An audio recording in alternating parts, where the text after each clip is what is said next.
Chapter 1. The Contest for Marriage. Madam, something terrible has happened. The steward of the Zhao family rushed into the main hall in a flurry. What is it? Inquired a middle-aged woman clad in a pale green gown. This was indeed the current mistress of the Zhao family, Dugu Xian. The steward, clearly anxious, replied, Miss, she is outside challenging suitors, declaring it a contest for marriage. Dugu Xian sprang to her feet, exclaiming, Nonsense! Quickly, bring her back. The steward nodded hastily and turned to leave that in Qingfeng City. The atmosphere was unusually lively. The streets were filled with people buzzing with chatter. I heard that the young lady of the Zhao family is hosting a contest for marriage today. Is that so? This is going to be quite the spectacle. Wasn't the young Master Tang from the imperial capital just here to propose? Shoo, keep your voice down. Do you want to lose your life? On a bustling street, a temporary arena had been erected. Above it hung a banner emblazoned with the words, Contest for Marriage. At that moment, a young girl of about 15 or 16 stood atop the arena. With shoulders delicately formed, a waist as slender as a willow, eyebrows like emerald feathers, and skin as white as snow, she donned a pastel pink skirt, exuding an air of pure beauty that captivated all who gazed upon her. This young girl was Zhao Shuer, the esteemed daughter of the Zhao family. With a fist clasped before her, Zhao Shuer addressed the gathered crowd. Esteemed elders and fellow villagers, today, I, Zhao Shuer, have set this arena to hold a contest for marriage. Whoever can defeat me shall become the son-in-law of the Zhao family. No sooner had she spoken than a burly man with a scruffy beard leaped onto the stage, brandishing a massive hammer. Zhao Miss, ha ha ha. Watch how I Wang Dazue perform. Oh no, how did this scoundrel get up there? He is notorious as a bandit chief, exclaimed one onlooker. Just as his words fell, a great hammer soared through the air, landing squarely on his head. In an instant, blood spattered everywhere, drenching those nearby. Wang Daze glared down at the crowd. I, Wang Daze, am a man of integrity. How dare you call me a bandit? You deserve this. Turning his gaze to Zhao Shuer, he declared, Shuer, we need not fight. You cannot defeat me. Tonight, we shall share a chamber. Upon hearing this, Zhao Shuer's face flushed crimson with indignation. Why resort to murder? Motive. I haven't killed anyone. I merely mishandled my hammer and struck him. It's his fault for not dodging. He chuckled, Shuer, come with me. As he reached out to take Zhao Shuer's hand, she swiftly stepped forward, aiming to strike at his throat with her right hand. Wang Dazue sidestepped her, seizing her arm instead, resting his hand on her shoulder with a lecherous grin. Dear wife, do you wish to strike your husband? Zhao Shuer's face flashed with fury. Let go of me. I will end you. Wang Dazue remained unfazed, leaning closer to her. Oh dear, you wish to kill me? Let's go home. I'll let you hit me all you want. Just as he finished speaking, a sword flew from the heavens, aimed directly at Wang Daze. The blade moved with such swiftness that it was upon him in an instant. Wang Dakui squinted at the sword, forcefully pushing Zhao Shuer aside, and swung his hammer fiercely towards the incoming blade. With a resounding clang, the hammer struck the flying sword, sending it crashing to the ground. Opposite Wang Dakui stood a young lad, not more than 16 or 17 years old, clad in a silken robe of cloud white. His hair flowed like wisps of cloud, and his deep-set eyes radiated an air of nobility. Upon the appearance of this youth, a chorus erupted from the crowd below. It's young Master Bai Yi, the scion of the Bai family from Chu City. Indeed, I never expected young Master Bai to attend. Could it be he has come to participate in the martial contest for courting? This promises to be interesting. Wang Dakui glared at Bai Yi, his tone laced with disdain. Who is this brat? Come, taste my hammer. As he spoke, he swung his iron hammer toward Bai Yi's face. Bai Yi, taken aback by Wang Dakui's sudden attack, momentarily froze, a grave expression crossing his features. He had only attained the 3rd level of Qi condensation, while Wang Dakui was a formidable opponent at the 5th level. How could he possibly withstand such a blow? Before he could ponder further, the hammer was already upon him. Bai Yi retaliated with a powerful punch aimed at the hammer. With a thunderous crash, Bai Yi was sent flying several paces before he managed to regain his footing. Wang Dakui sneered, Have you not yet matured? Try to be a hero and save the damsel. Bai Yi fixed his icy gaze upon the bristled face of Wang Dakui, retorting, And have you grown hair upon your mouth? At these words, Wang Dakui's fury reached its peak just as he was about to strike. A thought struck him. He regarded Bai Yi and inquired, Are you Bai Yi of the Bai family from Chu City? Bai Yi smiled. Though your hairy mouth is not the most appealing, your eyes are quite perceptive. It seems you recognize your elder, Bai. Wang Dakui's expression shifted as he clasped his fists, saying, Since it is young Master Bai who has set his sights on Shuer, I, Wang Dakui, shall relinquish her. With that, he turned to leave, But Bai Yi interjected, "You insulted Schwerer so brazenly, and now you think to depart unscathed? Do you deem it appropriate?" With that, he drew his sword and lunged fiercely at Wang Dakui. Wang Dakui, his face contorted with rage, exclaimed, "Do you think I fear you?" He swung his hammer toward Bai Yi, their weapons colliding with a resounding clang. Bai Yi's sword was knocked from his grasp, and Wang Dakui pressed his advantage, swinging his hammer down upon Bai Yi once more. Bai Yi's heart raced. He feared he could not withstand this blow. The hammer rushed towards him, but at that moment, a furious shout echoed from a distance. "Impudence!" A sheathed sword soared through the air, striking the hammer and forcing it back against Wang Dakui's chest. Wang Dakui's eyes narrowed as he crossed his arms defensively. The hammer rebounded with a thunderous impact, sending him flying 100 paces before he landed, spitting blood upon stopping Bai that moment. An elder appeared beside Bai Yi. "Isn't that elder Bai Jintian of the Bai family?" The crowd recognized him instantly. Zhao Schwerer hurriedly approached Bai Jintian, bowing respectfully. "Uncle Bai, what brings you here?" Bai Yi turned to Bai Jintian and offered a slight bow.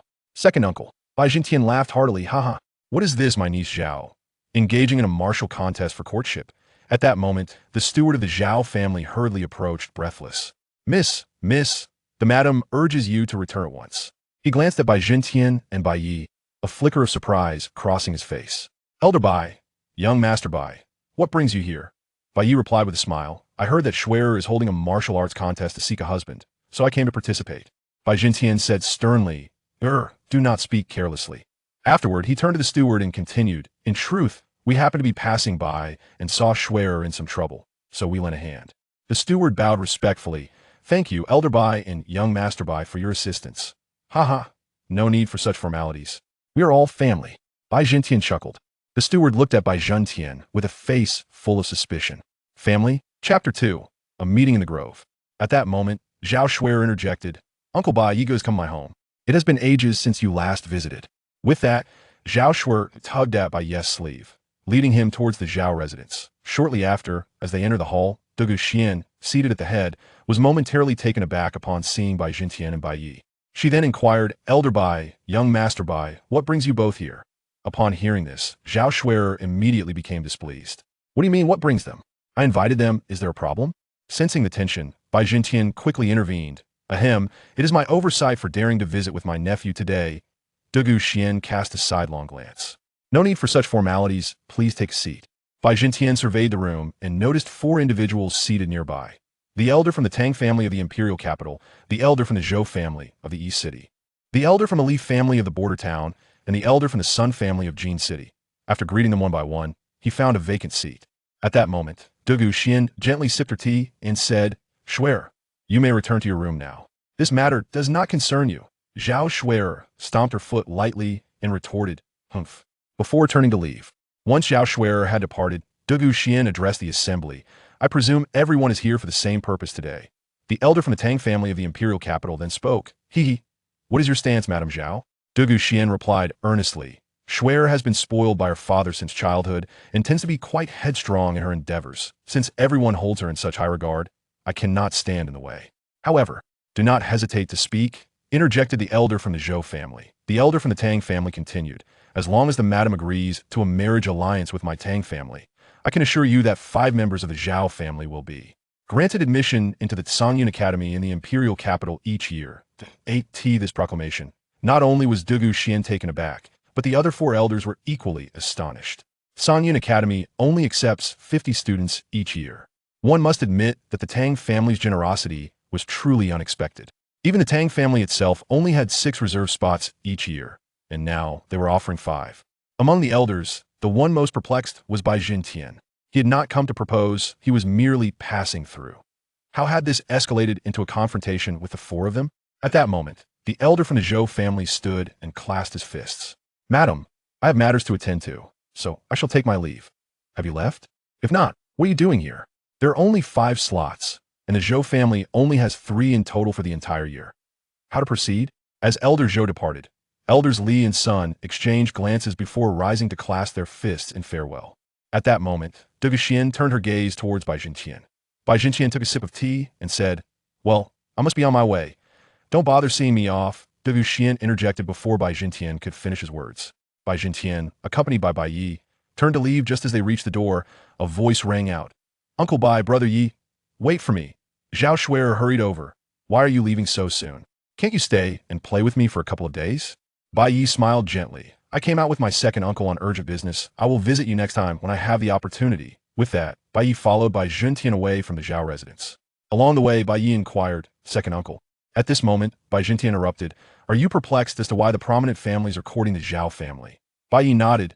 Indeed, I'm even more puzzled as to why the Tang family would allocate so many slots. The admissions process for Tsangyan Academy is notoriously stringent, and the slots are exceedingly limited. Bai Juntian smiled slightly. Let me tell you about Tsangyan Academy. This institution boasts a history of several millennia. It is said that the Tsangyan continent was named after the academy. The founder established Tsangyan Academy with the noble purpose of safeguarding the inhabitants of this land.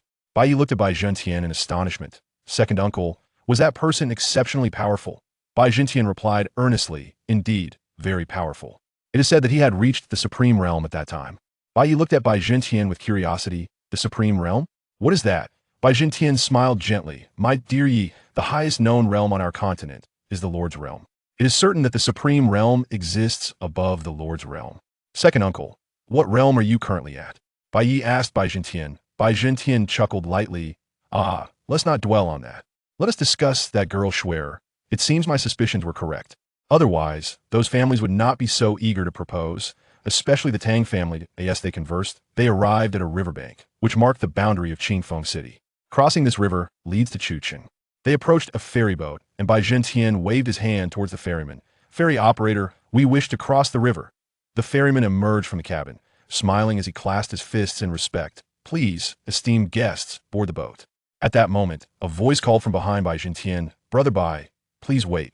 Bai Juntian turned to see an elderly man approaching from a distance. It was Zhou Xing, the elder from the Zhou family of Yi City. Bai Juntian smiled slightly. Zhou brother, what brings you here? Is there something you need? Bai Yi offered a slight bow to Zhou Xing. Uncle Zhou, greetings.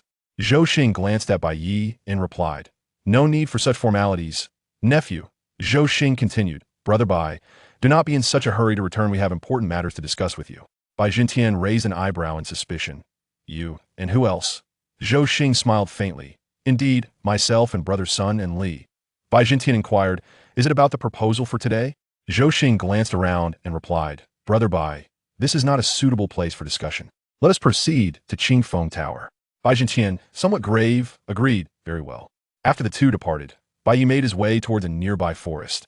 Upon leaving the Zhao family, a maid had discreetly slipped him a note inscribed with the words, tonight, in the woods, do not disappoint.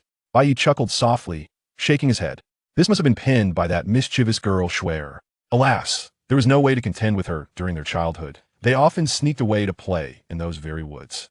Although they resided in different cities, his uncle frequently brought him to Qingfeng City on business, allowing him ample opportunity to bond with Zhao Shuer, making their relationship akin to childhood sweethearts. Bai Yi arrived in the woods and settled onto a wooden stump.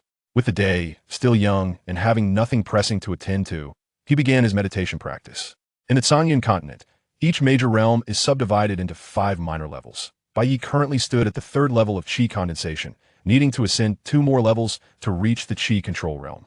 Of course, such progress cannot be rushed. Cultivation requires patience. Unbeknownst to him, he entered a meditative state, a phenomenon that would astonish anyone who might witness it.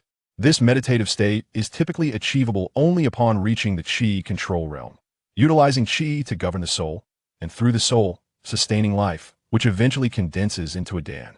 Even those at the qi control realm can only enter this state upon nearing the 5th level of qi control, transitioning to the Dan realm. Yet Bai Yi, at merely the 3rd level of qi condensation, had already accomplished this feat. Chapter 3. Bitten by a Python. In the grand hall of the Bai family, a middle-aged man sat quietly at a writing desk. This man was Bai Linyan, the head of the Bai family, a formidable expert at the 4th level of the esteemed realm. Opposite him stood Bai Juntian in silence. With a serious expression, Bai Linyan remarked, indeed, they had become aware of Zhao Shuer's situation. Have you discovered who leaked the information? Bai Juntian replied, there is no way to ascertain that. The individuals I dispatched are still conducting their investigation. Bai Linyan turned his gaze towards Bai Juntian and inquired, what of Yi? Why has he not yet returned? Bai Juntian responded, he may have been detained by Zhao Shuer. With a chuckle, Bai Linyan said, very well. Send word to Yi to seize the opportunity to grow closer to Zhao Shuer. Bai Juntian pondered, I suspect that woman from the Zhao family. Do not concern yourself with her. I have my own methods for that. It is the Tang family that poses some trouble. Bai Linyan continued. You may leave now. Once Bai Jintian departed, a slight smirk appeared at the corner of Bai Linyan's mouth. Humph. The Tang family. Meanwhile, in the woods, Bai Yi remained absorbed in his cultivation, enveloped in an indescribable state of profundity, his meditative state. Suddenly, a powerful aura erupted from him. The leaves within a 10-jong radius were instantly torn to shreds, leaving only swaying tree trunks in their wake, as if they could be blown away at any moment by this overwhelming force. From the third level of qi condensation, Bai Yi had surged directly into the qi control realm, leaping over 2 minor levels. Slowly, Bai Yi opened his eyes, gazing at his own body, bewildered. What just happened? What was that sensation? At that moment, a voice interrupted his thoughts. Brother Yi, it was Schwenner's voice. Bai Yi turned towards the sound to see Zhao Schwer running towards him in a hurry. Schwer, you have come. Yi go. Have you been waiting for a long time? Alas, my wretched second aunt always sends someone to watch over me, preventing my escape. I sneaked out. Bai Yi rolled his eyes. When have you not sneaked out? Is there something urgent now that night has fallen? Zhao Schwer, sitting beside Bai Yi, gazed at him and said, my second aunt intends to marry me off to the Tang family. Yes, I am aware. I heard about it today, while at your home. But I do not wish to marry him. I have never even met that arrogant Tang Zio. Even if I had, I would refuse. As she spoke, a blush began to creep onto Zhao Schwer's cheeks. Noticing her sudden flush, Bai Yi inquired with concern, Schwer, are you unwell? Why is your face so red? Ah, you are the one who is ill. Your entire family is ill. I shall not speak to you anymore, Zhao Schwer declared, rising and turning her back to Bai Yi, preparing to leave. Bai Yi hurriedly rose to grasp Zhao Schwer's hand, saying, Schwer, if you do not wish to marry, you may confide in your second mother. She would likely not impose difficulties upon you. Zhao Schwer turned to Bai Yi, her expression incredulous. She would not impose difficulties upon me? How could you even utter such a thing? Bai Yi was about to speak when a distant voice called out, Miss, where are you? We are looking for Zhao Schwer. Zhao Schwer quickly grasped Bai Yi's hand and urged, hurry, we must not let them find me. In the depths of the forest. Bai Yi and Zhao Schwer stealthily evaded the search of the Zhao family, eventually arriving at a more secluded spot. It was now midnight, and darkness enveloped the surroundings. Zhao Schwer, feeling a twinge of fear, asked, Yi Ge, did you hear any noise just now? Bai Yi glanced at Zhao Schwer and remarked, I believe I have heard it. There seems to be a snake lurking nearby. Before Bai Yi could finish speaking, Zhao Schwer suddenly cried out in terror, Brother Yi. We never encountered any snakes while we were playing here before. How could there possibly be a snake? Bai Yi said with a solemn expression. I too am at a loss. Bai Yi contemplated that there could not possibly be any snakes in this area. Even the most ordinary of serpents would not instill a sense of danger within him. However, he had undeniably felt a surge of foreboding moments ago. Suddenly, a python, as thick as a human arm, lunged towards the two. Its entire body was adorned with dark green scales, and along its spine, there was a pronounced ridge that jutted several inches high. In the blink of an eye, it soared before Bai Yi and Zhao Schwer, its gaping maw resembling a bloodied abyss, lunging towards them with ferocity. Bai Yi swiftly positioned Zhao Schwer behind her, raising her sword to strike. A beam of sword light aimed directly at the serpent's head, yet the moment it made contact, it shattered into fragments. Bai Yi's gaze sharpened as he raised his left hand to block. The python lunged forward, sinking its fangs into Bai Yi's left arm and tearing away a gruesome chunk of flesh. In an instant, blood gushed forth, staining Bai Yi's entire robe crimson. Behind him, Zhao Schwer stared at the python in sheer terror, her face pale with fright, momentarily paralyzed by panic and forgetting to flee. Bai Yi turned and shouted to Zhao Schwer, Schwer, run quickly. At that moment, the terrified Zhao Schwer finally regained some composure. Just as she was about to turn, she suddenly felt a sharp pain in her leg. Glancing down, she discovered a small snake clinging tenaciously to her calf. Meanwhile, the python pivoted and swung its tail, striking Bai Yi squarely in the abdomen. Bai Yi was sent flying several dozen zhong away, and upon landing, he lost consciousness. The python turned its gaze towards Zhao Schwer, hissing and roaring. At that moment, Zhao Schwer suddenly felt her body trembling as her blood surged like boiling water. Unbeknownst to her, the ancestral blood was awakening. She herself was in a state of confusion. The python regarded Zhao Schwer with a flicker of surprise in its eyes.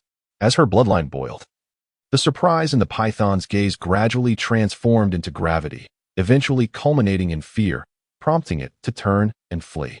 Clearly, the power of Zhao Schwer's ancestral blood had intimidated the python. However, it was regrettable that her bloodline had not fully awakened. At present, Zhao Shui lacked the strength to sustain the awakening of her ancestral blood, and should it forcefully awaken, she would undoubtedly face catastrophic consequences. Zhao Shui watched in slight astonishment as the python retreated, a hint of perplexity stirring within her. Yet, she thought little of it and hurried to Bai Ye's side. As she ran, a sharp pain shot through her leg. She glanced down to find 2 deep bite marks, the result of the earlier snake's attack, now revealed to be dark and venomous. Realizing the snake was poisonous, she disregarded her injury and dashed towards Bai Yi. Upon reaching him, she discovered that he had succumbed to unconsciousness. Gently cradling his head, she implored, "Gu Yi, wake up, Gu Yi." Yet, Bai Yi showed no signs of response. In truth, he was nearly lifeless, first bitten by the python, then struck by its tail. Although Bai Yi had attained the Qi manipulation realm, he was still like an egg against a rock when confronted with the python's onslaught. His internal organs were shattered. In the mere breath he clung to as a testament to his willpower. Seeing Bai Yi unresponsive, tears streamed down Zhao Shui's face. Panic enveloped her as she cried, "Gu Yi, please don't scare me. Wake up, wake up." Chapter 4, The Xia Family's Flying Daggers. Chapter 5, The Mysterious Lady of the Zhao Family. The force of this palm strike was evidently several times greater than the punch of the previous condensed sea realm expert. The middle-aged man across from him merely raised his hand and flung a flying dagger, which darted forward in an instant. With a whoosh, it soared past the palm without pause. Penetrating the palm, it directly pierced through the chest of the peak-breaking sea realm expert. Blood splattered as the dagger returned to the middle-aged man's hand. He glanced at the dagger, inhaled deeply, and quickly covered his mouth with his left hand. Bending over as if to vomit, he derisively remarked, "Your blood aura is quite formidable." Haha. This was a blatant provocation, causing the onlookers to seethe with rage. Yet none dared to step forward. At that moment, the guard turned to the middle-aged man, saying, "You did not come here merely to disgust us, did you?" "No, no." The middle-aged man hastily shook his head. "I am here for a friendly exchange, nothing more." With a sharp remark, a woman interrupted the middle-aged man before he could finish his statement. "Is this merely a friendly exchange? Just a gentle spar? Surely, you do not speak such nonsense with your eyes wide open." The man turned to face her. She was clad in a long, dark green dress, her long hair cascading down her back, adorned with a jade hairpin. Though her features were not conventionally beautiful, her attire was impeccably styled, emanating a warmth and approachability that was immediately comforting. The middle-aged man offered a youthful smile. "May I know your name, fair lady?" The woman remained silent, insisting, "You have yet to answer my question." The man chuckled awkwardly. "Ah, yes, it is merely a spar, a gentle exchange." He emphatically patted his chest, emphasizing the seriousness of his words. He had indeed come for a friendly exchange, as his master had advised him to venture forth and hone his skills. Before departing, his master had cautioned him to remain vigilant and to never underestimate his opponents, regardless of their prowess, always giving his all, yet also leaving a modicum of restraint. He adhered to his master's teachings, engaging earnestly in every confrontation, out of respect for his mentor. Suddenly, the woman pointed at him. "Such a gentle exchange. Is your notion of gentle one that differentiates between life and death?" The man glanced apologetically at the 2 lifeless bodies nearby, then bowed slightly, saying, "I sincerely apologize. I was unaware of your companion's frailty. Please ensure you grow stronger in your next life." His earnestness was palpable, his face etched with deep remorse. Onlookers were baffled. What was happening? Blaming the deceased for their weakness and urging them to improve in their next incarnation? Was he attempting to condemn their souls with his words, leaving them with no chance of rebirth? At that moment, the woman declared, "I will deliver a blow to you." She stepped forward, ready to strike. But the middle-aged man recoiled, hastily shaking his head. "No, no, I cannot spar with a woman. My master has advised that in this realm, men vastly outnumber women. It would be unwise to engage in conflict with a woman. If I were to accidentally harm 1 or 2, countless men would be left without wives." Before he could finish his sentence, he suddenly found himself enveloped by a formidable aura emanating from the woman. As she made her move, the crowd was momentarily stunned, not by the fact that she was attacking, but by the overwhelming power she displayed, far exceeding their expectations. The guardian murmured thoughtfully, "She is at the 3rd tier of the sovereign realm." He expressed his astonishment. At this moment, the middle-aged man was firmly ensnared by the woman's overwhelming presence, showing no inclination to retaliate. This aura, a hallmark of those who had cultivated to the sovereign level, was an extraordinary technique. The woman gazed at him, questioning, "Why do you not strike?" He replied with a wry smile, I cannot engage. Should I do so, I fear a multitude of men might find themselves without wives. The crowd seemed to grasp the crux of the matter. Many men without wives? Does this imply that the woman will seek numerous husbands? Upon this thought, everyone gazed at her in astonishment. Unbeknownst to her, she seemed to overlook the crux of the matter, the fact that many men struggle to find wives. In that moment, she swung her fist, declaring, if you do not take action now, you shall never act again. A formidable aura surged forth, akin to a tumultuous wave, overwhelming the middle-aged man. Meanwhile, he inwardly lamented, Master, I am perishing, yet I do not wish to die. Just then, her fist struck, sending him hurtling away, disappearing from view in an instant. The woman was momentarily taken aback. Had she truly not held back?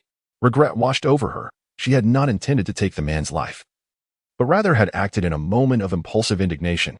As the crowd turned their attention to her, she felt their gazes upon her and, with a slight twitch of her lips, turned to depart. Who is this woman? Does anyone know her? Murmured the onlookers. It seems she is the young lady of the Zhao family, someone remarked. Just then, a voice echoed from the heavens.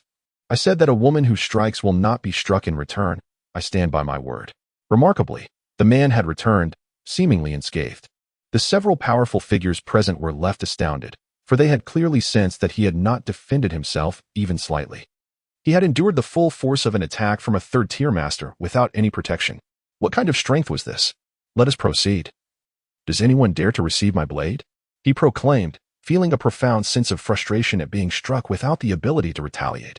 He resolved to inform his master of the humiliating defeat he had suffered. At that moment, the guardian on the opposite side spoke sternly, let us all attack together. A collective onslaught ensued, leaving the middle-aged man momentarily bewildered. He thought, wasn't this meant to be a one-on-one duel? Why the sudden shift to a group assault? This is most unfair.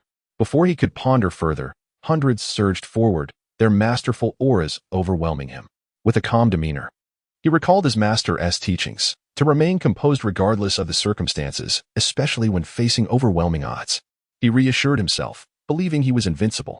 A subtle smile graced his lips as he slowly closed his eyes, not in resignation, but as a fade. Observing his tranquil composure, the crowd erupted in madness, incensed by what they perceived as blatant contempt. In that moment, they unleashed their most powerful strikes against him. Sensing a shift in the atmosphere, the middle-aged man gradually opened his eyes. As soon as he opened his eyes, a formidable force and relentless attack surged before him. The middle-aged man calmly uttered, trust in the master, trust in yourself. I am invincible. With that, he raised his hand and hurled a flying dagger, which was instantly sent flying thousands of miles away by the ferocious assault from across the way. The man himself was also propelled back for several thousand miles. Coming to rest on the ground, he murmured, I am invincible, before succumbing to unconsciousness. At that moment, a woman appeared beside him. She was the same person who had departed earlier. The woman lifted the middle-aged man and took flight.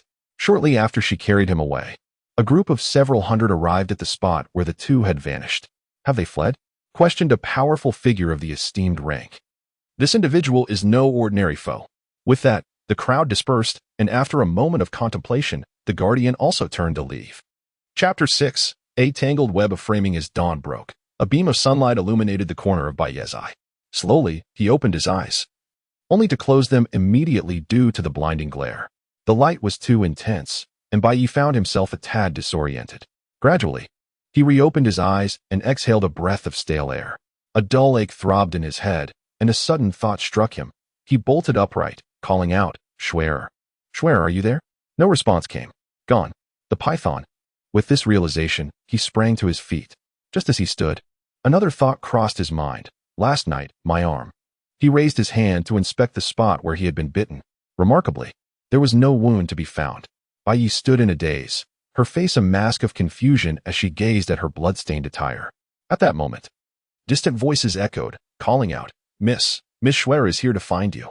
Baiye hesitated about whether to inform them, when it seemed that someone had noticed Baiye. Over here, it appears to be young Master Bai. Baiye, upon discovering the unsettling situation, approached a few individuals, informing them with urgency, Schwerer may be in peril. It is imperative to notify your lady immediately. After delivering this message, he departed towards the edge of the forest. He must return to his clan, for the previous night had been fraught with anomalies. How could his wounds have healed overnight? He distinctly recalled the sensation of the serpent's tail striking him, only the chilling feeling of impending death. Yet, inexplicably, he was unscathed. Where had Schwer gone? The more he pondered, the more disconcerted he became, prompting him to quicken his pace. At that moment, a maid who had been searching for Zhao Schwer in the woods returned to the Zhao residence, rushing into the main hall in a flurry. Madam, the young lady, Du Guxian, the lady of the house, regarded the maid, urging her to speak calmly. Did you find the young lady?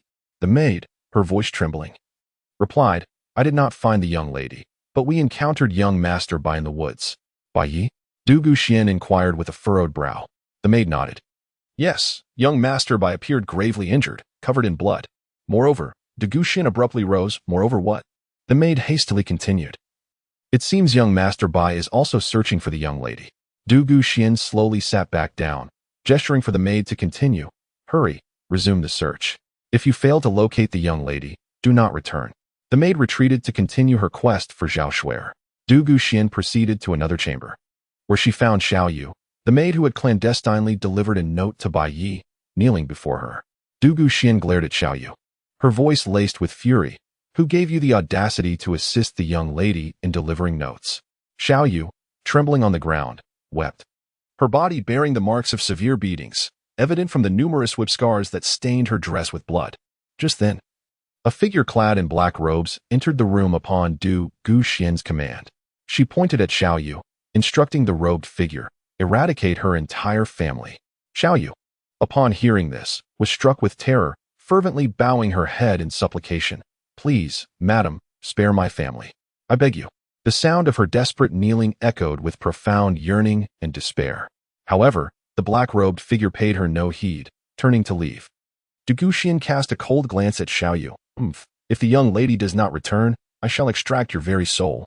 Xiao Yu continued to plead for her family's safety. Take her to the fire prison, ordered Du Guxian. The fire prison was Zhao's private dungeon, designated for those who had committed grievous acts against the family or betrayed it. Within its confines, one endured ceaseless torment from searing flames, yet could not perish. Trapped in a limbo between life and death, the experience was truly akin to a fate worse than death. When Bai Yi arrived at the family estate, it was already midday. The members of the Bai family, upon seeing Bai Ye's tattered clothing and his body covered in blood, were taken aback. At that moment, Bai Jintian emerged from the house and was momentarily stunned by the sight of Bai Ye's dire condition. Just as Bai Yi was about to speak, Bai Jintian hurriedly pulled him into the hall. Bai Linyan was also present, and upon noticing Bai Yi, he abruptly rose and inquired, Year, what has happened? Did the Zhao family inflict these injuries upon you? Bai Yi hurriedly shook her head. No. Bai Linyan, with a look of perplexity, inquired once more, what is the matter? Bai Yi gazed at Bai Linyan and recounted, Yesterday, my uncle was about to escort me back to our family when he was halted by the elders of the Zhou, Li, and Sun clans. He instructed me to return on my own. However, just as we were departing from the Zhao residence, Schwerer called out to me, asking me to meet her in the small grove that evening, claiming she had something important to discuss. Thus, I ventured alone to the grove to await her arrival. Bai Yi recounted the events of the previous night in great detail to Bai Linyan and Bai Jintian. Bai Linyan, upon hearing this, wore a grave expression. Are you saying that there are serpentine beasts in the grove from last night, and of a considerable rank? Indeed, came the reply. I found myself utterly defenseless before that serpent. We often frequented that place for recreation, yet we had never encountered any beasts before. Bai Yi also appeared quite perplexed. Bai Linyan remarked, he can certainly discern your injuries. Indeed, last night, Bai Yi sustained grievous wounds, as evidenced by the blood that stained his entire body. However, such severe injuries seem incongruous. You mentioned that you attained the realm of qi manipulation last night. Yet, your current state. It was at this moment that Bai Yi recalled the matter at hand. He extended his hand, and in an instant, a wave of profound energy surged throughout his body, solidifying. However, upon attempting to harness this energy, he found himself unable to do so. Could it be the result of the snake venom? Bai Linyan and Bai Jintian exchanged glances as they observed the solidified energy enveloping Bai Yi. A flicker of astonishment appeared in their eyes. While he had not yet reached the realm of energy manipulation, his state of energy condensation was indeed unlike that of others. Typically, during the energy condensation stage, the energy flows vigorously throughout the body, but it does not manifest in such a solid form as Bai Yi's.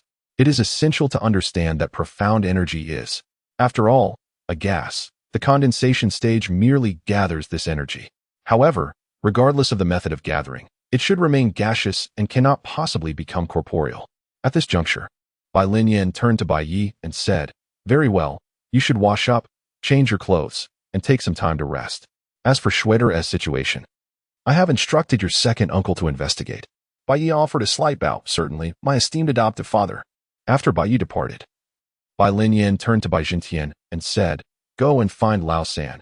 Instruct him to search for Zhao Schwerer. Then, make a trip to the imperial capital." "Is Big Brother suspicious of the Tang family?" Bai Jintian inquired with a hint of doubt.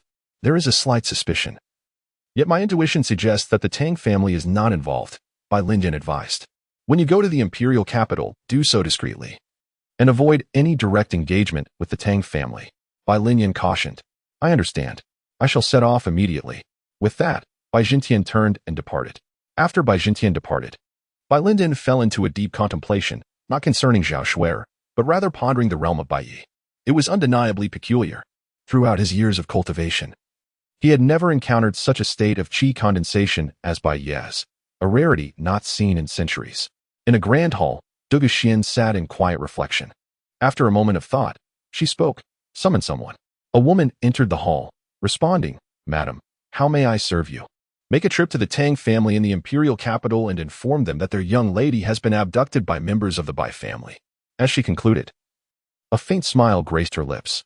Within the grand hall of the Bai family, Bai Jintian rushed in, his demeanor fraught with urgency. "Master of the house, a calamity has befallen us." Bai Linyan gazed at Bai Jintian and remarked, "However, it was the Tang family who abducted Zhao Schwerer."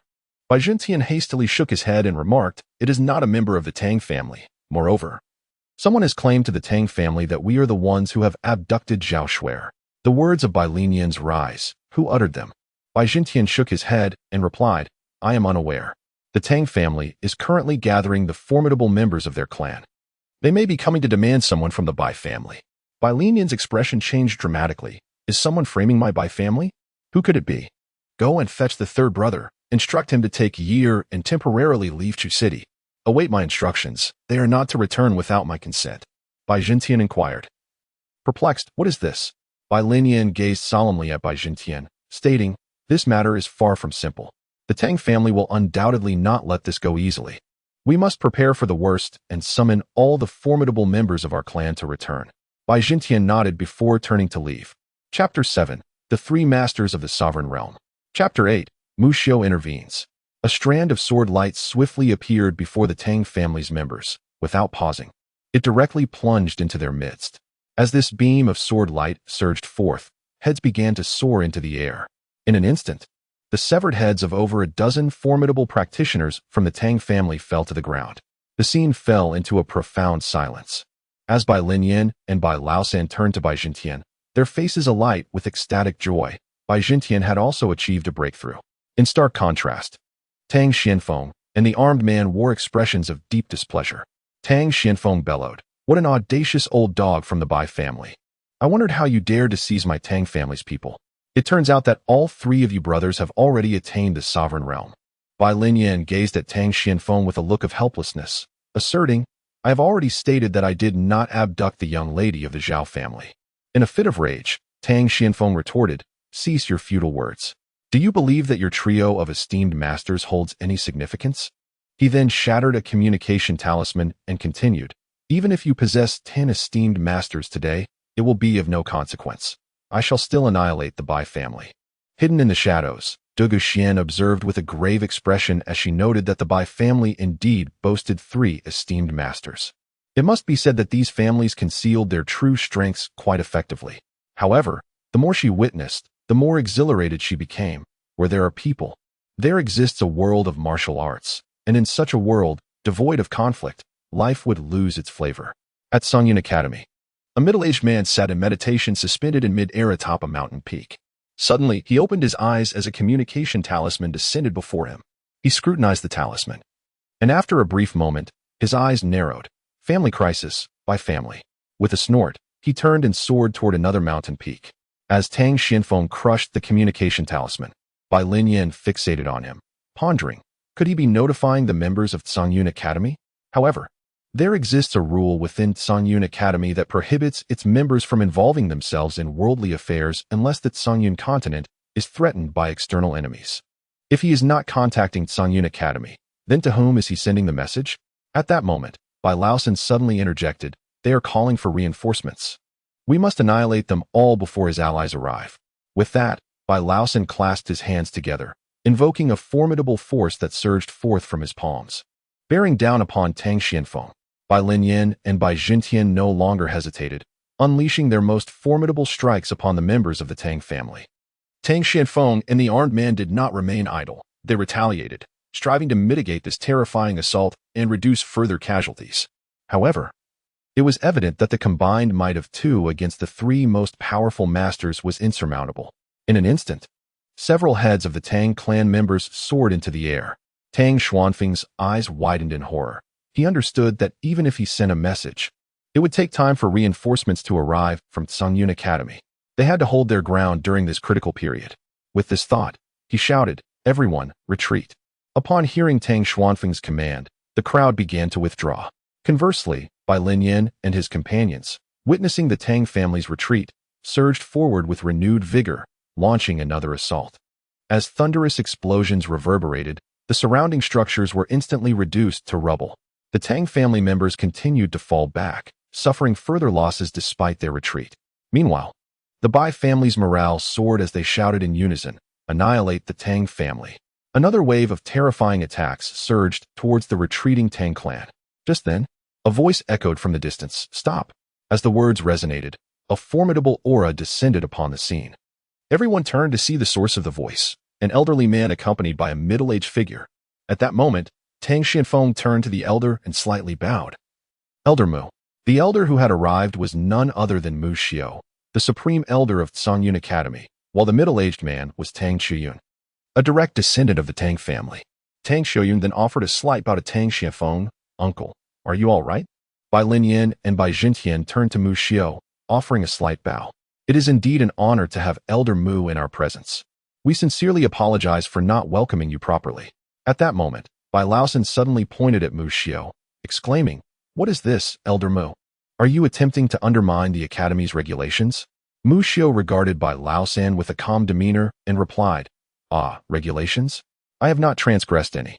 I hereby declare that from this moment forth, I shall serve as an honorary elder of the Tang family. Is it a violation of the rules to appear here in this capacity?" Upon hearing this, members of the Tang family displayed expressions of joy. Tang Xianfeng then cupped his fists in a gesture of gratitude towards Mu Xiao, saying, "Elder Mu, thank you. The Tang family will surely express their profound gratitude after this matter is settled."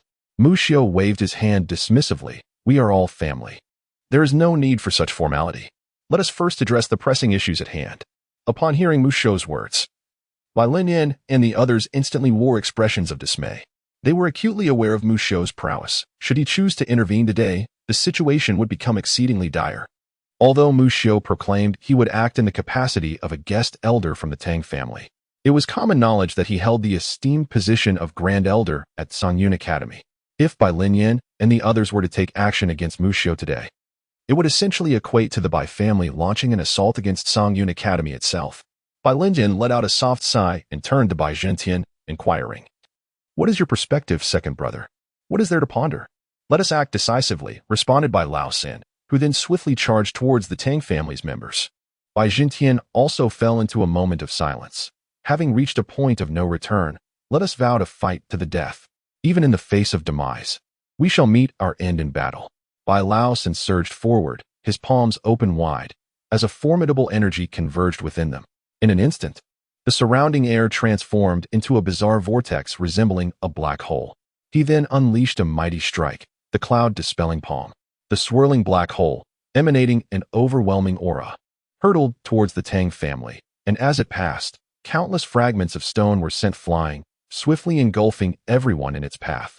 As Bai Laosen launched his attack, Bai Jintian stood resolutely with a sword held before his brow, silently invoking, "In my name, I communicate with the heavens, summon auspiciousness, and empower my sword." In an instant, a terrifying aura descended from the sky, causing the sword in Bai Jintian's grasp to tremble slightly. At that moment, a blinding silver sword light merged into the blade, and Bai Jintian abruptly opened his eyes, stepping forward to thrust his sword. With this strike, the air around him seemed to be torn asunder, and even the fabric of space appeared to warp and contort. The celestial sword, a technique of the earth rank. Tang Xinfeng observed Bai Jintian's formidable strike. His expression grave. What a powerful sword technique. Alas, if only you were at the third level of the sovereign realm, no one present could withstand this blow. It is truly regrettable that you have just recently broken through to the sovereign realm. Mu Xiu turned his gaze towards the two combatants, narrowing his eyes as he took a step forward. He delivered a forceful punch, summoning the divine fist. A colossal fist-shaped apparition surged toward Bai Laosan's palm and Bai Jintian's sword light. As the fist advanced, the surrounding space fractured, revealing dark fissures. The sheer power of this punch, capable of rending space itself, was nothing short of terrifying. In a heartbeat, the massive fist apparition collided with Bai Jintian's sword and Bai Laosan's palm, producing a resounding hum that reverberated through the heavens. The surrounding space shattered like glass, transforming into a vast, dark void. Yet, in the blink of an eye, it restored itself to its original state. Bai Jintian and Bai Laosan were both forced back several dozen yards, while Mu Xiu remained unperturbed, effortlessly managing a 1-against-2. Truly, he was a pinnacle master of the sovereign realm, and primarily due to the might of his punch, which was an earth-rank supreme technique. In all of Cangyun continent, only the Cangyun Academy possessed a handful of such supreme martial arts techniques of the earth rank. Bai Linyan approached Bai Jintian and Bai Laosan, who were both lying on the ground, their mouths continuously spewing forth blood. Bai Linyan hastily produced 2 elixirs and administered them to the 2 individuals, while Bai Laosan shook his head, declaring, "No need, it is already too late." Before he could finish his sentence, Bai Laosan's head tilted, and he succumbed to silence. Chapter 9. The Fallen Young Master of the Bai Family, Old Third. Old Third, Bai Linyan exclaimed, his voice filled with desperation as he witnessed Bai Laosan lose his vitality. Moments later, he turned and approached Bai Jintian, the second brother. Bai Jintian forced a smile at Bai Linyan, but just as he was about to utter a word, a mouthful of fresh blood spilled forth. As he reached this point, Bai Jintian's eyes gradually closed, and his head tilted to the side, completely devoid of breath. At this moment, Bai Linyan found himself engulfed in a haze of confusion. He turned to survey his surroundings, only to discover that the members of the Bai family had been slaughtered, leaving him utterly alone. Suddenly, he sprang to his feet, exclaiming in a voice filled with fury, "Who dares to conspire against the Bai family?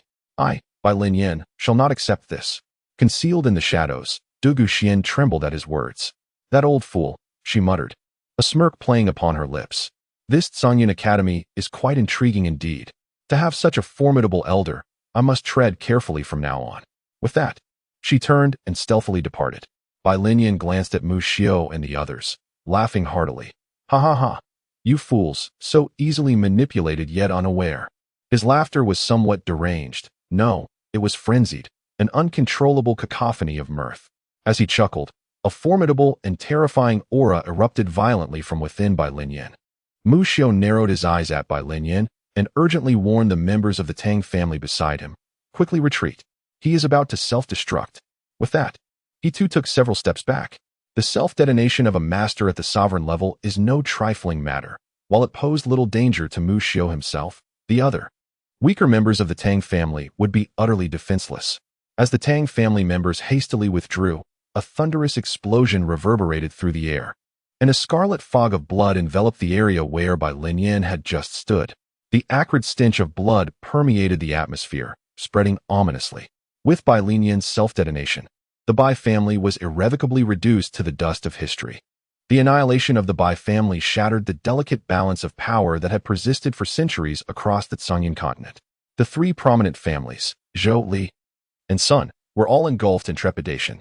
They were well aware that this was a scheme. However, the identity of the orchestrator remained a mystery to all. No one dared to investigate or inquire further, fearing the repercussions of entangling themselves in undesirable fates. Meanwhile, the Tang family, having eliminated the Bai family, descended into a state of tranquility. Although they suffered considerable losses during the conflict, there was no doubt that the Tang family emerged as the most significant victor in this tumultuous affair. The Bai family, after all, possesses a legacy that spans centuries, Yet all the wealth accumulated over these hundreds of years has been entirely consumed by the Tang family. After the demise of the Bai family, the Tang family undoubtedly emerged as the most formidable force, second only to the Songyun Academy. The Guxuan continued to covertly dispatch individuals in search of Zhao Shuer. Yet her efforts remained fruitless. What perplexed her further was the conspicuous absence of Bai Yi during the annihilation of the Bai clan. Meanwhile, the Tang family was relentlessly pursuing Bai Yi, publicly declaring him responsible for the abduction of their betrothed, branding him a heinous criminal whose capture was imperative. At this moment, Tang Xianfeng and the elders of the Tang family sensed that something was amiss. However, given the current circumstances, they resolved to act decisively. Regardless of whether Bai Yi had indeed abducted Zhao Shuer, he must be found and executed to eliminate any future threats. On a desolate, dilapidated street, a young man ambled slowly. His tattered garments suggested that he had recently endured considerable hardship. Once adorned in fine silks, his robe was now in shambles. His hair was unkempt, his face soiled, and in his hand, he clutched a withered twig. This individual was none other than Bai Yi. He had been hastily sent to this place by Bai Lao San, who departed abruptly, citing family peril and forbidding his return. He promised to retrieve Bai Yi once the crisis had passed, yet 5 days had elapsed with no sign of anyone coming for him. To make matters worse, Bai Lao San, in his haste to return to the family, had left Bai Yi with nothing. Having gone several days without sustenance, Bai Yi staggered forward, drawing wary glances from passers-by who quickly averted their eyes. At that moment, 2 individuals whispered as they walked. "Have you heard? The Tang family in the imperial capital is seeking the so-called young master of the Bai family." The other person gestured for silence, replying softly, "The affairs of deities are beyond our mortal understanding. I heard the Bai family was annihilated by the Tang family, and only the young master managed to escape. Now, the entire Songyun continent is in pursuit of him. Indeed, I heard that anyone with information about the young master can claim 500 shards of silver. 500 shards of silver would suffice for a lifetime. Don't get your hopes up. Even if you spotted the young master, would you dare report it? I truly wouldn't. I merely speak. We are but humble souls. Alas, living is more important than anything." Gradually, the 2 figures faded into the distance. Despite their attempts to lower their voices, their conversation reached Bai Ye's ears. Upon hearing of the Bai family's obliteration and his own being sought after, he nearly rushed forward to seek clarity. Fortunately, he restrained himself, suddenly gripped by a sense of dread. Where could he possibly go? Why did the Tang family seek to annihilate the Bai clan? For what reason? No, it was Shuer, who had taken her away. Why was the Tang family acting in such a manner? As these thoughts swirled in his mind, he was suddenly engulfed in dizziness.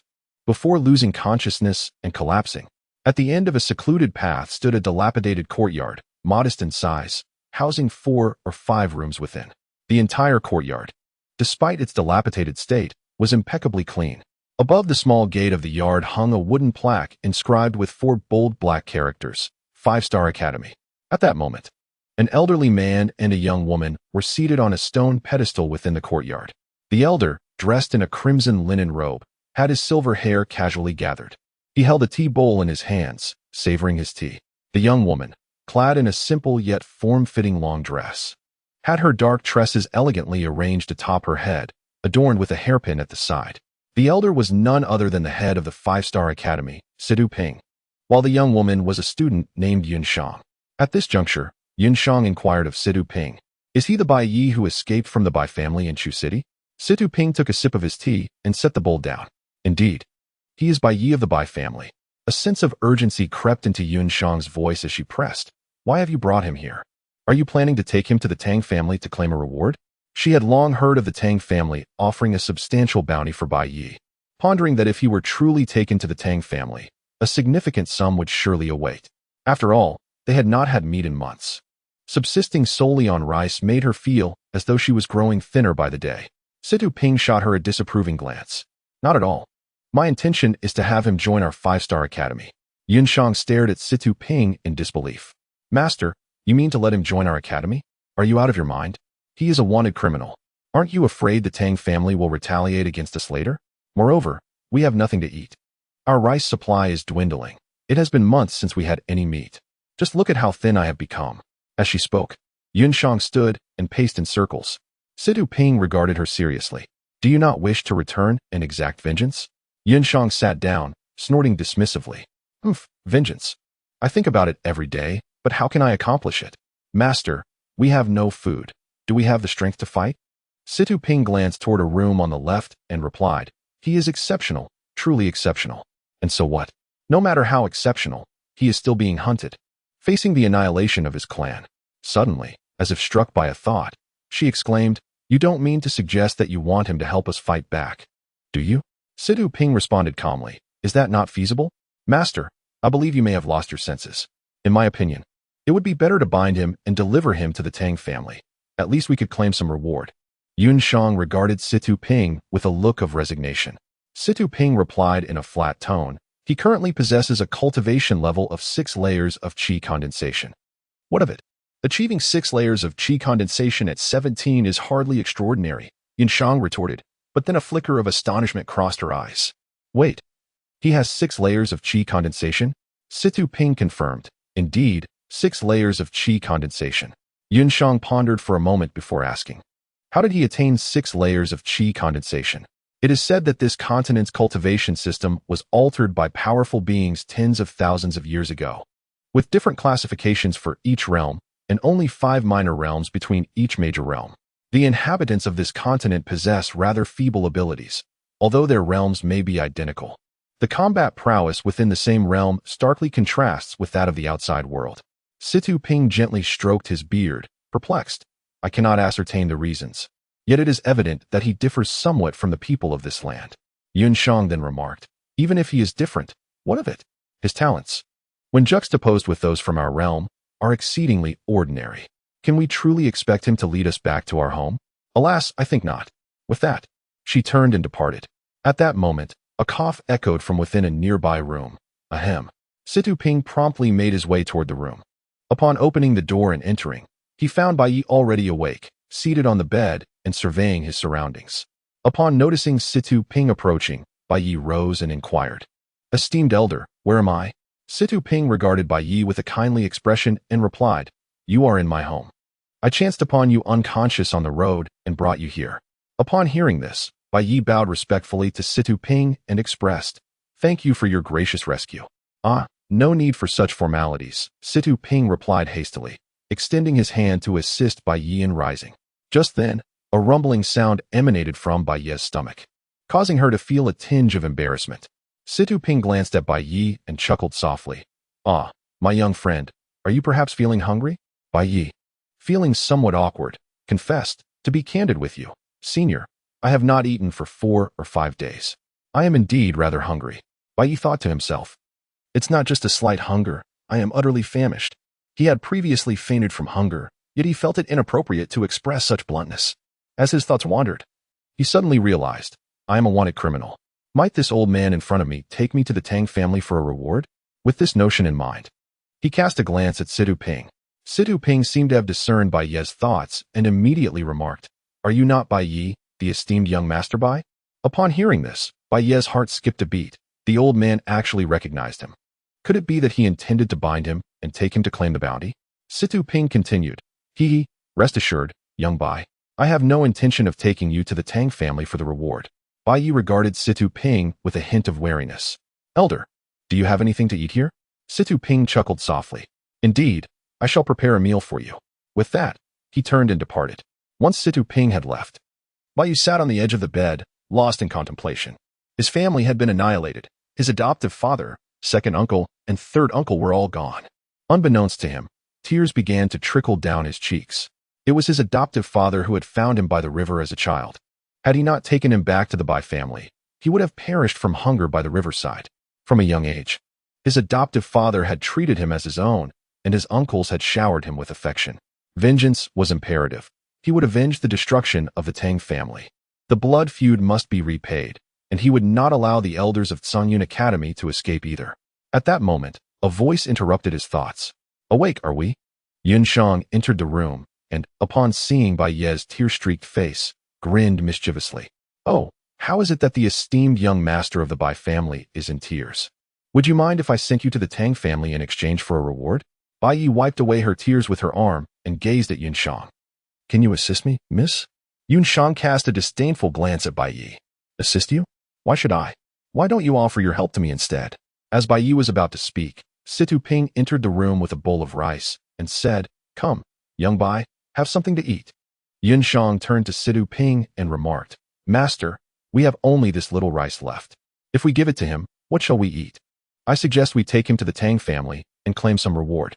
Situ Ping shot a glare at Yun Shang and retorted, "Nonsense." Bai Yi rose, awkwardly accepting the rice, hesitating for a moment before suddenly devouring it. Yun Shang looked at Bai Yi with an anxious expression, urging, "Eat a little less. Leave some for me." Situ Ping observed the ravenous Bai Yi and inquired, "Dear Bai, might you be inclined to join my esteemed five-star academy?" Bai Yi raised her head in confusion and asked Situ Ping, "The five-star academy?" Situ Ping replied, "Indeed, the five-star academy. I am the current headmaster." Before he could finish his sentence, Bai Yi suddenly knelt before him with a thud, hastily proclaiming, "I am willing to join." Yun Shang cast a fleeting glance at the somewhat agitated Bai Yi and retorted, "I do not agree." Situ Ping shot a glare at Yun Shang but remained silent. Bai Yi turned to Yun Shang and said, "Miss, I genuinely wish to join the five-star academy." Although he had never heard of this esteemed institution, its name suggested it was undoubtedly an exceptional place of learning. It appeared to be second only to the Tsangyun Academy, and he believed that by joining the five-star academy and dedicating himself to cultivation, he would eventually avenge the destruction of his clan.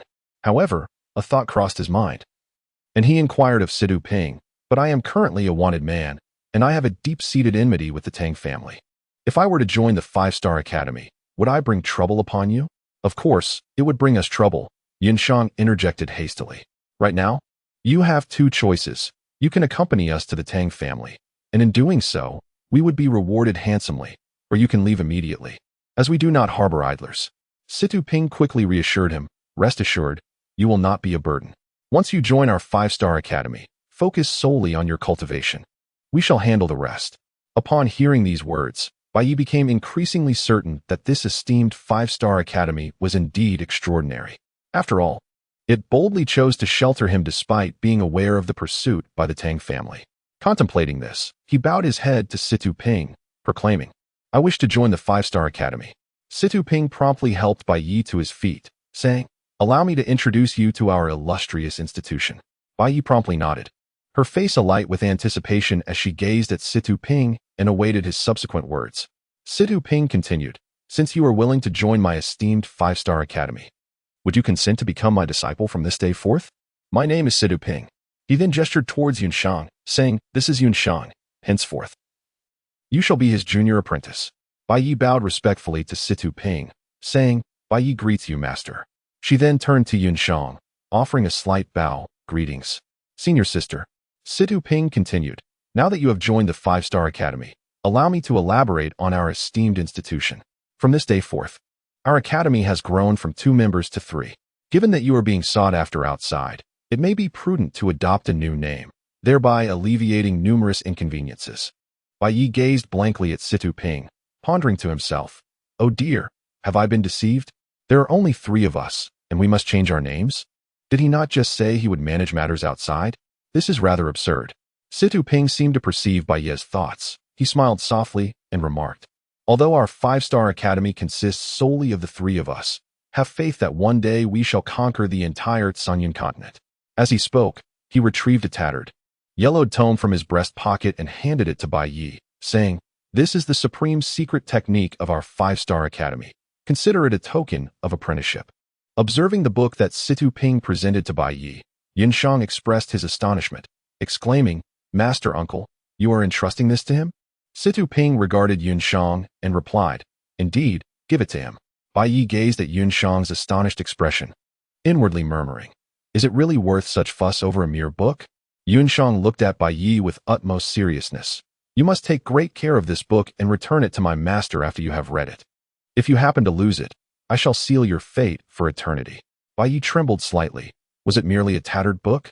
Was it truly necessary for Sister Yun to react so? Situ Ping chuckled softly. "All right, Shang-er, let us take our leave, allowing Yi some time to rest." With that, he turned and exited the room. Yun Shang shot a fierce glare at Bai Yi before departing. Once they were gone, Bai Yi settled down, gazing at the worn book in his hands, pondering its true nature. As he opened it, the first page bore the inscription, with a single word and a thought, one can vanquish the myriad realms. Chapter 11. The Talent of Bai Yi. Bai Yi was momentarily taken aback upon reading the 7 characters inscribed on the book.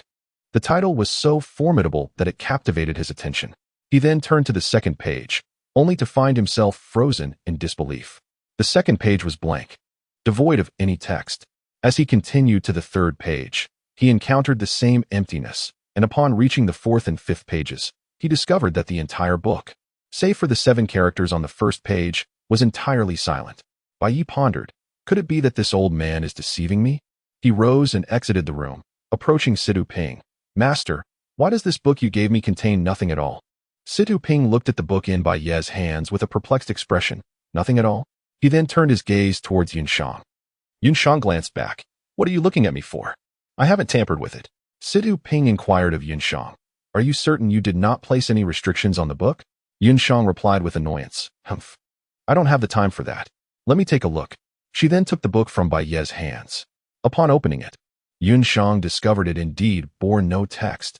Muttering, could it be that the restrictions of this continent have shielded this book? She then pressed her 2 fingers to her forehead, silently chanting some peculiar incantation. Suddenly, a myriad of radiant beams of light began to emerge from her brow, and Yunshang gently pointed her finger toward the book. Just as her fingertip, shimmering with the colorful light, was about to touch the pages, a transparent barrier unexpectedly materialized around the book, preventing her finger from descending. Yunshang's expression darkened slightly as she slowly withdrew her finger. Bai Yi stared at this scene, gazing at Yunshang as if she were a creature of the extraordinary. You. Yunshang shot a glance at Bai Yi. What about me? This restriction cannot be unraveled with my current strength. Let us not dwell on this for now. With that, she silently tucked the book into her pocket. Bai Yi observed with a furrowed brow as Yunshang tucked away the book, feeling a sense of indignation. Isn't that meant for me? What does it mean for you to put it away? Sensing Bai Yi's discontent, Yunshang retrieved another book from his pocket and handed it to Bai Yi. Here, why don't you study this one for now? Once I lift the restrictions on that book, I shall present it to you. Bai Yi took a glance at the book handed to him by Yunshang. Fundamentals of Array Techniques. At that moment, Situ Ping remarked, very well. Take some time to study this book. Once your senior sister unseals that other volume, you may commence your practice with it. Bai Yi opened the tome on the fundamentals of formation. Situ Ping rose and turned to Bai Yi and Yunshang, saying, I must be away for a time. Yunner, during my absence, please impart to him the knowledge regarding formations. Yunshang, somewhat perplexed, gazed at Situ Ping and inquired, where are you going? To which place? Situ Ping nodded, affirming, indeed, I must return for a brief visit. I intend to procure some valuable items for our new disciple. He cast a glance at Bai Yi as he spoke. Yunshang quickly interjected, it is perilous. Your current strength has yet to be restored. What if they discover you upon your return? Situ Ping waved his hand dismissively. It matters not. Hiding here is not a solution. What is meant to come will inevitably arrive. With a puzzled expression, Bai Yi gazed at the 2 individuals and inquired, Master, where are you headed? Situ Ping chuckled softly. To a far-off place. You should stay here and diligently study the fundamentals of the formation path with your senior sister Yun. Upon my return, I shall procure 2 splendid items for you. With that, he turned and departed. As Bai Yi watched Situ Ping's figure fade into the distance, he fell into a contemplative silence. Yunshang turned to Bai Yi, a playful grin adorning her face. Little leaf. Would you mind if your senior sister exchanged you for a reward? Bai Yi was puzzled, his face darkened with confusion. What was this frugal senior sister thinking? From the moment she laid eyes on him, she insisted on exchanging herself for a bounty. Had she truly lost her senses? Senior sister, what exactly is this array technique? Is it formidable? Bai Yi inquired, holding the foundational text on array techniques. Yunshang glanced at Bai Yi dismissively. Not impressive at all, merely some trivial tricks. Bai Yi wore a perplexed expression. Not impressive? Yunshang paid no heed to Bai Yi and rose to leave. Just before she stepped through the door, she paused and said, you should first examine that book. I am weary and need to rest for a while. With that, she entered the room and settled beside the table. She retrieved the tome titled One Word, One Thought, Exterminating All Realms, and gently opened its pages. What on earth is happening? Who has placed a restriction on this book? Furthermore, the former head of the estate had clearly perfected the cultivation of this text. Why then did he meet with Calamity? Who was responsible for this treachery back then? It must be said that Yunshang had always found this matter perplexing. The head of the 5-star academy, after mastering this secret art, should have been invincible across the realm.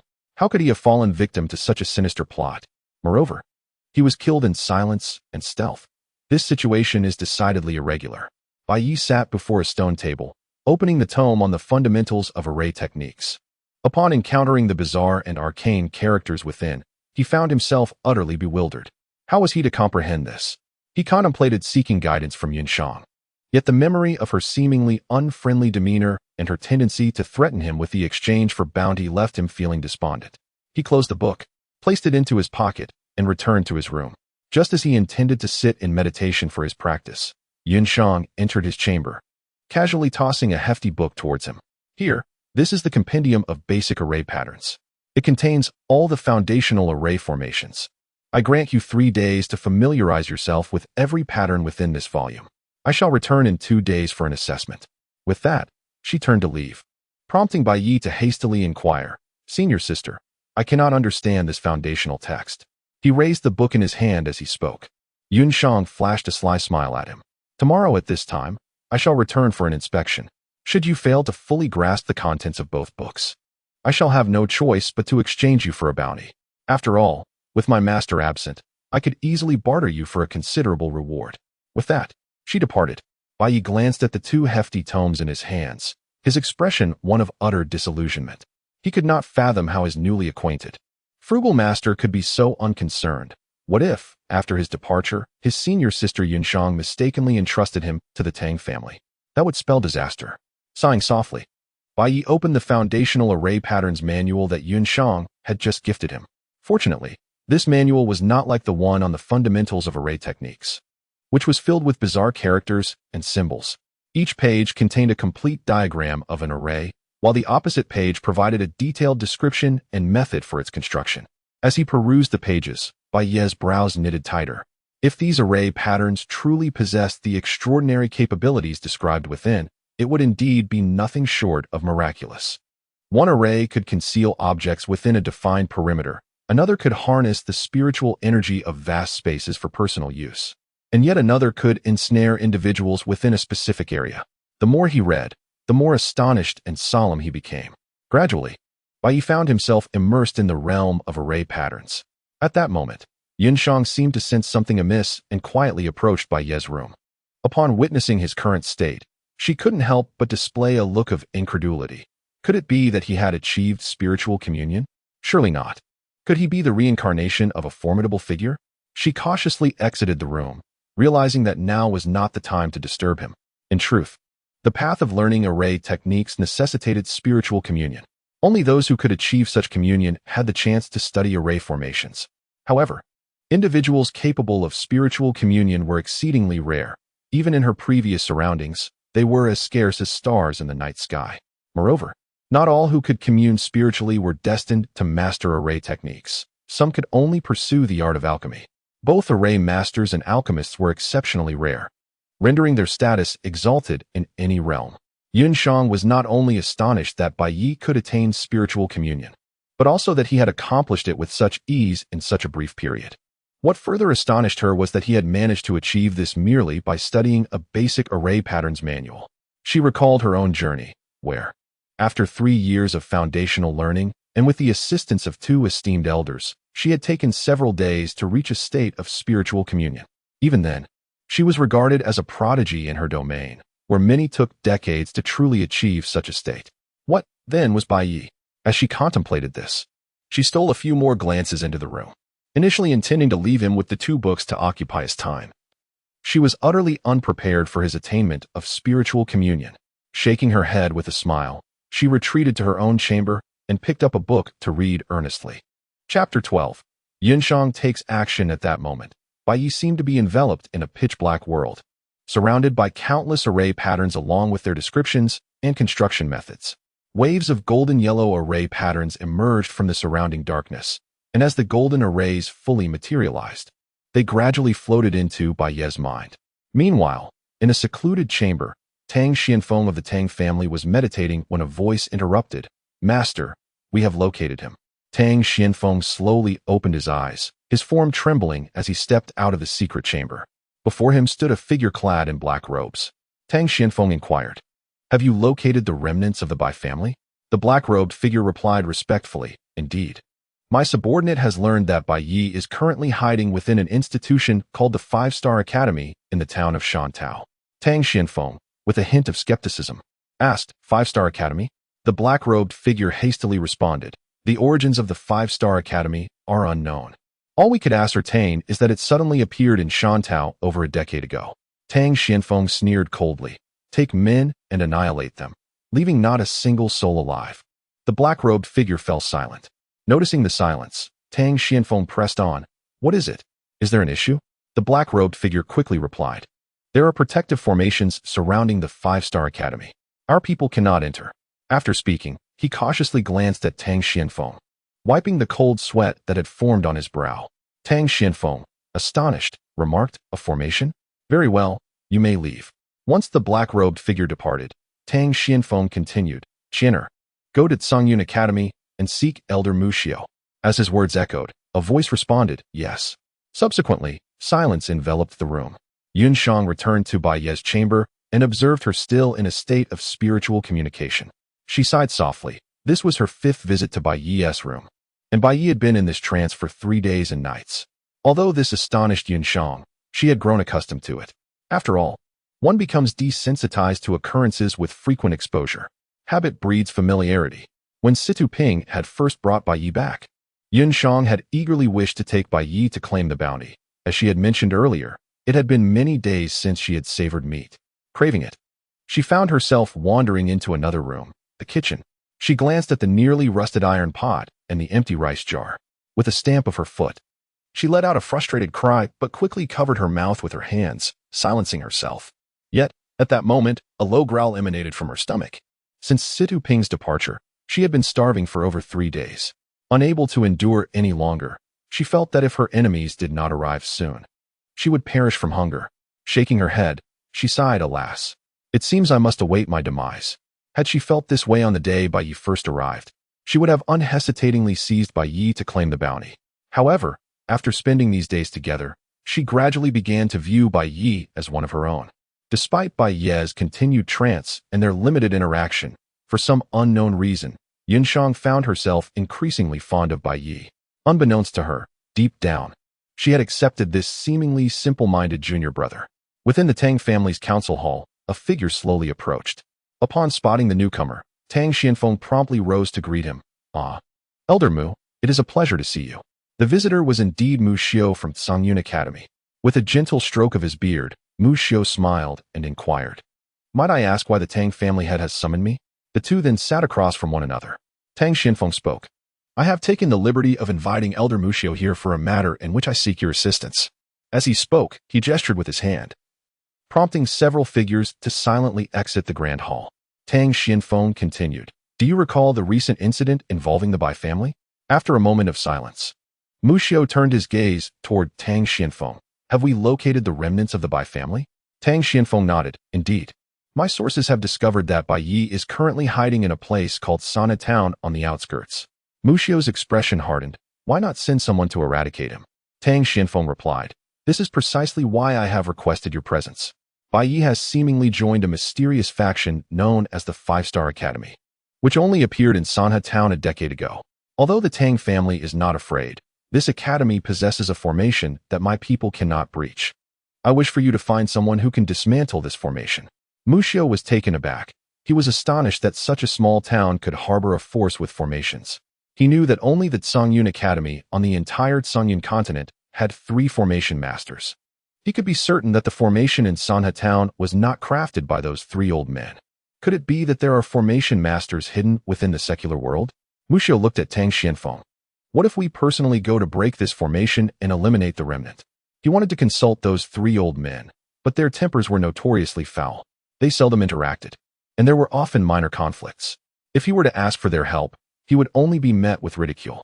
However, he could not voice his reservations and instead insisted on accompanying Tang Xianfeng to breach the formation. Tang Xuanfeng's expression turned somewhat peculiar. Doesn't your academy have formation masters? Why must we take matters into our own hands? Hearing Tang Xuanfeng's words, Mu Xiao's face paled slightly. It is merely a small formation. Do you truly believe that the 2 of us cannot overcome it? With Mu Xiao's words reaching this point, Tang Xianfeng could only acquiesce. Then we shall proceed tonight. Mu Xiao nodded. It is better to act sooner than later. Delay breeds chaos. Are your people still monitoring that remnant? Tang Xianfeng replied. They have been keeping a close watch and have not seen him leave the 5-star academy. Very well, let us allow that family to reunite tonight. Mu Xiao declared with a laugh. As night fell, a chill lingered in the air. Dark clouds gradually enveloped the starry sky, and a fierce wind began to howl, driving away the clouds that sought to obscure the heavens. Unbeknownst to them, the two elements intertwined, sweeping across the entire Tsunyan continent. A bolt of lightning illuminated the sky, a massive blue streak descending from the boundless heavens. It was uncertain where it would land, but in a fleeting moment, the blue light flickered like a dream abruptly awakened, as if it had never existed and would never disappear. Seated quietly in his room, Yinshang furrowed his brow and murmured, "Has it begun?" As the saying goes, on a dark and windy night, when one might commit heinous acts, it is indeed a matter of timing. Merely a few days prior, she had sensed someone encroaching upon her formation, yet she did not anticipate that the adversary would be so impatient. From the moment Bai Yi arrived, she had braced herself to confront Bai Ye's enemies, but she never expected the Tang family to act so recklessly. Yunshang approached the door of Bai Ye's chamber, where Bai Yi was still engaged in a spiritual connection. Any interruption would nullify her efforts. Contemplating this, Yunshang hesitated no longer. With her fingers poised together, she released a cascade of vibrant beams, which gradually emanated from her fingertips. She deftly manipulated her fingers to craft intricate, radiant patterns that hovered in the air. She was inscribing the void array, a barrier that would isolate everything outside, ensuring that no external disturbances would infiltrate the sanctity of the formation. As she completed her intricate work, a resonant hum echoed through the air. A colossal, iridescent shield enveloped the exterior of Bai Ye's room, and gradually, the colorful barrier faded, restoring tranquility. The array was complete, seamlessly integrating with the surrounding space. To the naked eye, it was nearly imperceptible. However, at that very moment, a trickle of blood escaped from the corner of Yunshang's mouth.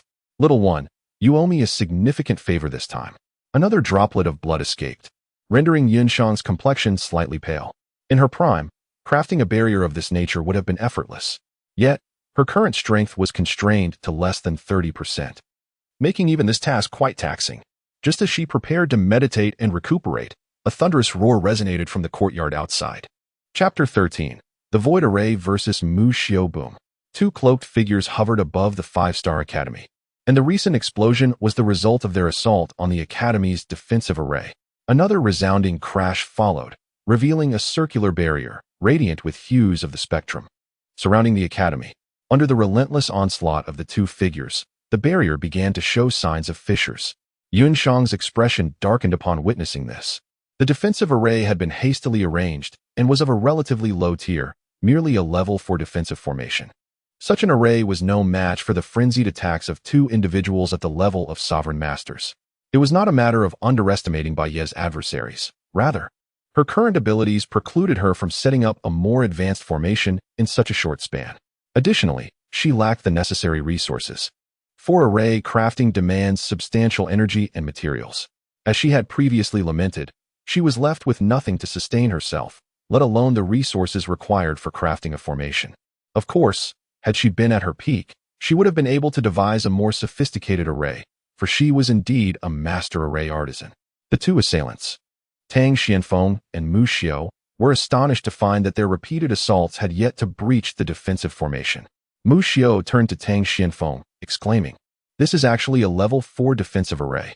Mu Xiao discerned the level of the defensive formation, for he was rather well-versed, having witnessed much within his sect, especially with 3 formation masters present in the academy. Occasionally, he would delve into the study of formation techniques. Thus, after several attempts by the two to breach this formidable array without success, he was able to ascertain its grade. It must be said that he was quite astonished upon realizing the level of this grand formation. Such an intricate array was laid out in a mere, dilapidated courtyard. It was worth noting that the protective formation of Tsunyan Academy was merely a Tier 3 defense. What kind of entity was this 5-star institution? Tang Xianfeng's eyes flashed with a hint of ruthlessness as he retrieved a colossal hammer. Upon seeing the immense weapon in Tang Xianfeng's grasp, Mu Xiao could not help but display a look of shock. This was no ordinary hammer. It was a profound grade artifact. Artifacts are categorized into mortal, yellow, profound, and earth grades, and across the entire Tsungyun continent, only Tsungyun Academy possessed an earth grade artifact, with only 3 profound grade artifacts in existence. The fact that Tang Xianfeng brought a profound grade artifact to eliminate Bai Yi was a testament to his meticulous preparations. With a mighty swing of the colossal hammer, it emitted dazzling blue radiance, piercingly bright against the dark night, illuminating the surroundings as if it were day. With a fierce shout, Tang Xianfeng brought the hammer crashing down upon the already fissured prismatic barrier. With a resounding crack, the moment the hammer made contact, the barrier shattered like fragile glass. The two, witnessing the collapse of the defensive formation, felt a surge of exhilaration and soared into the courtyard. Yunshang observed the approaching duo with a calm demeanor. Although she bore no fear of them, the thought of Bai Yi still in a spiritual state tightened her heart. She mused, this troublesome fellow. I should have exchanged him for a bounty back then. Now, even if I were to surrender him, I would receive no reward. Despite these thoughts, she would never truly relinquish Bai Yi, for he was now her little junior brother, and surrendering him would not spare her from their wrath. A protective instinct dwells within all. With this realization, Yunshang brought her fingers together, and in an instant, beams of 7-colored light radiated from her fingertips. She raised her hand, weaving through the void, with delicate violet beams hovering in her wake. As she continued to trace her fingers through the air, mysterious formation patterns began to materialize. Both Tang Xianfeng and Mu Xiu were struck with profound astonishment upon witnessing the intricate patterns Yunshang inscribed. The void formations were said to belong to the legends of Tsungyun continent. It was said that thousands of years ago, a superlative formation master emerged, who, utilizing the void formations, contended against 5 sovereign-level powerhouses, ultimately imprisoning them within the void formations for nearly a millennium. As the two individuals beheld Yunshang weaving formations in the void, their resolve began to wane. Just as they contemplated retreat, Yunshang suddenly expelled a mouthful of blood. Noticing the crimson flow and the pallor of her complexion, Mu Xiu realized that she was likely gravely injured. Without further hesitation, he turned to Tang Xianfeng and remarked, "She is already wounded. We must swiftly eliminate her while her formation remains incomplete." Tang Xianfeng, having discerned Yunshang's injury as well, allowed a glimmer of ferocity to cross his face. "Very well, let us unleash our full might." With that proclamation, he summoned a torrent of profound energy that surged forth from within him like a relentless river. This formidable aura coalesced into a massive vortex of energy surrounding him, violently funneling into the colossal hammer he wielded. As the hammer absorbed this chaotic energy, it emitted a resounding thud, enveloped by a thick layer of azure light. Tang Xianfeng swung the immense hammer with ferocious intent, directing it towards Yunshang in the courtyard. Simultaneously, Mu Xiu shed all restraint, understanding that this woman was formidable. Having chosen to oppose her, they must eliminate her to prevent future repercussions. With his eyes half closed and arms crossed over his chest, he began to intone an arcane incantation. Moments later, he abruptly opened his eyes, revealing a massive axe materializing behind him, crackling with violet lightning that sent shivers down the spine. Grasping the axe's handle with his right hand, he brought it down upon Yunshang with tremendous force. An overwhelming aura emanated from the axe, causing the surrounding air to tear apart as it descended, unleashing a violet arc aimed ruthlessly at Yunshang. Yet, Yunshang continued her tranquil task of inscribing the void's formations, seemingly oblivious to their assaults. With each stroke, her complexion grew increasingly pale, blood trickling slowly from the corner of her mouth. Her hands moved with increasing speed, eventually transcending the limits of human perception.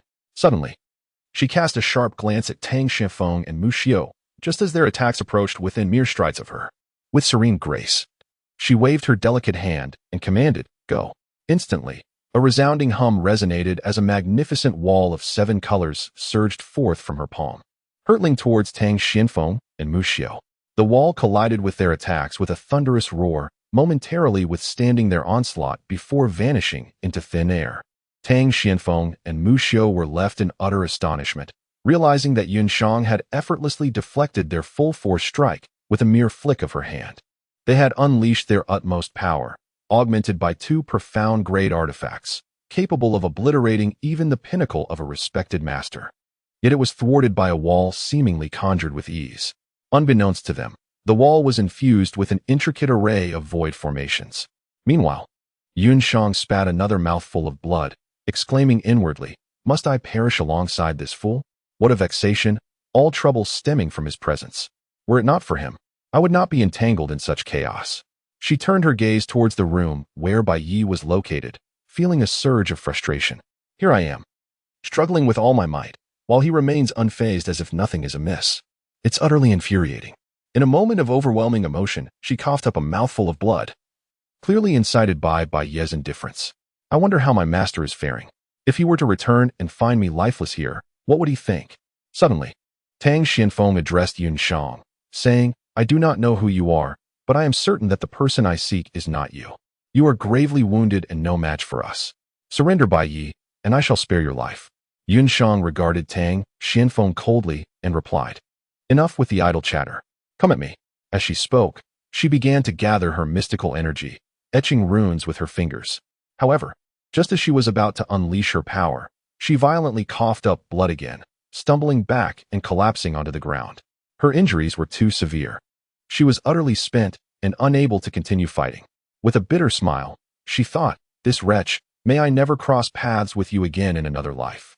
Mu Xiu observed Yun Shang's fallen form, feeling a slight sense of relief. Yet, he knew he could not let this opportunity slip away. He immediately launched a punch towards Yun Shang. In her weakened state, she was not worth the effort of using magical artifacts. He simply struck her down with his fist. Chapter 14. Your nosebleed. As his punch was unleashed, a formidable force enveloped the prostrate Yun Shang. A colossal shadow of a black fist descended menacingly upon her. Yun Shang slowly closed her eyes, resigned to her fate. At that moment, a spectral figure appeared above her, seizing the black fist's shadow and effortlessly crushing it, causing it to vanish without a trace, as if it had never existed. Tang Xianfeng and Mu Xiu turned to the figure who had intervened and asked, "Who are you?" An unkempt old man emerged before them. It was the Elder of Creation. Yun Shang opened her eyes to look at the Elder and respectfully bowed. "Greetings, esteemed senior." The Elder glanced at Yun Shang and remarked, "You've sustained quite severe injuries, young one." Yun Shang shook her head with a wry smile, letting out a sigh. Mu Xiu seemed to recognize the Elder, his face turning pale with fear as he stammered, "Could it be that you are the legendary Elder of Creation?" The Elder chuckled heartily. "I find it amusing that you two old geezers would team up against a junior. Do you think the rules of Songyan Continent are mere trifles? For thousands of years, there has been an unwritten rule in Songyan Continent that forbids the elders from attacking the younger generation, to prevent the extermination of talented individuals by these old relics." Clearly, the two had violated this principle.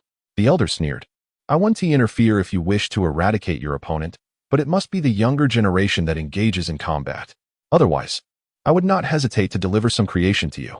Naturally, Tang Xianfeng did not recognize the Elder of Creation. "What a pretentious old man you are," he retorted, raising his hand to swing a gigantic hammer enveloped in a blue aura towards the Elder. Mu Xiu stood by, utterly stunned by the unfolding events.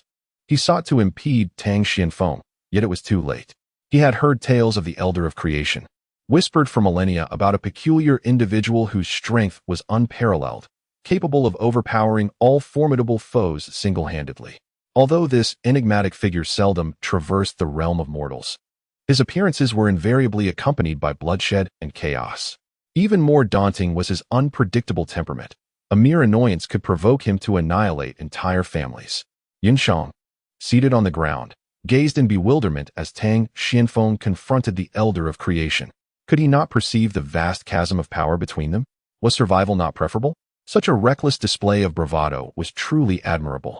When Tang Xuanfeng's mighty strike descended, it vanished into the abyss like a solitary drop of water swallowed by the ocean.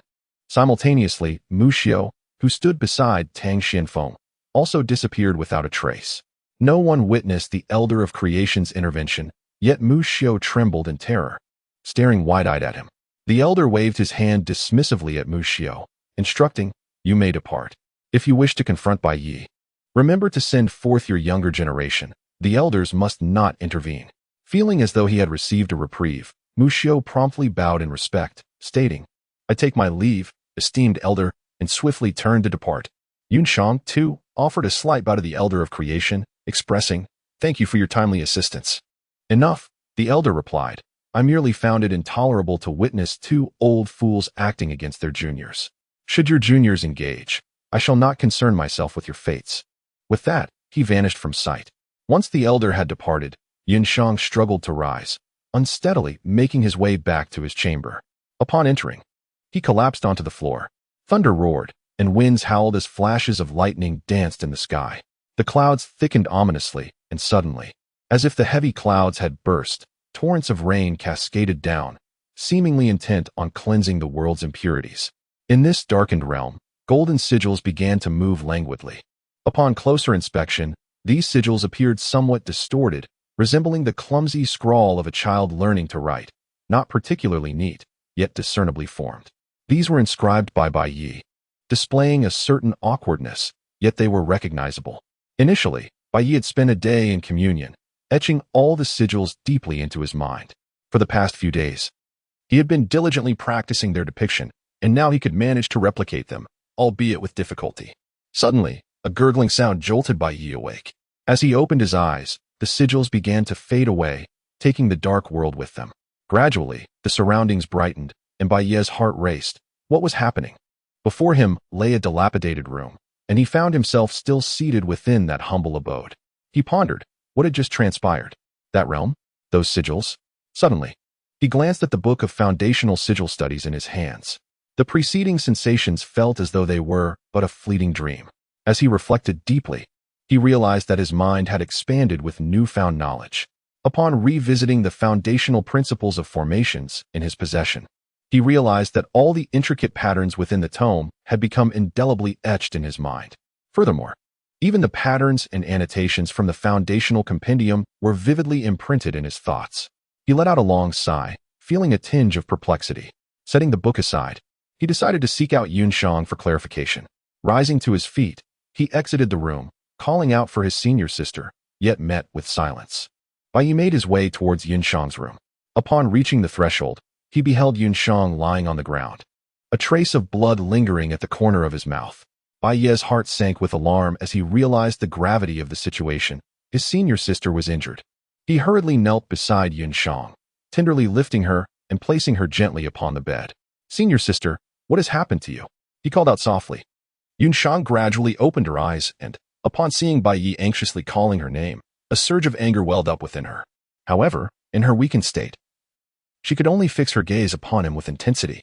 In a frail voice, she remarked, "You, of all people, owe me a life." Bai Yi was initially elated to see Yunshang awaken, yet upon hearing her words, a sudden chill enveloped him. "Senior sister, what has transpired?" It seemed that Yunshang sensed something beneath her head. Casting her gaze sideways, she discovered that Bai Yi's arm was encircling her. She turned her head sharply, coldly regarding Bai Yi. That glance sent a shiver down his spine. A realization dawned upon him as he observed the arm that had been holding Yunshang. In a sudden panic, he forcefully withdrew his arm with a loud thud, causing Yunshang's head to collide against the bed with a resounding thump. Bai Yi immediately sensed that something was amiss. The impact left Yunshang momentarily stunned, her mind blank. With a fierce stare, she fixed her gaze upon Bai Yi, demanding, "Do you intend to kill me?" Bai Yi felt a twinge of embarrassment, utterly taken aback by the severity of Yunshang's injuries. He lacked even the strength to lift his head, choosing not to dwell on the matter any longer. He hastily inquired, "Senior sister, how did you come to be injured? What transpired?" Yunshang, however, fixed a piercing gaze upon Bai Yi and retorted, "What does it matter to you?" Bai Yi, the carefree spirit, smiled and said, "Senior sister, I am hungry. Do you have anything to eat?" Upon hearing this, Yunshang's expression grew even colder. She thought to herself, "I've gone 4 or 5 days without sustenance, and you come to me asking for food?" With that in mind, she retorted, "Food? Indeed, you can devour me." As soon as the words left her lips, she felt a twinge of regret and quickly added, "Is eating all you ever think about?" Bai Yi wore a peculiar expression, pondering to himself, "Consume you? How is that even possible? Is it in that manner? You won't even allow a touch, yet you expect me to partake? Is there something amiss?" Upon observing Bai Yi's strange demeanor, Yunshang felt a surge of anger, his face turning an ashen hue. With a sudden exclamation, he startled Bai Yi, who had been lost in thought. Bai Yi jolted awake, exclaiming, "Senior sister, what on earth happened to you? Is it because of me? Has someone from the Tang family arrived?" Yunxiang was still entangled in the aftermath of her previous words, realizing she had inadvertently allowed this fellow to consume her. The thought ignited a surge of fury within her, causing her to draw in deep, ragged breaths. Observing Yunxiang's silence, Bai Yi continued, "Rest assured, senior sister. I shall seek vengeance for you." "You? By what means?" Yunxiang retorted, her chest heaving as if to manifest the boundless rage within her. Gazing at her rapidly rising and falling chest, Bai Yi felt a sudden warmth in her nose, as if a tide of heat were about to spill forth. Hastily, she wiped her nose, yet she failed to notice the crimson streaks that now adorned her face and hands. Yunxiang, noticing Bai Yi's bloodied visage, inquired with a hint of incredulity, "What? Are you injured as well?" She quickly followed with, "But wait, in the spirit state, one cannot be harmed, nor can one fall into madness." Bai Yi expressed some confusion, "Senior sister, I am not injured." Yunxiang interrupted Bai Yi's words, pointing at his hand and then at his face. Chapter 15. A pot of strange meat. Bai Yi gazed at his hands with a hint of confusion. To his astonishment, they were covered in blood. He wiped his nose with his hand, and droplets of crimson fell. Bai Yi's eyelids fluttered. Had he sustained an injury? At that moment, Yunxiang seemed to have a sudden realization, fixing his gaze on Bai Yi and inquiring, "Do you have something on your mind?" Bai Yi could no longer feign ignorance regarding the situation. It was evident that the natural response he experienced was triggered by the sight of the heaving chest moments ago. He instinctively blurted, "It was merely an instinctive reaction, nothing more." The moment the words escaped his lips, he sensed a misstep, realizing he might have spoken inappropriately. Turning to Yunxiang, he hastily added, "Senior sister, I shall go wash up." With that, he attempted to depart. "Stop right there," Yunxiang commanded, her gaze fixed coldly upon Bai Yi. "An instinctive reaction, you say? What follows such a primal response?" Bai Yi hastily fled the room without a backward glance, instinctively knowing that he could not afford to linger. Seizing the moment while Yunxiang lacked the strength to pursue him, he hurriedly made his escape. Witnessing Bai Yi's retreating figure, Yunxiang stood momentarily stunned. He actually ran away. Bai Yi dashed out of Yunxiang's chamber, murmuring to himself, could he truly be a member of the Tang family? With a soft sigh, he resolved to procure something to eat first. He ventured into the kitchen, casting his gaze upon the rusted iron pot, then turned to the empty rice jar, feeling the pangs of hunger in his flat stomach. An impulse to curse bubbled within him. Yet, he had no choice but to step outside in search of sustenance. As he exited the small courtyard, a sudden thought struck him. There was a small grove not far from the yard. It should be home to wild rabbits and chickens. After all, hadn't he, his senior sister, expressed a desire for meat? It would be perfect to hunt for some game. Before long, Bai Yi arrived at the grove. But after wandering about for quite some time, he had yet to spot any rabbits. As he pondered whether to change locations for his hunt, an unusual sound reached his ears. A peculiar cry echoed through the air. "Woo Gigi, woo Gigi." Bai Yi turned his gaze in the direction of the sound and beheld a most peculiar creature not far away. It possessed the body of a chicken and the head of a rabbit, lacking ears, which rendered it exceedingly strange. Its legs were remarkably thick, comparable to the girth of an adult's arms. Adorned in pale purple feathers, it appeared to emit a faint green luminescence. Its two eyes were fixated upon him, swirling around in a curious manner, while it made a series of soft, murmuring sounds, as if greeting Bai Yi. Bai Yi cautiously approached the small creature, careful not to startle it. The little being gazed at Bai Yi as she drew nearer, tilting its head in a curious manner, seemingly perplexed. It then took 2 steps back. Bai Yi observed the small creature retreating and promptly halted his advance. After a moment of contemplation, he gently addressed the tiny being. "Hey, little one, don't move. I am coming over to play with you." With that, he resumed his slow approach towards the creature. This time, it appeared to comprehend Bai Yi's words, as it ceased its retreat and simply gazed at him with apparent curiosity. Gradually, Bai Yi drew nearer, and when he was merely a few feet away, he suddenly lunged forward, his hands outstretched to seize the small creature. Startled by Bai Yi's abrupt movement, the little being froze for a moment, which was precisely when Bai Yi managed to grasp it firmly, fearing its escape. As Bai Yi was about to depart, he suddenly noticed 2 eggs not far away. They were the size of an adult's fist, radiating a pristine whiteness. Upon closer inspection, they appeared to emit a faint, ethereal glow. Bai Yi, without much thought, stowed away the eggs and exclaimed, "Finally, something to eat." He then made his way towards the 5-star academy. In no time, he returned to the academy, placed the 2 eggs in his room, and without considering the opinion of the little creature, he proceeded to pluck feathers and draw blood, boiling a large pot of soup. Within the hour, an enticing aroma wafted through the courtyard, filling the air with the delightful scent of rich bone broth. Once it was ready, Bai Yi gently lifted the lid of the pot and ladled out a spoonful of soup. After taking a moment to inhale the fragrant steam, he exclaimed, "Ah, how delicious!" He quickly fetched a large bowl, filled it to the brim, covered the pot, and made his way to Yunshang's chamber. He approached her bedside with the bowl brimming with meat. At that moment, she had already succumbed to slumber. Bai Yi softly called out to awaken her. Upon noticing the bowl of meat in his hands, Yunshang's eyes widened in astonishment as she inquired, "Where did you obtain this? What kind of meat is this?"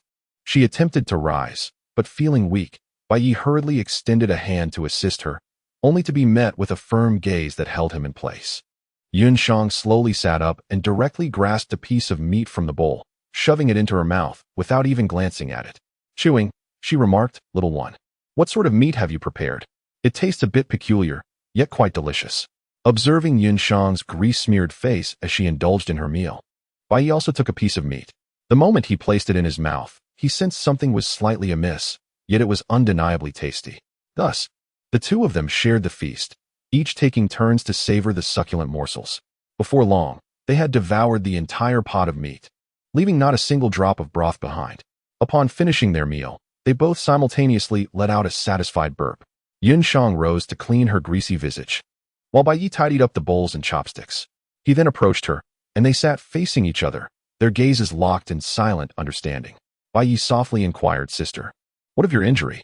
Yunshang cast a glance at Bai Yi, replying, "That night, two individuals arrived in search of you. You were engrossed in your cultivation, so I refrained from disturbing you." Bai Yi furrowed his brows and inquired, "Two individuals? Seeking me? Could it be that the Tang family has uncovered my whereabouts?" Yunshang, somewhat irate, retorted, "If they are not looking for you, then who could they possibly be searching for? I possess no enemies in this realm. Yet you, having only just arrived a few days ago, have already attracted adversaries. Will you not offer an explanation regarding your past?" Bai Yi found himself in an awkward predicament. "Senior sister, allow me to recount the events concerning Zhao Shuer from the very beginning." Yunshang furrowed her brows, sensing a conspiracy at play. "Do you know where Zhao Shuer is currently?" "I do not," he replied, "but since you have graciously invited me to a feast, I shall assist you in analyzing the situation." Just as he uttered these words, a peculiar expression crossed Yunshang's face. A faint blush began to grace her fair complexion. At that moment, she felt an inexplicable sensation, as though something were gently caressing her. A fiery warmth enveloped her entire being, consuming her corporeal form. Gradually, her breathing grew labored and hurried, while her slender waist twisted unnaturally, reminiscent of a willow branch swaying in the breeze. Bai Yi gazed at the scene before him. Momentarily bewildered, he hurriedly inquired, "Senior sister, what has happened to you?" As Bai Yi spoke, it roused Yunshang from her impending haze. Yunshang fixed her gaze upon Bai Yi, a hint of anger lacing her voice as she inquired, "What kind of meat did you give me?" Bai Yi was somewhat at a loss for words. It was a creature with the body of a chicken and the head of a rabbit, lacking ears, which rendered it exceedingly peculiar. Its legs were as thick as those of an adult's arms, and its entire form was adorned with pale purple feathers that seemed to emit a faint green glow. Before she could finish her sentence, Yunshang exclaimed in terror, "What? You actually encountered that thing and even captured it for stew, and you dare to serve it to me?" As she spoke, she appeared to drift into a trance, her body trembling slightly, as if struggling against an insatiable desire. Bai Yi observed the terror etched upon Yunshang's face, compounded by her current state, and felt an ominous foreboding. She inquired, "Senior sister, what is that thing?" Yunshang clenched her fists tightly, her nails digging deep into the flesh, as a trickle of crimson flowed slowly down her pristine jade-like hand. Trembling, she replied to Bai Yi, "If it is indeed as you say, then it is the ancient desire beast." "The ancient desire beast, do you understand?" She gazed at Bai Yi with a somewhat disheveled expression and continued, "Just a single drop of its blood can incite a person to succumb to insatiable lust and perish. Even those at the unity realm, and even the supreme realm, would find it difficult to resist." With that, she fell silent, her face a mask of terror, her mouth agape as she stared at Bai Yi. At this moment, Bai Yi's face was also flushed crimson, her entire body trembling. Chapter 16, A Bounty of Wealth and Talent. At this moment, Bai Yi felt as though his entire body was engulfed in flames, with relentless waves of heat surging over him. He suddenly turned to Yunshang and exclaimed, "Is there any way to alleviate this?" Yunshang trembled and replied, "You must leave. You must get away from me." Bai Yi's gaze roamed uncontrollably across Yunshang's entire form. Upon witnessing this scene, Yunshang's expression changed dramatically. He shouted furiously, "Bai, you better leave at once, or I will kill you."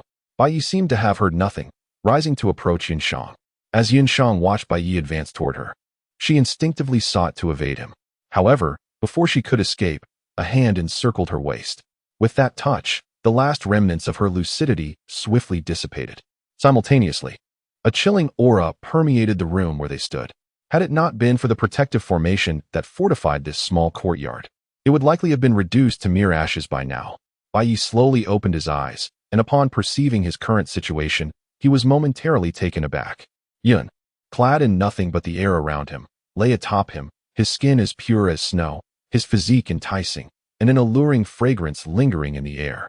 Bai Yi seemed to recall something. He slowly moved away from Yunshang. Gently donning his clothes, he turned to leave.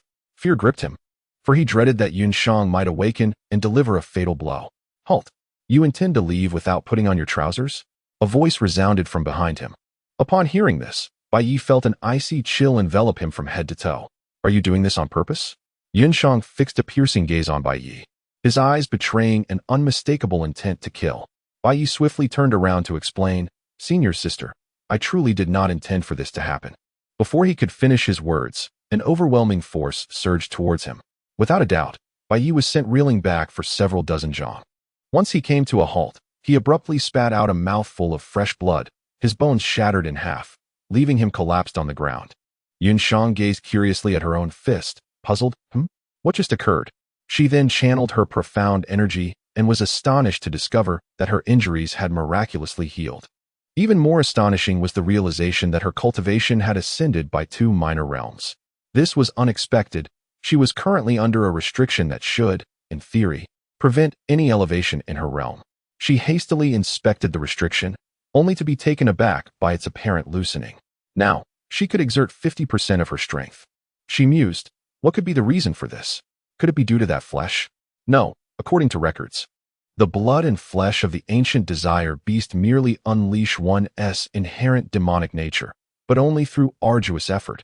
Could it be related to that incident with that individual?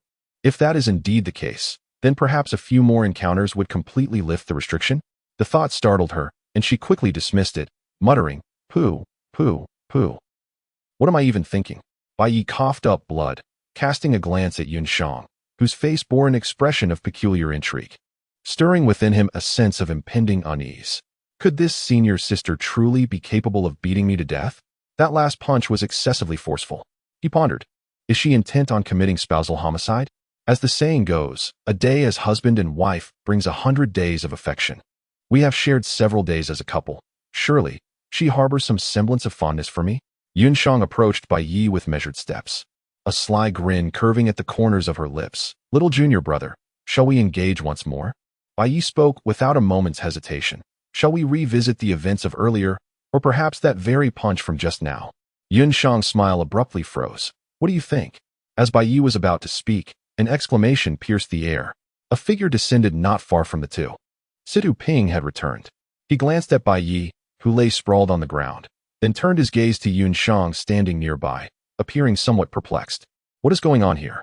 Yunshang flashed a playful smile. "Master Uncle, I was teaching him the intricacies of formation patterns, but he accidentally took a tumble." She gestured towards Bai Yi. Situ Ping looked at Bai Yi, who hastily nodded in agreement. Yes, what my senior sister said is absolutely correct." He dared not speak out of turn, fully aware of his senior sister's potential fury should he provoke her wrath. Yunshang, upon hearing Bai Yi's words, could not help but display a hint of admiration. Suddenly, Situ Ping's attention was drawn to the doorway of the kitchen, where some feathers lay scattered. They were indeed the feathers of an ancient beast. He approached, bent down, and picked one up for closer inspection. His expression shifted dramatically. "Where did you acquire this?" Yunshang's face darkened slightly as she shot a glare at Bai Yi. How could he carelessly discard such things? She quickly turned to Situ Ping. "Master Uncle, these are merely ordinary chicken feathers. A few days ago, my junior brother hunted a wild chicken in the nearby woods. These are from that bird. As she spoke, she snatched the feather from Situ Ping's hand and hurriedly collected the others strewn about. Situ Ping's expression brightened. Is there any chicken left? Please bring me 2 pieces. Upon hearing this, Bai Yi, who lay on the ground, nearly stumbled over himself, almost biting the dust and injuring his mouth in the process. Noticing the silence that followed, Situ Ping felt a bit awkward. Ah, no matter. Just remember to save some for me next time. He then turned his attention back to Bai Yi. Year, that fall must have been quite severe. Here, take this. He handed Bai Yi a pill, which was pitch black, roughly the size of a fingernail, adorned with a singular intricate pattern. Without a moment's hesitation, Bai Yi took the elixir and placed it into his mouth. As the medicinal substance entered his body, a surge of pure spiritual energy coursed throughout him, visibly mending the fractured bones at an astonishing pace. Bai Yi was taken aback, exclaiming, "Master." Situ Ping chuckled, "Oh, it is merely a first-grade healing pill." In a short while, Bai Yi had nearly fully recovered. He rose and inquired, "Master, do you possess more of such pills?" He wished to procure a couple more, for in the event that his senior sister were to, in a moment of folly, strike him, he would rely on these healing pills. Otherwise, he might truly find himself in peril. Yun Shang interjected, "Do you think those pills are as plentiful as cabbages?" Situ Ping replied, "Though the pills are beneficial, one must not become overly reliant on them. Remember, all medicine carries its own toxicity. It is essential to strengthen one's own abilities. Do not stumble again in the future." As he spoke, he cast a glance at Yun Shang. Situ Ping could discern that Bai Yi had been struck by Yun Shang, though he remained unaware of the reasons behind the altercation. Yun Shang then shifted the conversation. "Master Uncle, did you acquire anything of note this time?" The 3 of them gathered around the table, and Situ Ping produced a ring. Yun Shang furrowed his brow. "A spatial ring?" Situ Ping directed his gaze towards Bai Yi. "Here, this is for you." Bai Yi was about to retrieve the ring when Yun Shang swiftly took it instead. "He has no use for it at the moment. I shall keep it safe for him." As her mind delved into the ring, her expression shifted dramatically. Meanwhile, Situ Ping maintained a calm smile. Bai Yi observed the situation with a hint of curiosity. "What troubles you?" he inquired. Yun Shang, disregarding Bai Yi's presence, turned to Situ Ping and asked, "Master, is this person yours?" Situ Ping nodded affirmatively. Yun Shang, taken aback, exclaimed, "Did you kill him?" Situ Ping shook his head, clarifying, "It was not I who delivered the fatal blow. I encountered an acquaintance over there, and it was that familiar face who intervened and struck him down."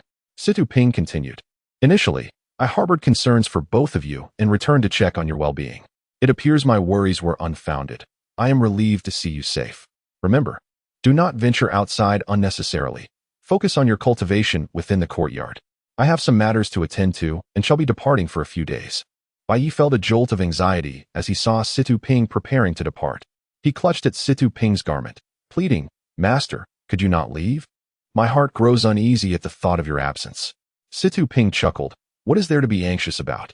With your senior sister to protect you, no one on this continent can harm you.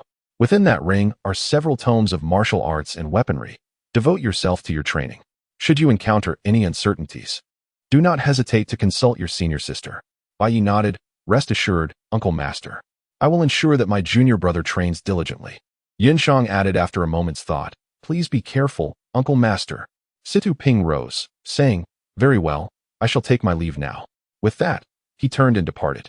As soon as Situ Ping left, Bai Yi was suddenly enveloped by a chilling aura of malevolence. Chapter 17. Feigned Assassination. Chapter 18.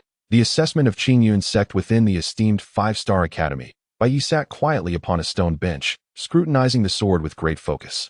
At this moment, his wounds had fully healed. Yun Shang approached, extending his hand. "Return the sword to me." Bai Yi, feeling helpless, had no choice but to hand her the sword.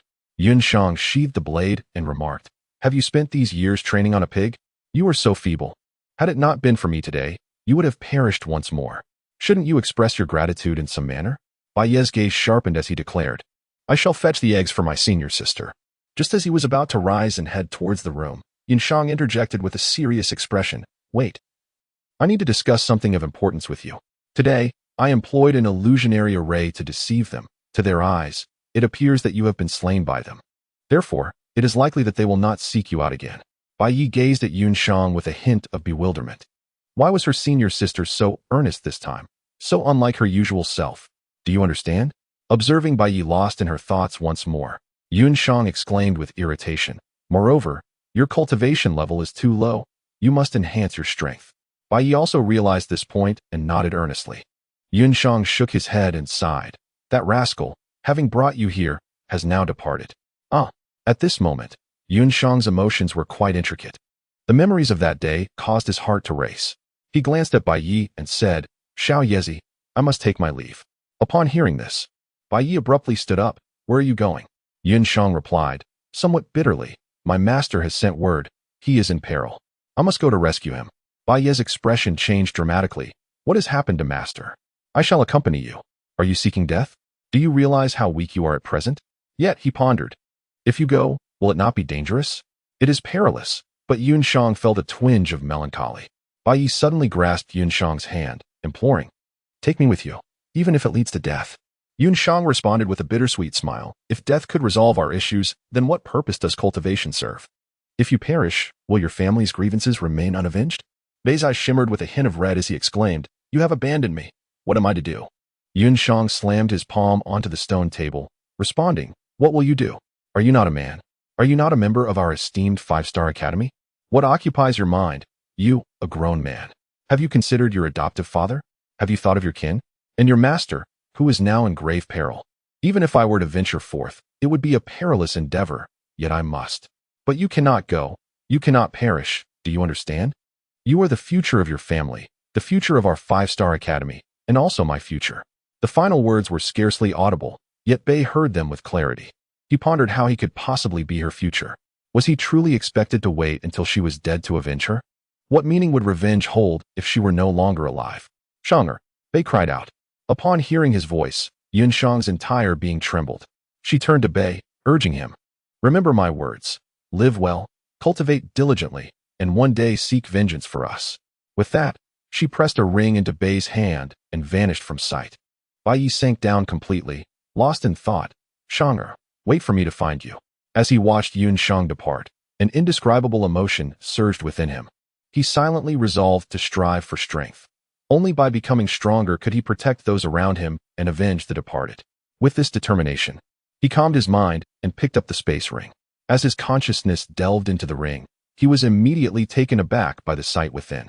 There were several large piles of spirit stones, an array of books, and 2 swords. Among them was the crimson golden longsword that Yun Shang had previously lent him. Bai Yi gazed at the collection of books and discovered that many pertained to formations, with 2 dedicated to sword techniques. Regrettably, the tome One Word, One Thought, Vanquishing All Realms was not among them. Bai Yi retrieved one of the swordsmanship tomes, Sword Techniques. What manner of swordplay is this? Bai Yi murmured. He then opened the book and was immediately captivated by its contents. The path of the sword knows no bounds. One enters the realm through intention, transcends the ordinary through the realm, and cleaves the immortal with the mundane. In the heart, the sword encompasses all things. The white leaves became increasingly captivating, leading one to enter a state of deep contemplation once more. Days turned into weeks, and after a span of 10 days, a resounding sound of a sword echoed through the heavens. The resplendent golden sword beside Bai Yi trembled slightly, as if it were on the verge of awakening. At that moment, Bai Yi slowly opened his eyes, and with his right hand gripping the sword, he gently swept it through the air. Instantly, a fissure formed in the atmosphere before him. The air was cleaved apart. That seemingly delicate stroke had indeed sliced through the very fabric of the air. Bai Yi, momentarily bewildered, rose and made another sweeping motion towards the void. This time, once again, the air was severed, and a faint gleam of sword light emanated forth. Wherever the sword light traversed, a series of piercing cutting sounds echoed, culminating as the radiant stroke struck the opposite wall. A neat incision appeared on the wall, revealing a glimpse of the space beyond. Bai Yi glanced at the sword in his hand, a fine blade indeed. He then retrieved another volume of sword techniques from his ring, The Convergence of 10,000 Swords. Upon perusing its pages, he found it utterly incomprehensible. Closing the book, he fell into deep contemplation. After a moment, he resumed his meditative practice. His foremost priority now was to elevate his realm. Resources and martial skills were abundant. His primary focus must be on enhancing his cultivation. In the blink of an eye, 3 months had elapsed, and Bai Yi ascended from the 6th to the 9th level of qi condensation. Now, as he channeled his profound energy, a thick, white aura enveloped his entire being. His sword techniques had also reached a minor accomplishment, yet he remained unable to grasp the essence of the convergence of 10,000 swords. Nevertheless, he had not neglected the study of formations and was now capable of inscribing some basic arrays. Bai Yi set down the book in his hands and murmured, "Shang, how have you been? Where on earth have you gone? Tomorrow marks the day when Qingyun sect recruits disciples. Indeed. I wonder how many will partake in the examination this year." Bai Yi was strolling down the street when he suddenly overheard passers-by discussing the recruitment of disciples by the Qingyun sect taking place tomorrow. At that moment, a young man approached Bai Yi and inquired, "Esteemed brother, are you preparing to partake in tomorrow's selection examination for the Qingyun sect?" Bai Yi was somewhat perplexed. "Qingyun sect?" The young man furrowed his brow and replied, "Do you mean to say that you are unfamiliar with the Qingyun sect?" Bai Yi clasped his fists with a smile, admitting his ignorance. At that moment, another person nearby scrutinized Bai Yi with curiosity, inquiring if he was from out of town. Bai Yi's expression shifted slightly. "No, I hail from a remote location and have never heard of this Qingyun sect." Upon hearing this, the two individuals beside him exchanged relieved smiles. The Qingyun sect is the largest sect in our border city, boasting thousands of disciples and abundant cultivation resources, one of them remarked. Bai Yi pondered. While he lacked for resources, solitary diligence was not the optimal path. Yun Shang had once imparted to him that true growth is only attainable through the crucible of battle. His previous weakness stemmed from a sheltered upbringing within the confines of his family, devoid of the necessary trials. He was akin to a flower nurtured in a greenhouse, beautiful yet ineffectual. Bai Yi inquired, "Are you aware of the criteria for recruiting disciples at the Qingyun sect?" The answer was straightforward, comprising 3 essential trials. The first stipulation is that candidates must not exceed the age of 18. The second requires the attainment of the qi condensation stage, and the third entails a combat strength assessment. As long as one successfully condenses qi, they are likely to pass. "Ah, I see," Bai Yi responded. "Are you gentlemen planning to participate?" He asked once more. The group, somewhat embarrassed, replied, "We have surpassed the age limit." Alas! With that, they turned and departed. Chapter 19. Shattering the Strength Testing Stone. The following day, Bai Yi arrived at the disciple recruitment assessment venue of the Qingyun sect. The square, spanning several dozen feet, featured a grand circular platform at its center. At this moment, a multitude of several thousand individuals had already gathered around the platform, their animated conversations creating a cacophony that made Bai Yi's ears somewhat uneasy. Suddenly, a petite girl, seemingly around 16 or 17 years of age, approached him. Dressed in a vibrant red floral mini dress, with her hair styled in 2 exuberant pigtails.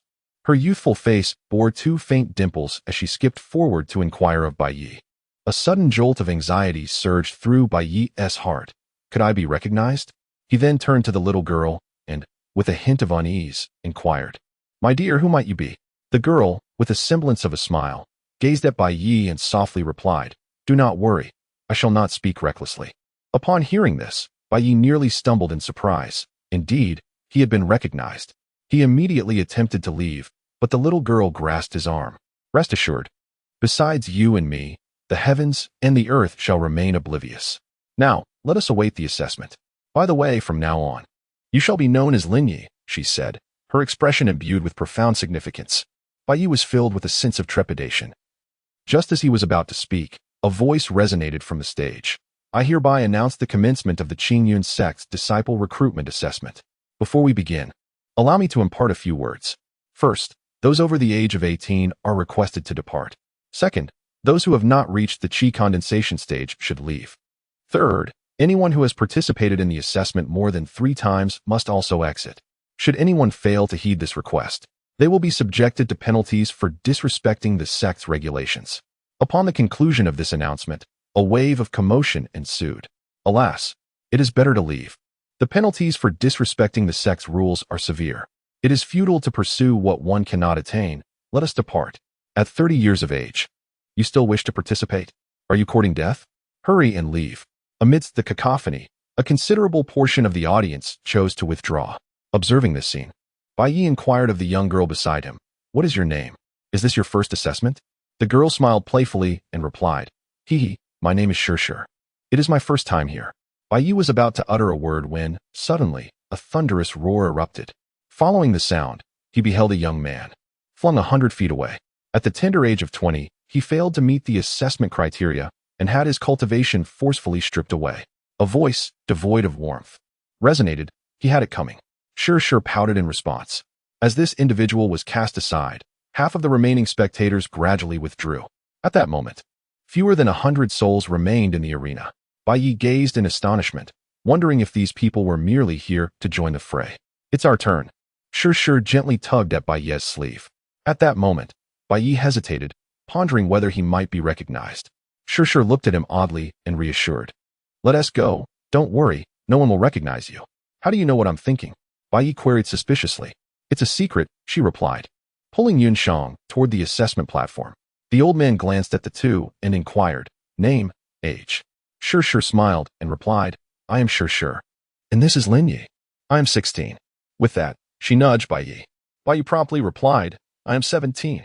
The elder cast a glance at the two. Proceed to the next challenge. The two then moved to the other side. The elder scrutinized them.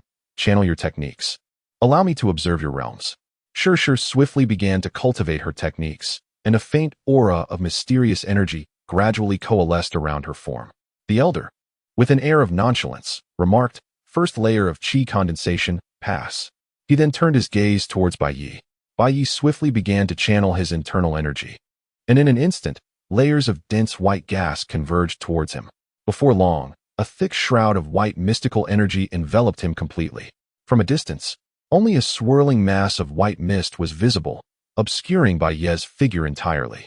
The elder's eyes widened in astonishment as he exclaimed, what is this? Sure also wore a peculiar expression, but she quickly regained her composure, asking, did you succeed? The elder, still in a state of shock, pondered aloud. Why is your condensation of energy so remarkably solid? Bai Yi cast a peculiar glance at the elder, inquiring, is mine different from others? The elder relaxed slightly and replied, not quite the same. You may proceed to the next stage. The third stage entails a combat power assessment. This test is rather straightforward. It requires one to unleash their full strength upon the force testing stone.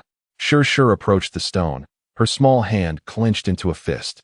A surge of mysterious energy coursing through her. With a resounding thud, the stone trembled slightly, emitting a brilliant yellow glow. Impressive. To possess such combat power at the first level of qi condensation. Well done, young lady, remarked the elder responsible for the evaluation.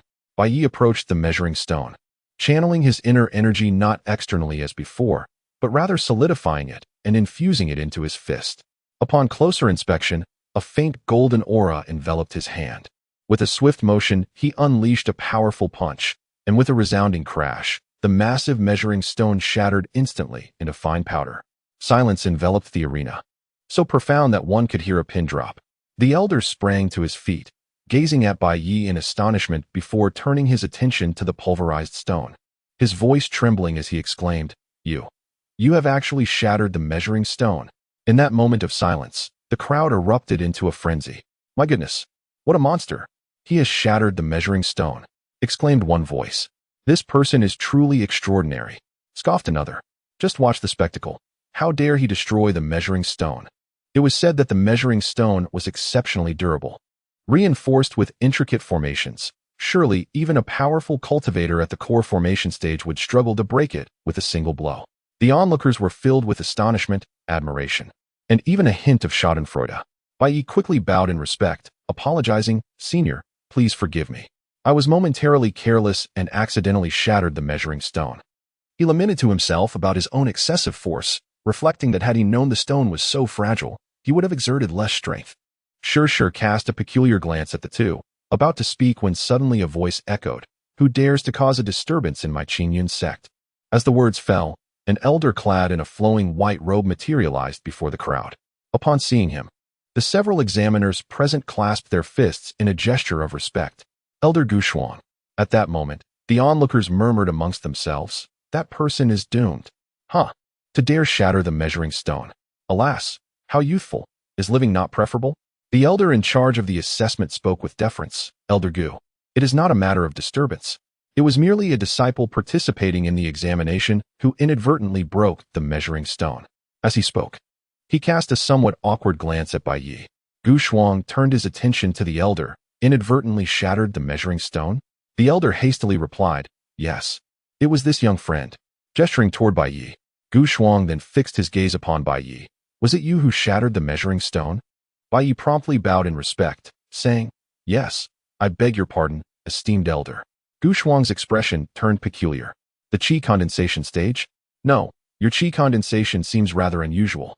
He then glanced at the crowd below and continued, the assessment is temporarily concluded. You may disperse. The force testing stone has been shattered. What is there left to evaluate? A tumult arose from the assembly as voices clamored. I have yet to be assessed. I have prepared for this examination for 3 years. Yes, let us continue. Next year, I shall be too old. The crowd expressed their discontent. Observing this scene, Gu Shuang and the others furrowed their brows deeply. He then gestured towards the crowd, stating, if that is the case, we shall resume the assessment. However, as we lack the force testing stone, I have decided to conduct 2 rounds of evaluation. Those who pass will be registered, and during the next assessment, the registered individuals may directly proceed to the 3rd round. Upon hearing this, the crowd voiced their approval. Gu Shuang then turned to Bai Yi, saying, you too, follow me. Chapter 20, Sharing a Room. Chapter 21, Causing Trouble. Chapter 22, the head of the law enforcement hall, a fierce battle erupted as hundreds of inner disciples unleashed their might, casting the heavens into shadows akin to night. Swords clashed, and gusts of wind surged, producing a cacophony of sounds. Suddenly, a loud roar echoed as an inner disciple was struck by a massive hammer, hurtling him out of the arena. A dazzling flash of blades tore through the air with a force reminiscent of a breaking bamboo, targeting one disciple. Yet, an individual with seemingly boundless power shattered the attack with bare hands. Another intense collision ensued, sending dozens of disciples flying out of the arena. In the skies, Chen Guangjian and his companions meticulously observed the disciples below when he suddenly turned his gaze towards Bai Yi's position. At that moment, Bai Yi was besieged by dozens, resolutely shielding Shirshir behind him. Elder Gu, are these the 2 individuals you brought? Chen Guangjian inquired. Gu Shuang, lost in thought, turned to Chen Guangjian and replied, indeed. Sect leader. Chen Guangjian chuckled, remarkable. One individual holding off dozens, truly a promising talent. The thunderous clashes continued, with more disciples being ejected from the arena. A piercing sound sliced through the air, and with a swift motion, a long spear pierced a disciple's chest, blood splattering forth. Chen Guangjian and the others turned, their expressions darkening with anger. It was against the rules to kill during the sect competition, and it was clear that this individual had violated them. Just as the 5 were about to intervene and apprehend the culprit, the spear-wielding disciple unleashed another strike. This one incredibly swift, the tip glimmering with a faint chill. The spear was aimed directly at Bai Yi, closing the distance in an instant. Impudent! Gu Shuang bellowed in fury. The incident unfolded suddenly, leaving no time to intervene. At that moment, Bai Yi was engaged in a fierce confrontation against a frenzied onslaught of dozens, when an overwhelming sense of life and death crisis enveloped him. Behind him, Shirshir witnessed a spear aimed directly at Bai Yi's brow, her gaze icy, as she prepared to act. With a resonant hum, a sword materialized before Bai Yi, charging towards the spear's tip. Shirshir, observing this scene, thought to herself, a heavenly tier spirit weapon? An automatic defense? Quite intriguing. The crimson golden sword soared forth, radiating brilliance, instantly enveloping the entire square in a resplendent hue of crimson gold.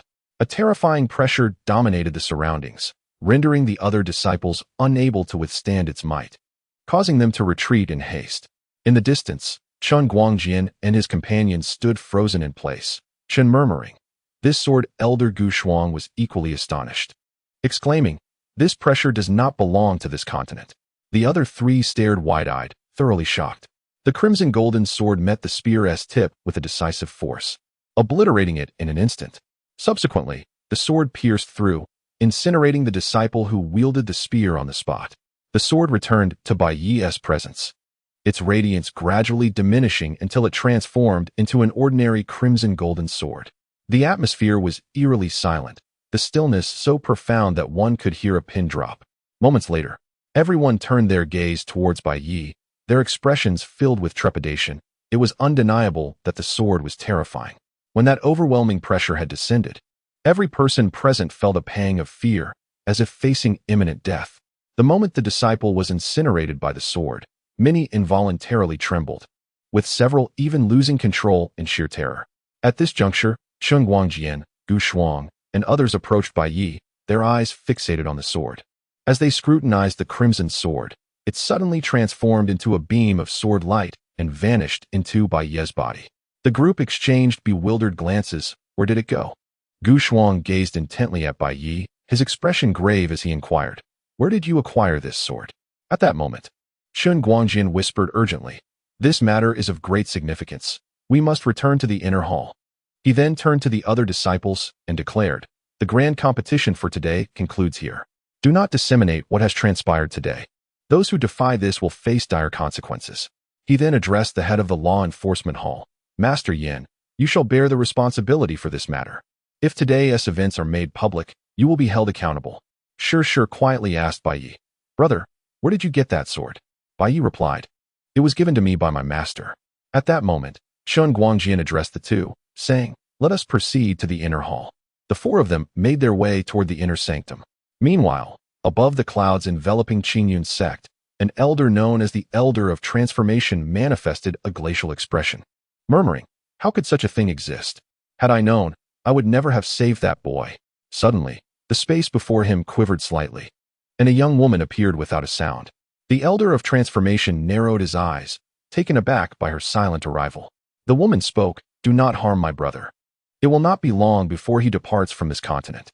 The elder regarded her gravely and inquired, "Are you from that side?" She chuckled softly. "Which side is of no concern to you. Simply remember not to provoke him." "Bai Yi, do you comprehend why I have been so verbose with you?"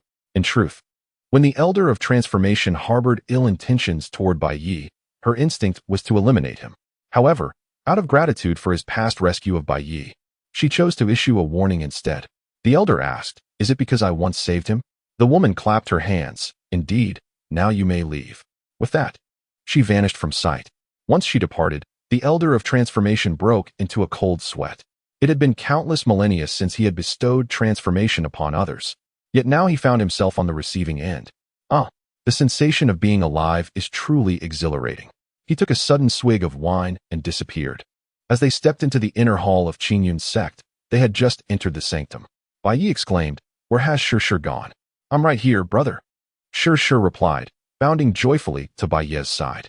Bai Yi felt a twinge of confusion. "Where did you just go?" he inquired. Sure, with a flicker of her eyes, replied, "I went to take care of some personal matters." Upon hearing this, Bai Yi felt a sense of unease. To take care of personal matters? Who would believe that? At that moment, Gu Shuang turned to Bai Yi, his expression grave as he asked, "Yi, what about your sword?" Before he could finish, Sure interjected, "Uncle Gu, that sword belongs to my father, which he bequeathed to him.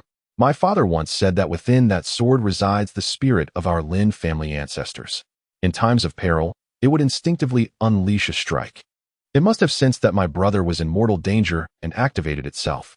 Yet, that sword can only trigger once before it dissipates into spiritual energy." Upon hearing this, the expressions of those present began to normalize somewhat. "So that is how it is," Chen Guangjian sighed, a look of regret etched on his face. Gu Shuang also felt a profound sense of loss. Had that strike been wielded with precision, he had no doubt that even a formidable master would have been slain. Regret surged within him, igniting a fire of anger. "Do you recognize the one who attacked you?" Bai Yi shook his head, expressing his unfamiliarity.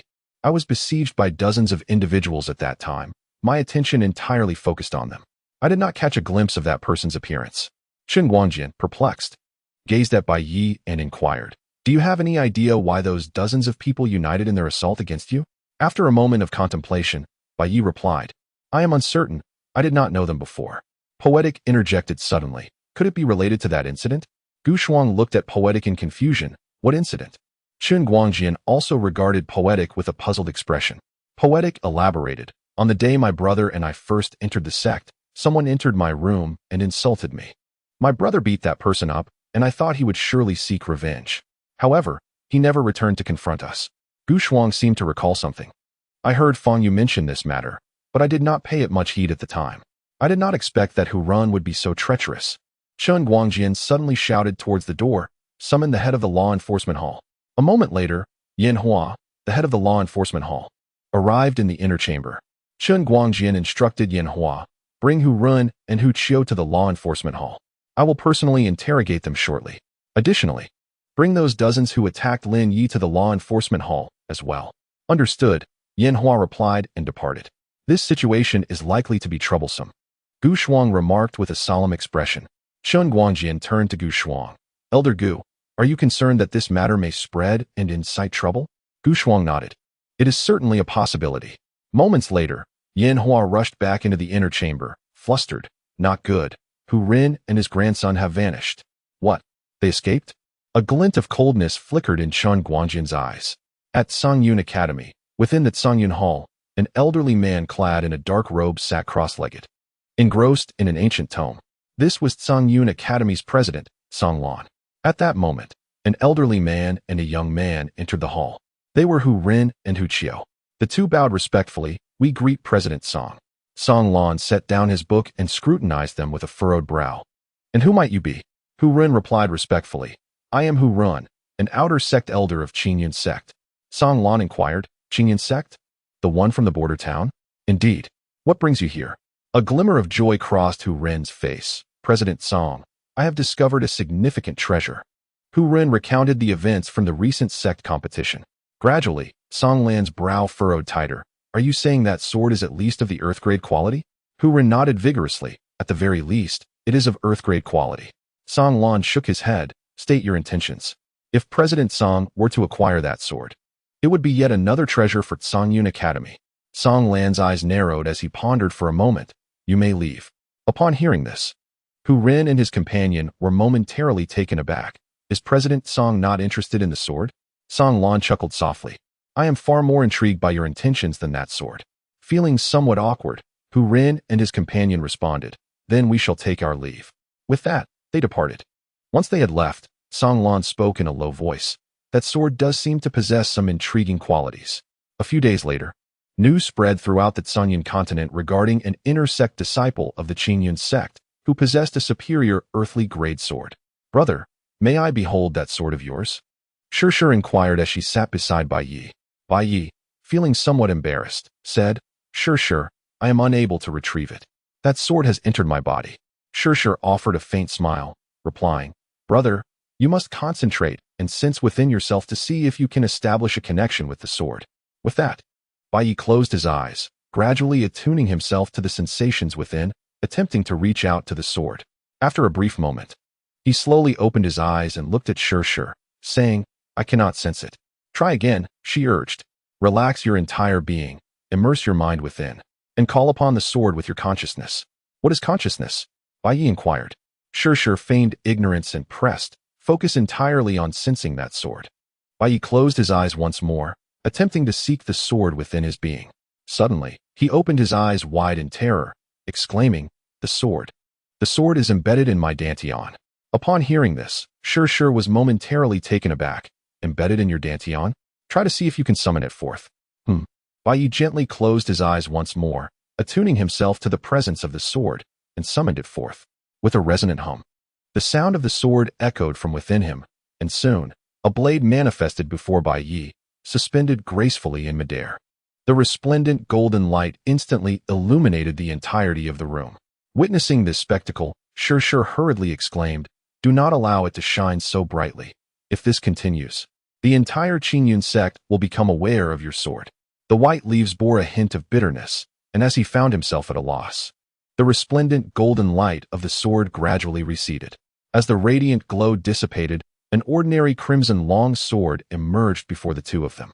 Shir scrutinized the sword closely, while Bei gazed at it with a sense of curiosity. Suddenly, Shir turned to Bei and remarked, Your master is no ordinary person, is he? Would you care to share more about him? After speaking, she prompted Bei to stow away the crimson sword. With a flicker of thought, Bai Ye's long sword transformed into a slender beam of sword light, seamlessly entering Bai Ye's body. Bai Yi slowly recounted, I am unaware of my master's precise origins. At that time, I had fainted on the street, and it was my master who brought me back. Shortly thereafter, my master mentioned the need to visit a certain place. And a few days later, he returned to me with this sword. Then he departed once more, and not long after. My senior sister informed me that our master was in peril, and she too left. Thus, I remain here all alone. Upon hearing this, Sure exclaimed, "No wonder." Bai Yi inquired with a hint of confusion, "What do you mean, no wonder?" Sure replied with a charming smile, "Oh, it's nothing. May I have the pleasure of seeing the other items your master has bestowed upon you?" Bai Yi hesitated slightly, and upon witnessing his uncertainty, Sure let out a soft laugh. "What's the matter? My dear brother, are you reluctant to share the treasures with your sister?" Bai Yi felt a bit embarrassed. "No," he replied as he removed a slender cord from around his neck, which bore a ring. He handed the ring to Sure, saying, "Everything is inside. You may take a look for yourself." With a smile, Sure accepted the ring, but her expression quickly turned peculiar. Upon her consciousness entering the ring, she beheld 2 eggs. Curiously, she inquired of Bai Yi, "Brother, where did you acquire these 2 eggs?" "I found them in a grove," he explained. "Oh, and there was also this bizarre creature, a chicken with a rabbit's head, lacking ears, which made it appear quite strange. Its legs were as thick as an adult's arms, covered in pale purple feathers that seemed to emit a faint green glow. However, I cooked and consumed it." Sure gazed at Bai Yi in utter astonishment. "What did you say? You actually ate that creature?" Bai Yi nodded. "Indeed, I cooked it and shared the meal with my senior sister." At this moment, he suddenly recalled something, and an uncomfortable expression crossed his face. Sure, taken aback, exclaimed, "But that is an ancient desire beast. You actually consumed it? Surely, you haven't engaged in anything inappropriate with your senior sister, have you?" Bai Yi's expression appeared somewhat displeased as he glanced at his own mouth, wondering how it could be so ungracious. Upon noticing Bai Yi's demeanor, Sure revealed an understanding smile, playfully pointing at him with her small finger. She then set down 2 eggs and picked up several books. "Books on formations? Does your master possess knowledge of formations?" Bai Yi replied, "My master does not possess this knowledge. It is my senior sister who specializes in formations. These books are all that she has left for me. If you find them intriguing, feel free to peruse them at your leisure." Sure pouted slightly. "What is this? I do not fancy it. You may keep it." Subsequently, she produced another long sword from her ring, measuring 3 feet in length and 2 fingers in width, its entire body a striking azure. "Not bad. This sword is also of celestial grade. However, it is ill-suited for you, as it is too cold and devoid of sentiment, an emotionless blade." At this moment, Bai Yi's curiosity was piqued. Sure, how do you possess such extensive knowledge?" "Huh, do I really know that much?" Sure's eyes twinkled as she chuckled softly. "I had a fondness for reading when I was younger. Everything I know comes from the books I've read." Hee. It must be said that Bai Yi was increasingly intrigued by Sure. From the very beginning, she recognized him at a glance, yet she consistently offered her assistance. Now, she even discerned the grade of the sword. Who exactly is she? "Brother, please put the items away." Sure smiled as she handed the ring back to Bai Yi. Suddenly, a series of knocks echoed from the door. Chapter 24. The Conspiracy of Du Guxian. "Who is it?" Sure inquired. "It is I," came a crisp and chilling voice in reply. Sure glanced at Bai Yi and whispered, "Could it be that it is senior sister Long from next door?" Bai Yi, equally perplexed, inquired, "What brings her here?" Once again, a series of knocks echoed through the air. With no choice but to comply, Sure approached the door to reveal the visitor. Indeed, it was Lung Qing, her countenance devoid of emotion, adorned in a delicate azure gown. Her eyes resembled the clarity of autumn waters, crystal clear, yet imbued with an icy detachment. She fixed her expressionless gaze upon Sure and asked, "May I enter?" Sure glanced at Bai Yi, who prompted, "Please come in, senior sister Long." Bai Yi permitted Lung Qing to enter the room. As she stepped inside, she instructed, "Close the door." At this command, both Bai Yi and Sure hesitated momentarily. Nevertheless, Sure swiftly complied, shutting the door. Lung Qing, maintaining her impassive demeanor, turned to Bai Yi and stated, "I wish to see that sword." Bai Yi, feeling quite embarrassed, said, "That sword has already vanished." Senior sister Lung Qing coldly replied, "I can sense its aura." Sure's expression soured slightly as she thought to herself, "This woman can actually perceive it. Quite remarkable indeed. However, seeing that she harbors no ill intentions towards my brother, I feel a bit more at ease." With this in mind, she offered a faint smile, saying, "Since senior sister is already aware, allow me to show it to you." Bai Yi hesitated for a moment. At that moment, Lung Qing suddenly remarked, "Don't worry. I'm merely taking a look." Sure also exchanged glances with Bai Yi, indicating that she should allow it. With a mere thought, Bai Yi summoned the resplendent crimson-golden sword before the trio. Upon its appearance, a flicker of intrigue danced across Lung Qing's icy gaze, though she adeptly concealed her reaction. Bai Yi remained oblivious to this subtle shift, yet Shi took note of it. After a brief moment of contemplation, Lung Qing remarked, "This sword is extraordinary, possessing a spirit of its own and recognizing you as its master. In the hands of another, it would merely be a mundane object." As she spoke, her gaze shifted to Bai Yi, who felt an involuntary shiver sweep through him at the intensity of her stare. How chilling, he mused.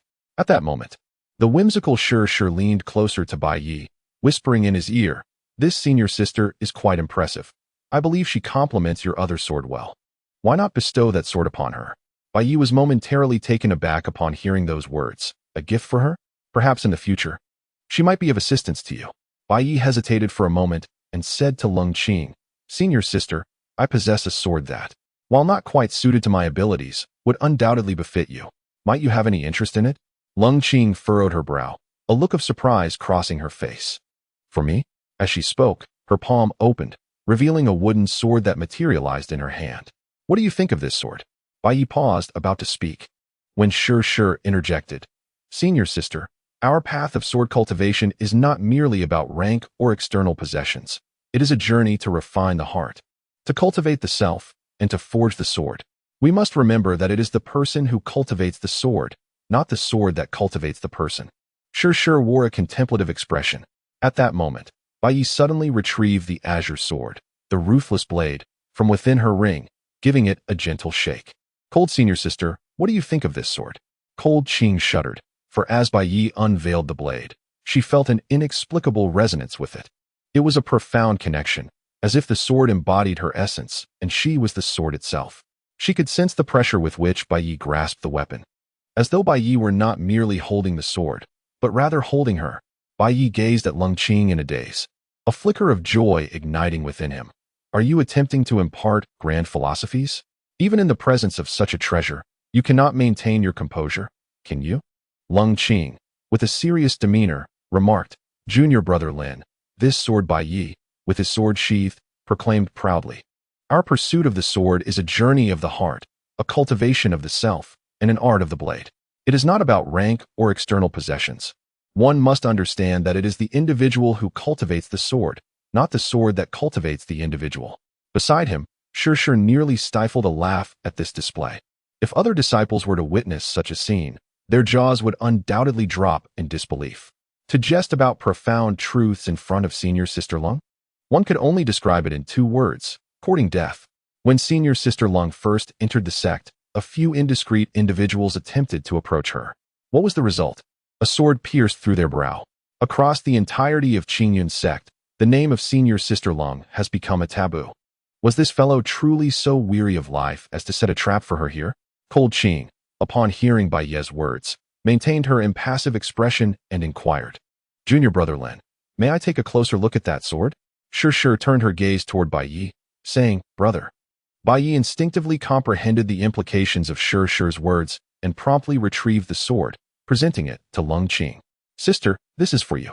Upon hearing this, Lung Qing's body quivered momentarily. "For me?" she echoed, her voice barely escaping her lips. Before she could finish her sentence, a blade pierced through Bai Yi's brow, the tip penetrating the flesh by half an inch. Shi's expression shifted dramatically. The speed of the strike was astonishing, executed with such stealth that even she had failed to perceive it. With a frosty gaze, Shi turned to Lung Qing, "You seek your demise." Lung Qing withdrew the sword with a swift motion, a spray of crimson blood splattering forth. Though the blade had only grazed the flesh, its extraction still drew forth a trickle of blood. Bai Yi rubbed his forehead, feeling a bit dazed. Glancing at the blood on his hands, he nearly cursed. Shi quickly examined Bai Yi's wound. "Brother, are you all right?" Lung Qing appeared somewhat embarrassed as well. "Junior brother Lin, only one person is permitted to call me Qing, and you are not that person." With that, she turned and walked away, sword in hand. Shi coldly observed Lung Qing's retreating figure, contemplating, "This woman is truly formidable. That sword of hers could undoubtedly dispatch a powerful condensing sea realm expert in an instant. It's monstrous." Lost in thought, she turned back to Bai Yi, intending to say something, but after a long pause, she shook her head, sigh. Within the Zhao family's grand hall, Du Guxian was toying with a flying dagger. Madam, it has been confirmed. That sword is indeed at least a top-tier Earth-grade weapon, possibly exceeding it. A man in a black robe reported respectfully. Du Guxian expressed her surprise. Oh, exceeding Earth-grade, reaching Heaven-grade. According to our investigations, that sword has developed sentience and can automatically protect its master in times of crisis. Sentience. So, that sword has recognized the one called Lin Yi as its master? Du Guxian inquired. The black-robed man replied solemnly, indeed. However, if we eliminate that young man, the sword will become a masterless object. Du Guxian waved her hand. Very well, you may leave now. After the black-robed man departed, Du Guxian pondered for a moment before vanishing from her location. Atop a white cloud, an unkempt old man lay on the cloud's edge, gnawing on a chicken leg. The very being known as the Elder of Creation. Suddenly, a woman appeared. It was Du Guxian. She addressed the elder. There is an external force at play. The Elder of Creation took a hearty swig of wine. What does that have to do with me? Du Guxian looked at him in bewilderment. Aren't you afraid that this continent will be destroyed by that person's sword? You have guarded this place for thousands of years. The Elder of Creation replied earnestly. Do you think you are a good person, attempting to play these games in front of me? Chapter 25. Lung Qing's swordplay. As news of the emergence of a heaven-grade weapon at the Qingyun sect spread across the entire Cunyan continent. Various factions sought to send elder-level figures to pay their respects. Inside the inner hall of the Qingyun sect, Chun Guangjian wore a frown. He was already aware that various families and sects wished to come and pay homage, each harboring their own ulterior motives. He looked at the four elders before him. What are your thoughts? One elder suggested, we should take the initiative and compel Lin Yi to surrender that sword. Then, beside him, Gu Shuang's expression darkened. Elder Xie. What do you mean by that? Elder Xie gazed at Gu Shuang and remarked, I am aware of your connection with Lin Yi. However, we must prioritize the interests of our sect. Rather than becoming the target of public scorn, it would be more prudent for us to act swiftly. Upon hearing this, the group fell into contemplative silence. At that moment, a woman spoke up. I must disagree with Elder Xie's perspective. I believe that even if they desire that sword, they would not resort to overt thievery. The speaker was none other than Elder Sun Yan, the master of Lung Qing. Elder Xie snorted dismissively. What if they come to seize it? The assembly lapsed into silence once more. It was then that Chun Guangjian suddenly suggested, Gu Shuang, please summon Lin Yi. Let us hear his thoughts. Gu Shuang turned and departed. Before long, she returned with Bai Yi and Shi to the inner hall. Disciple Lin Yi pays his respects to the sect master and esteemed elders. Bai Yi offered a slight bow. Chun Guangjian smiled gently. Lin Yi, are you aware that the entire Cunyan continent has learned of your possession of a celestial-grade weapon? Bai Yi spoke softly, as Shi has previously stated. That sword is a manifestation of the spirit of my ancestors from the Lin family, not merely some celestial weapon. Elder Xie scoffed derisively. Do you take us for infants? Even if we were to believe you, do you think others would? Suddenly, Shi interjected. Is Elder Xie suggesting that my brother surrender the sword to the sect? Elder Xie chuckled foolishly. I never made such a statement. Chun Guangjian abruptly inquired. Lin Yi, could you present the sword for our inspection? All eyes turned to Bai Yi, who, feeling resigned, nodded and replied, it would be fine to take a look. With that, he summoned the sword, and the crimson golden blade materialized in his hand. The crowd instinctively edged closer to Bai Yi, and it must be said that upon seeing the sword once again, they remained profoundly astonished. Though the sword appeared unremarkable at first glance, a closer examination revealed that it harbored the essence of innate principles. Elder Xie suddenly stepped forward, intent on seizing the sword. Shi swiftly positioned herself in front of Bai Yi, demanding, Are you attempting to steal it? Elder Xie's expression darkened. He seemed ready to speak, but ultimately refrained. Elder Sun, with a grave demeanor, addressed Bai Yi, since this sword has recognized you as its master, it would be rendered an ordinary object in the hands of another. I possess a technique for wielding this sword that you might find beneficial. As she spoke, she produced an ancient tome and extended it toward Bai Yi. Bai Yi hesitated for a moment. Then Elder Sun spoke up. Since it is bestowed upon you by Elder Sun, do not stand on ceremony. Bai Yi nodded and accepted the ancient text, titled 3 Sword Techniques. Elder Sun, seeing Bai Yi take the tome, began to speak. This sword technique was an unexpected discovery of mine. Though it comprises only 3 forms, each possesses terrifying power. More importantly, when perfected, each form can invoke the principles of the great Tao. It is no exaggeration to say that it truly has the potential to obliterate heaven and earth. Bai Yi appeared somewhat uneasy. Elder Son, I cannot accept such a precious sword technique, he said, extending the scroll back towards Elder Sunday. However, Shir suddenly bowed slightly to Elder Son, saying, I would like to express my gratitude on behalf of my brother. After that, she took the scroll of sword techniques from Bai Ye's hands and secured it for herself. Chen Guangjin smiled and remarked, Lin Yi, you should return for now. It would be wise not to leave the sect in these recent times, as I have an unsettling feeling that there are many concealed presences around us. They may pose a threat to you. Bai Yi clasped his fist in salute, expressing his gratitude to the sect leader for the reminder. Afterward, he sheathed his sword and departed with Shir. Once the two had left, Elder Son suddenly remarked, to comprehend the essence of the sword at the condensing chi stage is quite remarkable. Chen Guangjin's eyes widened in surprise. Are you saying Lin Yi has grasped the sword intent? Among those present, only Elder Son was a swordsman, making her particularly sensitive to the nuances of sword intent. She had perceived it as soon as Bai Yi entered the inner hall. The other individuals, despite their martial prowess, lacked the sensitivity to discern such subtleties without close examination. The other three elders also appeared somewhat astonished. To achieve sword intent at the tender age of 17 in the condensing chi stage undoubtedly marks him as an extraordinary talent. Elder Sun herself had struggled for over 30 years to barely grasp the sword intent, and while many sword cultivators resided in the Tsangyan continent, those who truly understood the sword intent were few and far between. It was rare indeed for someone as young as Lin Yi to attain such a comprehension. Gu Shuang, upon hearing this, could not suppress a flicker of joy in his eyes, yet he soon sighed. Sect leader, what shall we do if they come to seize that sword? Chen Guangjin pondered for a moment before letting out a heavy sigh. Alas, it is both a blessing and a curse. Lin Yi and Shir returned to the courtyard, where Shir presented him with a tome of sword techniques. Brother, you can learn from this. In truth, Bai Yi indeed required a manual on sword techniques. The book left to him by Yunshang contained only theoretical concepts and beliefs regarding the sword path. He lacked a practical technique to employ, and although he had now grasped sword intent, he was uncertain how to wield it. The other book, 10,000 Swords Returned to One, remained incomprehensible to him. Bai Yi took the book and opened it, instantly feeling somewhat bewildered.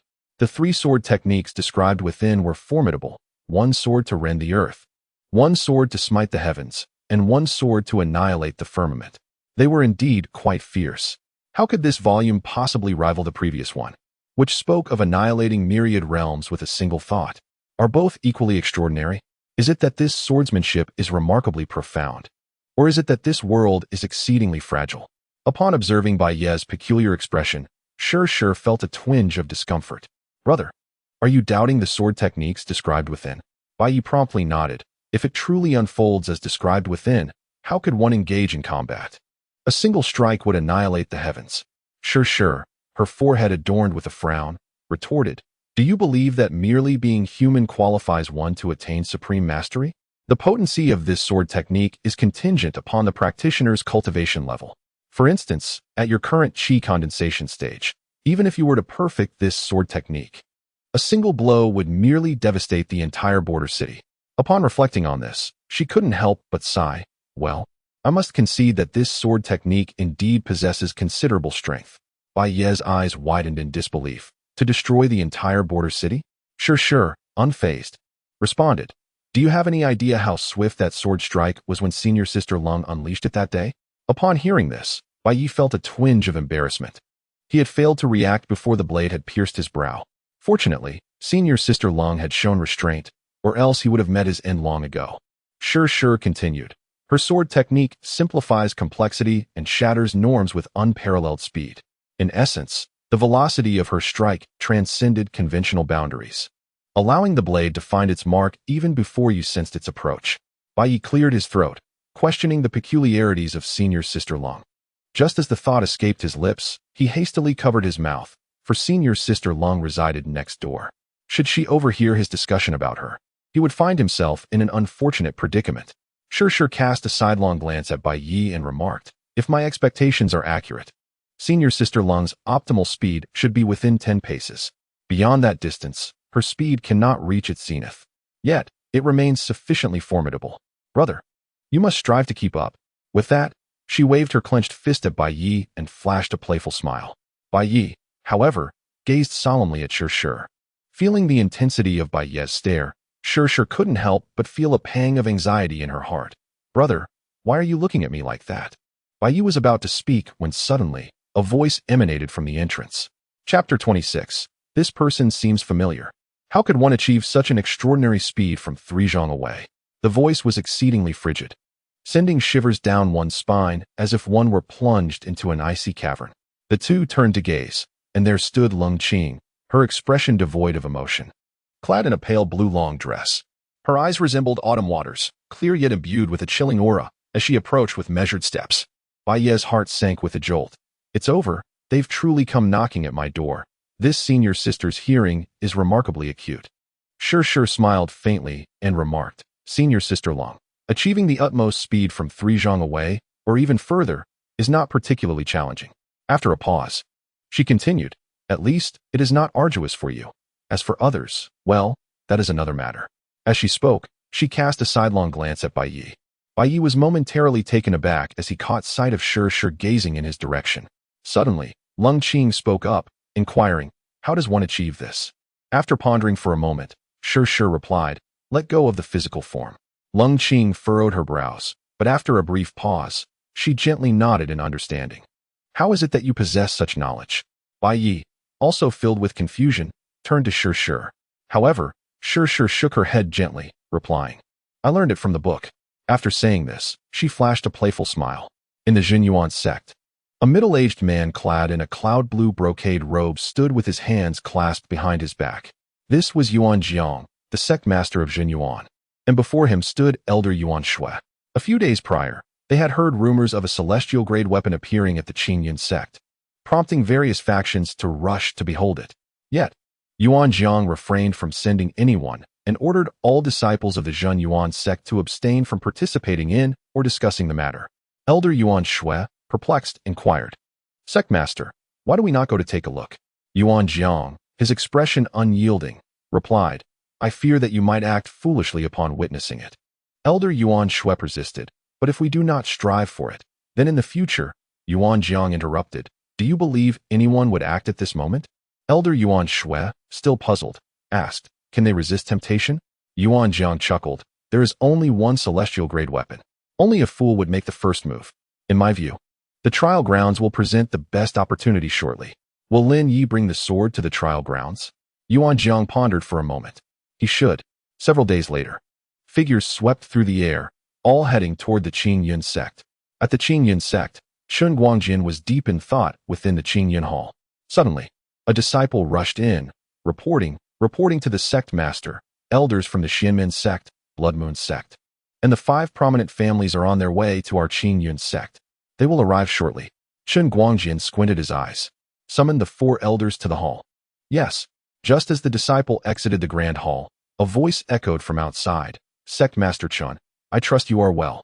We have come uninvited, and we ask for your understanding. Chun Guangjin turned to see dozens of individuals, including elder figures from the previous generation and the prodigious talents of the younger generation. After welcoming them into the hall and instructing the attendants to prepare fine spiritual tea, Chun Guangjin addressed them. Your presence truly brings glory to our Qingyun sect. How has Sect Master Chen been as of late? Another voice chimed from outside. It was the esteemed Elder Mu Xiu from the Zongyun continent, accompanied by Elder Tang Sheng from the Tang family, along with several prodigious youths from the Tang family. Upon recognizing Mu Xiu, Chun Guangjin quickly rose to greet him with utmost respect. The previous arrivals were all elder-level figures from various factions, thus did not require such deference. However, Mu Xiu was different. He was the esteemed elder of the Zongyun Academy, and one could not afford to be negligent with him. Mu Xiu, pleased to see Chun Guangjin standing in respectful welcome, smiled, and said, I hope you will pardon my intrusion today, Sect Master Chun. Chun Guangjin hastily replied, Not at all. Elder Mu's visit brings great honor to our Qingyun sect. How could I consider it an intrusion? As Chun Guangjin gestured for Mu Xiu to take the principal seat within the hall, Mu Xiu graciously invited him to share the seat. Looking around with a smile, Mu Xiu addressed the gathered elders. It seems that you have all convened for a singular purpose, am I correct? The assembly nodded in agreement. With Elder Zhou Yang of the Xinmin sect remarking with a smile, "It has come to my attention that the Qing Yun sect possesses a celestial-grade weapon. I, Zhou, have come to behold it. I trust that Master Chen shall not be stingy." Elder Uxin of the Blood Moon sect chuckled. "If I could witness a celestial-grade weapon in my lifetime, I would have no regrets." The elders continued to urge Chun Guangjian to swiftly present the sword for their admiration. A look of reluctance crossed Chun Guangjian's face as he confessed, "To be candid, this sword does not belong to the Qingyun sect. It is a familial heirloom of one of our disciples, and I cannot ascertain if it truly is a celestial-grade weapon." "Oh, Master Chun, do not be so modest. Since it is a celestial-grade weapon belonging to a disciple of your sect, does it not rightfully belong to the Qingyun sect?" They chimed in unison. "Indeed. You wouldn't be so ungenerous as to deny us this opportunity, would you? We have journeyed quite a distance. Surely you wouldn't let our trip be in vain? Besides, we merely wish to admire it, not to seize it." Mu Xiu suddenly laughed, saying, "Come now, Master Chun, do not be coy. Please bring forth the celestial-grade weapon so that we may behold it." After a moment of hesitation, Chun Guangjian turned to Gu Shuang and said, "Elder Gu, please summon Lin Yi." Gu Shuang paused briefly before turning to depart. After Bai Ye's departure, Lung Qing has diligently immersed himself in the practice of the three-sword techniques. Now, he has achieved a preliminary mastery of the first technique, one sword shatters the earth. With his current prowess, when he fully unleashes this technique, the ground within several zhang is shattered by more than 3 feet. It must be acknowledged that the power of this sword technique is indeed formidable. However, it suffers from a significant drawback. Its speed is exceedingly slow. When compared to Lung Qing's sword strike, the difference is akin to that between heaven and earth. Bai Yi gazed at Shi and inquired, "If we could amplify the earth-shattering power of this sword with the swiftness of senior sister Lung's strike, it would be flawless." Shi, taken aback and poised to respond, was interrupted as Gu Shuang entered the courtyard, saying, "Year, the sect leader requests your presence in the main hall." Without much thought, Bai Yi followed Gu Shuang toward the main hall, while Shi trailed behind, her mind heavy with unspoken concerns. Before long, the trio arrived at the grand hall, and as they stepped inside, Bai Ye's expression shifted dramatically. He spotted the members of the Tang family, along with various clan elders, many of whom he recognized. Just as he was contemplating an excuse to slip away, Chun Guangjian suddenly pointed at Bai Yi and exclaimed, "This is the disciple Lin Yi." Everyone turned their attention to Bai Yi. At that moment, Tang Shiyun, who had come with the Tang family elders, abruptly stood up, ready to speak, but was silenced by Tang Sheng beside her. The other factions displayed expressions of intrigue, and Chun Guangjian furrowed his brow, inquiring, "Do you all know my disciple Lin Yi?" At this juncture, Elder Li from the Li family of the border city spoke up. This face seemed strikingly familiar. Elder Zhou Xing from the Zhou family wore a puzzled expression and remarked, "This young friend appears to resemble. It seems he might be a sword cultivator." The crowd grew somewhat uneasy at this statement. What did it mean to seemingly be a sword cultivator? In truth, he was a sword cultivator, and he wielded a celestial greatsword. Tang Sheng fixed his gaze on Bai Yi, asking, "Might you be young Master Lin? May I inquire where your family resides and who your father is?" As he spoke, he seemed to sense he had overstepped, quickly adding, "Young Master Lin, please do not misunderstand. I am merely curious about the origins of your sword." Suddenly, Shi stepped forward and bowed slightly, stating, "My brother and I are both from the Lin family of Shantao Town in the border city. That sword my brother wields has been passed down through generations of our clan." Before Shi could finish her explanation, Mu Xiu called out, "Bai Yi." Bai Yi instinctively turned his head. Chapter 27. What does elder son mean? Bai Yi and Mu Xiu locked eyes, a smirk curling at the corners of Mu Xiu's lips. Witnessing this scene, Shi felt a pang of concern. Her foolish brother, how could he be so naive? At that moment, all eyes in the hall had converged upon Bai Yi, and just as Shi was about to speak, a frigid voice cut through the air. Lin Shitty stepped forward. For the first time, Shi perceived a refreshing quality in that icy tone. She hastily tugged at Bai Yi, whispering, "Hand the sword to the sect leader. Let them see it. Senior Sister Lung is looking for us." Bai Yi suddenly awakened, hastily drawing out the sword and presenting it to Chun Guangjian. As the sword was unsheathed, all eyes in the arena shifted from Bai Yi to the weapon itself. Chun Guangjian received the sword and instructed, "You may all depart now." Bai Yi and the other individual turned and departed. Outside the hall, Lung Qing stood silently, exuding a chilling aura that sent shivers down one's spine. Yet, in this moment, Bai Yi perceived this coldness as a refreshing breeze amid the sweltering heat of summer. Bai Yi clasped his fists and said, "Thank you, senior sister." Lung Qing replied in a calm voice, "From this moment on, it would be wise for you to remain within the confines of the sect. Otherwise, your demise is inevitable." Shi also nodded. "I did not anticipate that they would recognize you at first glance. I underestimated their discernment." Bai Yi could only manage a bitter smile. "It is something we must face sooner or later. Let us return." Within the Qingyan Hall, the crowd engaged in fervent discussions regarding the sword.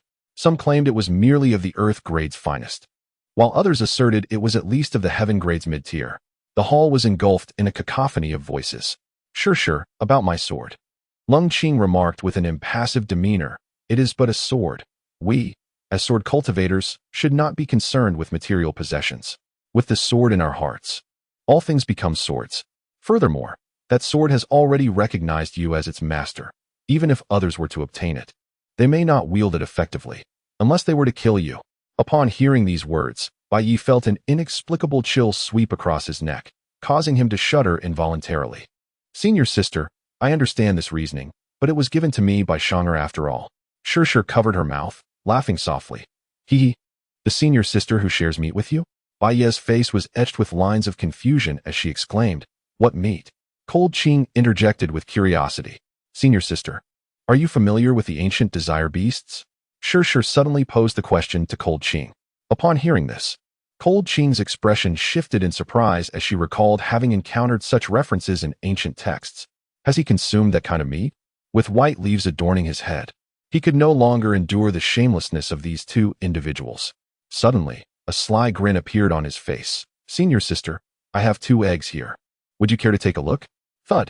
A sword halted just half a yard from Bai Yi, arrested by a barrier of golden light.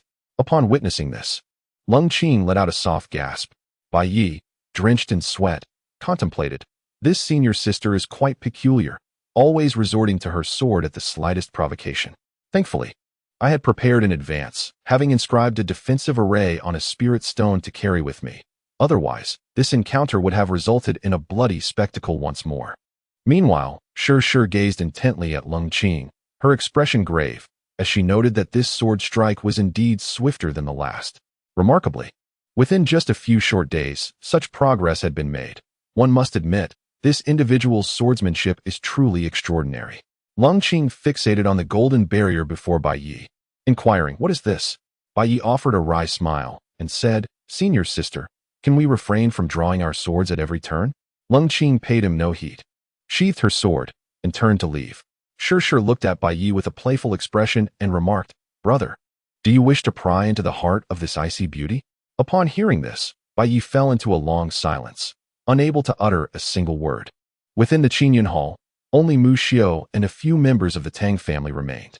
Mu Xiao regarded Chen Guangjian and said, "Master Chen, I trust you know what must be done." Chen Guangjian remained silent. Elder Xia let out a cold snort. "How dare Bai Yi impersonate another's name to enter our Qingyan sect? According to our sect's regulations, he should be expelled and have his cultivation abilities stripped away." Gu Shuang furrowed his brow slightly. "If he truly is Bai Yi, then we ought to hand him over to Elder Mu and the others." But Elder Xia interjected sharply. Elder Sun Yin suddenly spoke up. "Regardless of whether Lin Yi is Bai Yi, he is presently a disciple of our Qingyan sect. Is this course of action not a bit excessive?" Tang Sheng directed his gaze at Sun Yin, chuckling. "So, Elder Sun implies that we should side with the enemy of my Tang family?" Just as Sun Yin was about to respond, Chen Guangjian interrupted. "Enough. Go summon the 2 of them here."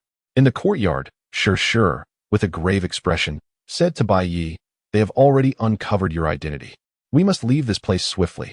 Bai Yi wore a sullen expression, about to speak, when an inner disciple entered the courtyard and addressed the 2, saying, "The sect leader has summoned you both to the Qingyan Hall."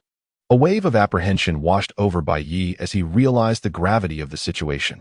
It was undoubtedly the members of the Tang family seeking him out. Shi furrowed her brow in concern, inquiring, "What could they want from us?" The disciple shook his head, replying, "I do not know." Shi tugged at Bai Yi's sleeve, urging, "Let us go. It would not hurt to see what they desire." The 2 arrived at the Qingyan Palace, where they found the members of the Tang family and Mu Xiao still present. A chill ran down their spines as they acknowledged the reality. Indeed, it was the Tang family, and this time, they were truly in peril. Chun Guangjian, noticing the coldness in their eyes, pointed at Bai Yi and declared, "You are not Lin Yi. You are, in fact, Bai Yi. Now, tell us your true purpose for coming to our Qingyan sect." Bai Yi's expression darkened slightly. "Sectmaster, I truly am Bai Yi. However, I am also a disciple of the Qingyan sect. Presumptuous. To impersonate another and infiltrate our Qingyan sect is a grave violation of sect rules. How dare you still claim to be a disciple of the Qingyan sect?" Elder Xie interrupted, chastising him before Bai Yi could finish his words. Gu Shuang glanced at Shi with a hint of confusion. "Shi, are you not of the Lin family either?" With a touch of regret, Shi replied, "Indeed, I am not. However, I was unaware of Elder Gu's significant ties to the Lin family. It was merely a coincidence that my brother and I joined the Qingyan sect. We harbor no ulterior motives. We simply wish to live peacefully as disciples of the sect." Chun Guangjian interjected. "Since you two are not of the Lin family and have entered our sect under false pretenses, I shall deal with this according to sect regulations. Do you have any objections?"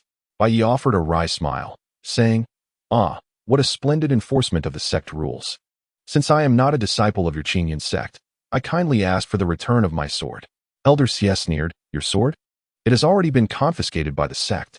Upon hearing this, Mu Xiu cast a cold glance at Elder Xie and remarked, "Elder Xie, although this disciple may have violated the sect's regulations, that sword rightfully belongs to him. Shouldn't you return it?" Bai Yi was momentarily taken aback by Mu Xiu's words. After a brief pause, he realized that Mu Xiu was indeed a cunning old fox. Suddenly, Chun Guangjian spoke up, "We shall discuss the matters concerning the sword at a later time. For now, I must enforce the sect's regulations. I will strip you of your cultivation and expel you from the sect."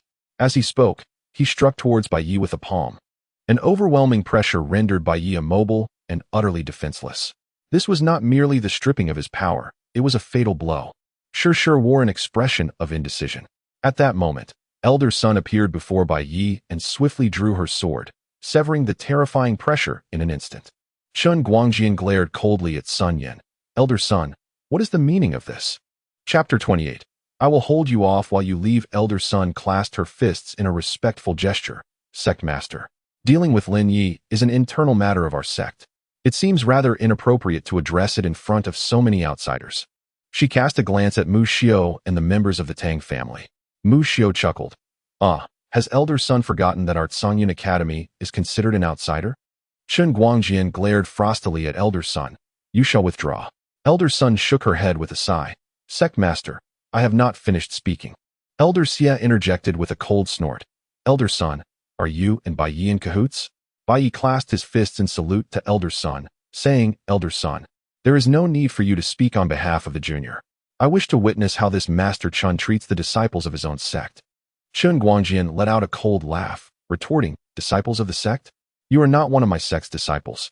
As he spoke, he unleashed his power once more. A terrifying pressure bearing down upon Bai Yi. The air was thick with the scent of death, and Bai Yi found himself feeling utterly powerless against this overwhelming force. Yet, he did not surrender. Although he was unarmed at that moment, he invoked the essence of the sword through his mental discipline. In his heart, he wielded a sword. For all things were but swords to him. He pointed his finger as if it were a blade, declaring, "A single sword shatters the earth."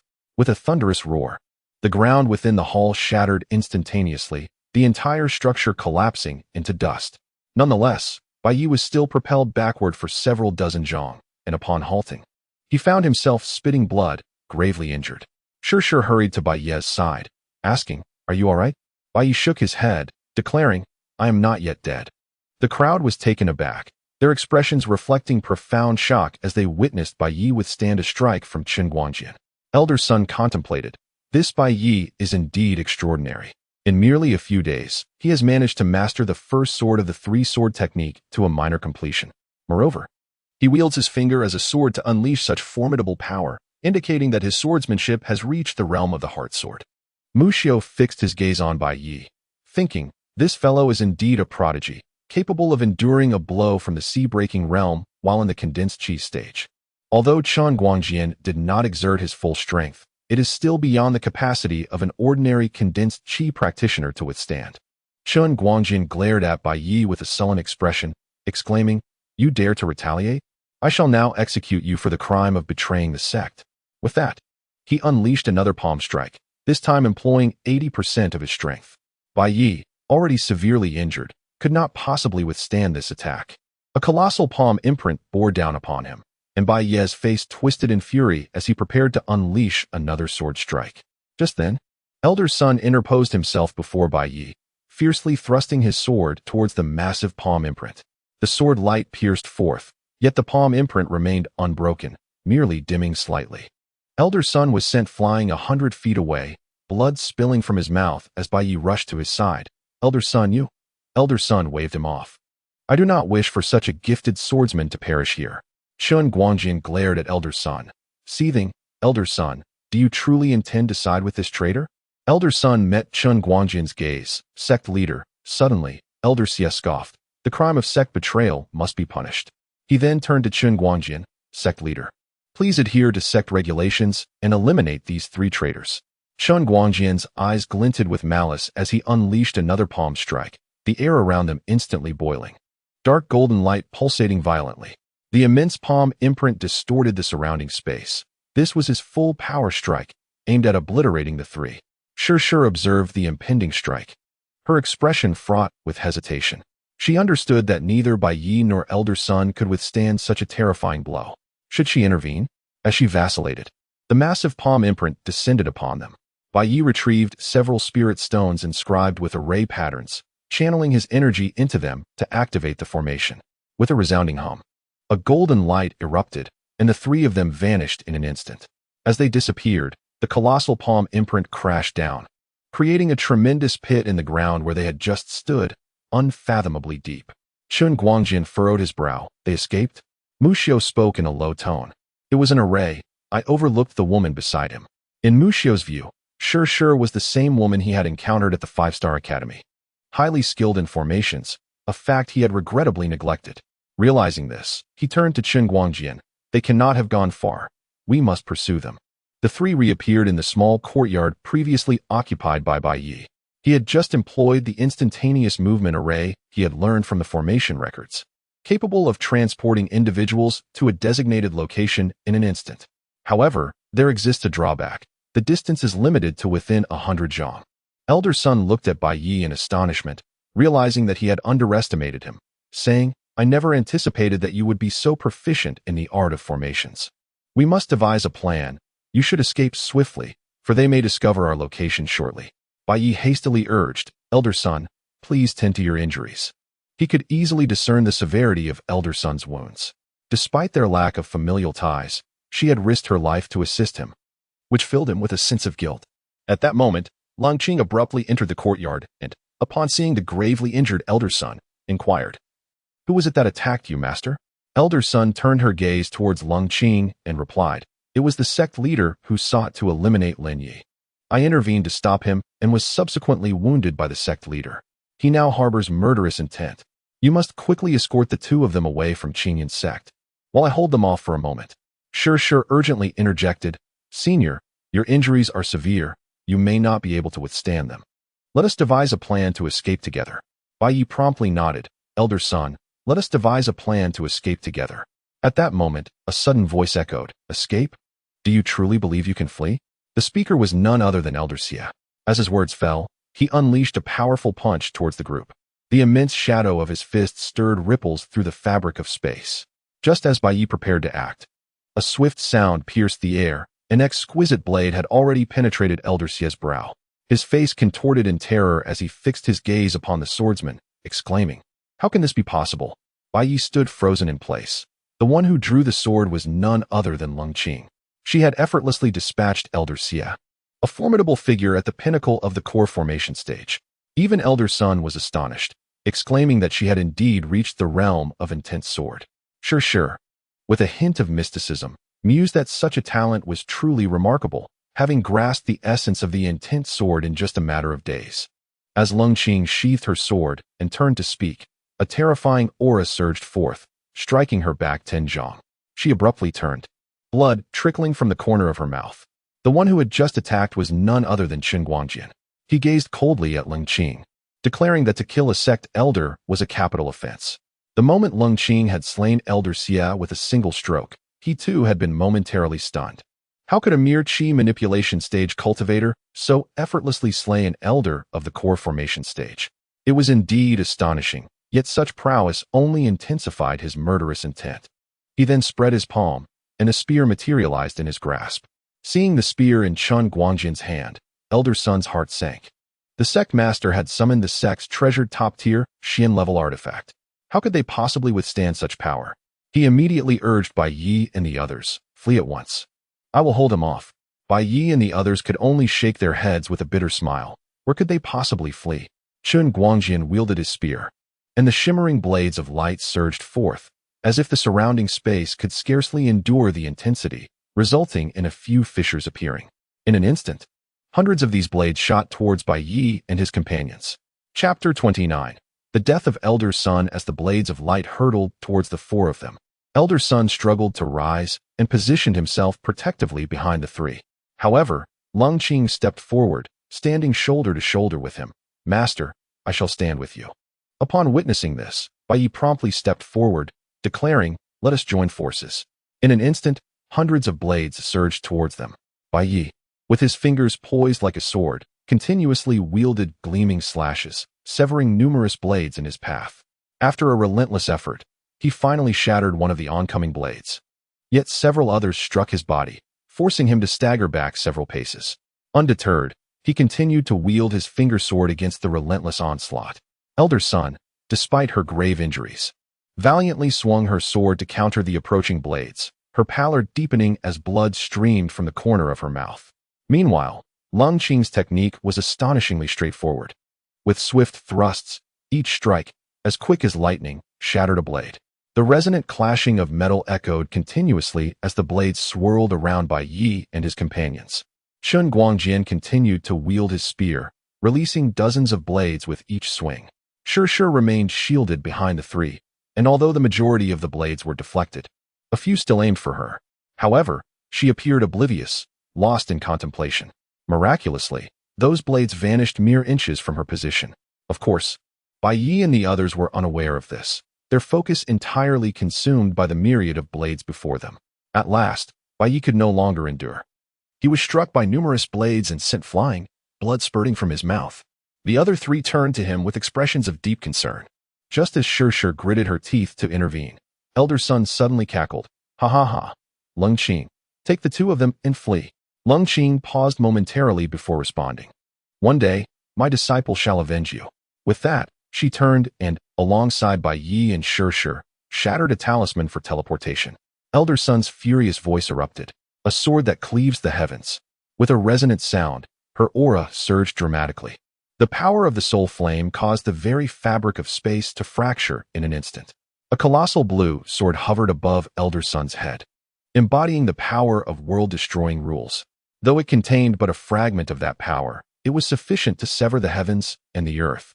Chun Guangjin's expression shifted dramatically as he exclaimed, "Old hag's son, have you lost your mind?" Mu Xiu's face turned grave as he urged, "We must retreat." With a thunderous roar, Elder Sun ultimately refrained from unleashing the sword, for her strength was insufficient to wield its might. The forced activation resulted in a backlash that shattered her body, sending blood splattering across the sky. The gigantic sword gradually dimmed before vanishing entirely. Witnessing this, Mu Xiu squinted, contemplating the terrifying nature of that sword technique. If Elder Sun were to execute this sword at the sea-breaking realm, it might indeed sever the heavens. As this thought crossed his mind, he glanced at the spot where Bai Yi had been. Have they escaped? Chun Guangjin's expression darkened, filled with fury. First, Bai Yi had destroyed the Qingyun Hall. Then Elder Xia had been slain by Lung Qing with a single stroke, and now, despite exerting his full strength, Bai Yi and his companions had managed to elude capture. Although Elder Sun has passed away, it holds no significance for him. Contemplating this, he could not help but let out a cold snort. Once more, a formation, the pursuit shall continue. Mu Xiu, however, shook his head, with their trio possessing a formation. Even if they were to catch up, it would be inevitable that they would escape. I shall return to the academy, first to seek a formation master to assist us in dealing with them. Chun Guangjin nodded. That seems prudent. Bai Yi and several companions arrived at a dense forest, seeking a more concealed location. Both he and Lung Qing were gravely injured and needed to tend to their wounds. Otherwise, should they be pursued once more, their fate would be dire. They no longer possessed any teleportation talismans or instant transportation arrays. Bai Yi swiftly produced a collection of spirit stones, determined to inscribe several instant transportation arrays as soon as possible. Meanwhile, Lung Qing sat cross-legged, beginning his recovery. Sure, with her large, sparkling eyes, gazed at Bai Yi and said, "Brother." Bai Yi raised his gaze towards Sure, and, upon seeing that she was unharmed, felt a sense of relief wash over him. He had long regarded Sure as a younger sister and would never wish for her to be injured. Several hours later, darkness enveloped the sky. Bai Yi meticulously inscribed over a dozen teleportation arrays, along with a few defensive formations. He provided each of the women with 2 defensive spirit stones and instructed them on their usage. Once this was accomplished, Bai Yi turned to the duo and said, "Let us venture to the Black Wind Forest." Ling Qing displayed a look of confusion. Why there? Indeed. Was it not rumored that there are demonic beasts appearing in that area? I have always wished to investigate, and besides, we have no other destination. Sure nodded in agreement. That sounds reasonable. Perhaps they will not suspect that we would choose that location. With an impassive expression, Ling Qing directed her gaze at Bai Yi. "Lend me some spirit stones.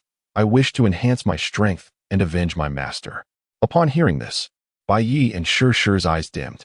The loss of Elder's son, who had perished while trying to save himself, left a heavy weight in their hearts. Bai Yi then produced a handful of spirit stones and handed them to Ling Qing, who accepted them without hesitation. "Let us depart." Under the cover of night, the 3 stealthily made their way towards the Black Wind Forest. In the Tang family hall, Tang Sheng recounted the previous events in full to Tang Xianfeng. After a moment of silence, Tang Xianfeng remarked, "So Bai Yi is still alive? But did not Xiao Yun and the others personally slay him?" Tang Sheng replied, "Currently, Elder Mu Xiao and Sect Master Chun are pursuing him. Should we not offer our assistance?" Tang Xianfeng waved his hand dismissively. "Let them be. We shall observe the unfolding events for now." Within the Zhao family hall, Dugu Xian was lost in thought. Suddenly, a sly smile crept upon her lips. "Bring forth the messenger." As her words faded, a man clad in black entered the hall. Dugu Xian chuckled softly. "Disseminate the news discreetly. That sword may hold the key to departing this continent. Moreover, it could potentially elevate the strength of those at the sovereign level." "Understood," the man in black replied before quietly departing. In the hall of Tsangyun Academy, Mu Xiao stood silently before Tsang Lan, the academy's president, and 3 array masters. At that moment, one of the array masters chuckled. "What a rarity. It appears there is a matter that even Elder Mu Xiao cannot resolve." Mu Xiao's expression darkened. The speaker was Lu Changsheng, with whom he had a history of conflicts. Though their enmity was not profound, they often found themselves at odds. Tsang Lan spoke calmly. "Could it be that the woman is from outside?" At this remark, astonishment washed over Mu Xiao and the others. Although Mu Xiao had harbored suspicions prior, hearing the president's voice, it left him momentarily taken aback.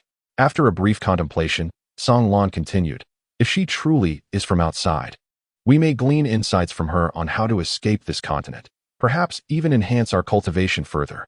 He has lingered at the pinnacle of the Lord's domain for over several hundred years, and it must be said that the temptation to advance further is of utmost significance to him."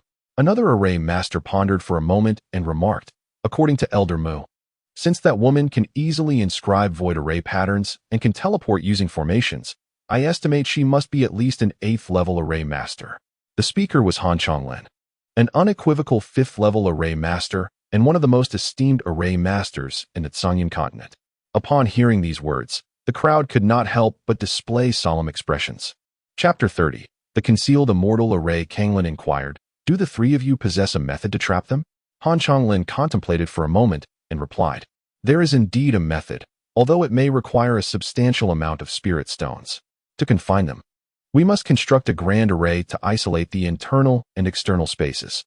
However, Mu Xiao interjected anxiously, "But what?" Han Chonglin continued, "If we are to trap them, we must capture them within a very short time frame, leaving them no opportunity to break the array." Kanglin nodded. "What Master Han says is correct." He then turned to Mu Xiao. "Do we have any leads on their whereabouts?" Mu Xiao shook his head. "Not at the moment, but it should not be difficult to locate a few of them. I will dispatch someone to search for them immediately." Han Chonglin cautioned, "Ensure they do not discover us. We need time to arrange the formation. Once the array is set, we will take action." Mu Xiao responded with a soft, affirmative sound. Then I shall go send someone to search right away. In the Jinyuan sect, within the Jinyuan hall, Yuan Jiang was deep in thought while holding a cup of tea. At that moment, Yuan Shui hurriedly entered the grand hall, first offering a slight bow before stating, "Sect Master, the sword is currently within the Qingyun sect, and the individual named Lin Yi is actually a descendant of the Bai family, which was previously annihilated by the Tang family. At this time, Bai Yi is being pursued by the sect master of Qingyun sect and Elder Mu Xiao of Songyun Academy. However, this individual is quite cunning and has now vanished without a trace.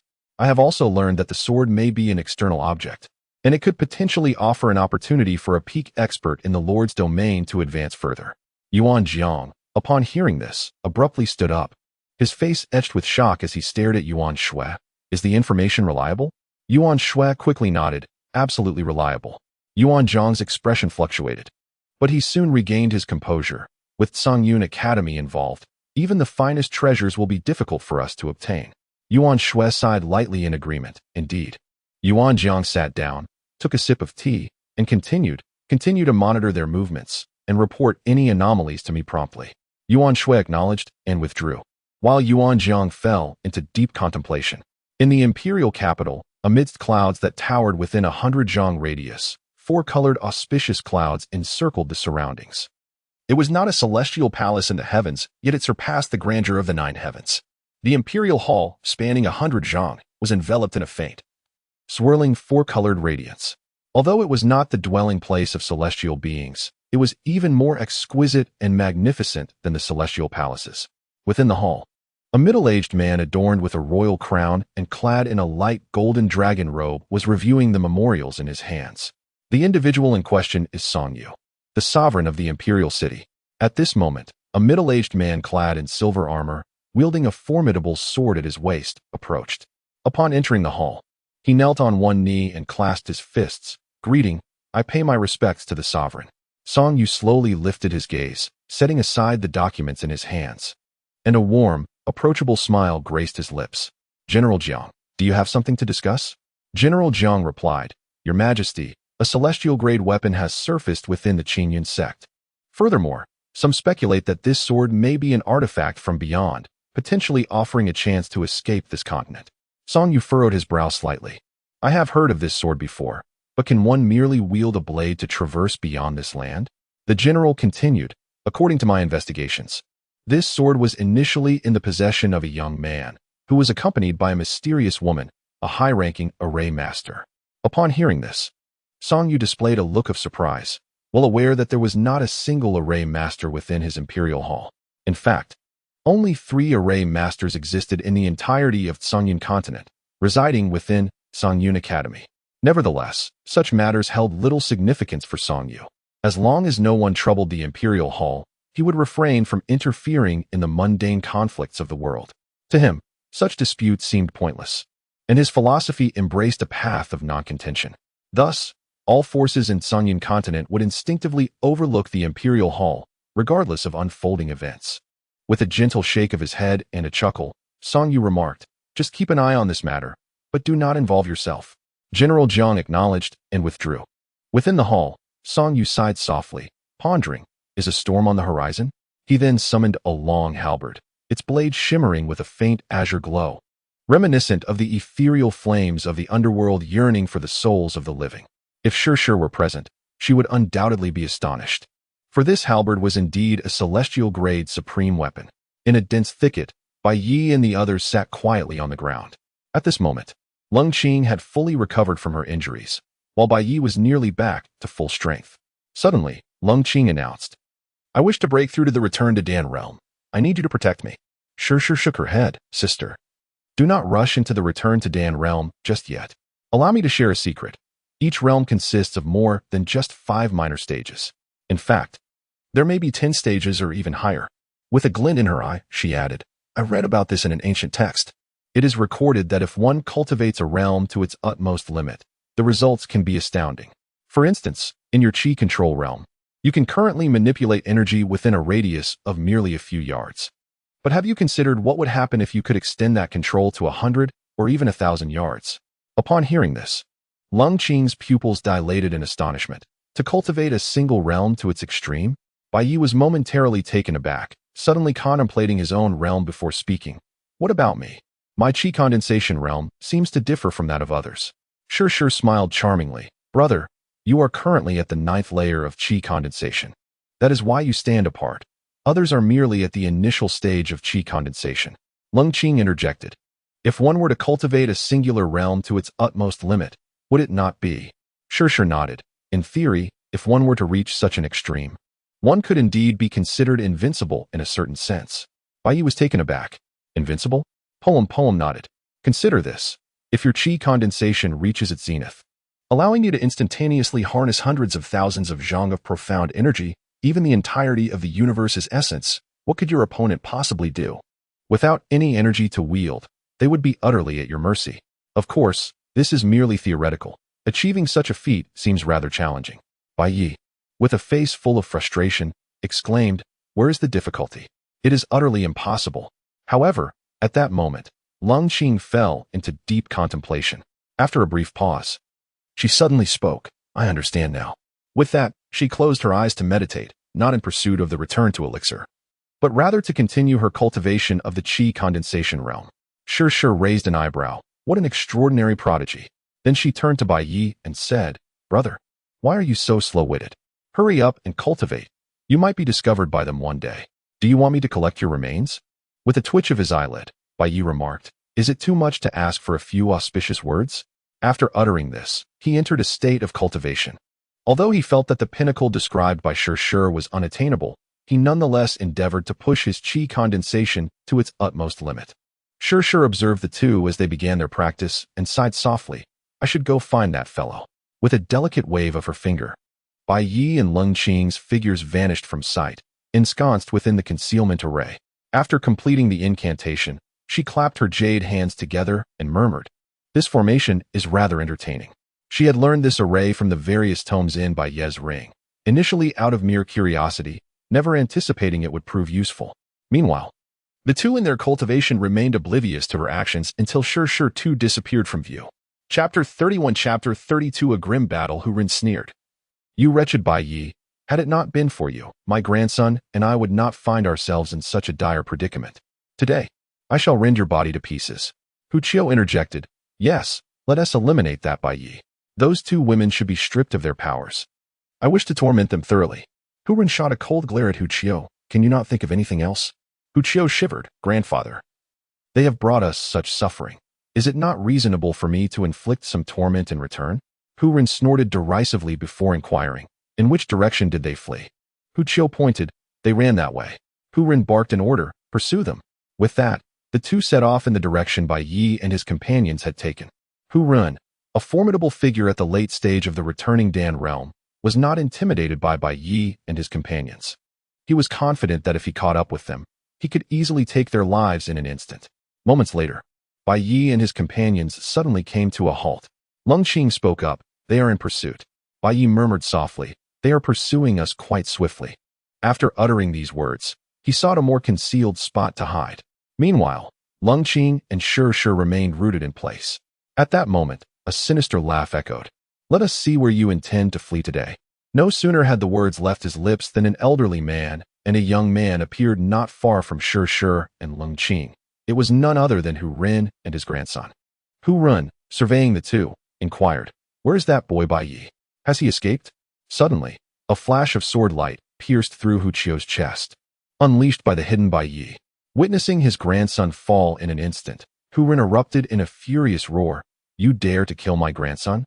You shall pay with your lives today. Though Hu Ren had been taken aback by the swift demise of his grandson, his fleeting rationality was soon engulfed by unbridled rage. He charged toward Sure and Lung Qing, unleashing a punch that caused the surrounding space to tremble as if it might shatter under the force.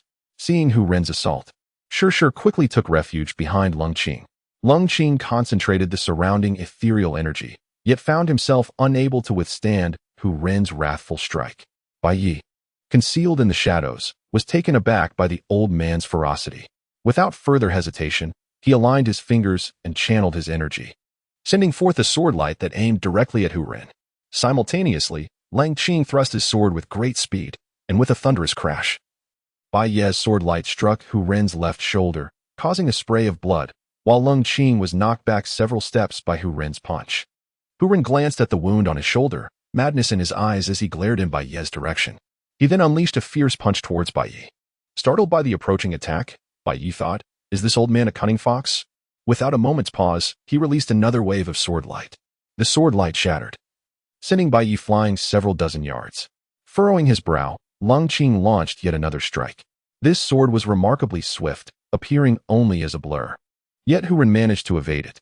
Dodging Lung Qing's attack, Hu Ren transformed his punch into a palm strike, forcefully slamming it against Lung Qing's back. Lung Qing was sent flying 10 yards, blood spilling from his mouth. Sure, witnessing this, wore a grave expression. Hu Ren was formidable indeed. After all, Lung Qing had once dispatched this Xie Chong with a single strike, yet this Guodan realm Hu Ren could evade his sword. This demonstrated that cultivation levels did not always dictate ability. After sending Lung Qing flying, Hu Ren turned to charge towards Shi. Bai Yi, who had just regained his footing, felt a jolt of alarm as he saw Hu Ren rushing towards Shi. This was clearly an attempt to target the weakest member.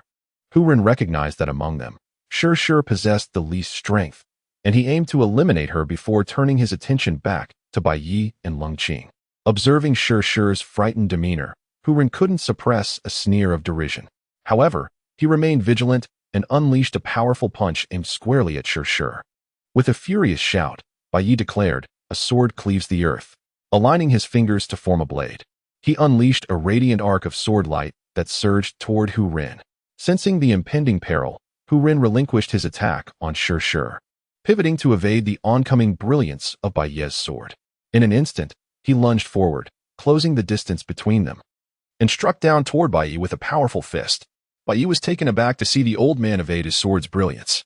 Without hesitation, he unleashed a powerful punch towards Hu Ren. With a thunderous sound, Bai Yi was sent flying 100 feet away, a stream of blood tracing a crimson arc through the air. Cold Qing rose and thrust her sword towards Hu Ren's back. Although Hu Ren did not turn his head, his body inexplicably shifted to the side, narrowly avoiding Cold Qing's strike once more. Subsequently, Hu Ren seized Cold Qing by her hair and forcefully hurled her to the ground. With a resounding thud, her forehead struck the stone floor, instantly staining her beautiful hair with blood. Hu Ren did not relent. He then aimed a palm strike at Cold Qing's occiput. Witnessing this scene, Bai Ye's expression changed drastically as he sprang into action. This time, he did not attack, but instead lunged towards Cold Qing, intent on using his body to shield her from the impending blow. For he understood that if that palm landed on her head, she would undoubtedly perish.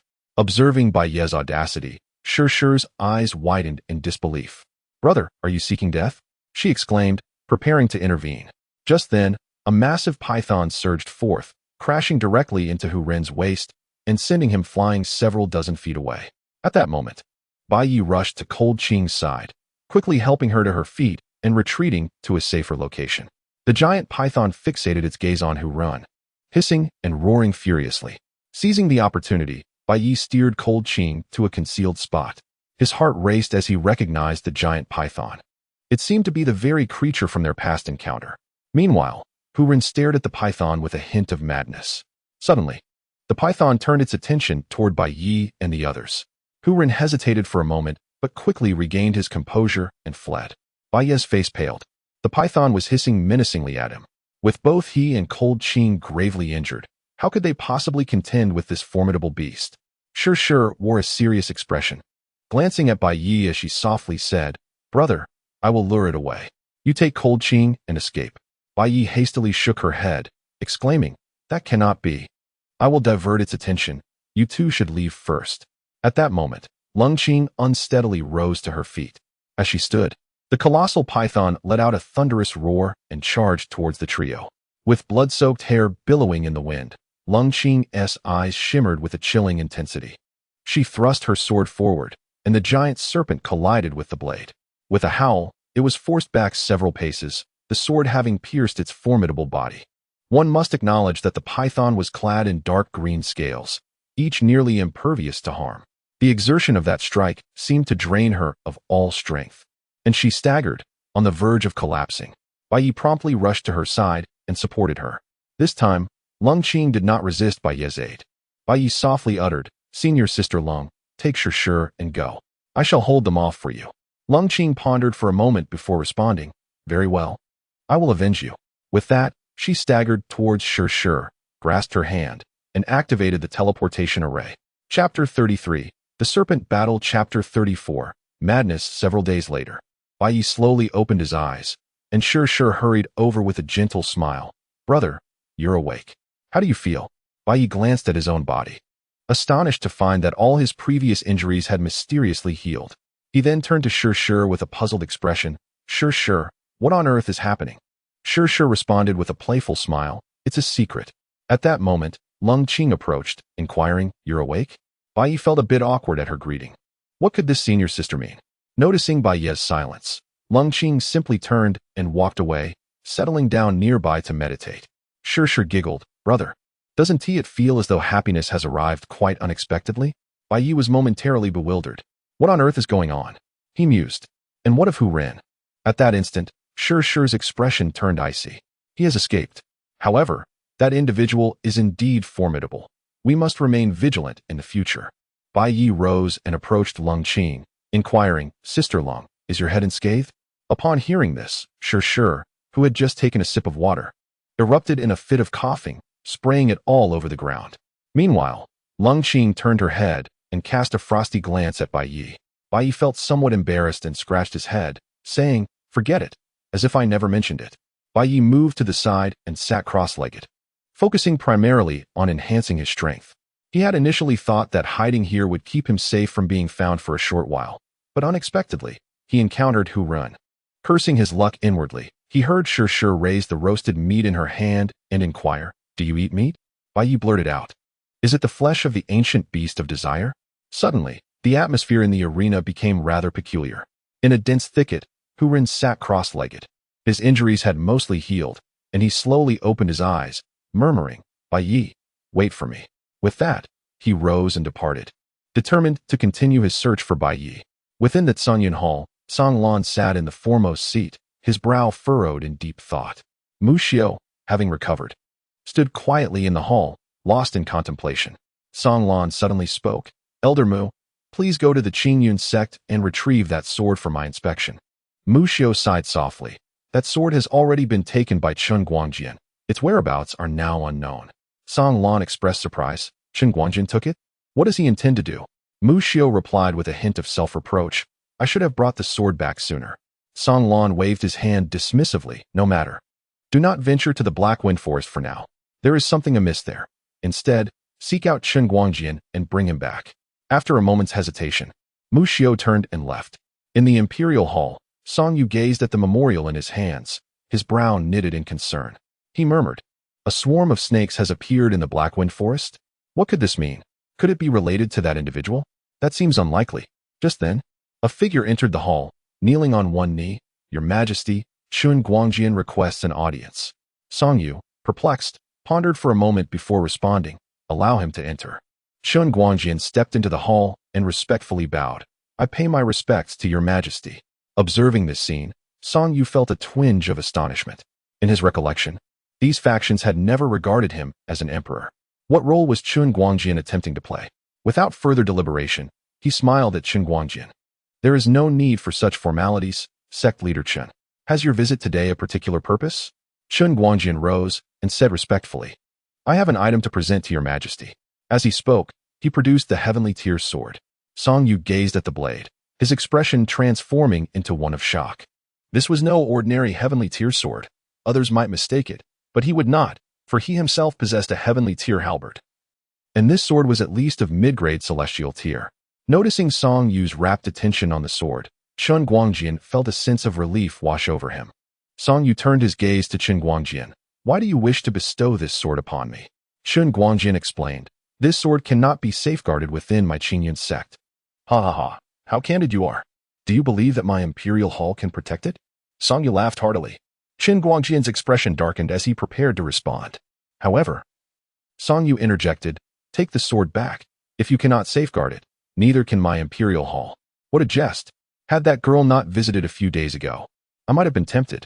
But now, this sword is undeniably a hot potato. Furthermore, a celestial tier artifact that has already recognized its master possesses its own pride. Even if its master is slain, it may not readily accept a new one. Chun Guangjian's countenance grew grim. Your Majesty, do you not wish to venture beyond this continent? This sword may hold the key to such an opportunity. Song Yu, growing impatient, replied, Why would I go out? To be beaten? With a wave of his hand. He said, You may leave.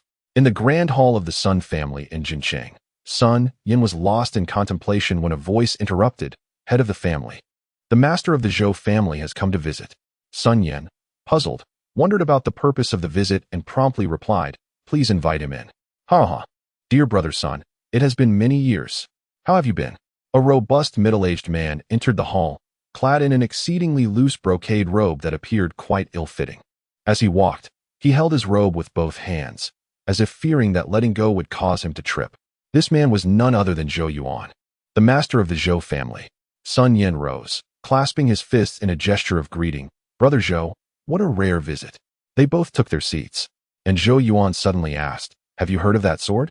Sun Yin furrowed his brow slightly. Naturally, I have. Zhou Yuan continued.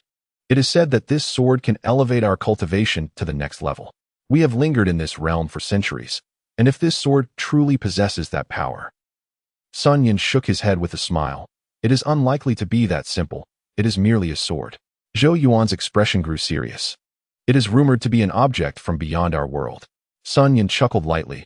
I am already aware of this. To be frank, brother Zhou, I have no interest in that sword. If you have come for this matter, I fear you will be disappointed. Zhou Yuan, though reluctant, recognized Sun Yan's resolute stance and found himself at an impasse. He had originally hoped to collaborate with Sun Yin to seize the sword, but it now seemed impossible. A short while later, Zhou Yuan departed from the Sun residence. In the Black Wind Forest, Bai Yi was fervently cultivating, having reached the 12th level of qi condensation, which was his limit. He prepared to break through to the Spirit Master realm, while Lung Qing was striving for the 13th level of Spirit Mastery. Shi watched the two with a sense of wonder, pondering whether her presence had altered Bai Yi's fate or if she had aided him through numerous crises. She felt a wave of confusion wash over her. At that moment, a terrifying aura erupted from within Bai Yi. Shi turned to look, noticing that the flowers and trees around him were trembling slightly. She thought to herself, Has he succeeded? Suddenly, with a cough, Bai Yi spat out a mouthful of blood. Alarmed, Shi rushed over. Brother, what happened? Bai Yi smiled broadly, exclaiming, I am striving to reach the 8th layer of qi mastery, and I nearly found myself pierced by the profound energy. Shi gazed in astonishment. Did you truly leap from condensation to the 8th layer of qi mastery? Have you lost your mind? Chapter 35. The fish that escaped the net. At this moment, Lung Qing slowly opened her eyes, regarding Bai Yi with a look of disbelief, as if he were a creature from another realm. Are you not human? Bai Yi was utterly speechless. Is there anyone who praises others in such a manner? He promptly sealed his lips, as he did not believe he could withstand her impending strike. Just then, a roar, reminiscent of madness, echoed.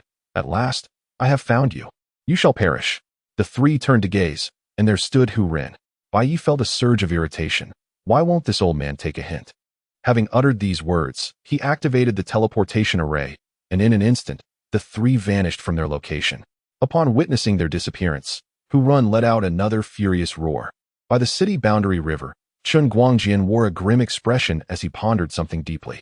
Suddenly, a voice broke through his reverie. Sect Master Chun, where are you headed? Chun Guangjian turned to see Mu Xiao fixedly staring at him from a distance. Upon noticing Mu Xiao, Chun Guangjian felt a twinge of discomfort. Elder Mu. Sect Master, I noticed your countenance seems rather off. A few days ago, I visited your sect and learned that you had departed with that sword. Are you aspiring to claim it for yourself? Upon hearing this, Chun Guangjian quickly responded with a smile. Elder Mu must have misunderstood. How could I possibly do such a thing?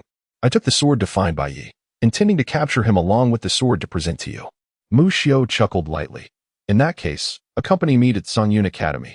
I have my own methods to deal with that young man, Bai Yi. Chun Guangjian sensed impending doom and turned to flee, but at that moment, Mu Xiao delivered a punch in his direction. A formidable aura enveloped Chun Guangjian, rendering him unable to evade. With a thunderous crash, he was sent tumbling back several hundred yards. After halting, he coughed up a mouthful of blood. Gazing at Mu Xiao in terror, Elder Mu, what is the meaning of this? Mu Xiao approached Chun Guangjian. Not far from where he stood, I am taking you to a certain place. With that, he soared towards the direction of Tsangyun Academy, fully intending not to harm Chen Guangjian. After all, the old sage of creation had once decreed that their generation must not lay a hand on Bai Yi. However, as the sect master, Chen Guangjian could take action against Bai Yi, given the latter's transgression of sect laws. Mu Xiao brought Chen Guangjian to the Tsangyun Hall. Upon seeing Tsang Lan, Chen Guangjian quickly bowed respectfully. Director Tsang. Tsang Lan regarded Chen Guangjian. Is that sword in your possession? Chen Guangjian hastily produced the sword and offered it to Tsang Lan. This is the sword in question. At this juncture, he would no longer conceal it and promptly surrendered the sword. Tsang Lan accepted the sword, scrutinizing it closely. Indeed, it had already recognized its master, and now it could not be wielded by anyone else. Afterward, he turned to Mu Xiao and inquired, "Is Bai Yi still within the Haifeng forest?" Mu Xiao replied, "Yes. Our people have not detected his exit from the Haifeng forest." Tsang Lan nodded slightly and then addressed Chen Guangjian. "Sect Master Chen, will you not cleanse the traitors from your ranks?" Chen Guangjian promptly agreed. "I shall proceed to deal with that traitorous disciple at once." Just as he was about to leave, Tsang Lan suddenly interjected, "Very well then. I shall have Elder Mu and several array masters accompany you to assist you." Upon hearing this, Chen Guangjian felt a jolt of apprehension and quickly responded, "I am more than capable on my own." Mu Xiao chuckled softly, "Let us go together." With that, Mu Xiao led Chen Guangjian out of the grand hall. Bai Yi and the two women were secretly deliberating when they suddenly heard the sounds of a scuffle nearby. Bai Yi suggested, "Let us go and investigate." The trio stealthily approached the source of the commotion. Upon witnessing the combatants, Bai Yi was momentarily taken aback. Then, a surge of sword energy erupted forth, instantly vanquishing three of them. The remaining individual appeared momentarily dazed, exclaiming, "What is happening?" At that juncture, Bai Yi emerged from the shadows, revealing Bai Zhe. This individual was indeed Bai Zhe, the grandson of the Bai family steward. It was impossible for Bai Yi not to feel a surge of surprise upon encountering Bai Zhe. He had believed himself to be the sole survivor of that catastrophic massacre.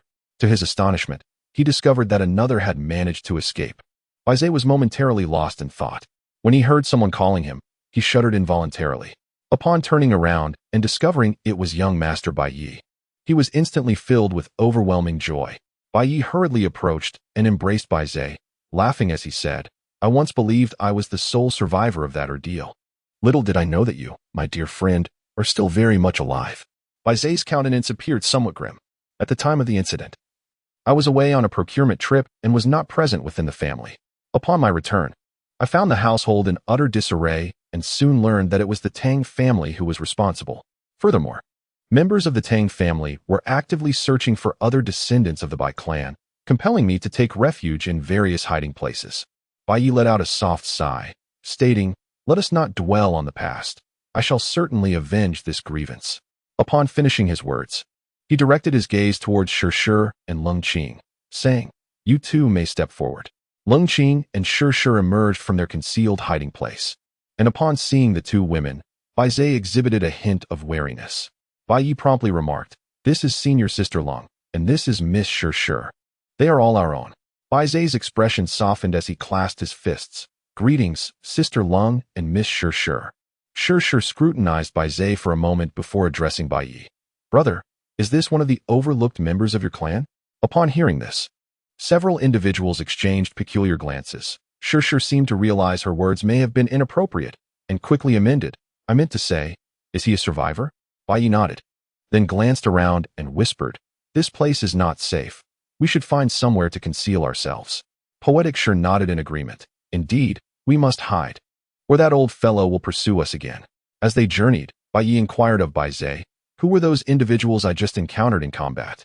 Bai Zhe shook his head and replied, "I am not acquainted with them either, but they are likely disciples sent by the sect for training. Recently, many individuals have arrived in this Black Wind Forest, and I had intended to leave this place in search of a new location." Bai Yi felt a tinge of confusion. "Is there not still over a month until the trial?" Bai Zhe remarked, "Recently, there has been a frequent emergence of formidable demon beasts in this area. I heard that just a few days ago. Elder Mu Xiao from Tsangyun Academy encountered a horde of serpent demons, and it was only due to the personal intervention of the Academy's director that he was rescued." Upon hearing this, Bai Yi and the others were taken aback, and they soon inquired, "What brings that old fellow Mu Xiao here?" Shi cast a sidelong glance at Bai Yi and replied, Of course, he's here to seek you out. Bai Ye's heart sank. Does Muxio know that we are hiding in this dark wind forest? Sure nodded. It must have been discovered. Or perhaps that old rascal who Rin informed Muxio. Bai Ye's expression was somewhat grim. Hiding like this is not a solution. Eventually, they will discover our whereabouts. At that moment, Shu's lips curled into a smile. If the elders come searching for us, we shall flee, and should we encounter their younger ones, we shall eliminate them. Bai Ye gazed at Shu, momentarily taken aback before breaking into a smile, saying, indeed, after all, we possess the teleportation array. When we encounter the old, we shall flee. When we meet the young, we shall strike. Bai Ye listened to the conversation between the two with a hint of confusion and then inquired, Young master, are the older generation still pursuing you? As Bai Ye was about to speak, a voice emerged. Chapter 36, The Lingering Souls. Chapter 37, Encounters with Enemies. Days later, Bai Ye gently set aside the book in his hands. He retrieved several dozens of spirit stones and, after a moment's hesitation, began to inscribe intricate patterns upon them. Meanwhile, Lung Qing had already surged into the first layer of the returning Dan realm, her hands gripping a cerulean sword as she contemplated something profound. Suddenly, her eyes flew wide open, and with a swift thrust of her azure blade, a brilliant beam of sword light erupted forth, shattering the surrounding air into fragments. Simultaneously, a terrifying aura emanated from the sword light, obliterating nearby trees, which were crushed and vanished into nothingness. Beside her, Shu gazed in astonishment, her eyes widening in disbelief. This person is extraordinary. I never imagined that merely reaching the returning Dan realm could yield such a qualitative enhancement. Lung Qing retracted her sword, murmuring to herself, No, it should be even stronger. With this thought, she prepared to strike once more. At that moment, a young man appeared not far from them. It was Tang Zio. Upon seeing Bai Ye and the others, he momentarily froze, and then a smile crept onto his face. He swiftly crushed a sound transmission talisman and remarked, What a surprise to encounter you all here. Bai Ye set down the spirit stone in his hand and rose to regard Tang Zio with a hint of sarcasm. Oh, so it is you, brother Tang Zio. Have you come to spar with me, having noticed my recent surge in strength? Upon hearing this, Tang Zio did not display any signs of anger. Instead, he offered a subtle smile. Bai Ye, I find it quite perplexing that despite our previous encounter in which we clearly vanquished you, you have not perished. Bai Ye let out a cold snort. Huh. Could it be that you were not merely dreaming back then? I only witnessed the three of you combining your efforts to shatter a tree, and then you left. Basking in your own satisfaction, I was left pondering whether Tang Zio was merely dizzy from his training. At that moment, Shu leaned closer to Bai Ye and whispered, Brother, let us not be careless, shall we? That person has already summoned help. Upon hearing Shu's words, Bai Ye's eyelids involuntarily twitched. Summoned help? He had indeed not seen Tang Zio crush a communication talisman earlier, leading him to believe that the opponent was single-handed and thus not to be taken too seriously. Lung Qing suddenly interjected coldly, Shall we kill? At her words, Tang Zio couldn't help but burst into laughter. Kill? Ha ha. This little sister seems to be speaking without engaging her brain. But with a sudden sound, Tang Zio's laughter was abruptly cut short, for a sword was pressed against his brow, the tip embedding itself half an inch into his flesh, a trickle of blood beginning to flow. Tang Zio was struck with terror. How is this possible? Who are you? How can your sword be so swift? Lung Qing disregarded him and turned to Bai Ye, asking, Shall we kill or not? Bai Ye's expression was somewhat peculiar as he pondered. Why does this cold senior sister inquire about me when she is about to take a life? Wasn't it her disdain that led her to kill before? Without dwelling on it further, he addressed Lung Qing.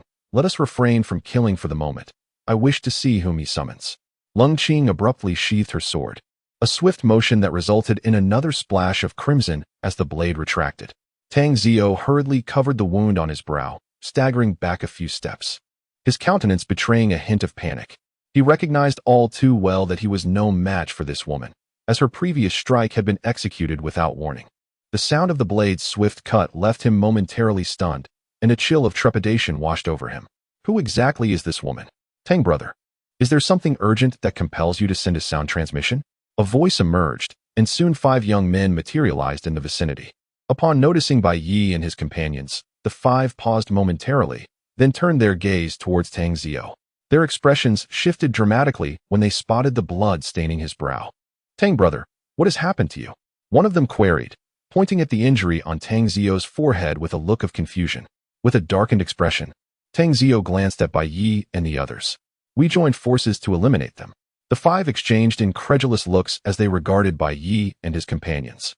Is he truly the famed Bai Yi? One among them seemed to recognize Bai Yi and inquired of Tang Zio. Tang Zio nodded affirmatively. Indeed. Today you shall assist me in dealing with them. In the future, my Tang family will owe you a favor. Upon hearing this, joy spread across the faces of the five. While Tang Zio's personal favor was of little consequence, a favor from the Tang family was of a different magnitude altogether. They recalled that Elder Mu Xiao of Cangyun Academy was aligned with the Tang family, resolving quietly amongst themselves. The five were determined to secure this favor from the Tang family. Bai Yi suddenly spoke. Have all your men arrived? One individual stepped forward and shouted, Today marks your demise. With that, he charged fiercely at Bai Yi, followed closely by the others. However, Tang Zio quietly retreated a few steps. As the five approached, Bai Yi formed his fingers into the shape of a sword and struck down fiercely. A beam of sword light cleaved through the air, directly hitting the foremost assailant, sending him flying several yards. Yet, the remaining four had already reached Bai Yi's side. Lung Qing was about to intervene, but was stopped by Shi, who insisted, Sister, let my brother handle this himself. He must hone his skills in the crucible of life and death combat. While cultivation level is important, one must not overlook the essence of combat awareness. Often, in battles where strengths are comparable, those with superior combat instincts hold a decisive advantage. Long Qing nodded slightly in agreement. Very well. As the four charged, Bai Yi narrowed his eyes and swiftly sidestepped an attack. In an instant, his fingertip released a beam of sword light aimed at another adversary. The other two seized the opportunity to strike, but Bai Yi disregarded their fists. The sword light pierced one man's chest, splattering blood as he fell lifelessly to the ground. At that moment, the other two's fists landed upon Bai Yi, causing him to be propelled back several steps. Yet, as he staggered, another beam of sword light shot forth, targeting one of his attackers. Seeing the sword light approach, the man brandished a staff to parry it. Meanwhile, the other two reappeared before Bai Yi, causing his heart to race as he dodged one strike. He retaliated with a powerful punch toward the other, resulting in a resounding impact that sent Bai Yi reeling again. Observing from a distance, Tang Zio was taken aback. During the last pursuit of Bai Yi, he had not displayed such prowess. In just a few short months, he had unexpectedly grown to such an extent. Yet, he was aware that the five he summoned were all experts at the 4th level of Qi manipulation, and now one of them had already been slain by Bai Yi. As he pondered this, a sudden cry echoed as another adversary fell to Bai Yi's hand. Tang Zio looked at Bai Yi in astonishment.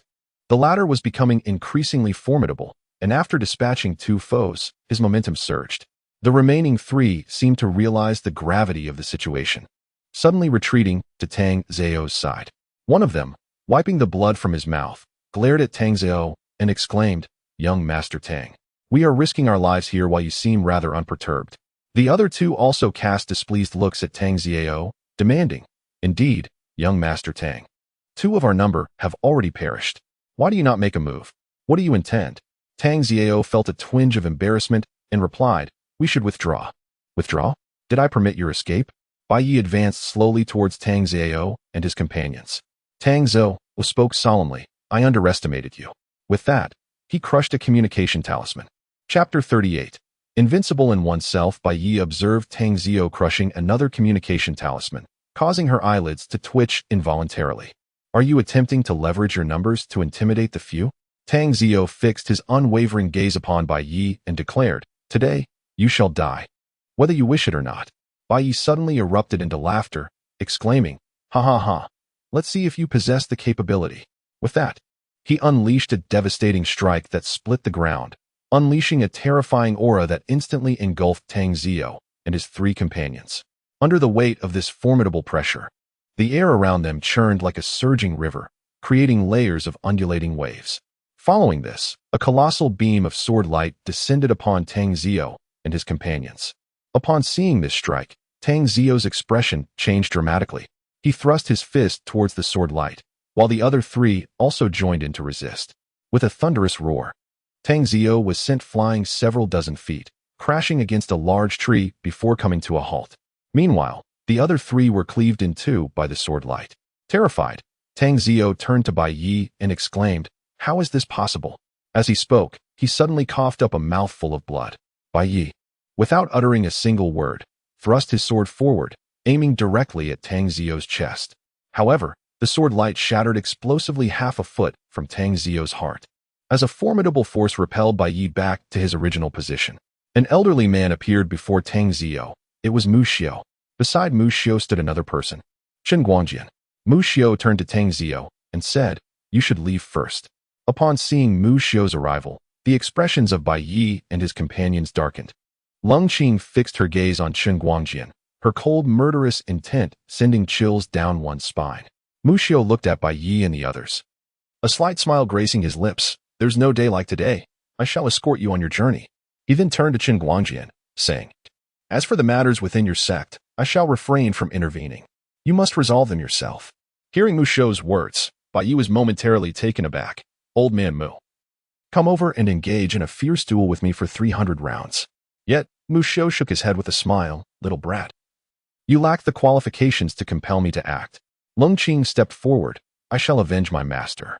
With that, she held her sword aloft, the tip directed coldly at Chen Guangjian, declaring, "Today, I seek vengeance for my master." Chen Guangjian snorted disdainfully. "Today, I shall cleanse the sect, uphold the rules, and eradicate the traitors one by one." With that, a spear appeared in his hand. Upon sighting the spear, Bai Yi's expression turned grave. He stepped forward, aligning with Lung Qing. "Sister, elder son perished because of me. Let us avenge her together." Lung Qing's face remained impassive. "Agreed." Suddenly, Chen Guangjian swung his spear, unleashing a barrage of lethal blades toward Bai Yi and Lung Qing. Both Bai Yi and Lung Qing responded simultaneously to defend against the onslaught. It must be noted that Lung Qing's growth and strength was somewhat astonishing. The last time they had barely managed to withstand Chen Guangjian's attacks together. Now, she effortlessly blocked most of the blades on her own. Mu Xiao observed this scene with narrowed eyes, lost in contemplation. Bai Yi, seizing the moment, deflected a majority of the blade's brilliance with his stance, then swiftly unleashed a powerful strike towards Chen Guangjian. One sword shatters the earth, another emerges, and in an instant, the surrounding air was rent asunder. A beam of sword light surged forth, cleaving through countless blades aimed at Chen Guangjian, obliterating them in its wake. Observing Bai Yi's formidable strike, Chen Guangjian's expression darkened with gravity. He halted the swing of his long spear and thrust it fiercely towards the sword light. With a resounding clang, the spear met the sword light, resulting in a shattering explosion, yet Chen Guangjian was forced to retreat several paces.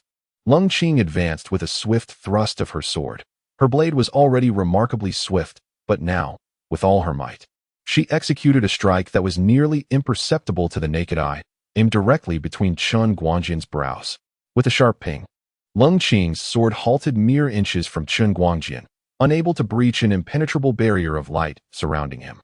Observing this scene, Shi furrowed her brows in concern. It appeared that a formation master had been summoned. Failing to land her blow, Lung Qing swiftly withdrew. However, just as she attempted to retreat, Chen Guangjian lunged forward with a ferocious thrust of his spear aimed at her. With no time to evade, Lung Qing could only hurriedly parry with her sword. Yet, the hastily executed strike was no match for Chen Guangjian's nearly full-powered assault. Lung Qing was violently propelled backward, crashing 100 paces away, and upon landing, she coughed up a mouthful of blood. Upon witnessing this scene, Bai Yi felt an overwhelming fury, his eyes nearly bursting with wrath. "Another strike from my sword, and you shall perish," he declared, as he brought his fingers together, releasing a glimmering beam of cold light from his fingertips.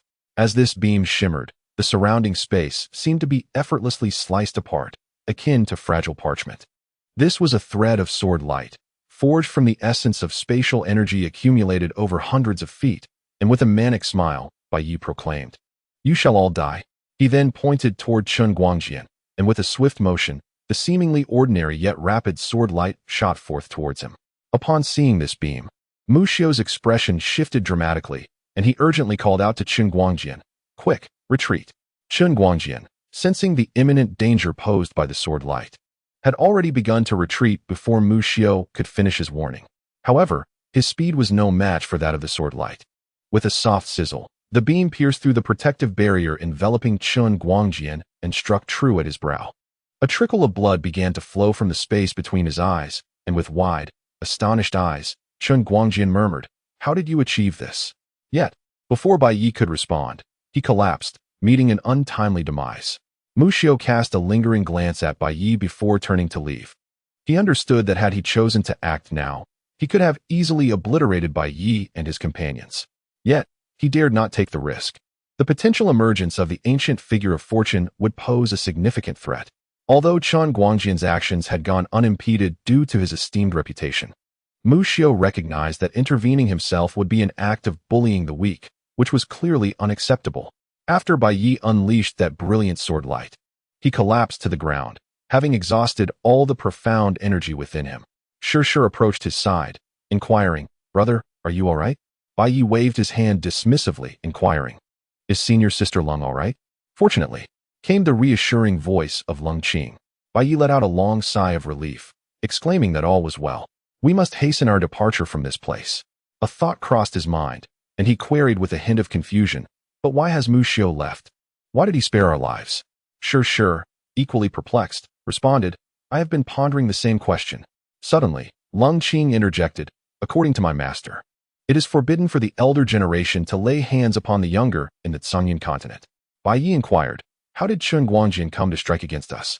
Lung Qing replied in a subdued tone, "We were once disciples of the Qingyan sect, and he is the sect leader. He has branded us as traitors. Thus his actions against us can be deemed justifiable." After a moment of contemplation, Bai Yi suddenly posed a question to Shi. "Could my previous sword strike have slain Mu Xiu?" Shi's expression turned somewhat peculiar as she responded, "Brother, do you truly consider yourself invincible? Chen Guangjian is merely at the condensing sea stage, while Mu Xiu resides in the sovereign master realm. And you? You are but at the Qi master level. Do you comprehend the vast difference in realms between you?" Bai Yi spoke somewhat unnaturally. "Did you not say that realm is of no significance?" Shi, rendered utterly speechless, fell into silence for a moment before responding, "Indeed, your sword can surely vanquish Mu Xiu. Come, let us pursue him." Bai Yi suddenly felt a twinge of embarrassment and cleared his throat twice. "Let us spare him for now. We should first find a place to heal our wounds." Chapter 39. Eliminate them all. Old Elder Mu, why do you not take advantage of this splendid opportunity to eliminate him?" Lu Changxing remarked with a mocking expression. Mu Xiu's countenance darkened. "If you possess the courage, then go ahead." Han Chanlin also looked at Mu Xiu with a hint of confusion. With a troubled expression, Mu Xiu recounted, "Back when Tang Xianfeng and I attempted to kill Bai Yi, just as we were about to succeed, someone suddenly appeared. He warned us that our older generation should not lay hands on him, or else he would not hesitate to bring us calamity." Lu Changxing scoffed, "Calamity? What calamity?" Han Changlin's pupils abruptly contracted, and he inquired in astonishment, "Is it the calamity elder?" Mu Xiu nodded. "It must be him." Lu Changxing, with a skeptical look, asked, "Who is the calamity elder?" Ignoring him, Mu Xiu murmured, "This situation is rather troublesome. Even Chen Guangjian was slain by him. I fear that no one from the younger generation can defeat this individual now." After a moment of contemplation, Han Changlin asked, "What shall we do next?" Mu Xiu pondered briefly before responding, "Let us return and allow the dean to make the decision." With that, the group departed from the Black Wind Forest. Days later, the talented disciples from various sects began to converge upon the Black Wind Forest. Sangyun Academy, Qingyun Sect, Xinmin Sect, Jinyuan Sect, Blood Moon Sect, and numerous prominent families dispatched their young prodigies to participate in this trial. This trial, organized by Sangyun Academy, aimed to cultivate the talents of the younger generation. The location was chosen due to the recent discovery of low-tier demonic beasts in the area, which would provide an excellent opportunity for these youths to hone their skills and enhance their combat prowess. Seated within the Sangyun Hall, Kanglin inquired, "Elder Mu, has the bounty been disseminated?" Mu Xiu nodded. "It has been quietly circulated." Kanglin continued, "If Bai Yi escapes once more." Mu Xiu interjected in a low voice, "I refuse to believe he can evade capture among hundreds of people. In recent days, Master Han and I have discreetly set up dozens of great formations in the Black Wind Forest. No matter how skilled he is, he shall not escape." Bai Yi and his companions were savoring freshly roasted meat when they suddenly heard footsteps approaching. Bai Yi turned to look and saw 3 young men walking towards them. Lung Qing furrowed his brows, expressing unfamiliarity. The trio paused momentarily upon noticing Bai Yi and his friends. Then one of them clasped his fists and smiled. Apologies for the intrusion. We have seen nothing. With that, they turned and walked away. Bai Yi, perplexed and somewhat irritated, wondered about the meaning behind their words. Shirshi's face flushed with a hint of embarrassment as she remarked, "Brother, that person must be unwell." Suddenly, Lung Qing interjected, "We must leave this place at once." Bai Yi, somewhat perplexed, inquired, "Why?" The few individuals were seeking assistance. Lung Qing replied in a subdued tone. Sure. With her delicate brows slightly furrowed, asked, "Are you suggesting, Senior Sister Lang, that they are aware we are not their match and are seeking others to confront us?" Lung Qing nodded in affirmation. With an air of indifference, Bai Yi responded, "Let them come, as long as they are not the old ones. We shall eliminate as many as they send." Suddenly, Sure interjected, "What if the old ones do come?" Bai Yi nonchalantly remarked, "They dare not." Just then, indistinct voices wafted through the air. "Over there. Hurry, do not let them escape. If we manage to eliminate them this time, we shall acquire 100 spirit stones. The mere thought of it is exhilarating. Shoo, keep your voices down. We must not alert them. Those two women are quite attractive. Why don't we first cripple their cultivation?" A sinister grin spread across his face. Upon hearing this, Lang Qing's expression immediately turned frigid, while Bai Yi shuddered involuntarily beside her. Sure murmured to herself, "Are these people devoid of brains? Or are they simply weary of living?" Moments later, a group approached not far from Bai Yi. A dozen individuals swiftly encircled Bai Yi and his companions. One among them bellowed, "You must be Bai Yi, correct? I present you with two choices. Firstly, take your own life, and we shall grant you a complete corpse, and consider sparing these two lovely ladies. Secondly, we will kill you. Then render these two women powerless before we derive our enjoyment, and subsequently end their lives." He laughed twice, but his mirth abruptly ceased when a blood hole appeared in his forehead. The remaining dozen individuals stood in stunned silence at this spectacle. At that moment, another shouted, "Let us all charge. They are but 3. What do we have to fear?" With that, he was the first to rush toward Bai Yi and his companions, while the others brandished their weapons and launched an assault. A thunderous cacophony erupted, with flashes of blades and shadows of wind blades slicing through the air. In an instant, the residual force shattered the surrounding trees as the group unleashed their combined might. Each strike was fiercely relentless, with every collision producing sparks akin to lightning. Clang, clang. Although Bai Yi and Lung Qing possess formidable strength, they find themselves struggling against the simultaneous onslaught of a dozen adversaries. A momentary lapse could result in them being struck. After several clashes, a blade finally grazes Bai Yi's back, leaving a deep gash that exposes bone, staining her garments with crimson blood. Similarly, Lung Qing, despite her swift swordplay, finds that there is always someone capable of parrying her strikes at the critical moment. The air is filled with the sound of fierce combat, clanging and clashing. Suddenly, a chilling cry pierces through the chaos as a figure is sent hurtling through the air. Upon closer inspection, it reveals itself to be a headless corpse. The tide of battle has begun to claim lives, followed by a heart-wrenching scream as two severed heads roll out from the fray. As more casualties occur, the fierce conflict approaches its conclusion. At this juncture, both Bai Yi and Lung Qing bear varying degrees of injuries, their bodies smeared with blood, indistinguishable whether it belongs to them or their foes.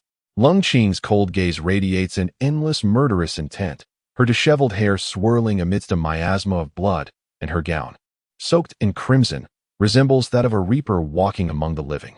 Soon, the air is filled with mournful wails, and with each sound, another life is extinguished. Before long, a solitary figure kneels before Bai Yi, while the rest lie lifeless upon the ground. This individual is a survivor, spared at the behest of Sure. Seeking to uncover the motives behind the assault on them, Bai Yi cast a cold gaze upon the trembling young man kneeling on the ground. "Why have you come to kill me?" The man quivered as he replied, "A bounty has been issued. Whoever kills you shall receive hundreds of spirit stones." Bai Yi then inquired, "Who issued this?"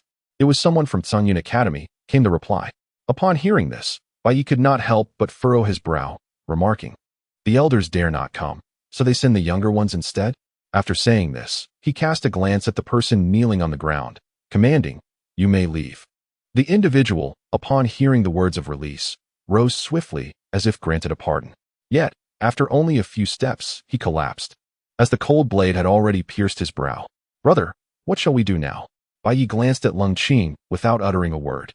Lung Qing spoke up, saying, "Heal the wounds, and then wait." Sure couldn't help but sigh.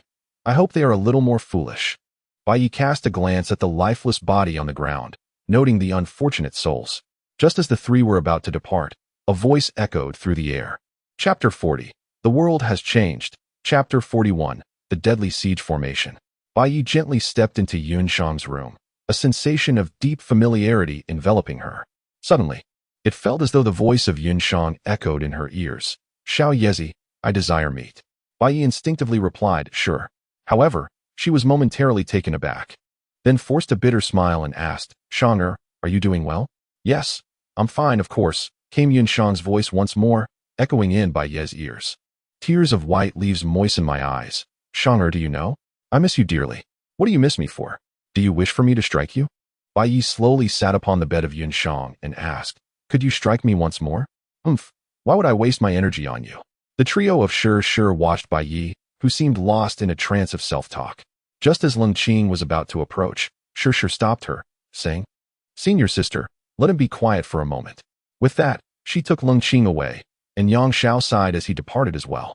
The words spoken by Yunshang linger in Bai Yi's ears, for your family, for your master, and for me as well. Bai Yi clenched his fists tightly, his entire body trembling. Shang, you must wait for me to find you. With that, he rose and slowly exited the room, shutting the door firmly behind him. He made his way towards his own room, moving slowly yet with unwavering determination. His already slender figure appeared even more fragile at that moment. No one knew what thoughts occupied his mind, nor what actions he intended to take. Shi and the others could not help but feel a surge of concern for Bai Yi's state. Leng Qing suddenly remarked, your brother is quite remarkable. Shi was momentarily taken aback, then offered a bitter smile. Do you not think he is too emotionally driven? Leng Qing shook his head. If a person lacks emotions, then what is the point of living? Shi looked at Leng Qing with confusion. After a brief silence, Leng Qing continued, I am different from you all. Yang Xiao suddenly had a question on the tip of his tongue, but a single glance from Leng Qing silenced him. It must be said that Yang Xiao was perplexed. How could Leng Qing, a person known for their coldness and lack of sentiment, assert that life without emotions holds no significance? If it is meaningless, then why continue to exist? Of course, he dared not voice this thought, for he did not believe he could withstand Leng Qing's sharp retort. In the blink of an eye, several dozen days had passed, during which Bai Yi had confined himself to his room without stepping out even once. Shi had attempted to enter on a few occasions, but each time was thwarted by Leng Qing. Alone in his chamber, Bai Yi refrained from dwelling on past events or continuing his cultivation. Instead, he became engrossed in the intricate array of books left behind by Yunshang. After days of relentless contemplation, he had yet to master the art of effortlessly sketching the void arrays as Yunshang could. Yet he had managed to faintly reproduce some of the simpler void patterns. Several days later, a myriad of auras began to approach the 5-star academy, among which were numerous formidable practitioners of the returning pill realm, with throngs from the Qi Master realm. Brother, there are visitors. Come out and fight. Shi called out from outside Bai Yi's door. Moments later, the door creaked open, and Bai Yi stepped into view. Upon seeing him, Shi eagerly grasped his arm, her voice tinged with a hint of affection. Brother, I have been so worried about you these past few days. Bai Yi smiled faintly and inquired, is everything all right? Have they arrived? Yang Xiao interjected, indeed, it seems that this time they have brought quite a few individuals. Bai Yi let out a cold laugh, remarking that it was of no consequence. With that, he commenced the intricate arrangement of a formation, specifically the entrapment array he had previously attempted in the Black Wind Forest. At that time, his efforts had been thwarted by Tang Zio, and he had refrained from further attempts at crafting formations. This time, he sought to establish this entrapment array as a means to contend with those who sought to take his life. After a brief interlude, Bai Yi returned to Shi's side. Uncertain of the extent of power his formation would wield, he nonetheless harbored confidence that it would suffice against the approaching adversaries. Shi gazed at Bai Yi with a hint of astonishment. While others might lack understanding of formations and fail to recognize the array he had just laid out, she was familiar with Bai Yi's writings on the subject. Observing the grand array he had constructed, she felt a deep sense of awe.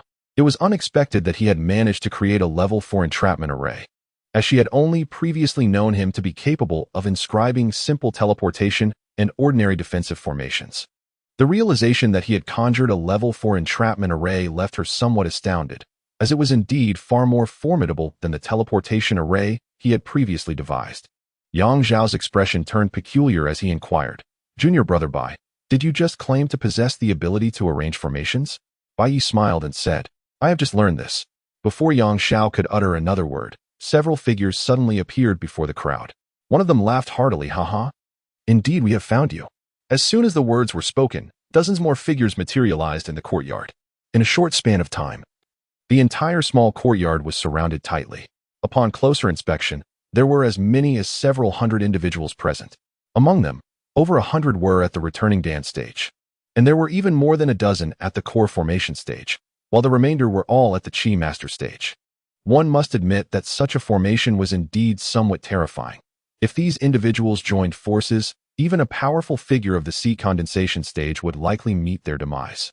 Bai Yi surveyed the surroundings and spoke, "Men die for wealth, just as birds perish for food. Today, you all have come to take my life, driven solely by the bounty on my head. I bear no ill will towards any of you, yet I shall show no mercy."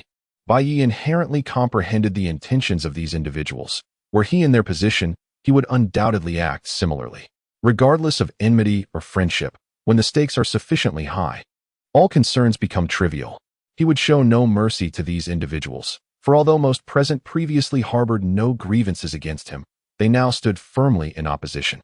It is imperative not to entertain notions of benevolence or compassion towards one's adversaries. In truth, Yang Xiao felt a twinge of panic. He had not anticipated such a multitude would converge to eliminate Bai Yi. He had presumed that, in pursuit of the bounty on Bai Yi's head, the likelihood of a united front was minimal. Yet, it was evident that they had indeed allied themselves. Yang Xiao cast a furtive glance at Bai Yi and, somewhat awkwardly, inquired, "Can this formation truly contend with them? To be candid, I am feeling rather anxious at this moment." Bai Yi gazed earnestly at Yang Xiao and declared, "Rest assured, if my senior brother encounters misfortune, I shall avenge him." Yang Zhao's lips twitched slightly as he retorted, "What use is revenge?" At that moment, a young man across from them interjected, "Bai Yi, you are now surrounded. It would be wise to surrender promptly. Perhaps we shall grant you a swift end." Bai Yi lifted his gaze towards the young man, a scornful smile gracing his lips. "Might I inquire, esteemed brother, are you here to assassinate me in pursuit of the bounty proclaimed by Tsungyun Academy?" The young man chuckled softly, "Indeed.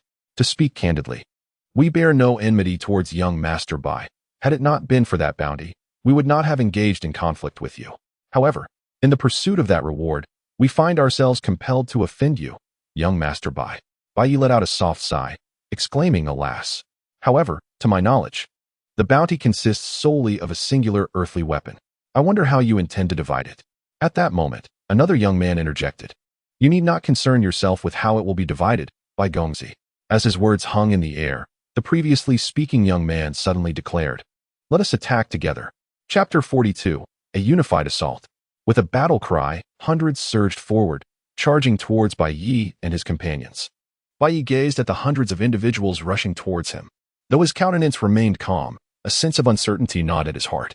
He was unsure whether the grand formation he had devised would be capable of ensnaring these foes. Should it fail, the fate of him and his companions would be sealed, devoid of any doubt, not to mention the presence of over a dozen in the core formation stage. Even the mere multitude of several hundred in the Chi refinement stage would suffice to decimate them.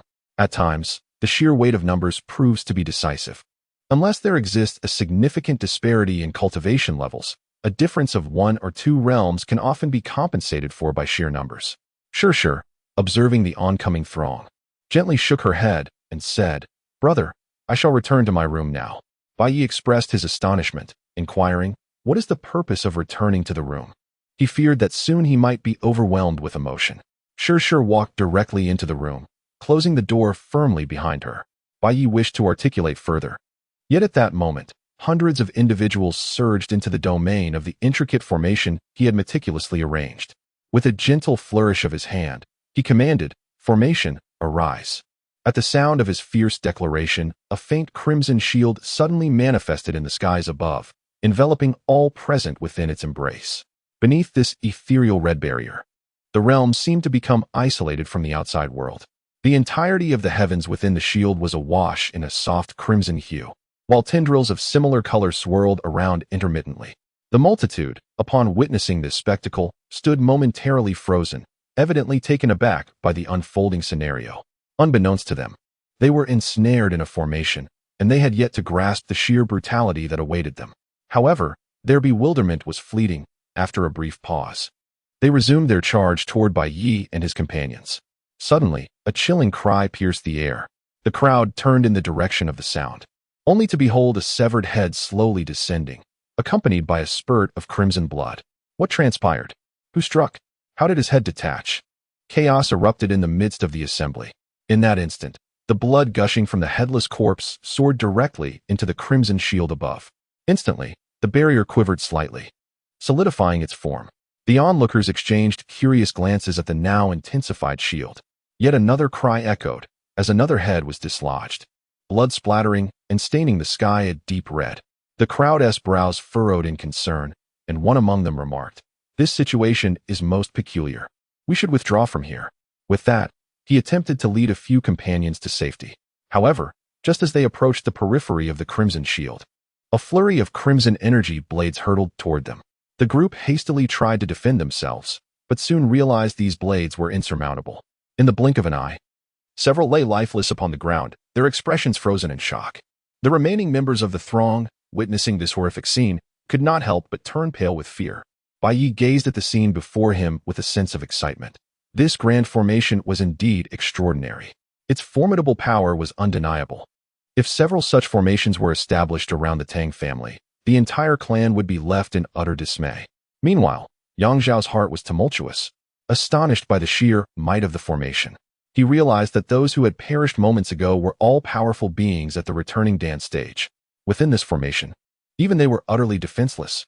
He suddenly felt that his earlier panic was somewhat misplaced.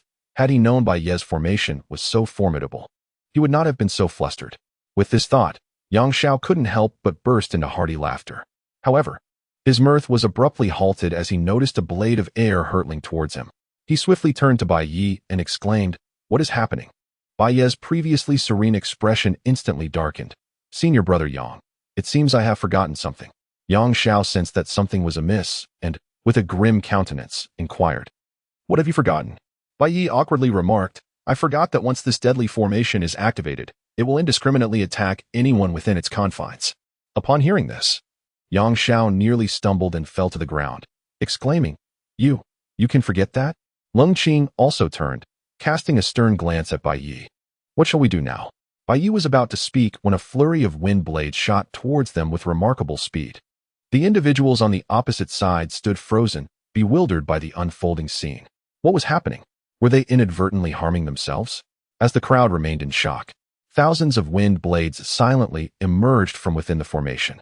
Their numbers multiplied rapidly, and in the blink of an eye, the sky was filled with countless wind blades. These pale red blades obscured the horizon, swirling momentarily before plunging downward in a fierce assault. The air was pierced by a cacophony of sharp, piercing sounds, swiftly followed by a chorus of terrified wails. Blood rained down in torrents, severed heads fell like ripe fruit, and anguished cries echoed as bodies piled high. From a distance, the once glistening pale red barrier had transformed into a deep crimson hue, resembling a massive sphere of coagulated blood. The chilling sounds of suffering continued to emanate from within the formation. As the barrier absorbed more blood, the energy of the blades intensified. Bai Ye's sword light, which had previously managed to hold off the wind blades, now shattered upon contact. Meanwhile, the situation for Lung Qing was equally dire. His body bore deep wounds that exposed bone. Faced with the increasingly powerful wind blades, Lung Qing was on the verge of collapse. Of the hundreds who had once stood their ground, only a handful of core formation experts remained to feebly resist the relentless onslaught. While the others had succumbed to their fate, Bai Yi appeared to ponder for a moment before inquiring of Lung Qing, "Where's Brother Yang?" Lung Qing scanned the surroundings, but found no trace of Yang Zhao. "He must have perished," he replied. Upon hearing this, Bai Ye's expression darkened, realizing the gravity of the situation. Not far away, amidst a pile of corpses, a solitary eye blinked through a crevice. However, Bai Yi and his companion remained oblivious, as they were fully engrossed in battling the fierce wind blades, lacking the energy to divert their attention elsewhere. Bai Yi barely evaded the slicing wind blade and turned his gaze towards Lung Qing. "Is there any way out?" he inquired. With a swift motion, Lung Qing pierced through a wind blade with his sword, coldly retorting, "The formation you devised, why would you ask me for a solution?" At that moment, The several golden core realm cultivators across from them began to gradually close in on Bai Yi and his companion. Though their approach was slow, they had nonetheless diminished the distance between themselves and the pair. Their intention was clear. They aimed to take advantage of the constraint imposed by the Grand Formation to eliminate Bai Yi and Lung Qing. Bai Yi observed several individuals approaching her while simultaneously fending off the cutting winds. A flicker of alarm coursed through her. Were these people out of their minds? Even at such a perilous moment, they sought to take her life. Lung Qing also noticed this scene and instinctively moved closer to Bai Yi. She inquired, "How much longer will this formation endure before it dissipates?" Bai Yi felt somewhat embarrassed. Initially, fearing that the formation's power would be insufficient, he had placed an abundance of spirit stones to bolster it. If the spirit stones were to be exhausted, it would take approximately 3 to 5 days. Cold Qing suddenly contemplated slaying this fellow with a single stroke. How could he possibly endure within this formation for 3 to 5 days? To say nothing of 3 to 5 days, even in the current predicament, enduring for just a few hours seemed implausible. As Bai Yi was about to speak, an overwhelming sense of crisis surged within him. Chapter 43, A Turn of Events. The few surviving cultivators at the returning Dan realm had approached Bai Yi closely, and one of them suddenly launched a powerful punch towards him. A sense of impending crisis surged within Bai Yi's heart, prompting him to thrust his sword forward with great force. The blade met the fist of his opponent, and the tremendous recoil propelled Bai Yi several paces backward. No sooner had he halted than a flurry of wind blades came hurtling towards him. Bai Yi's pupils abruptly constricted as he swiftly turned to evade 2 blades of wind. Yet, in the next moment, a single wind blade pierced through his abdomen, causing blood to spatter, and Bai Yi was forced to retreat several paces once more. The assailant who had targeted Bai Yi was likewise struck by multiple wind blades, collapsing lifelessly on the spot. Bai Yi pressed his left hand against the wound on his abdomen, while his right hand transformed into a sword-like gesture, valiantly resisting the onslaught of wind blades. Stumbling, he attempted to approach Lung Qing, but the number of wind blades continued to multiply, and with his grievous injuries, he could barely advance another step. Suddenly, he seemed to recall something, coming to a halt as his eyes slowly closed. Witnessing this, Lung Qing was momentarily taken aback, fearing Bai Yi had chosen to surrender. She whispered, "Have you given up?"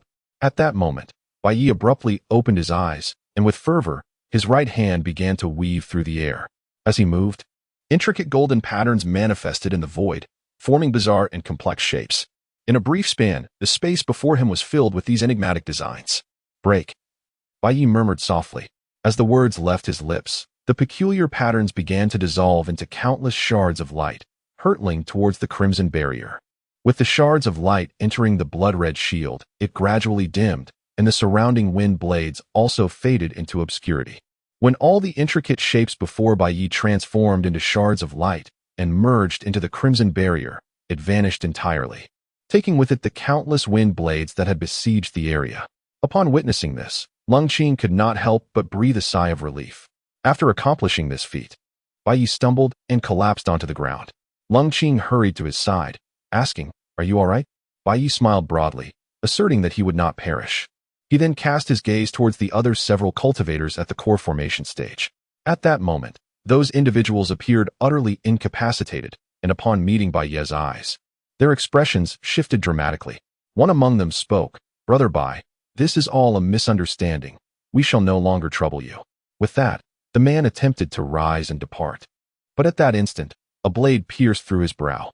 Lung Qing stood resolutely, sword in hand, the tip fully embedded in the man's forehead, declaring, "This is indeed a misunderstanding." With a swift motion, she withdrew her sword, blood erupting in a crimson spray. Afterward, she staggered towards another individual nearby, offering no further words before delivering a lethal strike. Once she had vanquished them all, she settled down to mend her wounds. Meanwhile, in the distance, a heap of corpses began to stir slowly. Upon witnessing this, Bai Yi and his companion couldn't help but furrow their brows.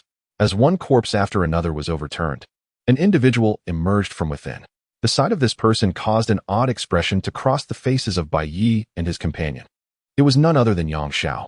After rising to his feet, Yang Xiao greedily inhaled a breath of air, exclaiming, "Ah, the sensation of being alive is truly delightful." Bai Yi was about to speak when suddenly his pupils constricted. Sure. He had momentarily forgotten about her, unaware that her room was also within the confines of the grand array. At that moment, both Lung Qing and Yang Zhao's expressions turned grim. Just as Bai Yi was rising, the door to Shirshi's room swung open. She stepped out, glancing around before her eyes fell upon Bai Yi and the others. "Are they all dead?" Shirshir inquired. Bai Yi exclaimed, I nearly met my demise." Shirshir cast a peculiar glance at Bai Yi, asking, "Nearly met your demise? How many did you run from?" Yang Xiao suddenly chuckled wryly, clarifying, "What by shitty means is that we nearly perished as well." Bai Yi, filled with confusion, inquired of Shirshir, "Why are you completely unscathed?" Both Lang Qing and Yang Xiao cast puzzled glances at Shirshir, their minds equally perplexed as to why she had escaped the onslaught of the Grand Formation, which was designed for indiscriminate attacks within its confines. Shirshir's complexion turned slightly unnatural as she scratched her head and replied, "I really don't know. Perhaps the formation finds me somewhat pleasing to the eye." Following this, she forced a couple of awkward laughs. Within the Zhongyun Hall, Mu Xiu spoke in a grave tone, "Director, none of the hundreds dispatched to eliminate Bai Yi have returned." Song Lan's pupils constricted sharply. "All perished?" Mu Xiu confirmed solemnly, "Yes, all are dead." Song Lan's expression grew serious. "Were they all slain by Bai Yi?" Mu Xiu replied, "We are uncertain. Our people did not accompany them." After a moment of silence, he continued, "There were disturbances in the Black Wind Forest, and our attention was diverted there at the time." Song Lan asked, puzzled, "Black Wind Forest? What was discovered?" Mu Xiu stated, "It appears that a passage is about to be opened." Upon hearing this, Song Lan furrowed his brow deeply, remaining silent for an extended period. Eventually, he instructed Mu Xiu, "Very well, investigate whether those individuals were indeed killed by Bai Yi." Mu Xiu nodded and took his leave. Once Mu Xiu departed, Song Lan fell into deep contemplation. In the Tang family's Grand Hall, Tang Xianfeng bore a heavy expression, pacing restlessly, his agitation palpable. At that moment, an elder entered the hall. It was Elder Tang Sheng. Tang Sheng approached Tang Xianfeng and offered a slight bow. "We were unable to ascertain the perpetrator." Hearing this, Tang Xianfeng slammed his hand down on the table, which instantly shattered into dust. "For 3 consecutive days, there have been multiple headless corpses at the entrance of our Tang family. How is it possible we cannot identify the culprit?" Tang Xing pondered for a moment before suggesting, "Could it be Bai Yi?" Tang Xuanfeng's eyes narrowed suddenly. "Regardless of whether it is him, this child must be eliminated." After a moment's hesitation, Tang Xing remarked, "If the older generation does not intervene, it will be exceedingly difficult to eliminate him." Tang Xianfeng gently closed his eyes and whispered, "If necessary, we may have to take a gamble." Following Bai Yi's massacre of hundreds, the entire Zhongyun continent was thrown into turmoil. Those hundreds were predominantly the rising talents of various major factions. Their demise constituted a significant loss, with no gains to show for it. Consequently, the elder generations of these factions began to lose their patience. They understood that since they had made an enemy of Bai Yi, it was imperative to crush him at the root. Otherwise, they would face endless repercussions. Elders from various factions gathered to deliberate on how to eliminate Bai Yi. In the imperial capital, within the emperor's hall, Song Yu was lost in thought. Opposite him stood Song Lan. Song Yu, with a serious demeanor, remarked, "This seal may be on the verge of failing." Song Lan, equally grave, asked, "Can the emperor contact that individual?" Song Yu fell into a moment of silence. Previously, he had been able to establish contact, but recently he had been unable to reach him. The reasons eluded him, and if he did not take action this time, it was likely that this continent would not be able to withstand the impending turmoil. Chapter 44. A tear in the veil. With a soft sigh, Song Yu remarked, "Alas, I was able to get in touch before, but lately, I have been unable to." Upon hearing this, Song Lan's expression darkened. "What shall we do then?" It seemed that a thought struck Song Yu. There might be one person capable of resolving this matter. He naturally thought of Shirshir, as her initial visit had left him with an impression of profound mystery, akin to the aura of the ancient sage. With this in mind, he felt that perhaps Shirshir could assist them in sealing that place once more. Song Lan furrowed his brow. He was thinking of Yunshang. Yet he was unaware that Yunshang had already departed, and it was Shirshir who remained by Bai Yi's side. Previously, he had heard Mu Xiu mention that the woman beside Bai Yi possessed remarkable skills and formations. This thought deepened his frown, but our entire continent's forces are opposing her. Will she truly aid us? After a moment of silence, Song Yu replied, "Regardless, we must try. Otherwise, do we have any other alternatives?" Song Lan pondered for a moment. Currently, the elders from various factions are deliberating on how to eliminate Bai Yi. Should we not Song Yu interjected firmly. We must prioritize the greater situation. Let us pay a visit. Within a grand hall, over a dozen elder-level figures were strategizing on how to slay Bai Yi. At that moment, two individuals slowly entered the hall, Song Lan and Song Di. Upon their entrance, the assembly regarded them with confusion but nonetheless greeted them respectfully. Suddenly, an elder from the Li family rose and addressed Song Lan, Director Song. Due to your bounty, my Li family has lost several young prodigies. Will you not provide an explanation? Indeed, you summoned your own people back, forcing ours to serve you. My family has lost 20 in this incident. It seems that Song Yun Academy is acting with intent. Several elders rose in anger, some even contemplating direct confrontation with Song Lan. Tang Xing suddenly spoke up. It was Bai Yi who killed your people. You should seek vengeance against Bai Yi. Besides, I trust everyone has heard about the recent events concerning my Tang family. That was a consequence of your own actions, one elder retorted furiously. At this juncture, Song Yu's brow furrowed slightly. May I have a moment to speak? Elder Sun Yu of the Sun family interjected. What do you wish to say? This matter cannot simply be dismissed. Elder Tang Xing looked towards Song Lan. I implore you, Director Song, to take charge of the recent events affecting my Tang family. With a gentle sigh, Song Lan responded, I did not foresee the situation escalating to this extent. However, now that it has transpired, we must devise a solution. Yet, there is another matter of greater urgency I wish to address with all of you. After speaking, he glanced around and continued, I kindly ask everyone to inform the heads of their families and sect leaders to come forth, as what I am about to discuss is of utmost importance. It may very well pertain to the life and death of the entire continent. Upon hearing this, the crowd was taken aback, their faces betraying their shock. Tang Sheng, perplexed, inquired, what matter could be so grave as to affect the very existence of the continent? Elder Li, with a hint of sarcasm, remarked, concerned about the entire continent? Perhaps that's a bit of an exaggeration. Song Yu interjected, the esteemed Director Song is not exaggerating. This matter is indeed quite serious, and I implore everyone not to underestimate it. With a chuckle, one elder scoffed. Why is the emperor here instead of enjoying his privileges in the imperial hall?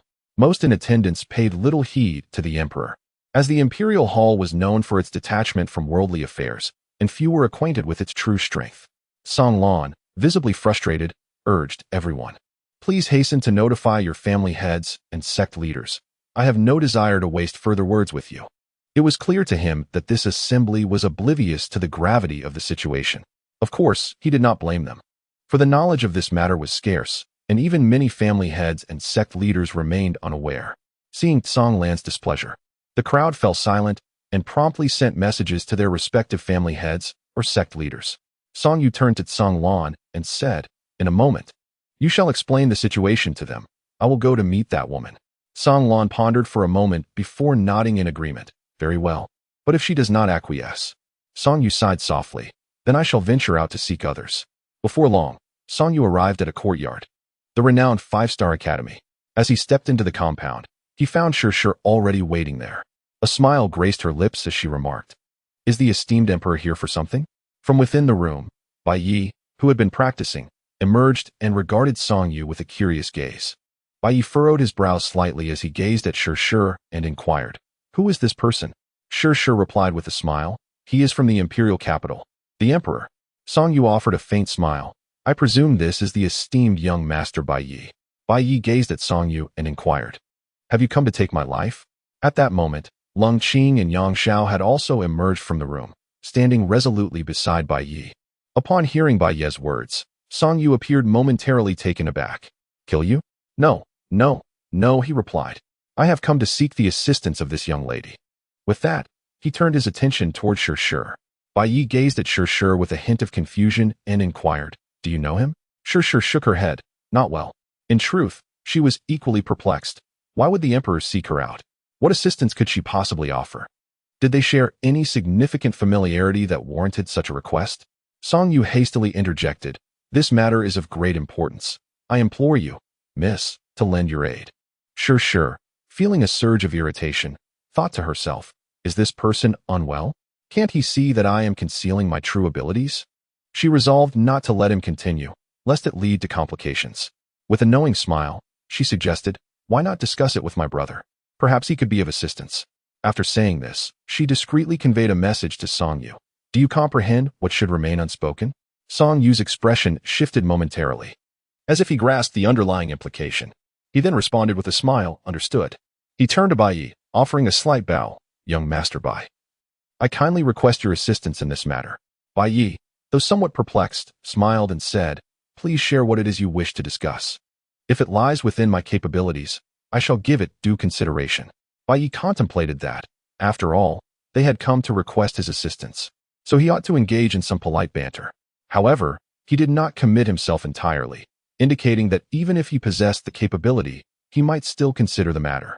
In essence, he was subtly conveying that his assistance was not guaranteed, merely expressed in a more courteous manner. Song Yu, with a wry smile, explained, the situation is as follows. Our continent was once a forbidden ground thousands of years ago, sealing a passageway. However, a number of individuals broke this seal. And although it was subsequently reimposed by powerful beings, encompassing the entire Songyun continent, after millennia, that seal is on the verge of shattering. Moreover, an individual previously forcefully breached the seal to arrive here, leaving the current seal capable of lasting only a few months at most. Upon hearing this, everyone exhibited expressions of shock, except for Shir, who subtly wrinkled her delicate nose, thinking to herself, what a trivial seal, it was merely torn a bit by accident. Yang Xiao, with an astonished countenance, inquired, where does the sealed passage lead? Bai Yi and Lung Qing also looked at Song Yu with some perplexity. Song Yu spoke in a deep voice. As you are aware, in the beast domain, there have recently been sightings of serpent beasts in the Black Wind Forest. I surmise that they have emerged from the fissures of the seal. Chapter 45. Offering assistance, Bai Yi was somewhat at a loss for words. What will happen once the seal is broken? Song Yu replied in a grave tone, the beasts from the beast domain may traverse this passage and arrive in our realm. At that time, it could lead to a catastrophic devastation of life. Bai Yi pondered for a moment and remarked, so, if the seal is broken and the demonic beasts come, I need not seek vengeance. Would it not be delightful for the beasts to eradicate them all? Upon hearing Bai Ye's words, Yang Xiao beside him nodded in agreement. Indeed, senior brother Bai speaks the truth. Song Yu's expression darkened as he glanced at Shir. Shir, with a charming smile, chimed in, hee, I shall heed my brother's words. After all, they have relentlessly pursued us. Let the demonic beasts devour them all. Song Yu, somewhat exasperated, shook his head. If the demonic beasts truly descend upon this place, it would not only be those who chase you that perish. Many innocent lives would also fall victim to their slaughter. Lung Qing's eyes glinted with frost. What do their lives matter to us? Perhaps the Emperor Song should seek solutions elsewhere, as I am certain I can offer no assistance. Bai Yi interjected. Song Yu, feeling helpless, contemplated whether there were other alternatives. He then sighed and shook his head, alas. Since young Master Bai shows no intent to assist, I shall take my leave. Very well, I shall not see you off. Bai Yi promptly nodded. Within a grand hall, over 20 individuals had gathered, all leaders, heads of families, and elders from various factions. The atmosphere was lively, filled with chatter, as no one knew what significant event was about to unfold. Songyun Academy's Song Lan spoke up, esteemed guests. You may not yet be aware of the purpose of my invitation. While many of you are already informed of the recent emergence of demonic beasts in the Black Wind Forest, I must share the origins of our Songyun continent. At this declaration, the assembly displayed expressions of astonishment. Many were oblivious to the unfolding events, with some even suspecting the meeting was convened to discuss the elimination of Bai Yi. An elder inquired, what significance does the Songyun continent hold? The crowd turned their gazes toward Song Lan, and a few individuals privy to the secrets wore solemn expressions, yet none spoke, waiting for Song Lan to elaborate. Thousands of years ago, our continent was, in fact, a forbidden land.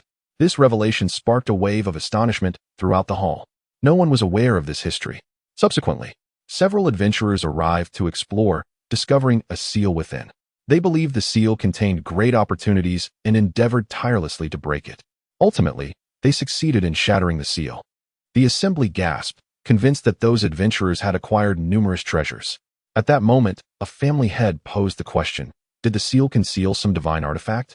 This was a query many harbored, as they presumed something rare and invaluable lay within the seal, perhaps even legendary celestial artifacts. Song Lan sighed lightly before continuing. After the seal was broken, they encountered a passageway. This passage was unfathomably deep, growing increasingly dim as they ventured further. They traversed for over half a month without reaching the end, and just as they contemplated retreating, an overwhelming aura emanated from the opposite end of the passage. Sensing something amiss, they turned to flee. Suddenly, a shadow darted past, and despite their efforts to defend themselves, only one managed to escape. What indeed lay within that passage? Why was it sealed once more? A patriarch inquired, and Song Lan responded. The individual who escaped returned to the sect and reported the matter. After a thorough investigation, their sect leader, in conjunction with several dozen formidable experts, managed to seal it. Upon hearing this, the crowd appeared perplexed. One person remarked, "What relevance does this have to our gathering today?" Song Lan continued, "The site of the original sealing lies deep within the Blackwind Forest. And I trust you have all heard of the recent emergence of demonic beasts in that region." The crowd's expression shifted, though they did not seem overly concerned. After all, they dismissed a few demonic beasts as trivial. At that moment, an elder interjected, "Are you suggesting that what was sealed back then might be some demonic beasts? And now, with the seal weakened, many of them have been unleashed?" Song Lan nodded. "That is one way to put it, but the situation is even more dire." Another elder spoke up. "Doesn't Song Yin Academy have array masters? Surely they can reseal it?" This suggestion was met with unanimous agreement, as everyone was aware of the array masters at Song Yin Academy and believed that their intervention would resolve the issue. Song Lan, however, shook his head with a bittersweet smile. "Indeed, we possess array masters, but they lack the capability to re-establish the seal." At this juncture, a patriarch remarked, "If sealing it is not an option, then let the demonic beasts emerge, and we shall slay them. With so many powerful individuals among us, are we to fear a mere handful of beasts?" The crowd nodded in affirmation. After centuries, or even millennia of cultivation, they truly regarded a few demonic beasts with disdain. Song Lan smiled wryly. "It is not merely a matter of a few demonic beasts. If it were, those powerful individuals would not have chosen to seal them away for thousands of years, but would have eradicated them outright. According to historical records left from that time, it is likely a passage to the beast domain." The beast domain? What does that imply? The audience erupted in astonishment, bewildered by the unfamiliar concept. The beast domain could be a vast continent or perhaps a star realm. Regardless of its nature, it was clear that the situation was far more complicated than a mere handful of demonic beasts. If it were indeed a continent, how many demonic beasts would that entail? Surely, such an assertion seems exaggerated. I find it implausible. The assembly debated, their skepticism evident as they struggled to grasp the notion of so many demonic beasts. Their curiosity about the beast domain piqued. Ultimately, Song Lan stated that if they wished to reseal this passage, they would need to seek assistance from one individual, the woman beside Bai Yi. At this revelation, the room fell into a hush. Bai Yi, who was he? The common enemy among them. Not long ago, they had been contemplating ways to eliminate him, yet now they were to solicit his aid? Setting aside whether he would even be willing, they found themselves at a loss for face. Immediately, one person stepped forward, scoffing, "Are you jesting? Seeking Bai Yi's help?" Soon after, several others joined in, asserting that such a course of action was unfeasible. The individual known as Bai Yi must be dealt with swiftly and decisively. Setting aside other matters, the fact that he has already slain hundreds is something that none present can endure. The crowd is fervently debating, unable to reach a conclusion in the heat of the moment. This night is particularly tranquil, with only the faint chirping of crickets resonating like a trembling melody in the stillness. Bai Yi and Lung Qing once again arrived at the outskirts of the Tang family, intent on delivering a significant surprise to its members. The two parted ways. One approached stealthily from behind, while the other maneuvered from the side. Before long, the lifeless bodies of several Tang family disciples were laid out at the entrance. The two retreated via separate paths, during which Lung Qing unexpectedly encountered a familiar figure, Hu Ren. Without a second thought, she pursued him. After more than an hour, she tracked him to a dense forest. At this moment, Hu Ren seemed to have sensed her presence. Halting in his tracks to face her, Lung Qing, not concealing herself, charged at him without hesitation. Previously, even in collaboration with Bai Yi, Hu Ren had struggled against her. Yet now, Lung Qing appeared to be gaining the upper hand on her own. It must be said that her prowess was indeed remarkable, worthy of the title of a prodigious genius. In a matter of moments, Hu Ren found himself increasingly overwhelmed, and in a moment of carelessness, he was struck in the left shoulder by Lung Qing's sword, prompting him to turn and flee. The adage of fighting when one can and retreating when one cannot held true. However, Lung Qing relentlessly pursued him, and thus, the chase continued for nearly another hour. They ventured deep into the heart of the Black Wind Forest, where Hu-Ren appeared somewhat disheveled, his face contorted in a manner that suggested he could devour one whole. Suddenly, Hu-Ren squinted. Not far in front of him was a well.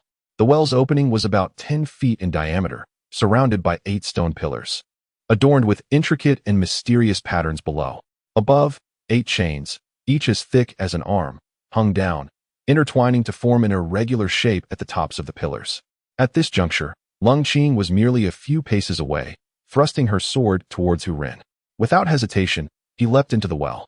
Seeing this, Lung Qing furrowed her brow slightly before following him into the depths. Chapter 46. Bai Ye's proposition the next day. Bai Ye felt a surge of unease upon realizing that Lung Qing had not returned. Shi also frowned, expressing her concern. Given senior sister Lung's strength, she should have no trouble ensuring her safety, unless some unforeseen circumstances arose. Bai Ye furrowed his brow, pondering whether they had been discovered. Yang Xiao, panting heavily as he returned to the courtyard, learned that Lung Qing had not yet returned. He had ventured out early in the morning to gather information, yet had unearthed no useful tidbits. If they had indeed been discovered, the Tang family would be in a frenzy searching for Bai Ye, especially upon learning that the perpetrators were the two of them. However, this was not the case, and according to his inquiries, there had been no leads regarding the murders of the Tang family members. With this realization, Bai Ye's frown deepened. If they were not found out by the Tang family, then where could Sister Ling be? At that moment, all three were enveloped in a profound sense of confusion, even weighed down by an unsettling heaviness. Lung Qing's disappearance might imply that there were unknown forces watching them. Yet, after much contemplation, they could not discern which faction it could be. Just as they were fretting over Lung Qing's fate, Song Yu sauntered into the courtyard. Upon seeing him, Bai Ye seemed to have an epiphany, and his expression instantly turned icy. Song Emperor, what is your intention? Shi and Yang Xiao also cast suspicious glances at Song Yu. At that moment, all three harbored doubts about whether it was Song Yu who had harmed Lung Qing. Noticing the hostile stares directed at him, Song Yu's heart skipped a beat. He thought to himself, what does this mean? I haven't even spoken, yet they all seem ready to devour me. He then forced a smile. What do you mean by that, young Master Bai? Yang Xiao suddenly inquired. Did you capture Sister Lung? Song Yu appeared taken aback. Miss Lung? Bai Ye narrowed her eyes slightly and said, Emperor Song, do you still intend to maintain this fade? Yesterday, you asked for my assistance, and I declined. Subsequently, you proceeded to apprehend my senior sister. How ridiculous. Song Yu's expression shifted to one of peculiar discomfort. I believe there may be some misunderstanding. I did not capture Miss Lung Qing, he asserted. Sure, with a hint of skepticism in her voice, inquired, is it truly not you? Upon hearing Shi's somewhat frigid tone, Song Yu involuntarily shuddered and hastily shook his head. I assure you, it was not me. How could I ever resort to harming a friend's acquaintance? Bai Ye was about to say something when he was interrupted by Shi. It should not be him. She then turned to Song Yu and asked, have you come for something? Song Yu sighed softly. I beseech you, young Master Bai and Miss, to lend your assistance regarding the matter of the seal. Bai Ye resolutely declined, declaring it impossible. Song Yu's expression darkened slightly as he responded. Feel free to propose any conditions, as long as you agree to assist in sealing that passage. After Bai Ye's departure the previous day, he returned to the Grand Hall, where the heads of various factions were embroiled in fervent discussions. Reluctantly, he reiterated the gravity of the situation to everyone present. Yet, some remained unconvinced. While enlisting others to aid in the sealing might have sufficed, they insisted on soliciting Bai Ye, an adversary to all factions, even more audaciously. Some sought to exploit this moment to unite their forces and eliminate Bai Ye. Ultimately, Song Yu had no choice but to exert his dominance, unleashing the formidable aura of a half-step barrier realm expert. The onlookers were utterly astonished by Song Yu's prowess, realizing it surpassed that of a revered master, leaving them in a state of uproar. Such is the nature of this world. Without strength, one's words are as inconsequential as flatulence. Yet, with power, even the slightest sound is revered, lingering in memory for days. Witnessing the awe his strength inspired, he proclaimed, this matter is under my authority. Before turning to seek out Bai Ye once more, Bai Ye was about to speak in refusal when Shi smiled gently, saying, Brother, did you not hear what Emperor Song proclaimed? As long as you take action, the terms are entirely at your discretion. Bai Ye pondered for a moment, a smile gracing his face. In this case, your Majesty's Song, I am not entirely devoid of compassion. Since this matter pertains to the very survival of the entire Songyan continent, I cannot remain indifferent. I shall lend my assistance to the best of my abilities. For as a member of the Songyan continent, I am duty-bound to contribute in any way I can, striving to minimize casualties. Upon hearing these words, Songyu was momentarily taken aback, but soon his face illuminated with joy. So, does this mean that young Master Bai has agreed to lend his aid? Bai nodded and said, Indeed, I will certainly assist with this. However, I have a few conditions. Not at all, as long as I am capable. I shall agree to any terms, Songyu replied hastily. Bai appeared somewhat troubled, remaining silent. Noticing his silence, Songyu furrowed his brow and inquired, Does young Master Bai have any reservations? With a playful smile, Sure interjected, My brother fears that his conditions might place you in a difficult position. Hence his reluctance to speak. Songyu responded with a calm smile, There is no need for such concern, young Master Bai. I can undoubtedly fulfill your conditions. He exuded confidence, for he was on the cusp of the boundary realm, and there was virtually nothing he could not accomplish in this land. Bai let out a long sigh. Since that is the case, I shall speak plainly. According to the words of Emperor Song, if the seal of the passage is lifted, will it not result in the demise of countless souls? Perhaps even the destruction of the entire continent?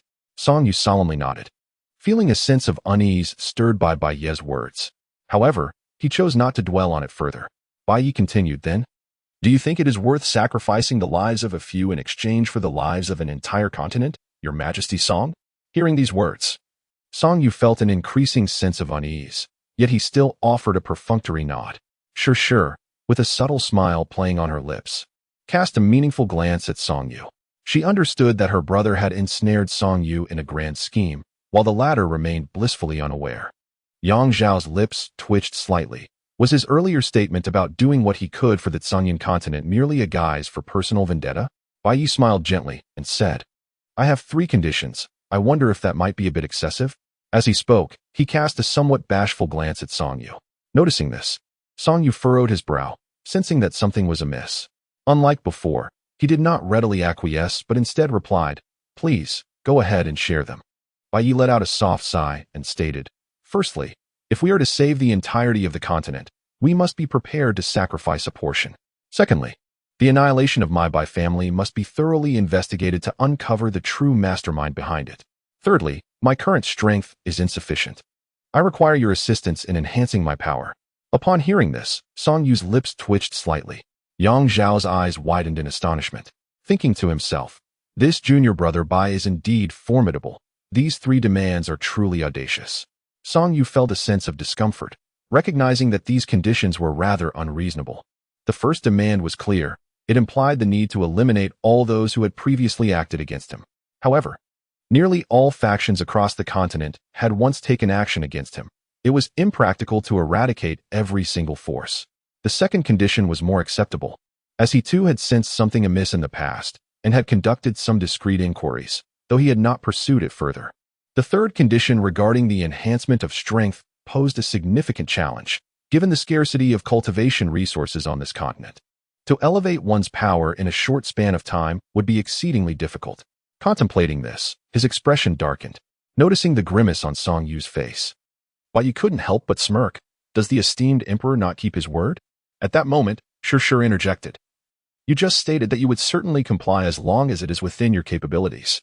Yang Zhao, feeling a sense of foreboding, thought, This pair of siblings is truly cunning. I must be wary of their schemes, lest I find myself unwittingly aiding them while being sold out. After a moment of contemplation, Songyu gritted his teeth and declared, I agree. However, regarding the first condition, can we perhaps negotiate? Chapter 47. A twinge of pain. I agree to your terms. But can we discuss the first condition? Bai chuckled softly and inquired, How shall we negotiate? Songyu replied in a grave tone, It is impossible to eradicate them all. Would it suffice to eliminate only those who have acted against you? Bai remarked with a hint of sarcasm. In the past, my Bai family refrained from taking action against the Tang family, yet they not only annihilated us but also pursued me relentlessly.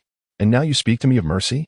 Yang Zhao, equally indignant, added, What is even more despicable is their pursuit of our junior brother Bai for the sake of his sword.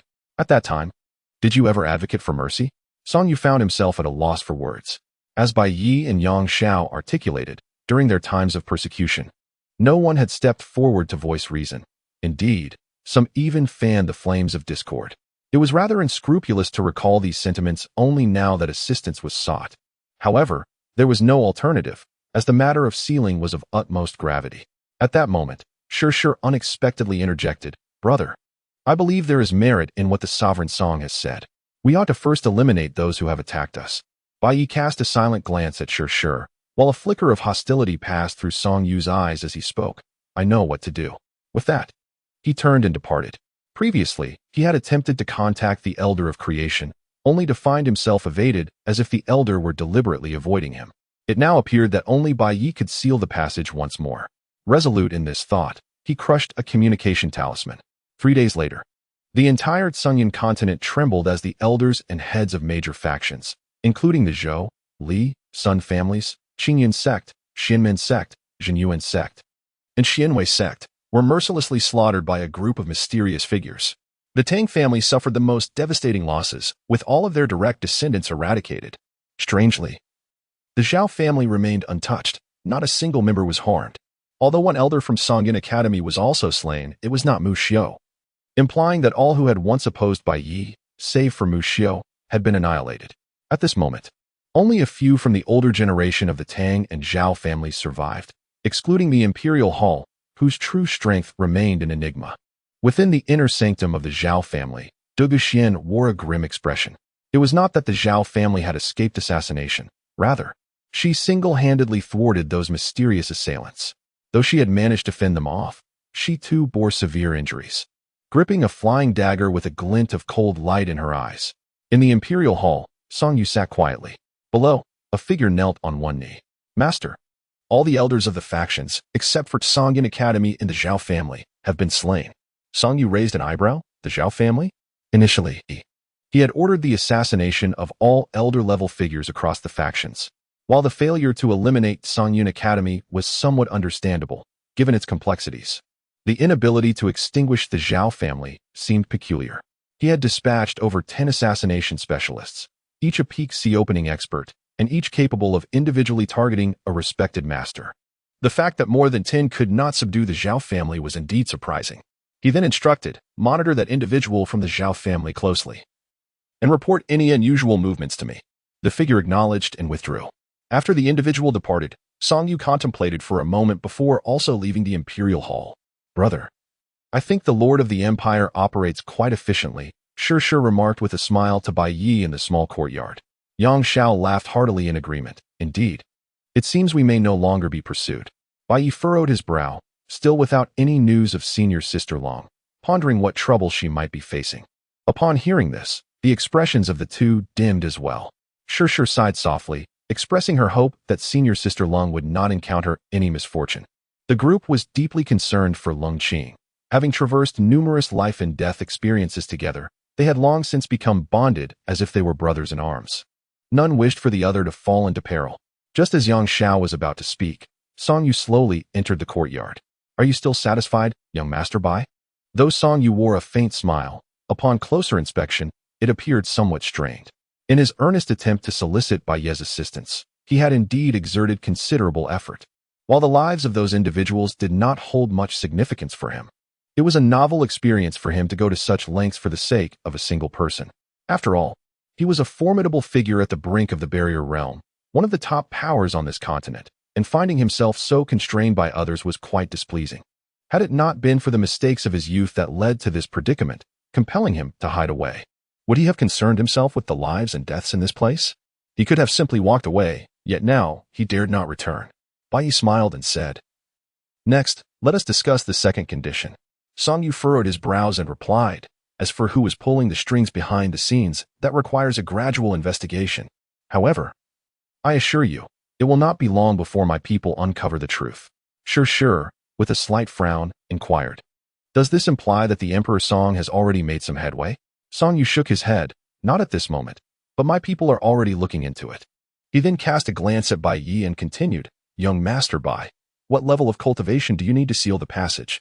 Bai Yi pondered for a moment and remarked, "At least the core formation stage." Upon hearing these words, Song Yu's countenance darkened.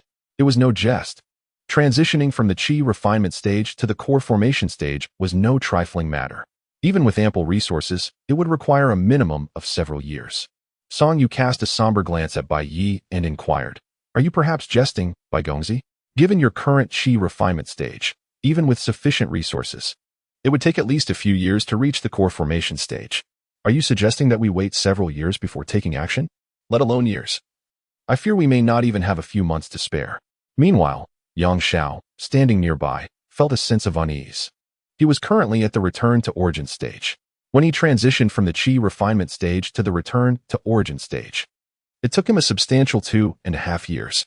To contemplate a breakthrough to the core formation stage, a span of 3 to 5 years was simply inevitable. Bai Yi waved his hand and replied, "As long as the Emperor Song provides me with sufficient resources, it will not take long. I believe a month will suffice."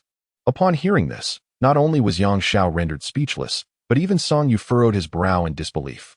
"Are you suggesting that you can progress from chi condensation to Dan formation in just 1 month?" Song Yu questioned, wondering if he had misheard. Bai Yi spoke softly, "It won't even take a month."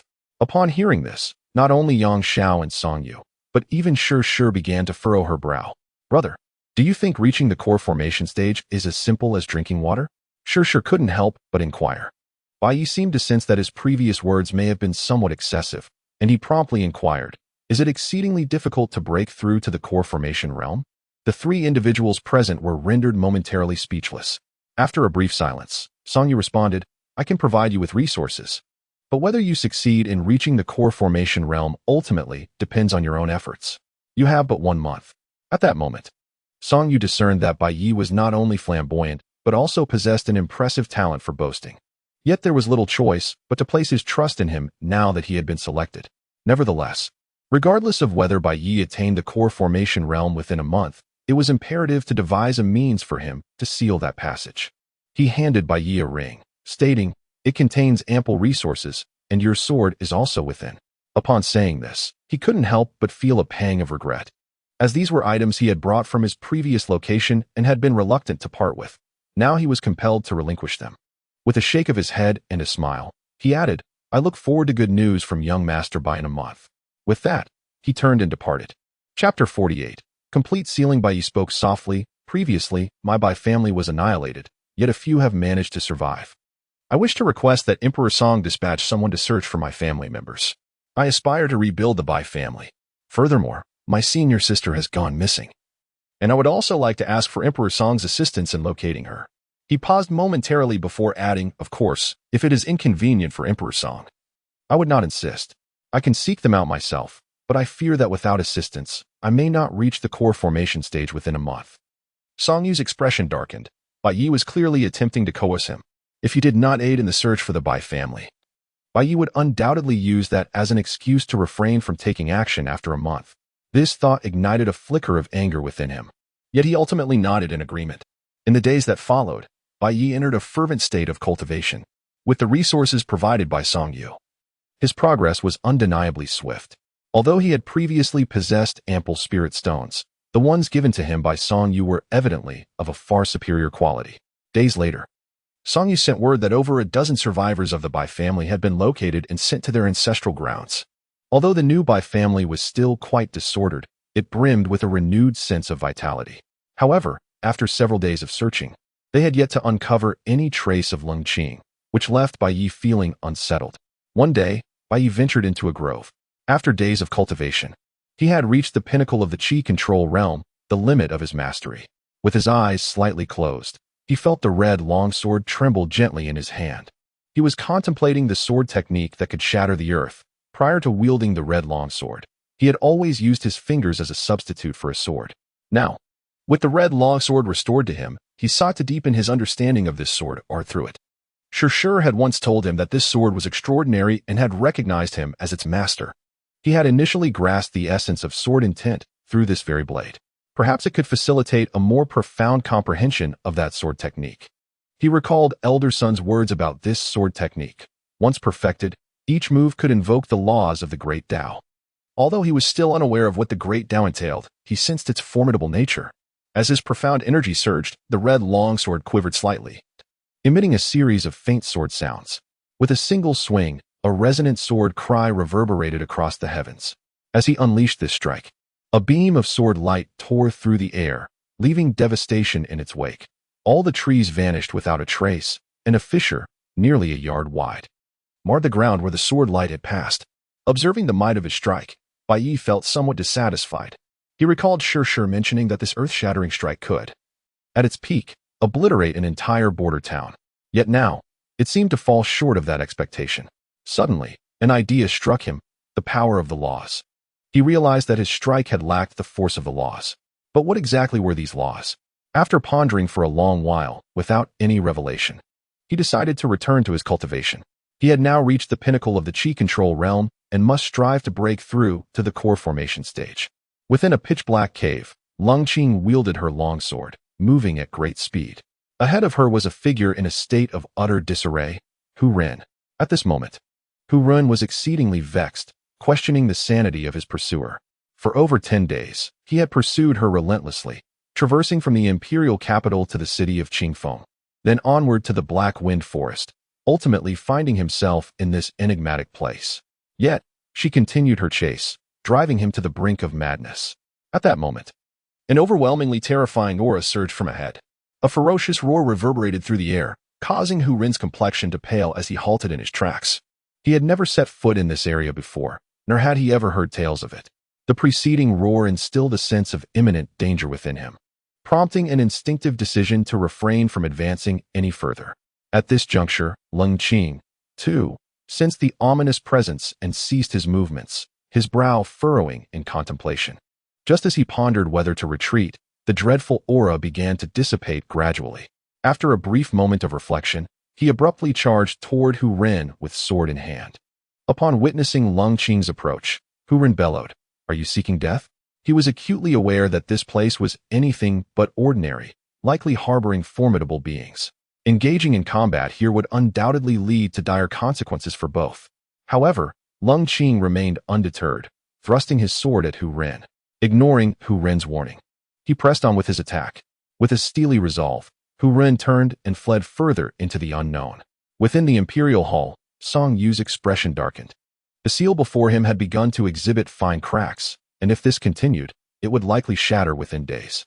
Yet, there were still over 10 days remaining until Bai Ye's promised month of aid. Doubt crept into his mind regarding Bai Ye's commitment to assisting him with the seal. After all, if Bai Ye were to retract his promise, Song Yu would find himself utterly powerless. Regret washed over him as he reflected on his earlier decisions. Yet, if Bai Ye failed to uphold his end, the encroaching beast would threaten to obliterate the entire continent. Surely, Bai Ye would consider not only his own interests but also those of his kin and family, for he must hold them dear. Otherwise, he would not have enlisted Song Yu's help in searching for allies and rebuilding the Bai clan. With this thought, a measure of reassurance settled within him. Nonetheless, the pressing issue remained. The seal must endure until Bai Ye intervened. With a bittersweet sigh, he retrieved an object from his possession. It resembled a box, cloaked in a shadowy gray hue that emitted a faint black mist. As he gazed upon it, a smirk tugged at the corners of Song Yu's mouth. It was this very object that had drawn the ire of various factions. With nowhere left to turn, he had hidden away in this diminutive space, studying it for millennia without discerning its true purpose. A self-deprecating chuckle escaped him. Perhaps this is simply fate. In the blink of an eye, several days had passed. Bai Ye has already reached the pinnacle of the returning Dan stage, yet he still falls short of breaking into the Dan formation realm. Brother, this matter cannot be rushed. Your current pace is already astonishing. Do you realize that many individuals spend their entire lives without attaining the returning Dan stage? Yet you have achieved it in merely a month's time, and in the most extraordinary manner. Shir remarked playfully, gazing at Bai Ye. Bai Ye nodded slightly, acknowledging, "I was indeed too hasty." He paused for a moment before continuing. "By the way, Shir, given my current capabilities, is it possible for me to completely seal that passage?" He certainly did not forget the promise made to Song Yu, especially after having benefited from him. Moreover, failing to thoroughly seal that passage could pose a potential threat to the Bai family in the future. Shir pouted, "Completely seal it? Brother, what gives you the audacity to say that? Did you not hear Song Yu mention it? It took several powerful figures to seal it initially, and even then, it was not a complete sealing. Do you truly believe your current strength surpasses that of those formidable beings?" Bai Ye pondered for a moment and earnestly stated, I believe it should be about right. Hearing Bai Ye's unwavering confidence, Shi was rendered speechless. Meanwhile, Yang Xiao, standing nearby, inquired with a bemused expression, Junior brother Bai. Your realm has indeed ascended remarkably over the past month, but I must say, your newfound confidence in your invincibility is rather alarming for someone at the mere returning Dan stage.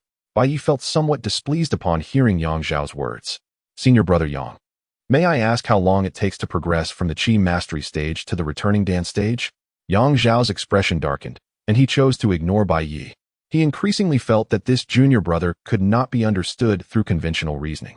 Bai Yi noticed that Yang's expression was somewhat off, which made him feel a bit awkward. Actually, senior brother Yang is quite remarkable, isn't he, Shi? Just as Shi was about to respond to Bai Yi, Song Yu leisurely entered the courtyard. Chapter 49. A slightly dangerous thought. Upon entering the courtyard, Song Yu carefully observed Bai Yi's current realm. He was initially taken aback, but this astonishment swiftly transformed into an understanding of the situation. Previously, when he had encountered Bai Yi, he had merely glanced at his realm without paying much attention, thus failing to discern the distinction between Bai Yi and others. This time, he had come specifically to scrutinize whether Bai Yi had indeed reached the Golden Core stage. As he examined him closely, it became evident that Bai Yi's realm was indeed unlike that of others. However, considering Shi's extraordinary nature, he felt a sense of calm. This realization further piqued Song Yu's curiosity regarding Bai Yi's true identity. Bai Yi gazed at the oddly expressioned Song Yu with curiosity and inquired, "What troubles the sovereign of Song?" Song Yu chuckled softly. "Oh, it is nothing. I am merely astonished by the profoundness of young Master Bai's cultivation." Bai Yi, with a hint of pride, gazed upward toward the heavens, proclaiming, "Our cultivation knows no bounds." What then is the essence of realms? Yang Xiao, his expression darkened, silently mused, "This Bai Jr. is about to put on another show." Shi sighed softly, saying, "Brother, let us remain humble. In the presence of others, your pretense is futile. They could extinguish your existence with but a single hand." Song Yu's countenance darkened slightly, yet he remained unperturbed. After all, a touch of youthful arrogance is not without its charm. "Young Master Bai," he began, "I have thoroughly investigated the individual who conspired against the Bai family. However, I have been unable to ascertain the whereabouts of that young lady from the Zhao family." Song Yu was equally perplexed.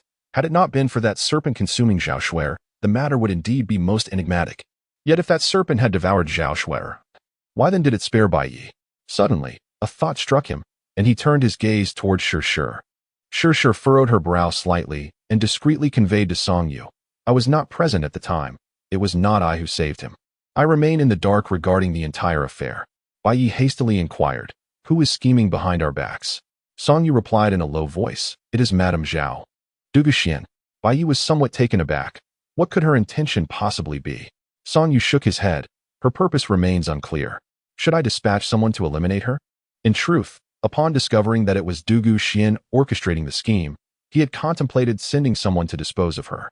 However, considering Bai Yi's position, he resolved to inform him first and gauge his thoughts on the matter. Bai Yi waved his hand, asserting, "I will handle it myself." Upon hearing this, Song Yu was momentarily taken aback. Handle it himself? The dozen or so assassins he had dispatched previously had failed to subdue that individual. Could this young Master Bai truly manage it alone? Even if his cultivation was significantly superior to that of ordinary individuals, he could not possibly be strong enough to confront a peak master of the respected Lord Realm. Just moments ago, when Song Yu had assessed Bai Yi's cultivation, he had realized that Bai Yi had not yet reached the core formation stage. He was merely at the pinnacle of the returning to core stage. Moreover, he had conducted an investigation into Dugu Xian, who was rather enigmatic, seemingly hailing from beyond the ordinary realm, much like himself. However, with the presence of Shi, he felt somewhat reassured. Might young Master Bai first assist in sealing the Beast Realm passage? Bai Yi waved his hand, saying, "There is no rush. I wish to visit the Zhao family first. I intend to inquire about the circumstances surrounding that matter with Madame Zhao. Once this issue is resolved, I shall certainly accompany you to seal that passage." Song Yu's expression darkened. Was this fellow truly considering forsaking his responsibilities? "Young Master Bai, the seal has already begun to show signs of cracks. I fear it will not be long before it is completely undone, and the entire continent may be overrun by demonic beasts. I am well aware of this, Song Emperor. There is no need for concern," Bai Yi reassured him. Sure smiled playfully. Rest easy, Song Emperor. My brother will assist you as promised. Reluctantly, Song Yu nodded. Then I shall wait a few more days. Once young Master Bai has settled matters with the Zhao family, I will return. As he turned to leave, Bai Yi called out to him. Song Emperor, do you know the precise strength of the Zhao family? If I were to confront them alone, would I be able to annihilate them? Upon hearing this, Song Yu stumbled slightly. You intend to destroy the Zhao family? Huh, what a fanciful notion.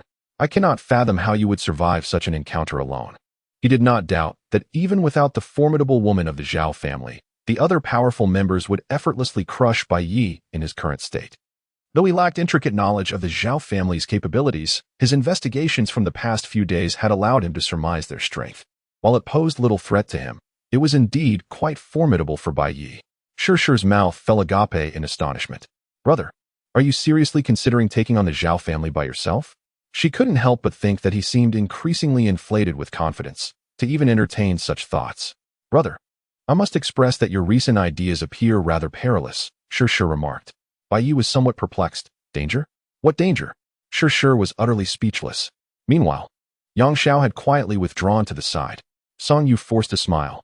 In my opinion, if young Master Bai intends to annihilate the Zhao family, his current strength may still be somewhat lacking. Bai Yi said with utmost seriousness, it's nothing, just a minor setback. I believe that with a little determination, there is still hope. Song Yu felt on the verge of collapse. A little determination? Even if you were to grind your teeth to dust, you could not extinguish the Zhao family. Of course, he refrained from voicing this thought, merely casting an awkward glance at Shure. I shall visit the Zhao family now. And upon my return, I will immediately reinforce the seal on the passage. With that, he strode towards the courtyard exit. Song Yu, momentarily stunned, turned to Shure and inquired. I seem to recall that young Master Bai was not this impulsive before, was he?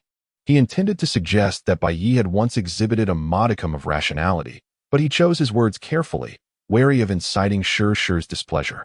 Shure, equally perplexed, mused to herself, could it be that his recent training has somehow impaired his judgment? With that thought, she hurriedly called out to Bai Yi, Brother, do you truly intend to go to the Zhao family alone? Bai Yi chuckled softly, Of course not. I intend to visit the Bai family and see how things have been over there recently. Naturally, he would not venture alone into the Zhao family. After all, when Song Yu had previously vanquished numerous formidable forces, it was solely the Zhao family that remained unscathed. Although he was unaware of the underlying circumstances, it was evident that the Zhao family was far from simple. To go alone would surely mean a one-way trip. His mention of the Zhao family was merely to preserve his own facade. Upon hearing Bai Yi's intention to avoid the Zhao family, Song Yu exhaled in relief. Young Master Bai, currently over 20 survivors from the Bai family have returned. Furthermore, the reconstruction of the family is nearly complete. While it may not be as it once was, it stands comparably to other families today. Upon hearing this, Bai Yi bowed slightly to Song Yu. I sincerely appreciate your assistance, Song Emperor. Without your intervention, the reconstruction of the Bai family would have taken an exceedingly long time with my solitary efforts. Bai Yi's gratitude towards Song Yu was genuine, as he stated. Without Song Yu's help, not only would the reconstruction of the Bai family be in jeopardy, but the hostile forces against him would have caused him considerable distress. Although the situation with Sanyun Academy and the Zhao family had yet to be resolved, it was already a minor concern compared to previous challenges. Chapter 50. He has opinions. Seeing Bai Yi express such earnest gratitude made Song Yu feel somewhat uneasy. After all, he had initially maintained a cooperative stance toward Bai Yi, occasionally harboring reservations about fully trusting him. Faced with Bai Yi's sincere appreciation, he suddenly felt a bit awkward. There is no need for such formality, young Master Bai. In truth, I was rather displeased with their treatment of you.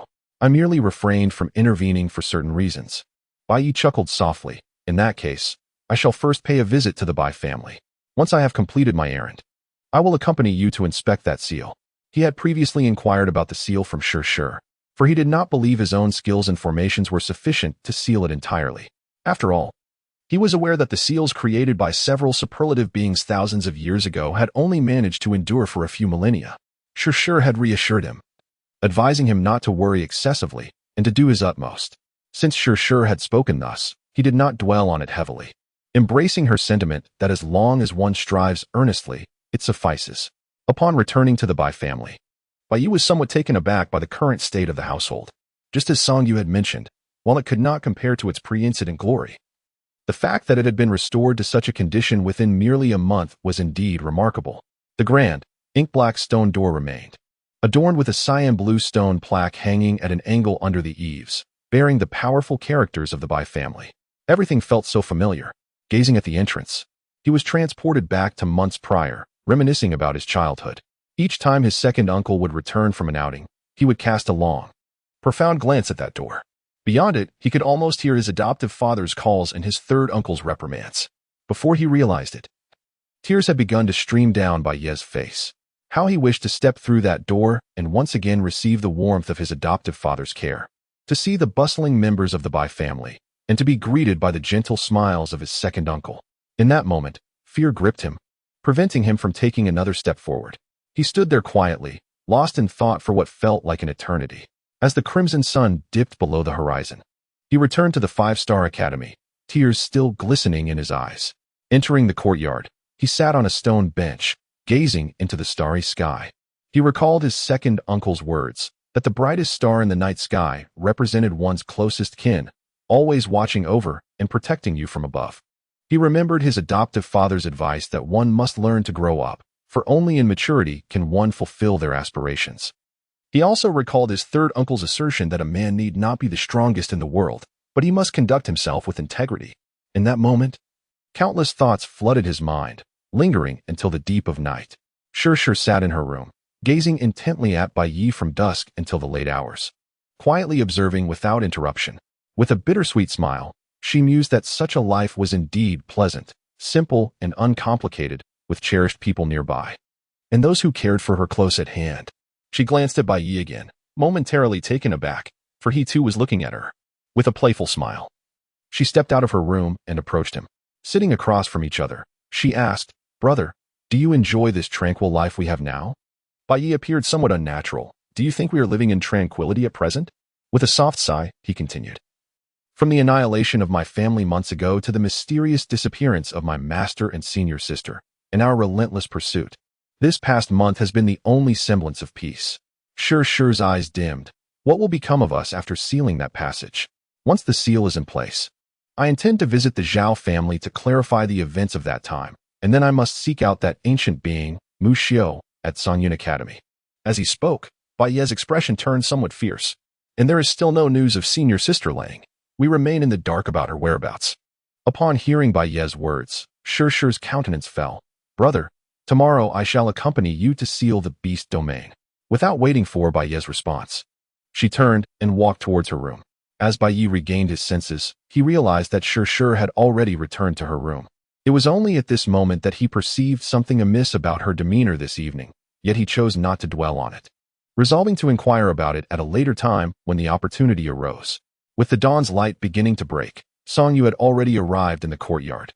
After some preparations and discussions, the group set forth towards the direction of the Blackwind Forest. Along the way, Bai Yi learned from Songyu that the passage they were seeking was, in fact, an abandoned well. The other end of this well led to the beast domain, a vast expanse of starry territory as chronicled in ancient texts.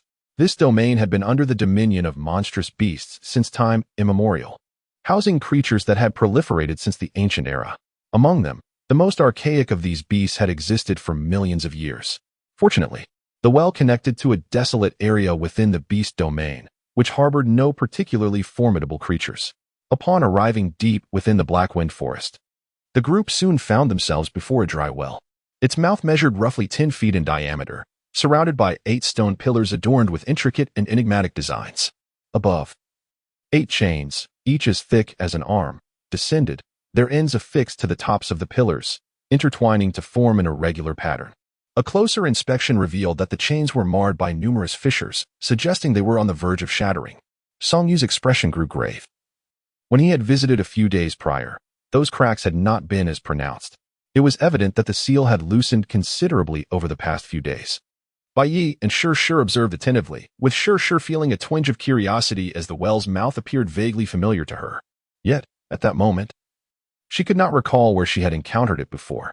Noticing Songyu's grave expression, Bai Yi began to grasp the gravity of the situation.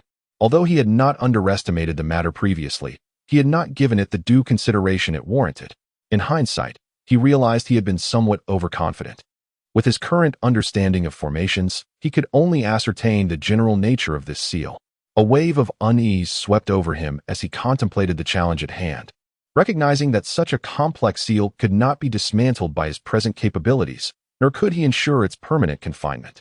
The memory of his earlier self-assurance in assuring Song Yu of his competence made his face flush with embarrassment. Turning to Shi, he asked, "What should we do?"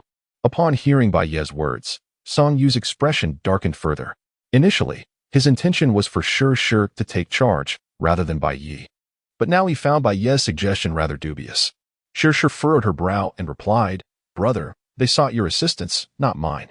Besides, my current strength is inferior to yours. How could I possibly know what to do?" Her words nearly caused Song Yu to falter. It appeared that this brother and sister duo were equally unreliable, shattering the faint regard he had begun to develop for Bai Ye. "Young Master Bai, Miss Shi, please do not refuse. Regardless of who takes action, what matters is reinforcing this seal." Bai Ye, somewhat awkwardly, remarked, "I apologize, Sovereign Song, I underestimated this seal. It appears that the situation is more complex than anticipated. Please allow me a few days to conduct a thorough study." After speaking, he turned to Shi and suggested, "Shall we return and research further for a few days?" Shi, with an air of indifference, nodded, then pointed at Song Yu, adding, he might have objections. Observing the almost surreal interaction between the siblings, Song Yu felt a surge of murderous intent. After calming himself for a moment, he replied, "I fear that by the time you have conducted your thorough investigation, this seal may already be broken." Chapter 51. The Celestial Seal Array. Bai Ye felt somewhat awkward. "Your Majesty Song," he said, "I truly apologize. Is there any other way to postpone this for a few more days?" Song Yu replied, "When I came to seek your assistance a month ago, I was already stalling. It is remarkable that we have managed to delay until now. And you wish for further postponement? If I could perpetually defer matters, would I still require your help?" Seeing Song Yu's evident anger, Shi leaned closer to Bai Ye and whispered, "Why not attempt a few formations? Is that feasible?" Bai Ye inquired. "Let us give it a try. After all, we currently have no other options." Moments later, Bai Ye appeared invigorated.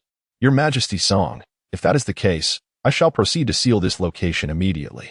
However, this may only be a temporary measure. Once I possess the capacity to effect a thorough sealing, I shall return." Upon hearing Bai Ye's declaration, Song Yu's expression improved slightly. "Then I implore you, young Master Bai, to act swiftly." He was eager not to waste a single moment, fearing that young Master Bai might conjure some unforeseen complication shortly.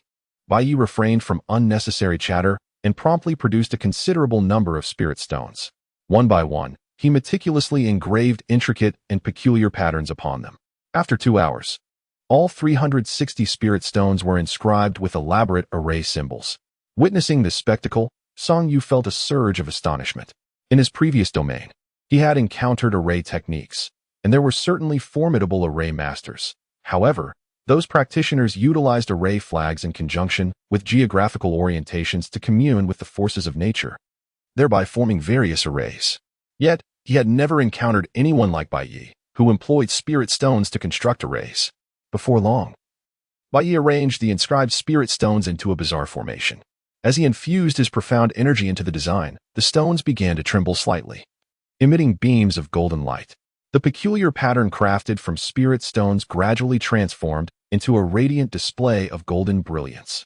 The golden luminescence intensified, casting the entire black wind forest into a resplendent golden hue, an awe-inspiring and divine sight, reminiscent of a celestial phenomenon. Suddenly, the golden pattern gracefully floated towards the well's opening.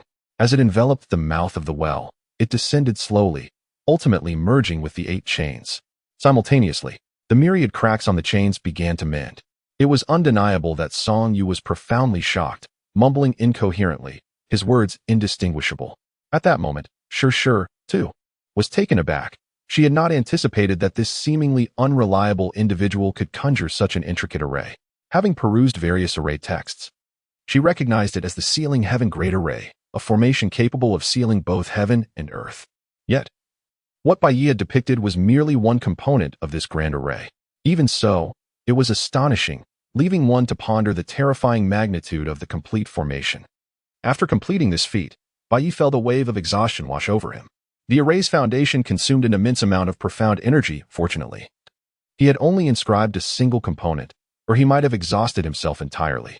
Lord Song, you can rest assured. There should be no issues in the near future. Shir rushed over to support the faltering Bai Yi. Young Master Bai, your prowess in array techniques is indeed extraordinary, enlightening us all. I sincerely hope you will not hold any previous indiscretions against me. Song Yu, overwhelmed with excitement, offered a slight bow to Bai Yi, leaving the onlookers with expressions of bewilderment. Bai Yi did not return to the courtyard, nor did he visit the Bai family again. Instead, he and Shir arrived at the Zhao residence. In truth, Bai Yi had intended to dissuade Shir from following him, but she would not listen. To be honest, Bai Yi felt a twinge of anxiety within. After all, his strength was still insufficient in the eyes of others. Yet, he was eager to uncover the reason behind Du Guxian's betrayal of the Bai family. After much contemplation, he resolved to pay a visit now. Upon arriving at the Zhao family's estate with Shir, Bai Yi found himself engulfed in memories, recalling the last moments spent with his second uncle, as well as the times he had shared with Shui coming and going together. Each scene felt as if it had occurred yesterday, both achingly near and yet painfully distant. Suppressing his melancholic thoughts, he proceeded towards the grand entrance of the Zhao family. Bai Yi, what brings you here? Inquired his servant upon seeing the two. I wish to see your lady, Bai Yi replied. The servant snorted disdainfully. Humph. You think you are someone important enough to see our lady? Be gone. With that, he attempted to shove Bai Yi aside. However, Bai Yi was quicker, lunging forward to deliver a punch directly to the servant's chest, stepping over the fallen figure. Bai Yi strode into the Zhao estate. At that moment, a furious voice rang out. Who dares to be so impudent?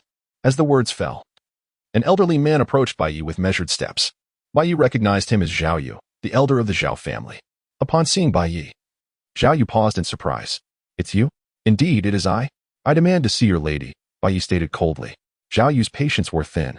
The lady is not here. Be on your way. Not here. In truth, Zhao Yu harbored intentions of eliminating Bai Yi, yet the lady had instructed him to avoid trouble during this period. Therefore, he suppressed his fury, simply wishing to send Bai Yi away. Leave promptly if you know what is good for you, he added, his tone notably frosty. Hearing this, Bai Yi felt a surge of anger. He drew his crimson long sword and thrust it towards Zhao Yu. Shir, witnessing Bai Yi's sudden aggression, was taken aback. Has his temper escalated too far recently? Perhaps his swift progress had inflated his ego? Zhao Yu, observing Bai Yi's unexpected strike, felt a flash of anger. He swiftly retaliated with a palm strike aimed at Bai Yi. The tip of the sword met Zhao Yu's hand, yet it failed to pierce, being instead repelled by the force of the elder's blow. Do not test your luck, or I shall not hesitate to use my strength against the weak, Zhao Yu admonished, clearly holding back. Otherwise, Bai Yi would surely have been injured. Unbeknownst to Zhao Yu, Bai Yi's sword strike had been merely a casual gesture, not one executed with full force. Bai Yi spoke no unnecessary words. Since the battle had commenced, there was no possibility of retreat. Once again, he lunged forward with a sword aimed at Zhao Yu, this strike far more formidable than the previous one. In that fleeting moment, the surrounding air was violently torn asunder, unleashing a faint golden sword light that surged directly towards Zhao Yu. Observing this assault, Zhao Yu felt a flicker of astonishment. It was undeniable that this strike possessed several times the power of the last, yet it did not invoke sufficient concern to warrant alarm. In response, he unleashed a palm strike, this time generating a faint black vortex that pressed relentlessly towards Bai Yi. When the dark vortex collided with the golden sword light, an explosive sound erupted. Bai Yi was thrust back a considerable distance, yet he managed to steady himself. Witnessing this, a grave expression crossed Zhao Yu's face. Although his previous strike had not utilized his full strength, it was capable of gravely wounding an ordinary practitioner of the returning Dan realm. However, Bai Yi had merely retreated, implying that despite being in the returning Dan realm, his strength might already rival that of the core formation realm. Realizing this, Zhao Yu ceased to hold back, channeling all his power into a palm strike aimed at Bai Yi. Chapter 52. Brother is about to unleash a great move. As this powerful palm strike was unleashed, the skies above the Zhao residence darkened as if shrouded in clouds, accompanied by several faint black vortices advancing towards Bai Yi. The sheer oppressive force caused Bai Yi to stagger, akin to a solitary vessel amidst a turbulent sea, on the brink of being overwhelmed. Despite the terrifying assault, Bai Yi remained composed, calming his mind and slowly closing his eyes. He sought to comprehend the nature of this formidable pressure, which had previously left him feeling his sword lacked a certain potency. In that moment, The oppressive force appeared to illuminate for him what he truly lacked: the resolute heart to confront life and death, as well as a deeper understanding of power. With this realization, he gradually opened his eyes, a fleeting glimmer of ferocity flashing within them, and suddenly drew his sword. With a resonant hum, the sound of his sword echoed, and, in response, the overwhelming pressure from Zhao Yu's attack began to dissipate rapidly, even as the darkened sky above gradually brightened. Zhao Yu found himself momentarily stunned. How could this be? At that instant, Bai Ye's sword had already reached him, disregarding the terrifying pressure he exerted. In the blink of an eye, the sword met his palm. A surge of even greater, terrifying power erupted outward, reducing several structures of the Zhao residence to mere dust. Zhao Yu was violently propelled backward, crashing against a stone wall, where he finally came to a halt, leaving a clear imprint of his form upon the stone. Simultaneously, Bai Yi was also forced back several paces, nearly exiting the Zhao family estate, a trickle of blood seeping from the corner of his mouth. Although wounded from this confrontation, Bai Yi smiled. Now he has gained an understanding of his own strength. Under full exertion, he is capable of contending with formidable opponents at the Ninghai realm. Moreover, should he employ formations, he possesses the confidence to effortlessly vanquish typical adversaries of the Ninghai realm. Contemplating this, a smile crept upon his lips. However, at that very moment, an unexpected turn of events unfolded. A terrifying aura emanated from the depths of the Zhao family's courtyard. Boldly, the presence announced itself before its arrival. And upon hearing this voice, Zhao Yu's face revealed a hint of derision. He recognized that the speaker was none other than Zhao Quan, another elder of the Zhao family, a formidable presence at the third tier of the Breaking Sea realm. Bai Ye's countenance shifted to a grave expression upon encountering the newcomer, for he could discern from the very aura that this individual undoubtedly possessed strength surpassing that of Zhao Yu. However, he felt no trepidation, as he was equipped with a teleportation array. Should the situation prove dire, retreat was still an option. Zhao Quan fixed a cold glare upon Bai Yi, remarking, "I wondered who possessed such audacity. It is none other than the young master of the Bai family." Huh. Do you believe that your prior actions against your own family were too lenient, or do you simply find your existence to be excessively prolonged? Bai Yi spoke softly. "I have come today merely to see your lady and to comprehend the reasons behind the treachery inflicted upon my Bai family." Zhao Quan surveyed the shattered remnants of several houses around him and replied coldly, "Yet, it appears to me that you have come to provoke my Zhao family." Before Bai Yi could respond, he continued, "Since you are here, you might as well stay." With that, a massive axe materialized in his hand. An artifact of the Xian rank, its surface shimmering with ethereal blue light, writhing like tiny serpents, evoking a sense of dread. Without uttering a word, he swung the colossal axe towards Bai Yi. As the axe sliced through the air, it created a cacophony, and the blue glimmers of the blade flickered, as if the very fabric of space were about to be cleaved asunder. Witnessing this formidable strike, Bai Yi's expression shifted dramatically.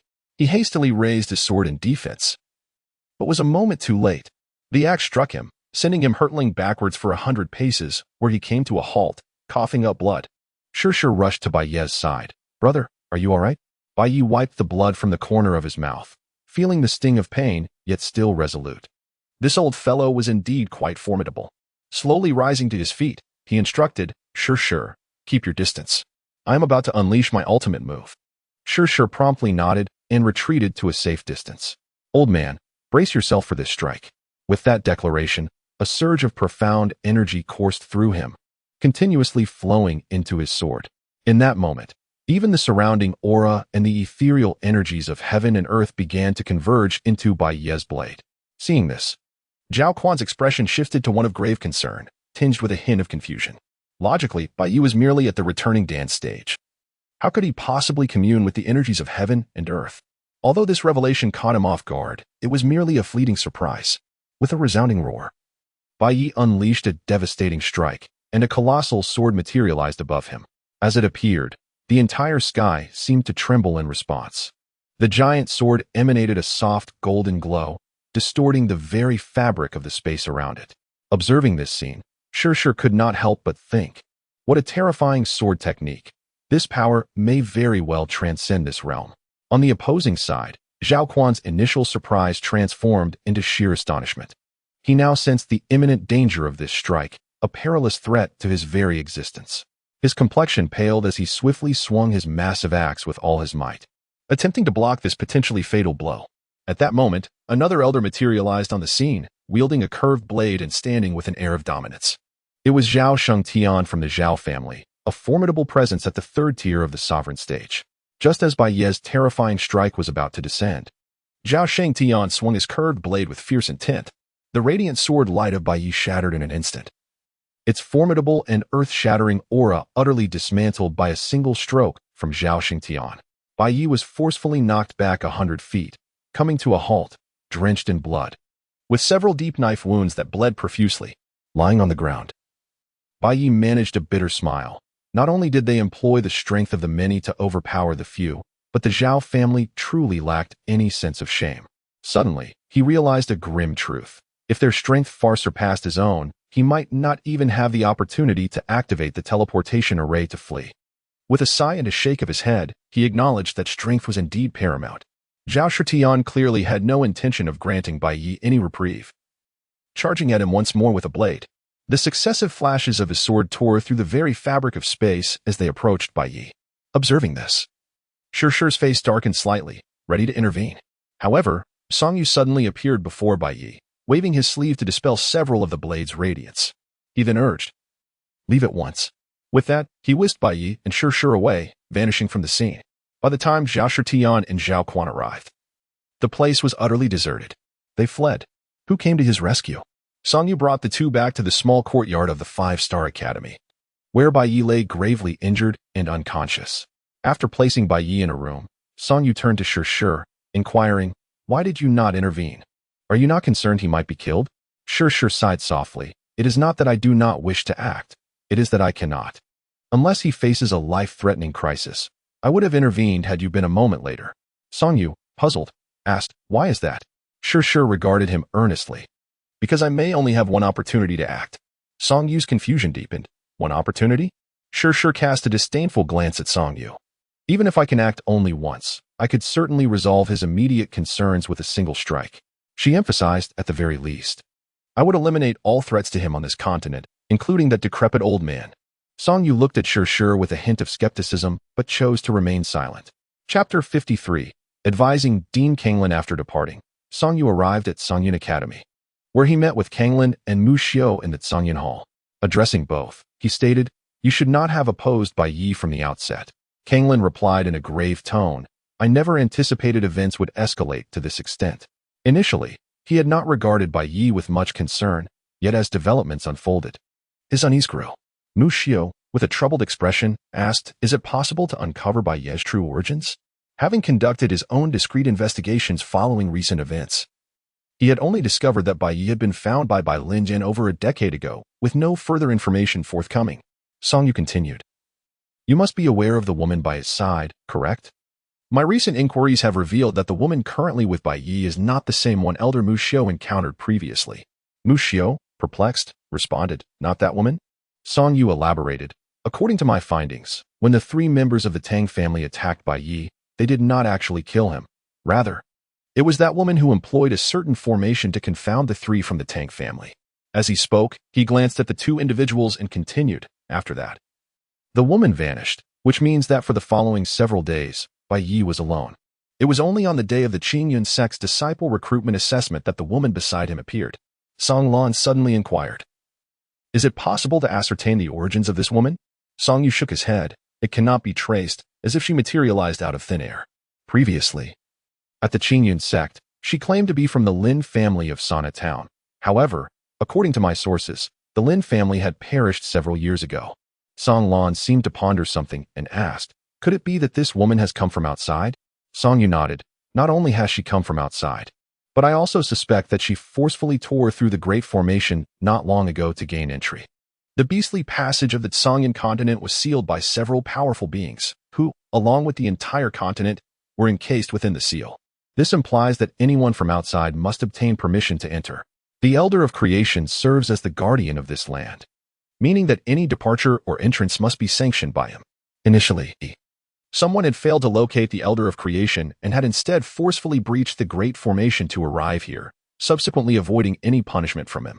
This indicates that the strength of the intruder is undoubtedly superior to that of the Elder of Creation."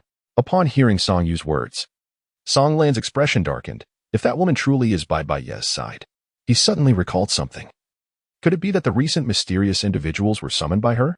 Upon hearing Song Lan's question, Song Yu's countenance grew somewhat unnatural, but he quickly regained his composure. It should be, I suppose. Song Lan's expression became even graver. What are we to do now? Song Yu smiled faintly. It is not about what we shall do, but rather what you shall do. Do not include me in your ranks. Song Lan actually contemplated involving him in his scheme. How could that be? After all, he had made considerable sacrifices to solicit Bai Ye's assistance, and having now established some rapport with Bai Ye, how could he possibly align himself with the opposing side? Song Lan felt somewhat embarrassed. I implore you, Sovereign Song, to show us a way forward. Song Yu contemplated for a moment and replied. Continuing to oppose Bai Ye is certainly not an option. Since we cannot be adversaries, we must instead cultivate goodwill with him. Song Lan's face darkened. He had previously targeted Bai Ye with utmost hostility, even rallying all factions against him. Reflecting on this, he could not help but shake his head and chuckle bitterly. Mu Xiu suddenly suggested, Director, perhaps we should flee. Song Yu could not suppress a laugh. Flee? Do you think you can leave without the Elder of Creation's permission? Or do you believe you can tear through the great formation like that woman? Song Lan asked in confusion, Isn't the Elder of Creation absent? Song Yu sighed. If I could find the Elder of Creation, I would not have had to implore Bai Ye for assistance back then. Regardless of my efforts, I spent half a month searching and found no trace of him. Perhaps Director Song could succeed where I could not. Upon reflection, he continued. Even if you were to locate him, if the lady beside Bai Ye does not permit your departure, do you truly believe you could escape? Mu Xiu, somewhat skeptical, responded. Has the Sovereign of Song ever witnessed that woman in action? Song Yu, puzzled, glanced at Mu Xiu and replied, Not to my knowledge. Mu Xiu queried further. Then it seems the Sovereign of Song possesses no understanding of her prowess. Earlier, you mentioned she might have torn the Great Formation herself, but that was merely conjecture.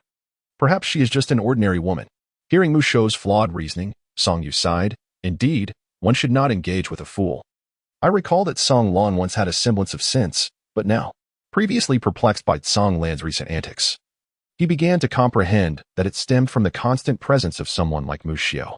He had intended to discuss matters with them in hopes of fostering a reconciliation with Bai Ye, believing it would benefit everyone, and perhaps he could return to that place in the future. However, Mu Xiu's remarks left him speechless. He thought to himself, why should I concern myself with them? It suffices for me to maintain a good rapport with Bai Ye. What began as a well-meaning gesture had resulted in him being perceived as a fool. With this in mind, Song Yu managed an awkward smile. Perhaps you are right, Elder Mu. In that case, I shall take my leave. You may continue. He turned to depart, but Song Lan called out to him, Sovereign of Song, do you believe that woman is formidable? Song Yu chuckled, not at all. She is merely an ordinary person. My previous assertions were mere speculation. Song Lan fell into a long silence, contemplating how to cultivate a favorable relationship with Bai Ye. After what felt like an eternity, Song Lan finally spoke, uttering something unexpected. This surprised Song Yu and astonished Mu Xiu. Mu Xiu hurriedly inquired, why would you wish to be on good terms with him? If Song Lan desired to befriend Bai Ye, Mu Xiu feared the implications. He was acutely aware that the actions taken by Song Yun Academy against Bai Ye were orchestrated by him.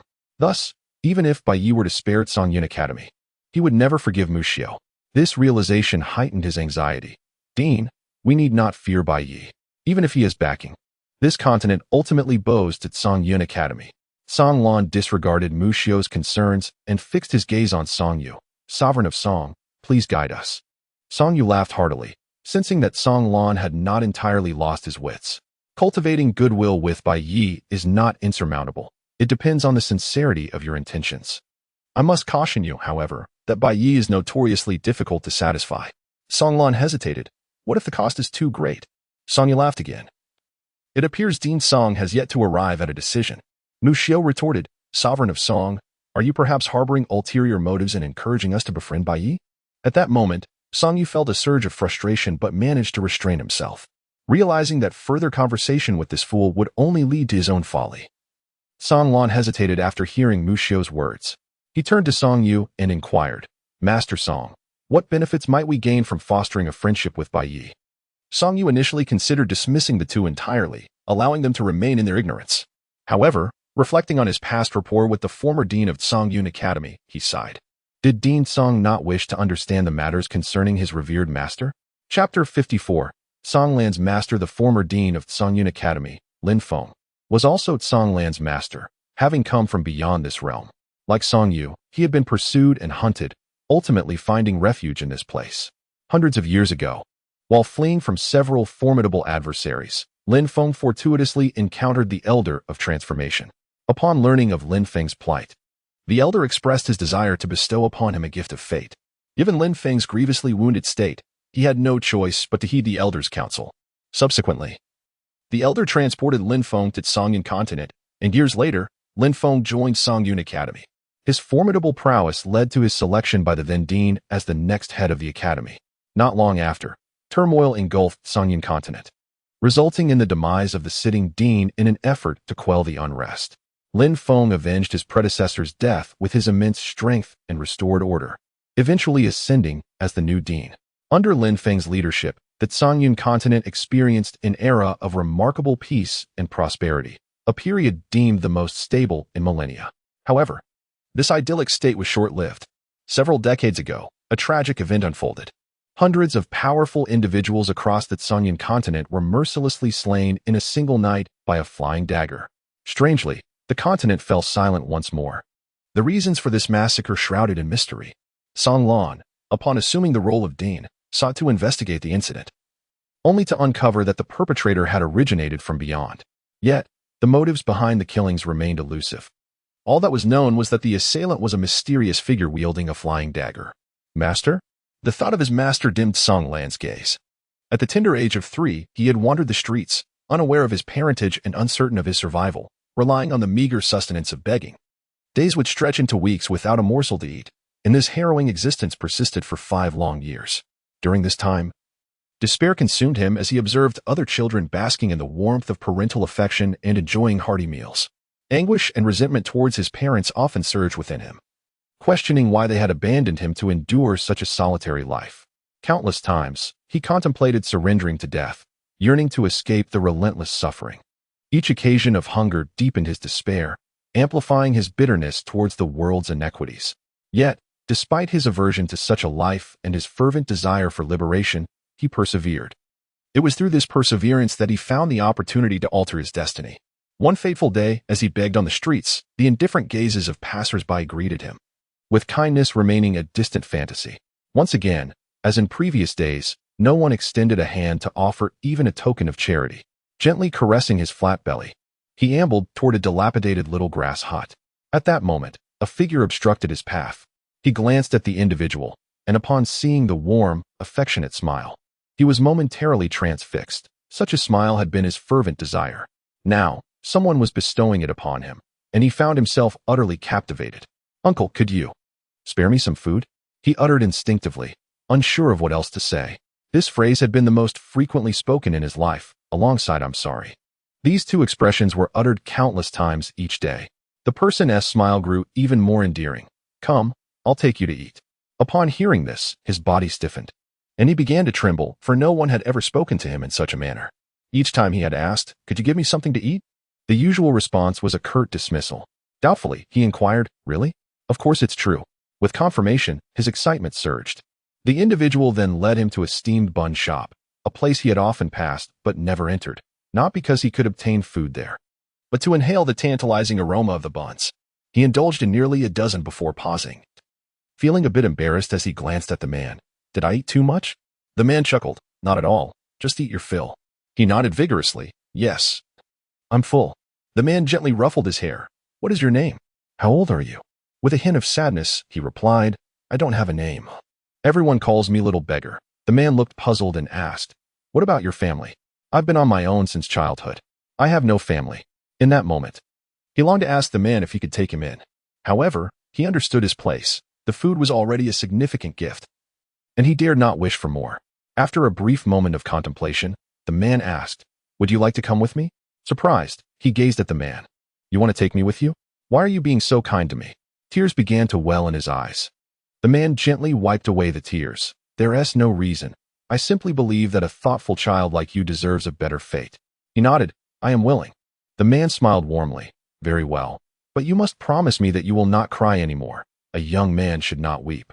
Quickly, he wiped his eyes with his sleeve, assuring, I won't cry anymore. The man then took him to Songyun Academy, where he bestowed upon him the name Songlan and accepted him as a disciple.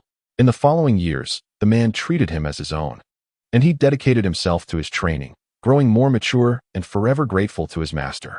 Master, I have broken through to the sea-breaking realm. The voice was imbued with immense excitement and pride, accompanied by profound gratitude. The individual chuckled in astonishment, realizing that Lan had indeed not disappointed his mentor. Master, thank you for your guidance and teachings over the years. As he reminisced about the moment he first encountered his mentor, his eyes became misty. This was the first time he shed tears after promising his mentor years ago. The mentor gazed at the tearful Kanglin and inquired, "How did you vow to serve me back then?" Kanglin quickly wiped his eyes and replied, "The disciple remembers well." The mentor smiled gently, "Rest assured, I do not intend to reproach you." Kanglin clasped his fists in a respectful bow, "I understand." Thus, several tranquil years passed in the blink of an eye. Yet, life seldom remains tranquil. An unforeseen incident eventually occurred. What began as an ordinary day soon erupted in turmoil across the Tsungyan continent. As news broke that hundreds of formidable warriors had been slain, including Kanglin's mentor, the perpetrator's identity remained a mystery, with investigations revealing only that a flying dagger had been used. After the massacre, the assailant vanished without a trace, as if they had never existed. Kanglin stood vigil beside his mentor's lifeless body, refraining from tears, merely keeping watch in silence. For several days, he uttered not a single word, nor did he move. However, his mind replayed memories of his time with his mentor incessantly. He silently vowed that one day he would avenge his mentor.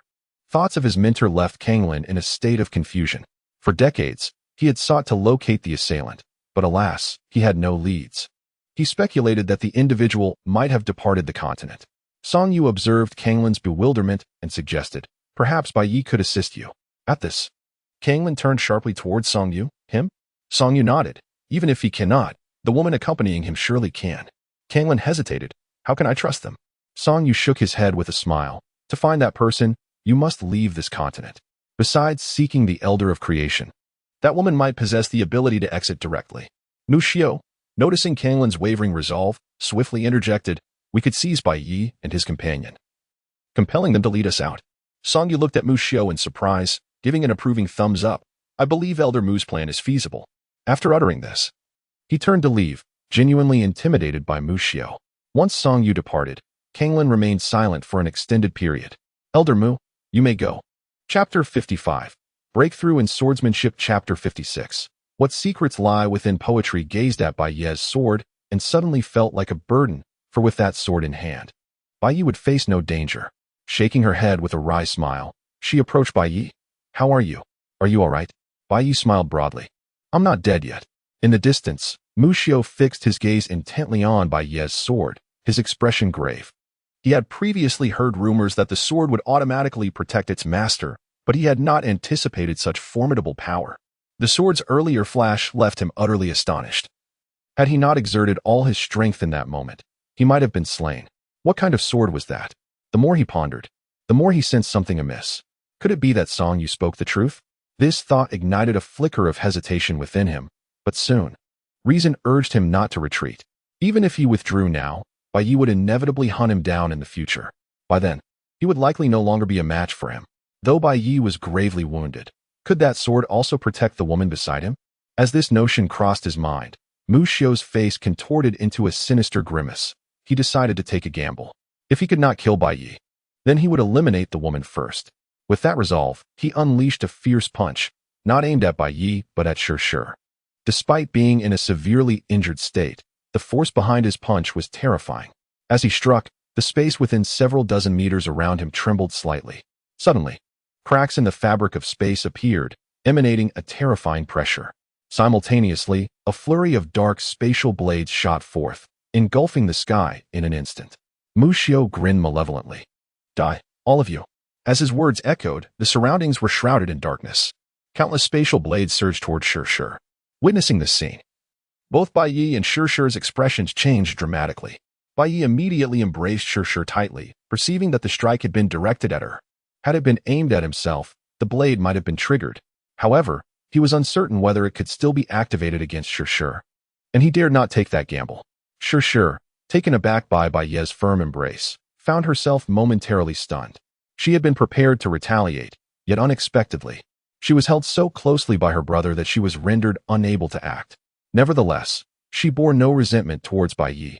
Instead, she felt a tinge of gratitude. Having grown up as a maid, she had never experienced such care from anyone other than her grandfather.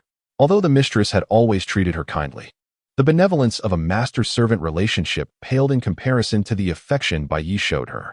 As these thoughts filled her mind, she gazed at Bai Yi with a sense of reverie. "Brother, you will die. I am not afraid." "Why?" "Because you are my sister." Sure gently closed her eyes. It was evident that once Bai Yi had embraced her, she had missed the optimal moment to counterattack.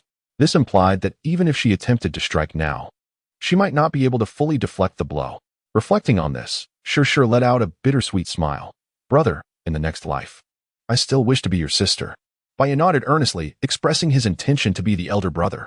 The two exchanged smiles, yet in an instant, countless dark spatial blades surged towards them. Just as these ominous blades were about to strike, a thunderous voice commanded, "Halt."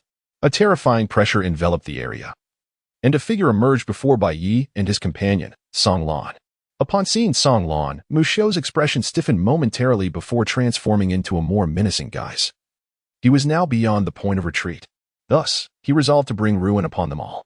Mu Xiu's attacks grew increasingly ferocious and frenzied. Witnessing this, Song Lan's countenance fell completely. He and Mu Xiu were nearly equal in strength, and if Mu Xiu truly intended to fight to the death, Song Lan feared he might not withstand the onslaught. Even if he did manage to endure, he would undoubtedly sustain grave injuries.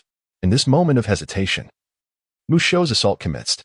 Countless dark spatial blades swiftly enveloped Song Lan, Bai Yi, and Sure. As the three were engulfed by the blades, Mu Xiu let out a maniacal laugh. However, in the next moment, his expression froze. The innumerable dark spatial blades began to shatter. Moments later, all the blades disintegrated, revealing a figure before Bai Yi and the others, Song Yu. How was this possible?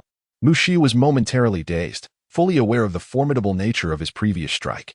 Yet, such a terrifying attack had been effortlessly extinguished by Song Yu. A dreadful thought began to brew in his mind. You are not at the sovereign realm. Have you surpassed it?" His voice trembled, his face contorted with fear.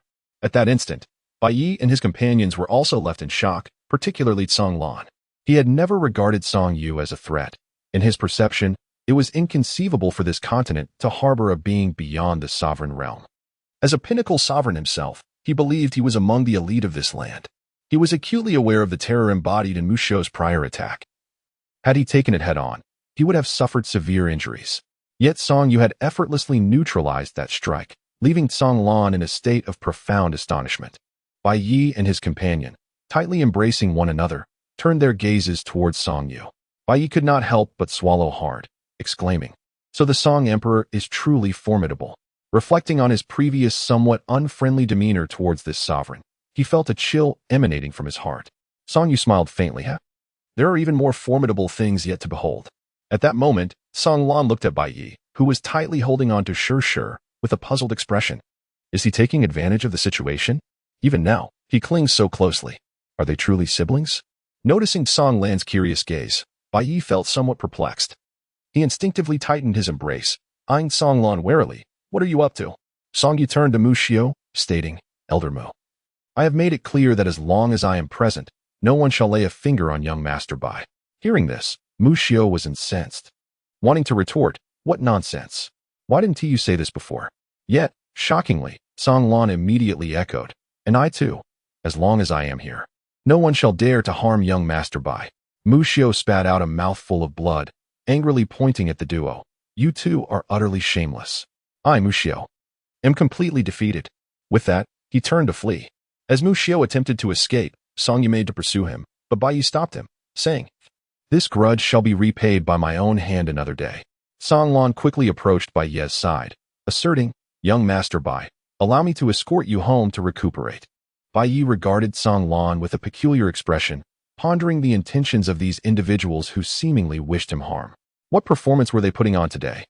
Noticing Bai Yi's strange demeanor, Song Yu promptly suggested, "Young Master Bai, you should return to tend to your injuries. Once you are healed, I shall reveal a secret to you." "What secret?" Bai Yi inquired, but Song Yu chose to remain silent, and Bai Yi refrained from pressing further. Shir assisted him back to the small courtyard, where Yang Xiao observed Bai Ye's severe injuries with astonishment. Bai Shidi, have you been tormented again? Upon hearing Yang Xiao's remark, Shir shot him an annoyed glance. Song Lan, feeling somewhat awkward, exchanged few words with them before they all took their leave. Has the dean made a decision? Song Yu queried Song Lan along the way. With a soft sigh, Song Lan replied, as long as we can locate the individual responsible for Master S's demise, conceding once is a small price to pay. His expression grew slightly unnatural as he added, Song Di Zhu, are you truly beyond the realm of the sovereign? Song Yu chuckled lightly. Is that so surprising? What does it take to reach beyond the sovereign realm? A secret. Song Lan narrowed his eyes. Are you contemplating action? Noticing Chong Lan's narrowed gaze, Song Yu felt a flicker of displeasure. Song Lan's face darkened. No. I was merely reflecting on our rescue of Bai Yi. He should owe us a favor now. Song Yu paused, then burst into laughter. Ah, Dean Song. It was I who saved him this time. What does that have to do with you? I must remind you, at times your indecisiveness hinders you. Song Lan wished to retort, but Song Yu had already turned and vanished from sight. After a moment of silence, Song Lan also took his leave. In his room, Bai Yi focused on healing while meticulously recalling his battle with Mu Xiu. This confrontation had proven immensely beneficial, enhancing his comprehension of the void array patterns and deepening his understanding of the sword path. His curiosity about the void array patterns lingered, though he could inscribe them. It was merely a replication of what he had gleaned from texts. Essentially, it was akin to mimicking a drawing without grasping the intricacies behind it. Yet, the patterns he had inscribed were already formidable. If he could fully comprehend the principles and mysteries behind these patterns, would he not truly transcend the ordinary? Indeed, the paths of enlightenment are myriad, each holding its own enigmas. How he wished for Shang Er's presence. He could console her with any uncertainties. As thoughts of Yun Shang crossed his mind, Bai Ye's eyes dimmed. Are you well? You must wait for me. With a deep sigh, he returned his focus to healing. Days passed. The wounds on Bai Yi have completely healed, and his realm has advanced further still. He is now perhaps only a single opportunity away from reaching the Dan formation stage. Bai Yi entered the courtyard and beheld Shir sitting on a stone bench. Lost in thought, Shir, what occupies your mind? Upon hearing Bai Ye's inquiry, Shir was momentarily taken aback, then shook her head with a gentle smile. Oh, it's nothing. Have you fully recovered from your injuries? Yes, I have. With that, Bai Yi took a seat opposite Shir. Shir, I currently feel that I have reached the limits of the returning elixir realm. However, I find myself unable to break through. What could be the reason for this? After pondering for a moment, Shir replied, perhaps you are merely lacking the right opportunity. In the early stages of cultivation, as long as one has sufficient resources and applies diligent effort, one can continuously make breakthroughs. Yet, as one progresses, mere hard work is insufficient. Sometimes, enlightenment and experience are required to advance. Bai Yi felt a tinge of confusion. How does one comprehend this realm? Poem smiled gently. Let us take a stroll outside. Bai Yi nodded, and the two rose to walk towards the distance. Along the way, Shir inquired, Brother, do you enjoy your current life?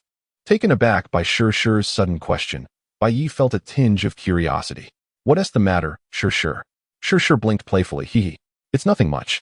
Just a casual question. Bai Yi let out a soft sigh, expressing his desire to grow stronger swiftly in order to rescue Shang.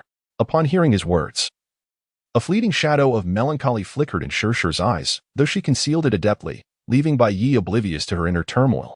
Well then, dear brother, you must strive diligently. Unbeknownst to them, the two had wandered into a narrow alleyway, barely a span of 10 feet wide. The ground, paved with flagstones, undulated unevenly, with some stones protruding while others sank. Among the crevices of the stones, sparse blades of grass stood a mere inch tall, lending the path an air of antiquity and nostalgia. Suddenly, Shir turned to Bai Yi and inquired, Brother, do you know why these tiny grasses only reach a height of about an inch? Bai Yi felt a tinge of confusion, pondering whether these grasses were simply incapable of growing tall.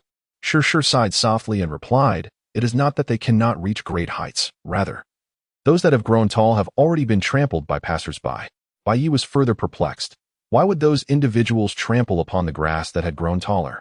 It is because people tend to disregard the things beneath their feet that pose no harm to them. Bai Yi, seemingly lost in thought and on the verge of speaking, was suddenly interrupted by a cacophony of shouts from across the alley. Old fool, hand over that item. Otherwise, I shall annihilate your entire family. Young man, Why resort to thievery when there are countless better paths to tread? Bai Yi and his companions swiftly made their way towards the source of the commotion. Halt! What honor is there in bullying the elderly? Bai Yi admonished sternly. At that moment, not far ahead, a middle-aged man with a stubbly face was vehemently berating an old man clad in a grayish-white robe. As Bai Yi's voice rang out, the middle-aged man slowly turned his head.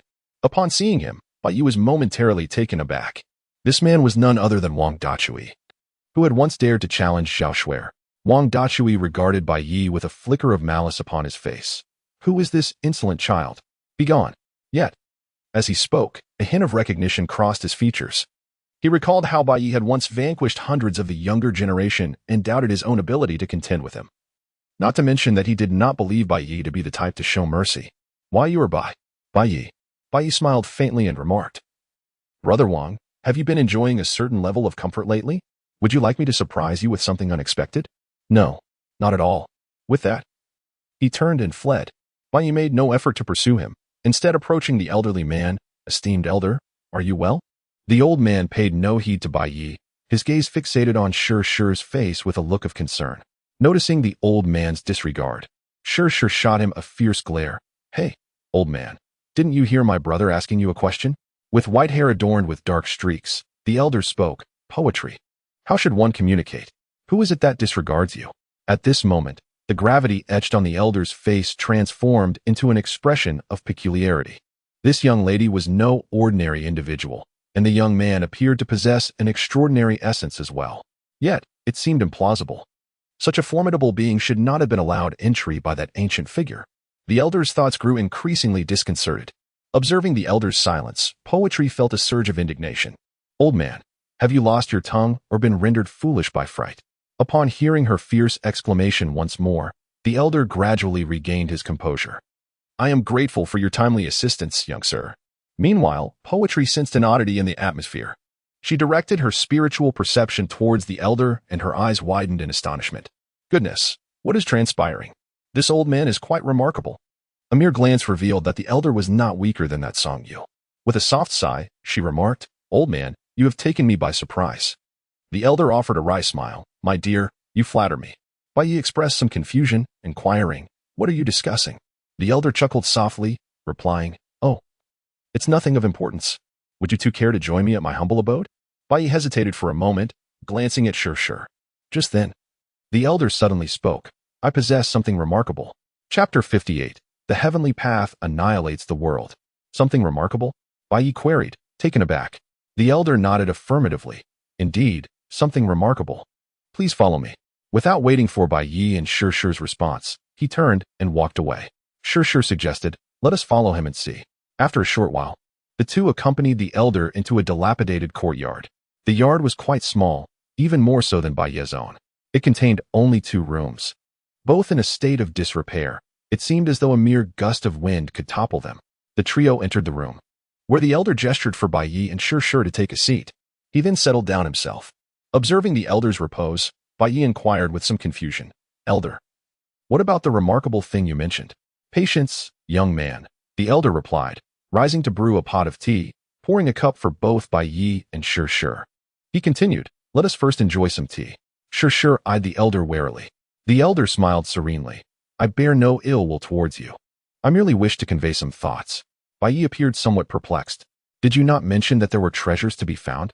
Indeed, there are remarkable treasures, which may very well present a fortuitous opportunity for you. Poem interjected, her voice steady.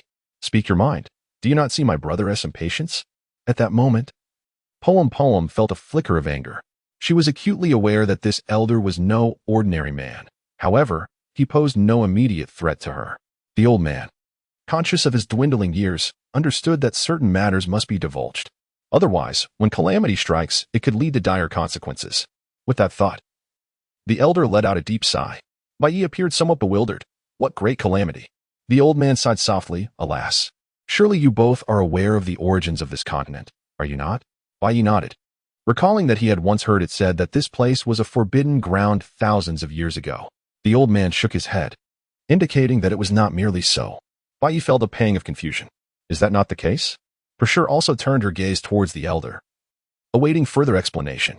The elder began, indeed, tens of thousands of years ago, This was a forbidden land. But what about before that? Before that? He continued. To delve further back, we must consider hundreds of thousands of years ago, when this continent did not exist. It was merely an expanse of boundless stars. So how did this continent come into being? Hundreds of thousands of years ago, the heavenly Tao brought about the destruction of worlds, rendering countless realms into lifeless voids. There was not a hint of vitality, nor a single soul. Bai Yi and Shi gasped in unison. The heavenly path annihilates the world? What is the Yuanzhou? The elder continued. As for the Yuanzhou, it can be understood in this manner. Tens of thousands of realms constitute a star domain. Tens of thousands of star domains form a universe, and tens of thousands of universes together are referred to as a Yuanzhou. The two exchanged astonished glances. Even Shi, who had previously believed that her realm was the pinnacle of existence, found herself bewildered by the elder's words. The cataclysmic event of the heavenly path's annihilation had obliterated hundreds of Yuanzhous. The force of destruction lingered for millennia, rendering these realms incapable of nurturing life for countless years thereafter.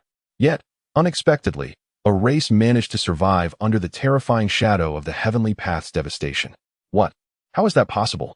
No one would believe it, yet it remains an undeniable truth.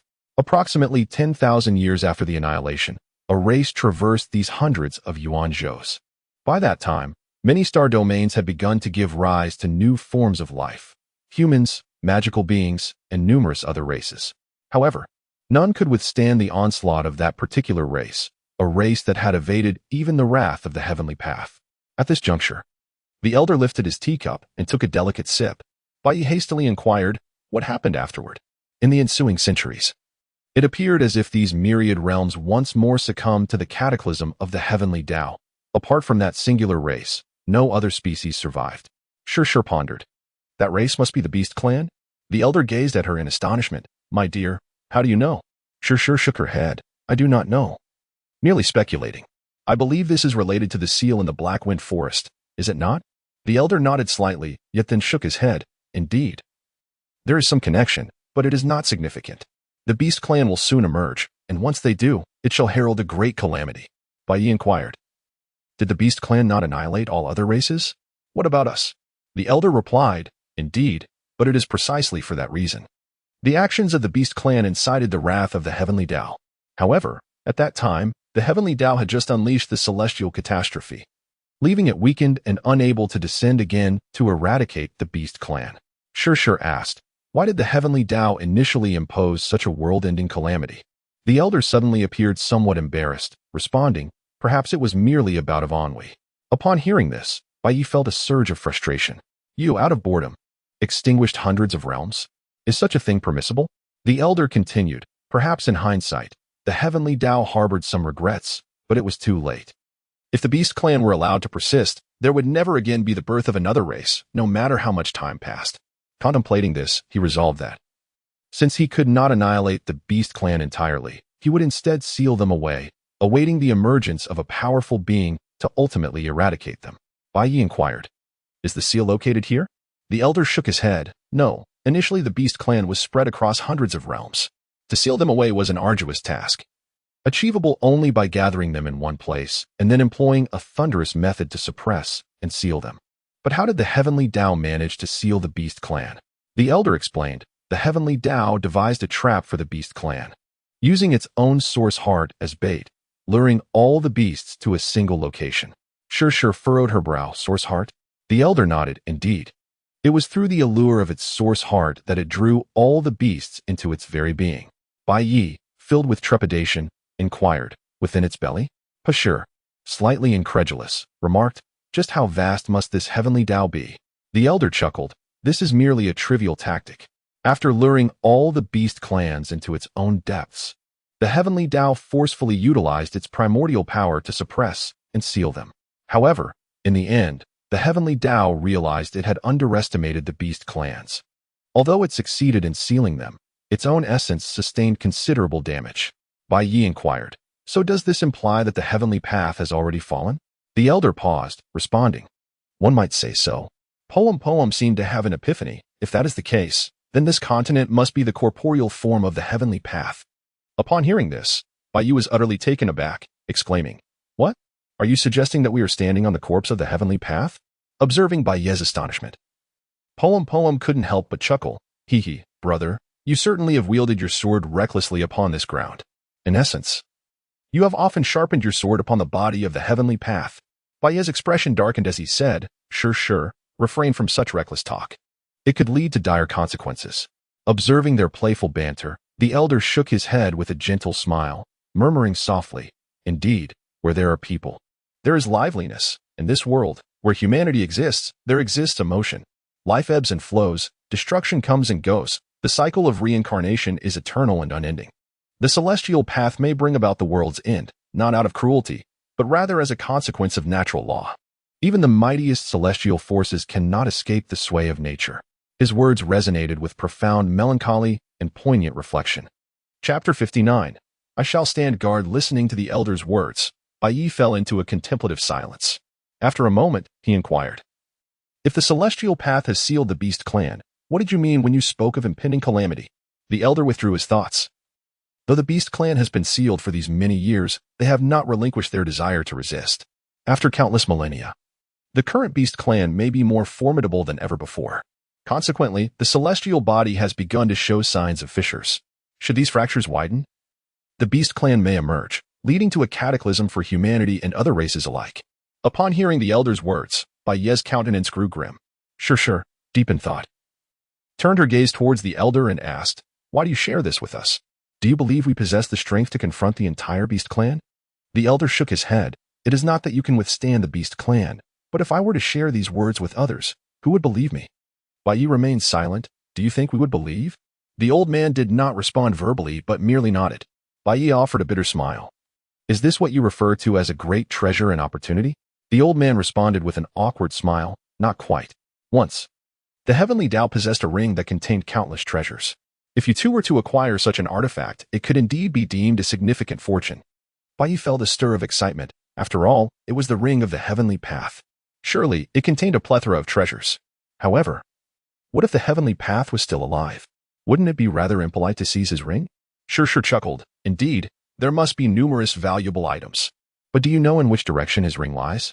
The elder shook his head. That is something you must discover for yourselves.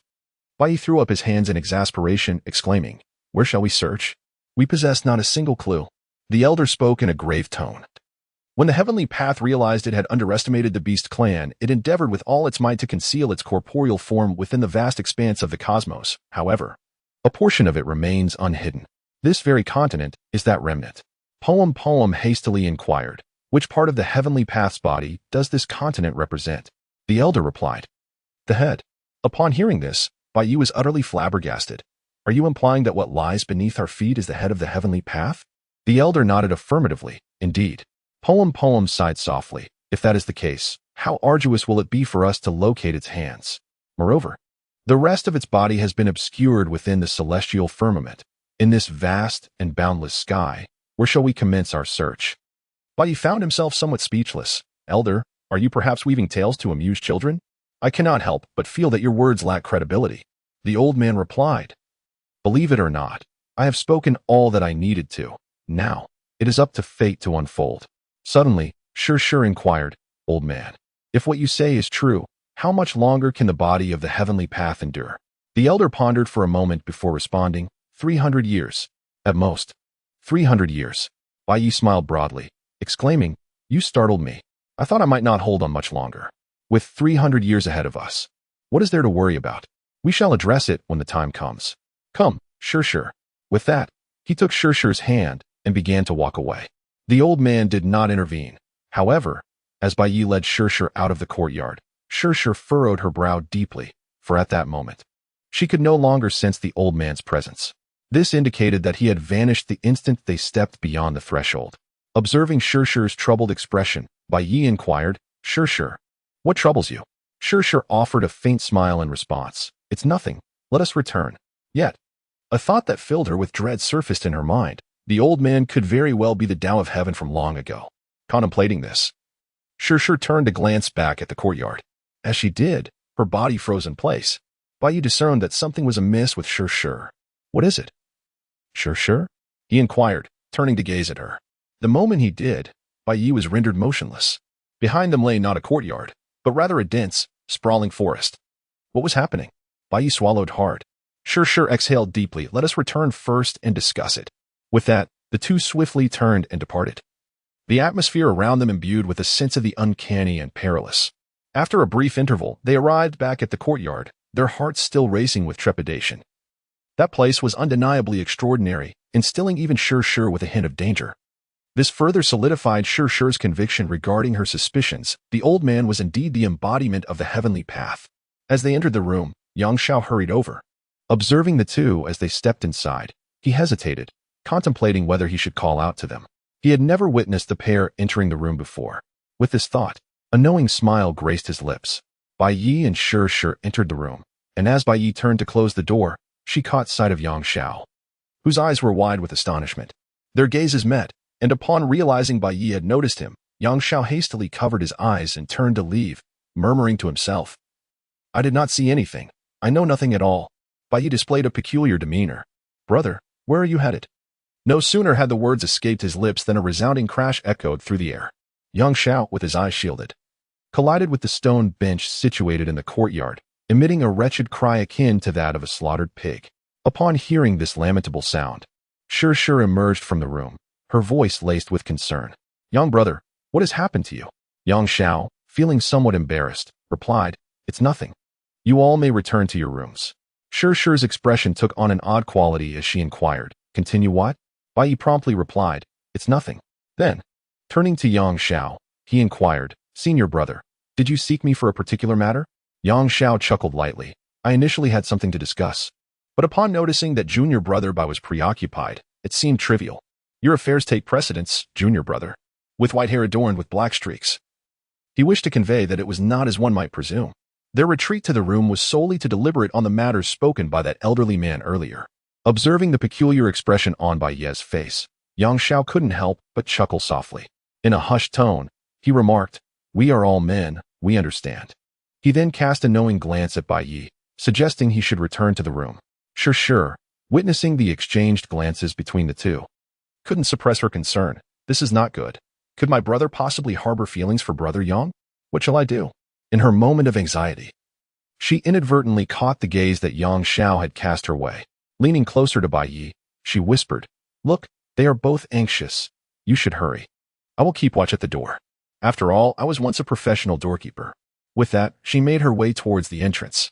Meanwhile, Sure hastened over, her expression grave as she regarded Bai Yi. Bai Yi felt somewhat uneasy under her intense gaze. Sure, what's wrong?"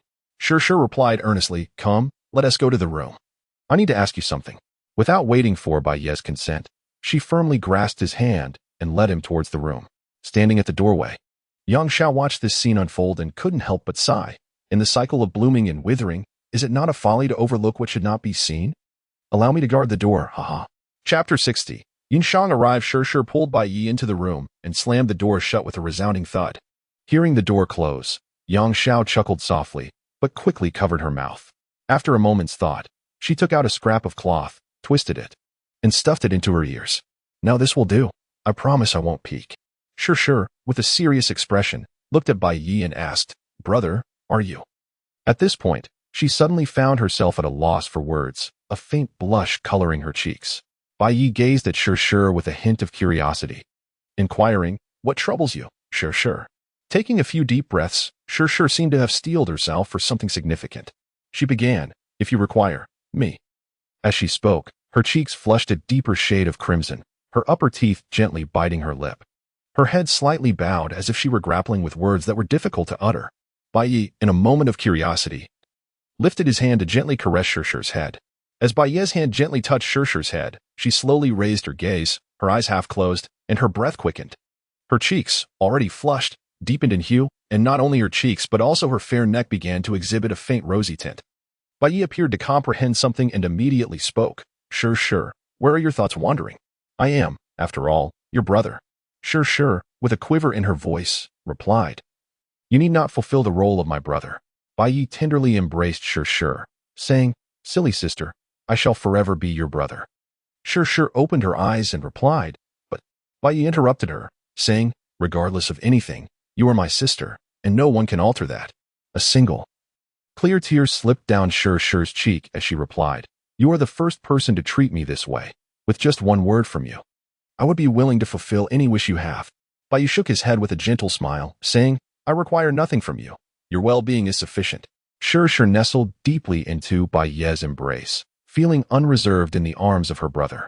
After a moment, Bai gently pushed Shir away, inquiring, Shir, who do you think that elderly gentleman was today?"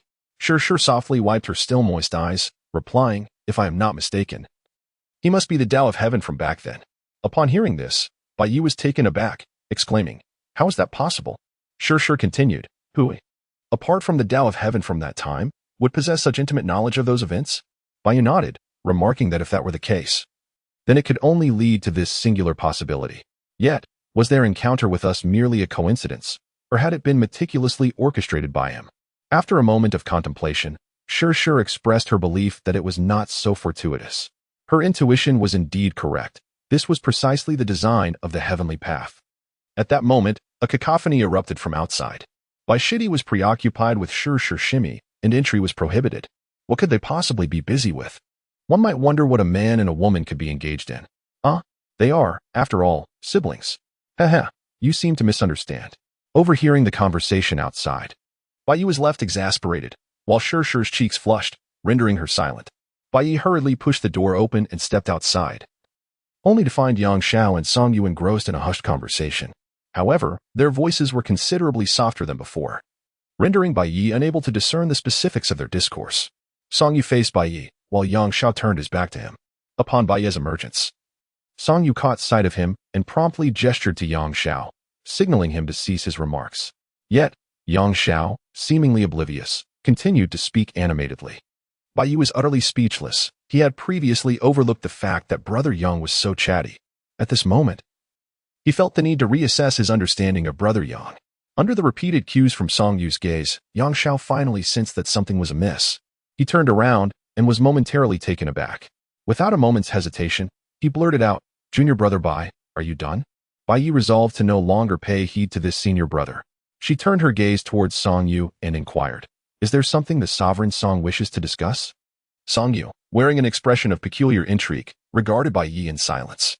Bai felt somewhat unnatural and pondered. Could it be that the Song Emperor truly believes in Brother Yang's words? Noticing Song Yu staring blankly at Bai without any reaction, Yang Xiao discreetly nudged him. Song Yu jolted, exclaiming, Indeed, young master Bai treads an unconventional path, eschewing ordinary footwear." After uttering this, he felt he might have overstepped a bit. He hastily continued, "Young master Bai, I have something to discuss with you regarding a matter of importance." "What is it?" Bai inquired, puzzled. Song Yu took a deep breath, striving to compose himself, as he evidently had yet to recover from the earlier scene. With a grave tone, he stated, "According to my investigation, it appears that Madame Zhao may have already departed from this continent." Bai furrowed his brow. "Has she fled?" He naturally did not believe that Dong Guxian had departed from this continent out of fear of him. Yet, he could not fathom the reason for her departure. Song Yu then added, "There is one more matter. Young master Bai should be wary of Muxiao."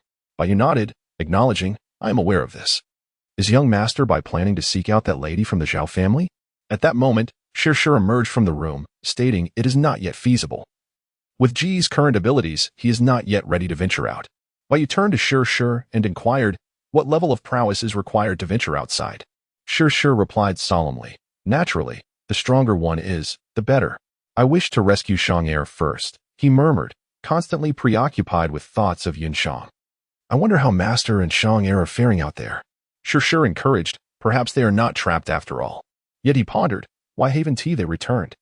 "Maybe they have unfinished business," she suggested. In silence, Bai stood still when Yang Xiao approached him, gently patting his shoulder. "Sister Shir is correct," he remarked. "If they are indeed in peril, with your current abilities, your presence would render little assistance. I must enter seclusion." Song Yu sighed softly, gritting his teeth. "Young master Bai may seek refuge in my imperial hall for his seclusion." Bai did not refuse. Turning to Shir, "I must swiftly enhance my strength to rescue master and Shang. Shir nodded. Indeed, at this moment, her heart was filled with conflicting emotions.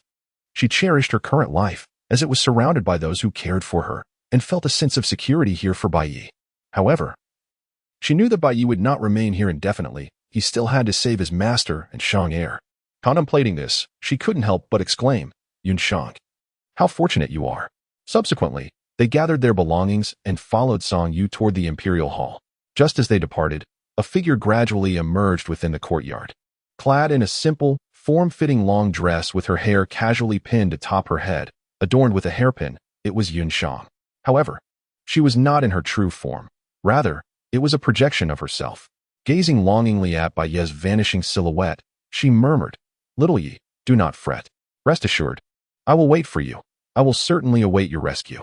As she spoke, her body slowly became translucent. In a moment, she vanished silently from the spot. Simultaneously, within a pitch-black prison, a woman was tightly bound by several crimson chains to a stone pillar. Blood poured down her body, incessantly flowing from her head, creating a sea of deep red. Upon closer inspection, countless fine threads, akin to strands of hair, penetrated her body. Wisps of spiritual energy gradually seeped from her form along these threads. At that moment, the woman smiled sweetly, causing the entire blood sea to tremble. The chains quivered slightly, their grip tightening further. Little Yi, I will surely endure until you come to rescue me. That little girl is truly fortunate. This projection was conjured at the cost of her own lifespan, a sacrifice made without hesitation. Consequently, the torment she endured daily was magnified several times over. Yet, she harbored no regrets, for her projection had beheld Bai Yi. That alone was sufficient. Chapter 61. The black and white box. Bai Yi and the others followed Song Yu to the emperor's hall. Upon their arrival, Yang Xiao was utterly astonished. Was this not somewhat exaggerated? Bai Yi was equally astonished. He had never before encountered such a grand and magnificent palace. Observing the surprise on their faces, Song Yu felt a sense of pride. Come, he beckoned. Upon entering the palace, Song Yu led them directly to the main hall. Young Master Bai, you shall henceforth retreat to my cultivation space, where the spiritual energy is abundant. I wish you a swift advancement on your journey. Yet one must not be overly hasty in matters of cultivation. Patience is essential, young Master Bai. Bai Yi nodded and said, I have now reached the pinnacle of the Dan realm. However, no matter how I cultivate, I cannot advance further. Is there something amiss? Song Yu replied, First, you must comprehend what it means to be in the Dan formation. Bai Yi was perplexed. What is the realm of golden elixir? In his previous cultivation, he had never delved deeply into the study of realms. He had always relied on abundant resources to cultivate through sheer perseverance. When he reached the pinnacle of his abilities, he could effortlessly transition into the next realm. Now, upon hearing Song Yu inquire about the realm of golden elixir, he found himself utterly bewildered. Song Yu continued, The realm of golden elixir is achieved by absorbing the spiritual energy of heaven and earth, unifying one's dantian with the essence, vitality, and spirit of a person, thus forging the golden elixir. Attaining the golden elixir signifies reaching the realm of golden elixir. Bai Yi expressed his confusion, inquiring, Essence, qi, and spirit?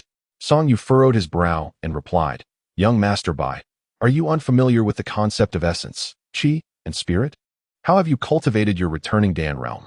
The returning Dan signifies the unity of essence, qi, and spirit, laying a foundational groundwork for future Dan formation. Bai Yi felt a touch of embarrassment, stating that he had inadvertently reached the Dan formation realm while cultivating. This revelation not only astonished Song Yu, but also nearly provoked an expletive from Yang Xiao. After all, Yang had spent several arduous years to barely comprehend the Dan formation realm, while this junior, Bai Yi, had achieved it almost effortlessly. The thought struck him with a pang of discomfort in his chest. Indeed, he was profoundly affected by Bai Ye's words. Song Yu managed an awkward smile and suggested, Young Master Bai, please accompany me to the training chamber. Time slipped away in the realm of cultivation, and months passed in the blink of an eye. However, within the training chamber, no matter how diligently Bai Yi practiced, he could not attain the Dan formation realm. This perplexity led him to consider consulting either Shi or Song Yu. As he stepped out of the training chamber, he noticed Shi squatting a short distance away, seemingly engrossed in drawing something on the ground. Bai Yi approached Shi's side. Shi, he called. Turning to him, Shi smiled playfully. Brother, you've emerged from seclusion. With a light gasp, she added, Haven't you made a breakthrough yet? Bai Yi nodded, a hint of dejection in his voice as he confessed, Indeed. No matter how diligently I cultivate, I cannot seem to break through. I cannot even perceive the essence, energy, and spirit that the Emperor's song spoke of. As he spoke, his gaze drifted to the ground beside Shi, where two figures were sketched, hand in hand, as if strolling together. Sure. Who are these characters in your drawing? He inquired. Sure hurriedly wiped it away, flustered as she replied, It's no one, I was just doodling. The figures she had drawn were undoubtedly of her older brother and herself, walking hand in hand. Bai was about to say something when a voice interrupted. Young Master Bai, it paused momentarily before continuing. You have yet to make a breakthrough? The speaker was none other than Song Yu. Bai felt somewhat embarrassed. Indeed, despite his diligent cultivation during this period, he had failed to achieve the Golden Core stage. He was contemplating seeking guidance from Emperor Song. At this moment, Song Yu was equally perplexed. With his level of prowess, he could easily discern that Bai's current state was merely a step away from the Golden Core realm, remaining unchanged since before his retreat. This left him quite bewildered. Logically, Bai's prior level of cultivation should have allowed him to attain the Golden Core stage swiftly. How could it be that such a considerable amount of time had passed, yet he remained in the same position? Bai sighed softly, pondering that perhaps the time was simply not ripe. He found his own words somewhat amusing, almost a form of self-consolation. He then inquired, Has the Emperor Song come for a particular reason? Song Yu, snapping back to the present, replied, Director Song has arrived. He wishes to speak with you. Bai felt somewhat surprised. What could Song Lan possibly want? After pondering for a while, he could not discern the reason. Does Emperor Song know why he has come to see me? Song Yu shook his head in response, I do not know. Come, let us go meet him. Moments later, the group arrived at the Imperial Hall. Inside, Song Lan sat quietly, lost in thought, as Bai Yi and the others entered the hall. Bai Yi opened his mouth. Director Song, have you come to seek my assistance? Song Lan rose with a smile upon the arrival of several individuals. Young Master Bai, let us take a seat and converse. He gestured invitingly. After they settled, Song Lan sighed softly. To speak candidly, I have come to request young Master Bai's help. Bai Yi was somewhat perplexed, inquiring, Assistance? What kind of assistance? Song Lan let out a heavy sigh, recounting the events concerning his master from years past.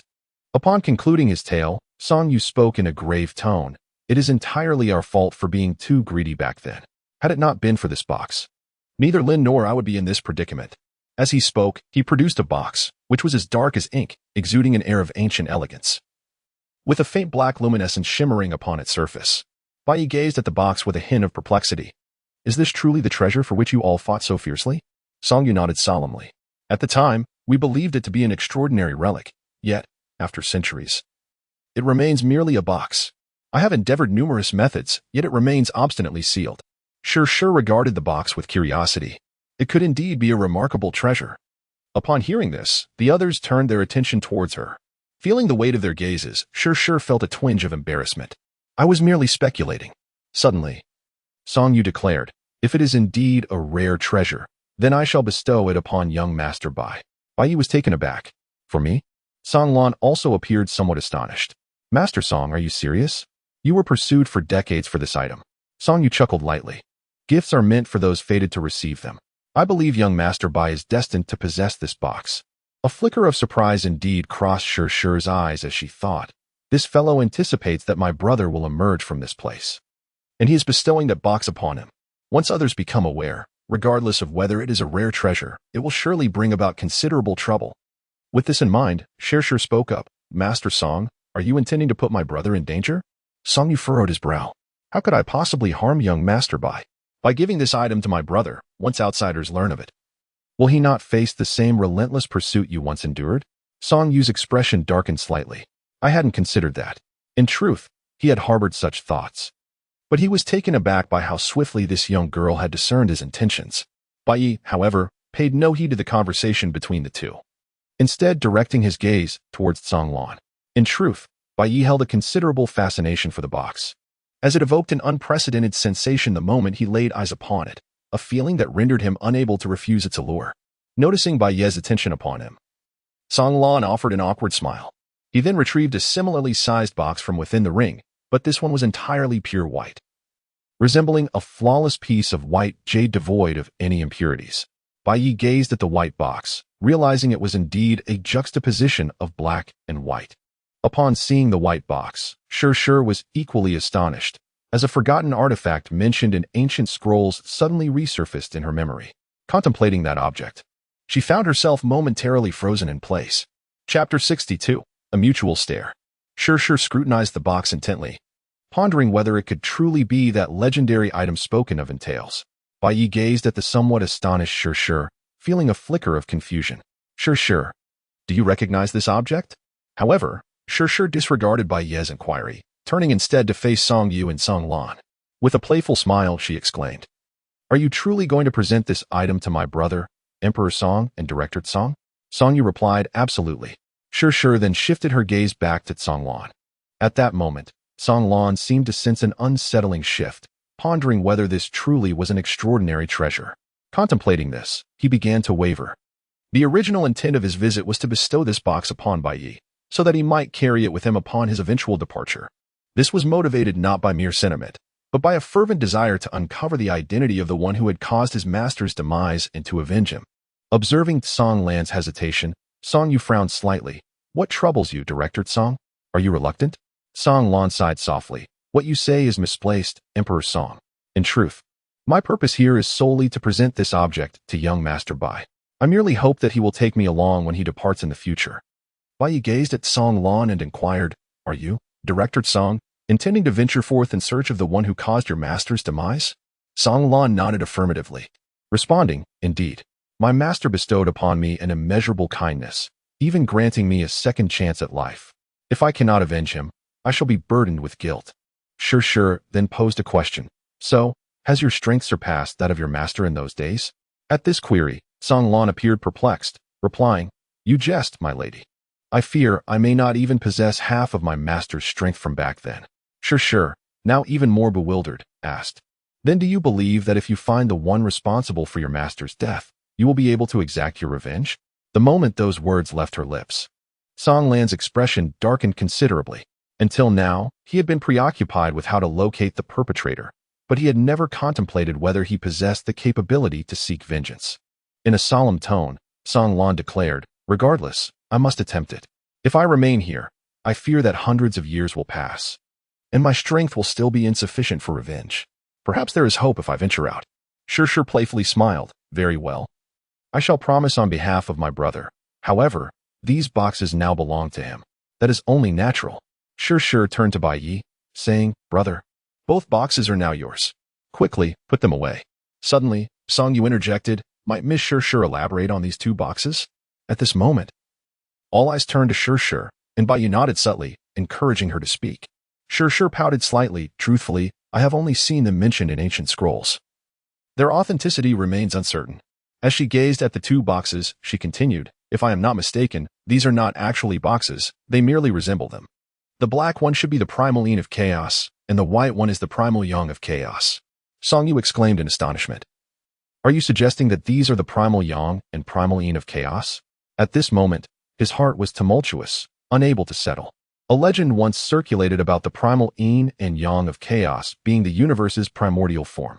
This implies that if these truly are the primal yin and yang, they may very well give rise to an entire universe in the future. Song Lan and Bai Yi were evidently unaware of these entities. Yet upon witnessing Song Yu's shocked expression, they surmised the extraordinary nature of these two objects. Bai Yi hurriedly set about concealing the two objects, feeling a twinge of apprehension that these two individuals might have a change of heart.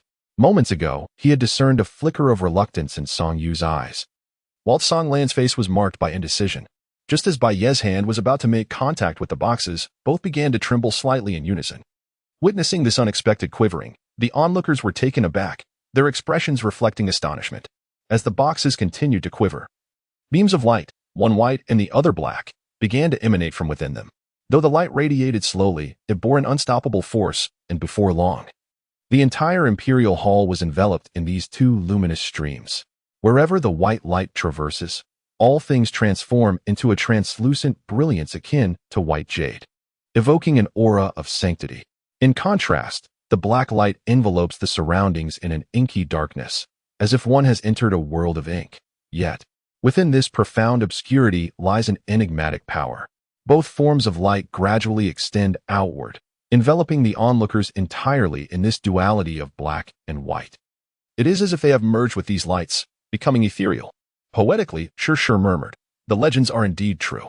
Observing Shir's astonished expression, Bai Yi was filled with exhilaration, for he had never witnessed such a look of shock on her face since their acquaintance. He instinctively understood that this seemingly ordinary little sister was extraordinary, and yet, these two phenomena had rendered her so astonished. It was clear that their significance was remarkable. With this thought, Bai Yi ceased to ponder further and reached out to grasp the two boxes. Such treasures must be secured, lest the two individuals harbor regrets. However, the moment Bai Yi's hand made contact with the boxes, they erupted with an even more intense beam of light. Simultaneously, the two forms of light began to merge slowly. And where black and white intertwined, a gray hue emerged instantaneously.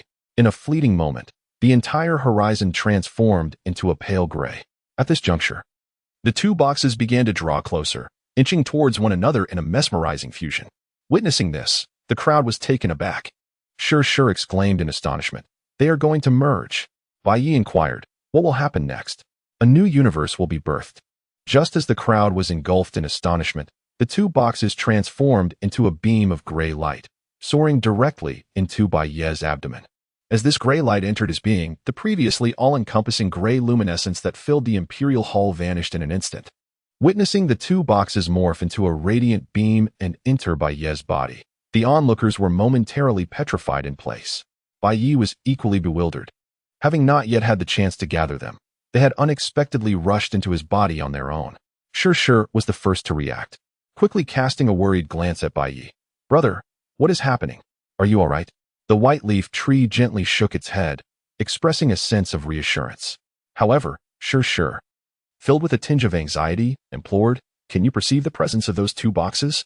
With his eyes gently closed, Bai Yi's spirit delved deep within himself. After a brief moment, he exclaimed in astonishment, how is this possible? Noticing a peculiar expression on Bai Yi's face, Sure hurriedly inquired, what is it, brother? As Bai Yi's consciousness sank into his inner self, he was astonished to discover that his dantian had actually formed a golden elixir. Furthermore, he realized that this golden elixir was, in fact, a transformation of the two boxes. I must have broken through to the golden core realm. Upon hearing Bai Yi's words, the others attentively sensed his current state. Moments later, their expressions revealed utter shock. Indeed, Bai Yi had reached the golden core realm. Yet they sensed a distinct difference in his attainment, albeit they could not discern the nature of this divergence. Sure seemed to recall something. She grasped Bai Yi's hand and said, come with me. Thus, Sure led Bai Yi away, vanishing before Song Yu and Song Lan. The two exchanged glances. Chapter 63. The flying magical artifact. After Sure and Bai Yi departed, Song Yu's countenance grew somewhat grim. He turned to Song Lan, only to find his expression even darker. With a sigh, he muttered, I never expected those boxes to be such artifacts. Song Lan's face darkened further. Have those two treasures truly been taken away by that fellow Bai Yi? Song Yu replied helplessly, what, Director Song, do you harbor regrets? Could it be that the Emperor Song is unwilling to part with it? You paid a tremendous price for that artifact. Song Yu then smiled calmly. Do you know why those boxes remained unopened in our possession for centuries? Song Lan conjectured. Perhaps it was because we did not keep them together. Song Yu shook his head. When Lin and I first discovered these items, they were indeed together. The timing must have been wrong back then. Song Lan appeared poised to speak, yet Song Yu interrupted. I understand your reluctance, Director Song. But have you considered why those boxes flew into Bai Yi's body on their own? Song Lan huffed in exasperation. How would I know? Perhaps it was not the boxes that flew into Bai Yi. It was that woman who exerted her influence. Upon hearing Song Lan's remark, Song Yu felt a flicker of doubt, yet he quickly dismissed it. He then posed at Song Lan. Could it be that the boxes sensed Bai Yi's extraordinary nature? Song Lan scoffed. Bai Yi extraordinary? Can he truly compare to that woman? As he spoke, he seemed to grasp something, falling silent. Sure pulled Bai Yi into the training room and closed the door. Brother, take a moment to sense your golden elixir. Bai Yi's eyes were gently closed, his mind immersed in the two boxes that had transformed into golden elixirs. After a brief moment, a look of terror escaped his countenance. Sure quickly inquired, what is the matter, brother? Bai Yi, filled with trepidation, exclaimed, within my golden core lies an expansive celestial realm, boundless and infinite. A starry sky? Indeed. It resembles the vast expanse of stars we behold when gazing upwards at night, limitless in its grandeur. Sure murmured to herself. Could it be that this is a universe? Bai Yi once again attentively sensed the vast expanse of the starry sky, and he realized that it might indeed be a universe unto itself. In an instant, he directed his consciousness towards one particular star, and before he knew it, His spirit alighted upon a stretch of land. This land was precisely the star towards which his essence had soared. He observed that, aside from the absence of any living beings, this place was nearly indistinguishable from the world outside. Here, mountains and rivers flourished, the sun blazed fiercely, and an abundance of spiritual energy permeated the atmosphere, far denser than that of the external realm. Suddenly, he fell into deep contemplation. If some flowers, grasses, and trees were to emerge, it would truly become a world of its own. What astonished him to the point of momentary breathlessness was that, as soon as this thought crossed his mind, green plants began to unfurl around the perimeter of the land. He dared not ponder further, hurriedly retracting his consciousness to gaze at Shur, sharing with her the extraordinary scene he had just witnessed. Upon hearing this, Shur's eyes widened in disbelief, her mouth forming a perfect O. "Are you saying that a mere thought of yours can transform that world?" Bai nodded in agreement. After a moment of contemplation, Shur spoke. "Brother, could you attempt to let me enter that realm?" Bai cleared his throat and asked, "Are you going in?" Shur nodded and replied, "Yes. I wish to take a look inside." Bai expressed a hint of concern. "Could there be any danger?" Shur softly replied, "As long as my brother harbors no ill intentions towards me, there should be no issues." Bai harbors no ill intentions towards Shur. After all, he has long regarded her as his own sister. Bai nodded. "Relax and do not resist. I shall see if I can transport you to that realm." Shur agreed with a nod. In an instant, with a thought, Bai made Shur vanish from her original spot. Is it truly possible? Bai pondered in astonishment. Soon after, his consciousness also ventured into that world, where he discovered Shur. At that moment, she was curiously observing her surroundings. Upon seeing Bai's arrival, she turned to him and said, "Let us conduct an experiment." Bai, perplexed, inquired, "What experiment?" After a moment of contemplation, Shur replied, "For instance, you might envision the emergence of something entirely different." Bai gave a nod, and his thoughts immediately turned to the serpent demon.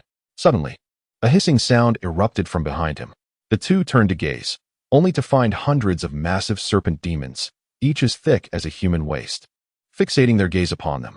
Shur was momentarily speechless. "Brother, could you not conjure up something else?" At that moment, she felt an overwhelming sense of peril, not merely from their surroundings, but rather from her brother's rather hazardous line of thought. She truly could not fathom what occupied his mind day in and day out. Bai's eyelids twitched upon witnessing hundreds of serpent demons, and he exclaimed in anger, "Must it be this way?" With a mere thought, those countless serpent demons vanished without a trace. He suddenly realized that in this realm, one should not entertain negative thoughts so carelessly. Indeed, whatever one contemplates manifests itself, and he feared that one day he might inadvertently bring about his own demise. Shur turned to Bai and remarked, "Brother, I believe there should be a house around here." Bai nodded. "I shall give it a try." Upon speaking, a room materialized silently nearby, as if it had always been there. Shur clapped her hands in admiration, exclaiming, "How impressive! Here, you are like a sovereign being, capable of manifesting your thoughts into reality." After a moment of contemplation, she added, "I have decided to remain here, in this world." Bai, with a look of exasperation, remarked, "Isn't this rather inappropriate? You spend all day nestled within me." Shur chuckled playfully. "What is the matter? Do you find yourself missing me in my absence?" Bai remained speechless as Shur suddenly exclaimed, "All right, let us venture outside. Oh, by the way, do not casually reveal the fact that your golden core differs from that of others." Bai nodded, acknowledging the statement. Shortly thereafter, the two departed from that realm. As they emerged, the door to the training chamber was pushed open by Songyu, whose countenance bore a shadow of discontent.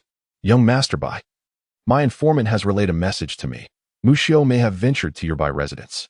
Upon hearing this, Bai's expression shifted dramatically, his face paling at the implication. "That old wretch dares to set his sights on my family." With that, he turned to leave, prompting Songyu to hastily declare, "I shall accompany young Master Bai." Bai shook his head. "I have already incurred enough debts to Emperor Song. There is no need to trouble you with this matter." Songyu replied with a smile, "What are you saying, young Master Bai? Between us, there is no talk of debts. I shall accompany you." When Bai uttered the words about having enough debts, he nearly leaped with excitement. That was precisely what he wished to hear. At times, extending a helping hand to someone in distress is not misguided. Of course, the recipient of such kindness must remember the favor. If the one you assist takes your help for granted, then it becomes a thankless endeavor. Bai no longer declined. He understood that even with his recent breakthroughs, he could not be entirely confident in defeating Musho should he confront him. Observing Bai Ye's acquiescence, Song Yu felt a slight sense of relief, naturally. He would not miss this opportunity to further entangle Bai Yi in his debts. He promptly produced an object. This item, the size of a palm, was triangular in shape and gleamed with a silvery sheen. Bai Yi regarded it with confusion, wondering what it was. However, Shi gasped in astonishment, exclaiming, "A celestial tear-flying artifact?" At that moment, Shi's interest in Song Yu deepened, contemplating that this fellow possessed no small amount of treasures. Song Yu, noticing Shi's recognition of the object, was not surprised. On the contrary, he felt a surge of excitement, further affirming his belief in Shi's extraordinary nature. Chapter 64. The Great Battle Against Musho. Bai Yi gazed curiously at the object in Song Yu's hand and inquired, "What is a flying treasure?" Song Yu elucidated, "It is a magical artifact capable of carrying individuals through the skies." At this moment, young Master Bai is not yet able to soar through the air on his own. Thus, we can utilize this item to swiftly reach the Bai residence. As he spoke, he infused the flying treasure with his mystical energy. Miraculously, the palm-sized object gradually lifted from Song Yu's grasp, slowly expanding in size. In the blink of an eye, the flying treasure transformed into a magnificent vessel several zhang long and approximately 1 zhang wide. With a chuckle, Song Yu proclaimed, "This flying treasure is known as the Silver Flying Carriage, and its speed surpasses that of even the most formidable peak realm masters when they are at full throttle." Bai Yi was somewhat taken aback. "So soon?" he inquired. Song Yu nodded affirmatively. "Indeed, let us depart." With that, he stepped into the flying vehicle, followed closely by Bai Yi and Shi. The interior of the craft was rather confined, yet the three of them managed to fit without feeling excessively cramped. As Song Yu initiated the vehicle's systems, a wave of dizziness and weightlessness enveloped Bai Yi, leaving his mind momentarily blank. His heart felt as though it were suspended in midair, causing a profound discomfort. Yet, this unpleasant sensation was far from over. It was soon accompanied by a tumultuous churn in his stomach.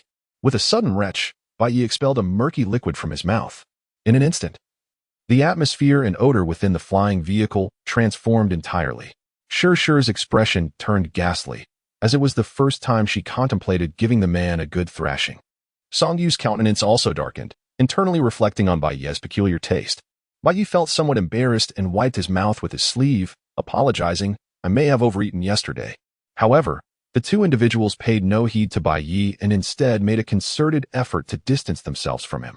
The once cramped confines of the vehicle now seemed to afford him a considerable amount of space. Bai Yi was acutely aware that her earlier somewhat ungraceful reaction had caused a degree of discomfort for the two individuals, making them feel as if she had encroached upon their personal space. Under normal circumstances, the journey from the Imperial Palace to the Bai residence would take but a fleeting moment at such a swift pace.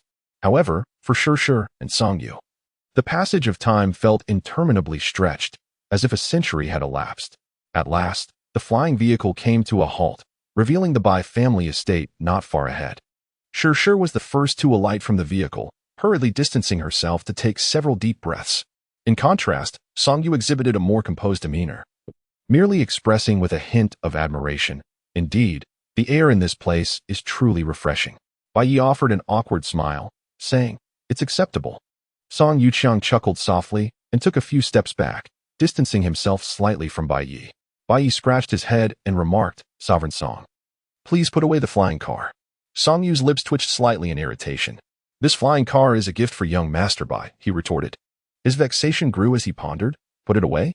How can I do so when you have left it in such a state? Are you not aware of what you have done? How am I to make use of it now?"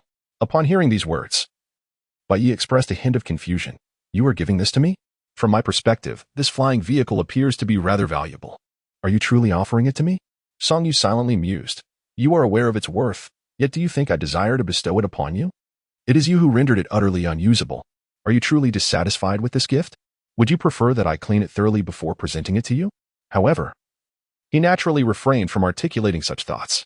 He chuckled inwardly, recognizing that young Master Bai was not yet capable of flight on his own. Possessing this flying vehicle might indeed alleviate a great deal of inconvenience. Bai Yi contemplated for a moment and decided to put away the flying vehicle. At that instant, Shi hurriedly approached, but halted abruptly when she was still a distance of about 10 feet from Bai Yi. She then took a few steps back, covering her nose, and exclaimed, "Wait." As she spoke, she tossed a ring to Bai Yi and added, "Place it inside this ring." She feared that Bai Yi might store the flying vehicle in the same ring as her previous one, contaminating its contents. If that were to happen, she would have to keep her distance from anything he retrieved from the ring. However, that was not her greatest concern. Her deepest dread was that Bai Yi might confine the flying vehicle within the realm of his golden core. If that occurred, how would she ever be able to enter and play there again? Although Bai Yi felt a tinge of confusion upon witnessing this, he did not dwell on it. He accepted the ring tossed over by Shi and subsequently stowed away the flying vehicle. After securing the aircraft, Bai Yi made his way towards the Bai residence. Meanwhile, Song Yu and Shi trailed behind at a considerable distance. Moments later, Bai Yi encountered Mu Xiu, who was standing not far from the Bai family estate. With a thunderous roar, Bai Yi declared, "Old Mu, your grandfather Bai is here. Dare you engage in battle?" Upon hearing these words, Mu Xiu abruptly turned to face Bai Yi. The murderous intent in his eyes was palpable as he strode purposefully towards him. However, just a few paces away from Bai Yi, Mu Xiu suddenly halted. Pointing an accusing finger at Bai Yi, he furiously exclaimed, "Have you come here to disgust me?" "Old man." Bai Yi, perplexed, inquired, "Disgusting you? What do you mean?" Mu Xiu's countenance darkened considerably as he retorted, "Are you not aware of the odor emanating from yourself?" Meanwhile, in the distance, Shi and Song Yu could not contain their laughter. Bai Yi's expression darkened, for he was acutely aware that he likely exuded a peculiar odor. Without further ado, he drew forth his crimson longsword and pointed it at Mu Xiu. "Old man Mu, today I challenge you to a duel. Dare you accept?" Mu Xiu replied earnestly, "I do not dare, for I fear I might be suffocated by your stench." Upon hearing this, Bai Yi nearly stumbled and fell. Bai Yi exclaimed angrily, "Are you so afraid of death?" Mu Xiu snorted coldly, "Humph. I do not fear dying in battle. I fear suffocating to death." Bai Yi exclaimed in anger, "Are you unable to close your nose?" Mu Xiu, infuriated, retorted, "Do you wish to suffocate me?" In the distance, Shi was utterly speechless. How has this brother become so flamboyant lately? Bai Yi, somewhat incensed, found himself repeatedly insulted by the old man. Today, whether by means of suffocation or sheer frustration, he vowed to bring him to his demise. With that thought, he charged at Mu Xiu. Mu Xiu bellowed, "Take your foul stench and get lost." Yet, Bai Yi had already thrust his sword forward, aiming directly at Mu Xiu's brow. Upon seeing the blade approaching, Mu Xiu narrowed his eyes, then unleashed a powerful punch. A colossal shadow of his fist hurtling towards Bai Yi with ferocity. With a thunderous crash, the massive fist collided with the sword that Bai Yi had thrust. A formidable aura emanated from the impact as the sword light shattered, and simultaneously, the shadow of the fist began to wane. A flicker of surprise crossed Mu Xiu's face. "It appears that your strength has significantly improved in just a few days. Had this encounter taken place earlier, while his punch may not have been lethal, it would have certainly left Bai Yi gravely injured. Yet now, Bai Yi stood unscathed, unwavering, not even retreating a single step." Bai Yi chuckled lightly, "Old wood, I've recently experienced a remarkable surge in strength, and my sole purpose is to come and vanquish you."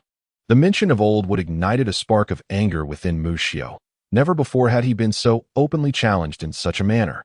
"You rely solely on your tongue. Now, prepare to pay with your life." With that, Mu Xiu unleashed a powerful punch, aiming straight for Bai Yi.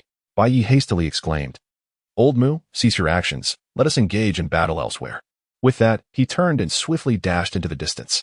Mu Xiu's figure shifted, appearing not far from Bai Yi. However, his expression soon darkened as he realized that Song Yu and Shi were quietly standing nearby. His previous focus had been solely on Bai Yi, causing him to overlook the two. Upon noticing Song Yu and Shi, a twinge of apprehension stirred within him. Song Yu, having recognized that Mu Xiu had spotted him, took a few steps forward and said, "Elder Mu, how have you been?"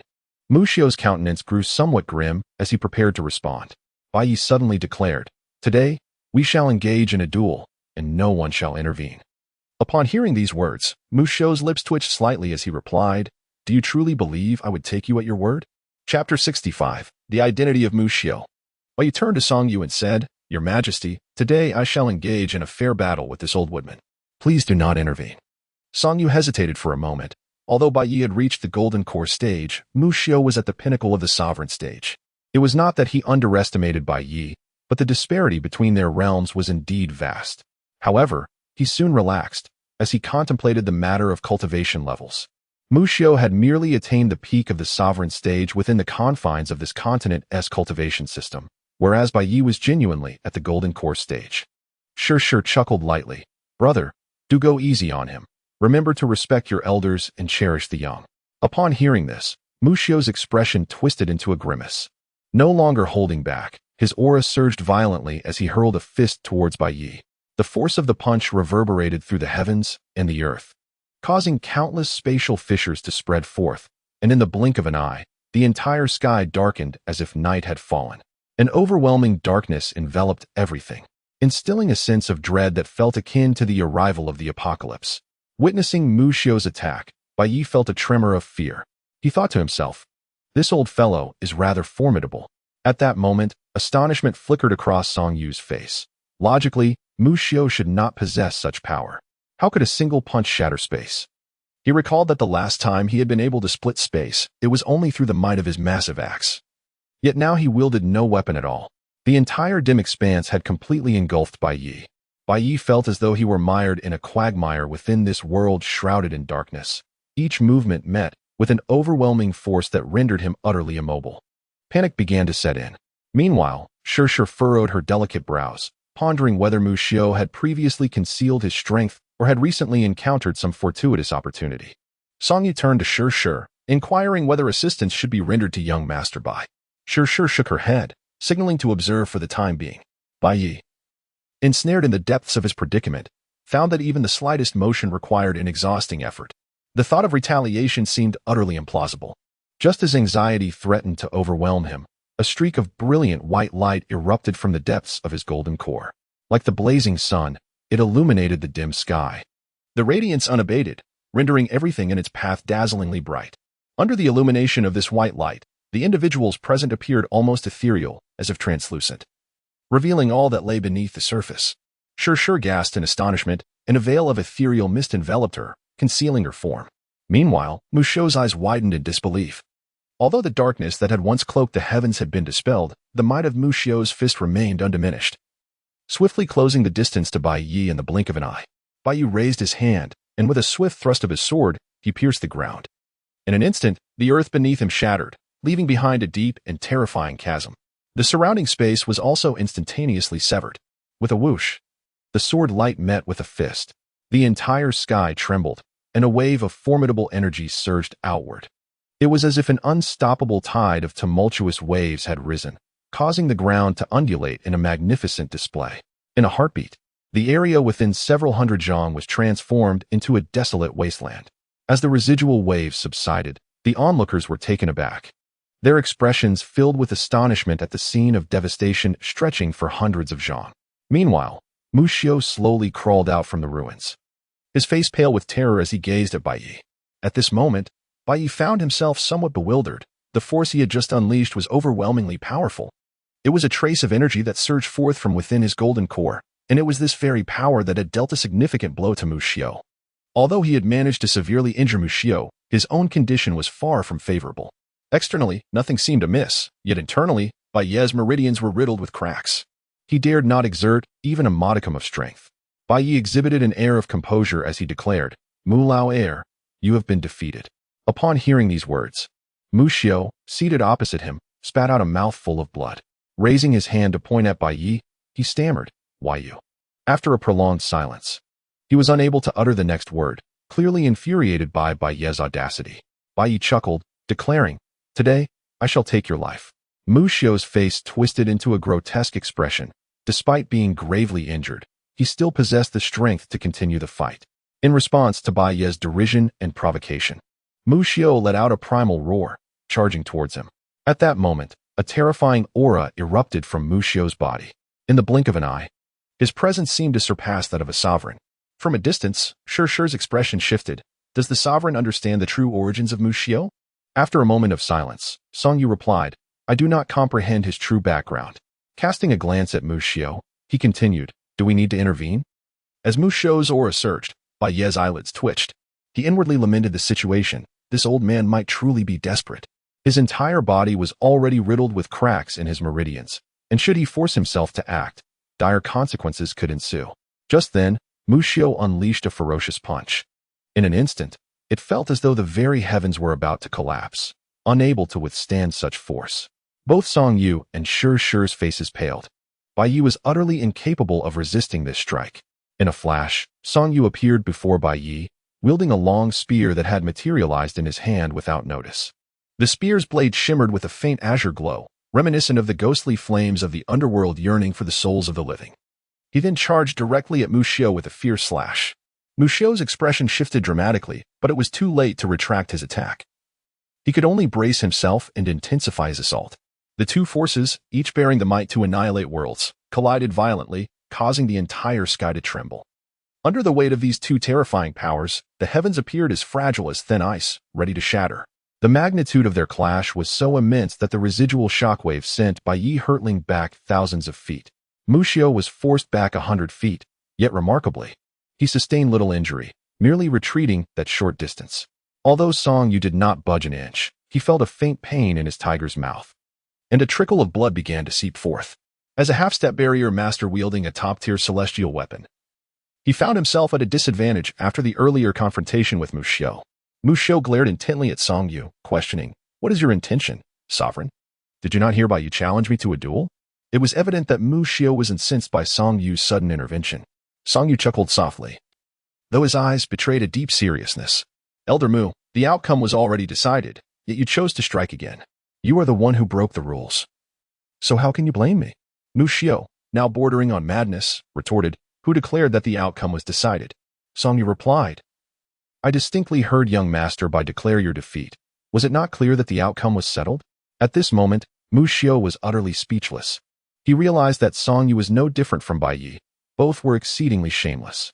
At this point, he had completely lost his sanity and let out a long howl. "Today, even if I perish, I shall take all of you with me." Upon uttering these words, his aura surged once more, and this time the speed of the increase left everyone present, including Shi, feeling a chill run down their spines.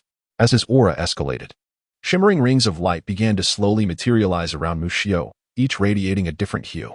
Witnessing this spectacle, Shi, who was holding Bai Yi from afar, suddenly sprang to her feet. Chapter 66. Mu Xiu escapes. Chapter 67.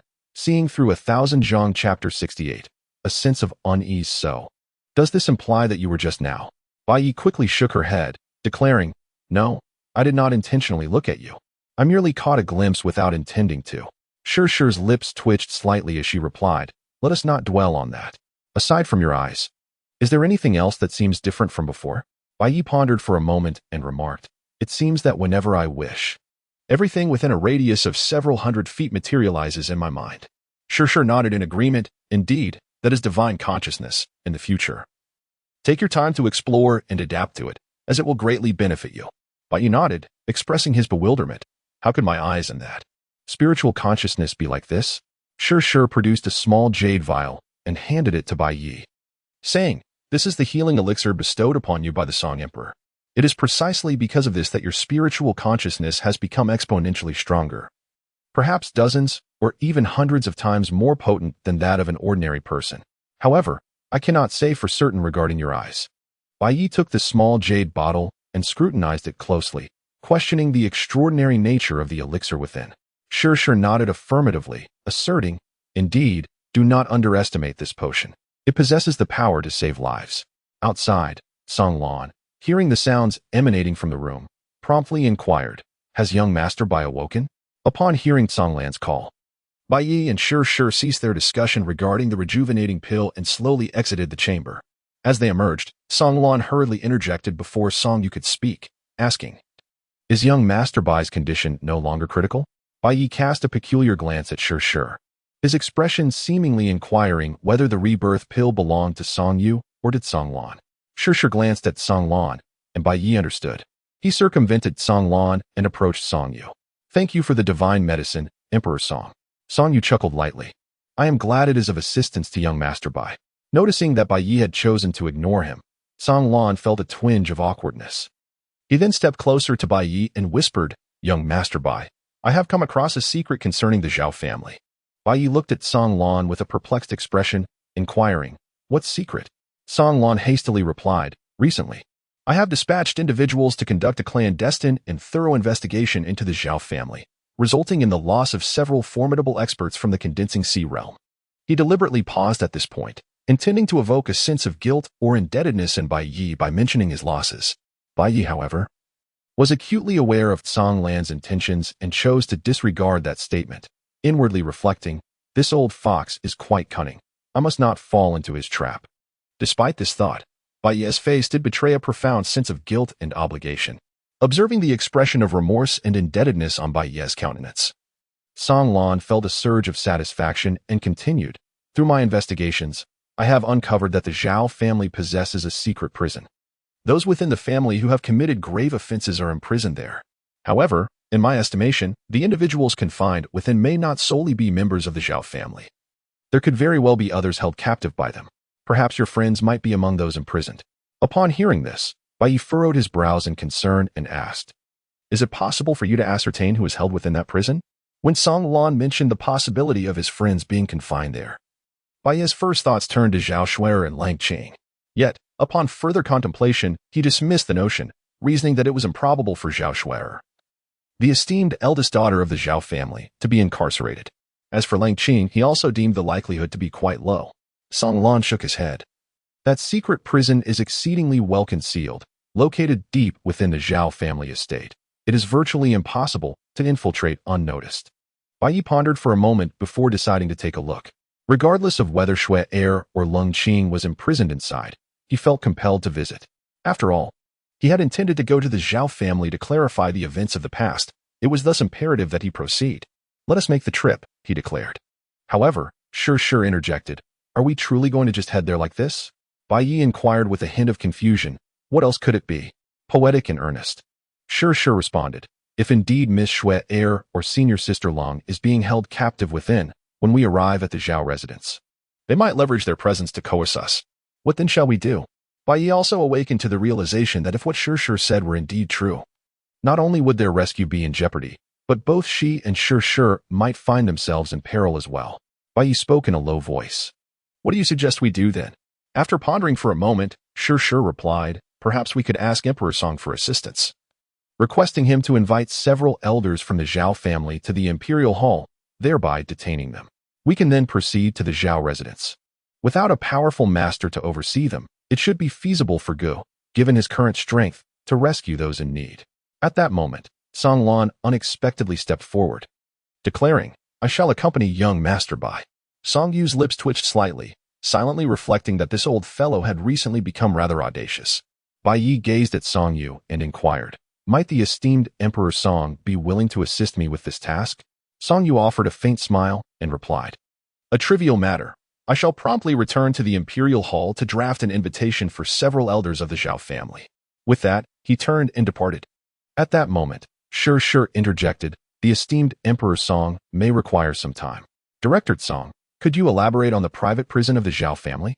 Song Lan nodded eagerly. The Zhao family's private prison is located on the mountainside behind their estate, deep within a forbidden area said to be the resting place of their ancestors. However, this is a mere facade. It is not the true burial site of their forebears. Instead, there lies a volcano that has existed for millennia. Legend has it that within this mountain resides a fire spirit, yet for thousands of years, no member of the Zhao family has been able to subdue it. Thus, they are compelled to confine the fire spirit within the mountain. The private prison is situated not far from this volcano, and due to its proximity, the prison itself is engulfed in a sea of flames. However, these flames do not claim lives. Rather, they inflict excruciating pain upon those imprisoned within. In essence, the inmates endure this searing agony day and night, teetering perpetually on the brink of life and death, caught in a merciless existence where survival is unattainable and death remains elusive. Upon hearing this, Bai Yi's expression darkened, his thoughts shrouded in mystery. Suddenly, Sure inquired, "Do you mean there is a fire spirit within?" Song Lan nodded. "According to the information I have gathered, that is indeed the case. However, its veracity remains uncertain. Yet, if the Zhao family's secret prison is truly engulfed in flames, it would lend credence to the claim." Sure nodded, a smile gracing her lips. "Brother, are you intrigued by that fire spirit?" Bai Yi quickly shook his head, expressing his fear of being burned alive. Sure wore a face of utter dismay, while Song Lan continued, "Can we set off now?" Bai Yi shook his head, saying, "Wait a moment. I have yet to receive a message from Emperor Song." Sure turned to Bai Yi and asked, Brother, have you been feeling a sense of unease lately? Bai Yi felt a tinge of confusion. Unease? Not at all. Sure furrowed her brows, increasingly sensing that something ominous was about to unfold. Bai Yi inquired, Sure. What troubles you? Have you been feeling excessively fatigued lately? However, Sure unexpectedly replied, Perhaps we should postpone our visit to the Zhao family. I have an unsettling feeling about this.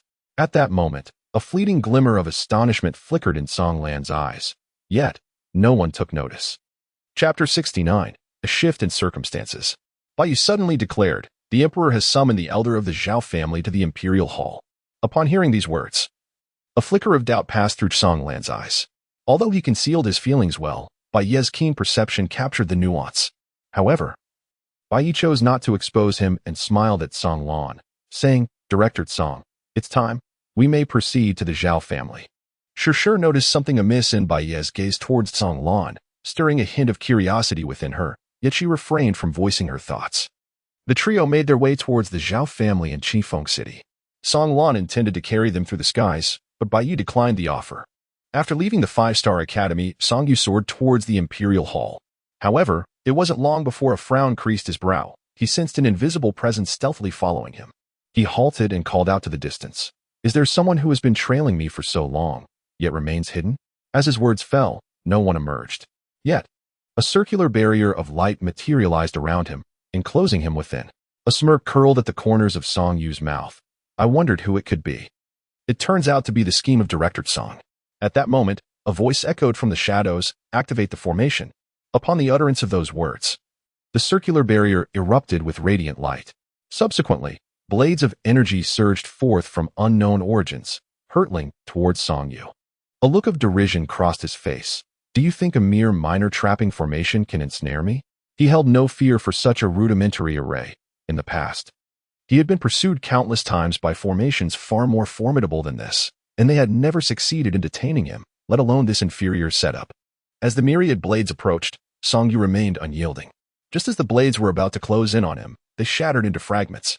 This was his protective barrier, a manifestation of Song Yu's prowess. Though he was merely at the threshold of the barrier realm, it was far beyond the capabilities of this lowly formation to breach. The hidden observers, witnessing this spectacle, were struck with alarm. They contemplated retreat, but at that moment, a terrifying pressure locked onto them. Under this overwhelming force, they found themselves utterly immobilized, akin to lambs awaiting slaughter, devoid of any means to resist. Song Yu then strode towards them, revealing the three formation masters and two peak sea-breaking realm experts from Songyun Academy. Does Song Lan look down upon me? He scoffed. How dare he send such worthless pawns to confront me? However, he soon changed his expression, realizing the gravity of the situation. This is bad. He intends to stall me and make a move against young Master Bai. Yet, a cold smile crept upon his lips. Bai's prowess had significantly increased since their last encounter. Even several masters at the sovereign level would find it challenging to eliminate him. With this thought, he began to relax. He then summoned his shadow guards and ordered them to escort everyone present to the Imperial Hall. He refrained from taking any lives, as he intended to use these individuals to leverage a favor for Bai Yi. Upon returning to the Imperial Hall, Song Yu dispatched 5 shadow guards to invite the elders of the Zhao family to discuss important matters. The so-called significant issue was merely a pretext he concocted, aimed at stalling them as previously suggested by Sure. Moments later, the 5 shadow guards returned with 3 elders from the Zhao family. Judging by their appearance, it was somewhat implausible to claim they had come willingly. Each elder bore traces of blood, and one was even visibly bleeding from the mouth. Observing them, Song Yu gestured for the shadow guards to withdraw, and then gently crushed a sound transmission talisman. He smiled and said, I hope my invitation today does not seem too presumptuous. One of the elders snickered coldly. Do you realize you have disrupted the master's plans? At this remark, Song Yu's smile faltered momentarily. Master? Questioned he. Another elder barked, if you know what's good for you, release us and those 2 at once. Or this matter will reach the master, and your entire Imperial Hall will face annihilation. Upon hearing this, Song Yu's expression grew grave. He recognized who the 2 individuals mentioned were, those who had obstructed him earlier alongside the 3 array masters from Songyun Academy. Could those 2 come from outside? With this realization, Song Yu thought to himself, this situation has taken a turn. I must swiftly inform young Master Bai. He then retrieved a sound transmission talisman and crushed it. Witnessing Song Yu shatter the talisman, The three elders' expressions darkened. Bai Yi, accompanied by two others, was leisurely making their way towards the Zhao family's abode when he abruptly halted, turning to gaze at Song Lan. Taken aback by Bai Yi's sudden pause and his penetrating gaze, Song Lan momentarily faltered before inquiring, "What troubles you, young Master Bai? Do you find our pace somewhat lacking? I can swiftly carry you all through the skies." Bai Yi shook his head, expressing a sense of haste. Just moments ago, he had received a message from Song Yu, informing him that circumstances had changed and advising him not to rush to the Zhao family. Sure looked at Bai Yi with curiosity and inquired, "Brother, is something amiss?" Bai Yi smiled and suggested, "Shall we take a gamble?" Perplexed, inquired, "What shall we wager on? Whether our visit to the Zhao family will proceed smoothly." Upon hearing Bai Yi's words, Song Lan couldn't help but furrow his brow, pondering whether they had uncovered something. Papa declared, "Brother, we shall not gamble." With that, she took Bai Yi by the hand and led him in another direction, one that headed towards the emperor's hall in the imperial capital.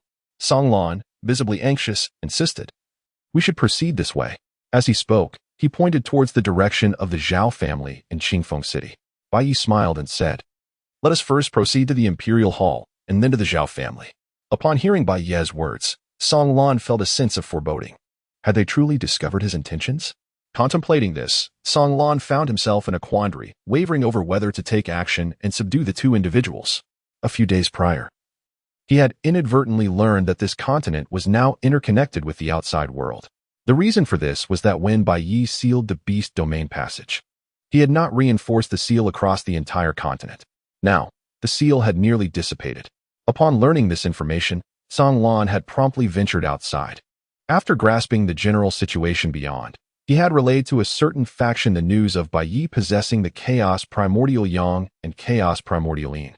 This faction had pledged to assist Song Lan in avenging his master once they acquired the treasures in Bai Yi's possession. Upon realizing that Bai Yi was merely at the core formation stage, they casually dispatched two peak sea-breaking realm powerhouses to capture him. However, Song Lan was not entirely reassured, so he covertly allied with the Zhao family to contend with Bai Yi. Yet now, it appeared that those two individuals, along with his three formation masters, had already faltered. He did not find this overly surprising, as Song Yu was indeed a formidable opponent. Nevertheless, he had a second plan in mind, contemplating the likelihood of swiftly eliminating Bai Yi with a single strike, based on his previous assessments of Bai Yi's combat prowess. Though Bai Yi was significantly stronger than others of his tier, he would definitely be no match for a master at the sovereign level. He glanced at Shur, who remained the most enigmatic to him. Not only had Song Yu previously warned him that Shur was no ordinary person, but his observations over time had only deepened his sense of mystery surrounding her. After all, from the very beginning until now, Bai Yi had been pursued multiple times. Yet Shur had consistently remained by his side, despite being merely at the qi condensation stage. Logically, given the repeated attempts on Bai Yi's life, she ought not to be faring so well. Although hesitating on whether to strike, his resolve had already been forged. Watching Bai Yi and Shur leisurely making their way toward the Imperial Hall, a fierce glint flashed across Song Lan's face. Suddenly, he unleashed a fist toward Bai Yi, who was less than half a yard away. This punch, executed with suddenness and proximity, prevented Song Lan from exerting his full strength. He utilized just over 30% of his power, but he deemed it sufficient. However, as his fist neared Bai Yi by mere inches, it halted abruptly. A faint golden shield enveloped Bai Yi, which was precisely the defensive formation he had prepared earlier. At that moment, the shield exhibited fine cracks, having been struck. Yet it had granted Bai Yi ample time to distance himself from Song Lan. Bai Yi retreated several paces, casting a cold glare at Song Lan. "What is the meaning of this, Director Song?" Song Lan, having failed in his strike, instantaneously wore an unsightly expression, his gaze fixed fiercely on Bai Yi. "You must die today, no matter what." With that, he directed his overwhelming aura to firmly target both Bai Yi and Shur. Bai Yi remarked, "Wait. Could you enlighten me as to why?" Song Lan replied coldly, "I shall tell you once you have perished." With that, he unleashed a powerful strike towards Bai Yi. This blow represented the pinnacle of a master's might, its very presence capable of shattering the fabric of space itself, truly terrifying. Under the oppressive force of this strike, Bai Yi felt as though he were being flayed alive. Waves of excruciating pain coursed through his body. Although Bai Yi's physical form was considerably stronger than that of an ordinary cultivator at the core formation stage, it was utterly insufficient against the onslaught of a master. As the force of the strike intensified, blood began to seep from Baiye's wounds. The sheer might of the blow rendered him nearly incapacitated, a testament to its horror. As he witnessed the impending strike, Baiye refrained from further words. He drew forth a crimson longsword and, with a sudden thrust, unleashed a mysterious power that erupted from his golden core. In an instant, the entire space seemed to warp, struggling to contain this force. A cascade of crimson golden sword light engulfed the surroundings, yet it was soon torn asunder, inch by inch. Despite the terrifying brilliance of the sword light, it could not rival the might of Tsang Lan's strike. The force shattered the sword light as if it were mere straw. With a resounding crash, the sword light disintegrated, and Baiye was sent flying 100 paces away. Upon halting, blood trickled from the corner of his mouth, and numerous lacerations adorned his body. Tsang Lan sneered. Though you are indeed a prodigy, the disparity in our realms cannot be bridged by mere talent. With that, he unleashed another strike, this time directed at Shir. Upon witnessing this, Baiye's expression shifted dramatically, and without a moment's hesitation, he leapt forward towards Shir. Observing the brother who consistently risked his own safety to shield her from danger, Shir's lips curled into a smile, though it quickly faded as shadows clouded her eyes. How wonderful it would be if this could continue indefinitely. In an instant, Baiye had reached Shir's side, just as Tsang Lan's palm descended simultaneously. When Tsang Lan's hand struck Baiye, a sudden burst of white light erupted from within him. Under the radiance of this white beam, the entire sky appeared almost transparent. Even the fierce sun at the zenith seemed to dim. Tsang Lan's palm landed upon the white light as though it were striking cotton. There was no sense of impact. To his astonishment, he felt his hand being gradually devoured by the luminous beam. He attempted to retract it, but an immensely powerful force gripped his palm tightly. Gradually, terror began to etch itself onto Tsang Lan's face as he realized that the white light was not merely consuming the force of his strike. Now, his very hand was also beginning to vanish, with the tips of his fingers disappearing in the blink of an eye. Panic surged within Tsang Lan. What do you intend to do? Stop immediately. At this moment, his fingers had already receded to their bases, although in his realm, regrowing severed limbs was not an insurmountable task. It would undoubtedly require a significant toll and considerable time. Baiye gazed at the slowly vanishing palm of Tsang Lan, feeling somewhat bewildered. Could it be that this white light possessed the ability to devour? In truth, when Tsang Lan's palm had struck, a sense of dread had washed over him. After all, the sheer force of that strike had instilled in him a palpable sense of impending death. Nevertheless, he endeavored to channel the power within his golden core, and to his astonishment, he succeeded. Moreover, this newfound strength astonished him, as it was capable of effortlessly countering Tsang Lan's terrifying attack. Not only that, but it could also absorb Tsang Lan's power. With this thought, he focused his mind and resolved to intensify the devouring force. Instantly, a powerful pulling force enveloped Tsang Lan completely. Realizing the gravity of the situation, Tsang Lan finally panicked. He discovered that no matter how much he struggled, he could not escape this force. Indeed, with each attempt to break free, the pull only intensified. Baiye, do you even comprehend what you are doing? Baiye chose not to respond. He would never engage in idle chatter with an adversary while holding an undeniable advantage in battle. Shir observed the formidable force that ensnared Tsang Lan, her brow furrowing in concern, for this very power emanated an unsettling sense of danger. What could this force possibly be? It was truly terrifying. Suddenly, a look of terror crossed her face as her mouth fell agape. Could this be the fabled chaos power? Ancient texts recount that the chaos power is a primordial force that has persisted since the dawn of the universe, and in many respects, it surpasses all other powers within the cosmos. Furthermore, it possesses even more horrifying capabilities. After all, the universe began as a mere expanse of chaotic energy. After countless years of gestation, this chaos gave rise to the primal yang and yin of chaos. Once these two forces reach a certain threshold, they will inevitably merge, unleashing an unfathomable power that cleaves the nebulous chaos in twain. Ultimately, following eons of sedimentation and tranquility, one half becomes heaven and the other, earth. Thus, the universe is formed.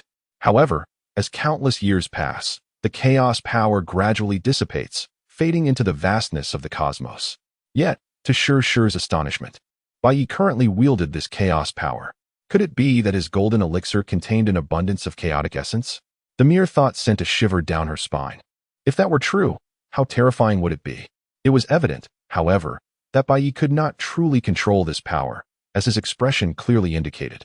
His countenance was slowly turning pale, a clear sign that the force was inflicting considerable backlash upon him at this moment. At this moment, Bai Yi also sensed something amiss. An unsettling tremor coursed through his entire being. It was likely that overwhelming force, which threatened to consume him entirely if he did not regain his composure. Realizing this, Bai Yi hastily concentrated his thoughts and gradually retracted that formidable energy. Noticing Bai Yi's distress, Song Lan's expression softened slightly. However, he could not fully relax. For at that moment, his right hand had completely vanished. Moreover, his internal energy was nearly depleted, leaving him in a state of extreme thirst.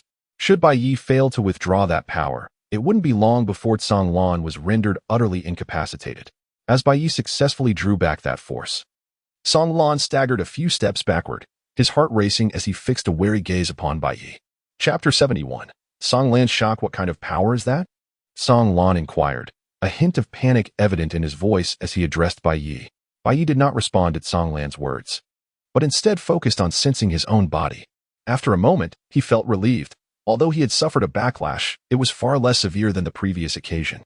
Last time, his entire meridian system had been severely damaged by the backlash, whereas this time he only felt a slight weakness, with no significant repercussions. He then recalled the regeneration pill that Shur had previously administered to him, marveling at its extraordinary properties. At that moment, Song Lan suddenly exclaimed, "Is that the power of Chaos Yuan Yang?" Naturally, Song Lan was unaware that the force was indeed chaos power. He merely speculated that it might be Chaos Yuan Yang. Upon this realization, a flicker of joy crossed his face. However, this joy quickly morphed into an expression of dismay. He pondered that if he possessed the power of Chaos Yuan Yang, would he still need to humbly beseech others for assistance in avenging his master? He recalled how, in the past, he had groveled before those forces, his voice low and pleading, wearing his throat raw in the process. The memory of his own humiliation stirred a sense of anger within him. For centuries, aside from his reverence for his master, he had never lowered himself before anyone in such a manner. With this thought, his expression turned grotesque. Yet, he hesitated. After all, Bai Yi had managed to control that power, which posed a considerable threat to him. Should he take the gamble or not? Just as Song Lan was engulfed in uncertainty, he heard Shur's anxious voice calling out, "Brother, are you all right?" Following the sound, he turned to look at Bai Yi and suddenly realized that something was amiss. At that moment, Bai Yi's face was exceptionally pale, resembling a blank sheet of white paper. Bai Yi's body also seemed to tremble slightly, as if he had sustained severe injuries. Song Lan narrowed his eyes, thinking, could it be that he has been affected by that power's backlash? At this thought, a surge of wild elation rushed through him. Truly, fortune favors me. Although he had just suffered from that power, seeing Bai Yi in his current state, he believed that Bai Yi was faring far worse. He certainly could not wield that power again, if Bai Yi was unable to summon that force once more. Song Lan felt confident he could strike him down in this weakened state. With this notion, he let out a sinister laugh, declaring, truly, fortune favors me. With that, a spear materialized in his hand, a treasured weapon of the Earth grade from Song Yun Academy. The spear measured a full yard in length, its tip black and triangular. With two inverted short spikes beneath the spearhead, the shaft was of moderate thickness, allowing him to grip it comfortably with his fingers. The dark spear shaft, subtly illuminated by a faint gray luminescence, exudes an impression of remarkable solidity and robustness. As Bai Yi gazed upon the spear that had materialized in Song Lan's hand, his expression grew exceedingly grave. At that moment, he was utterly incapable of confronting it. Although his condition was significantly improved compared to the last backlash, he remained considerably weakened. Unable to engage in battle with full force, let alone summon that kind of power once more. However, he harbored no fear. His longsword stood defiantly, pointed towards the ground. "Song Dean, do you wish to attempt that power once again?" Song Lan replied with a chilling smile. "I believe you are incapable of wielding that power again." Bai Yi appeared remarkably composed and unruffled, smiling as he inquired, "Are you considering a wager?" He continued with a thoughtful demeanor, "I can unequivocally inform you that I still possess the ability to wield that power 3 more times." After a brief pause, he added, "If I were to exert myself, I could potentially unleash it 5 additional times." Song Lan was evidently skeptical of Bai Yi's assertions. However, a flicker of caution crept into his heart. After all, Bai Yi's demeanor betrayed not a hint of panic, which suggested that if he lacked a trump card, he would not maintain such tranquility. Yet, Song Lan could not fathom what hidden advantage Bai Yi might still hold. As for that formidable power, he was entirely unconvinced that Bai Yi could summon it again. If, by chance, Bai Yi could indeed wield it once more, Song Lan felt no trepidation. His previous defeat had merely been a matter of carelessness. With a bit more caution, he was certain he could evade that force. "Do you think I am easily intimidated?" he retorted, though his hesitation was palpable. Had he not been uncertain, he would have already struck. Bai Yi smiled faintly and inquired, "Do you truly believe I am attempting to intimidate you?" At that moment, sure, with a playful glint in her eyes, remarked to Bai Yi, "Brother, remember to refrain from wielding that power more than 5 times.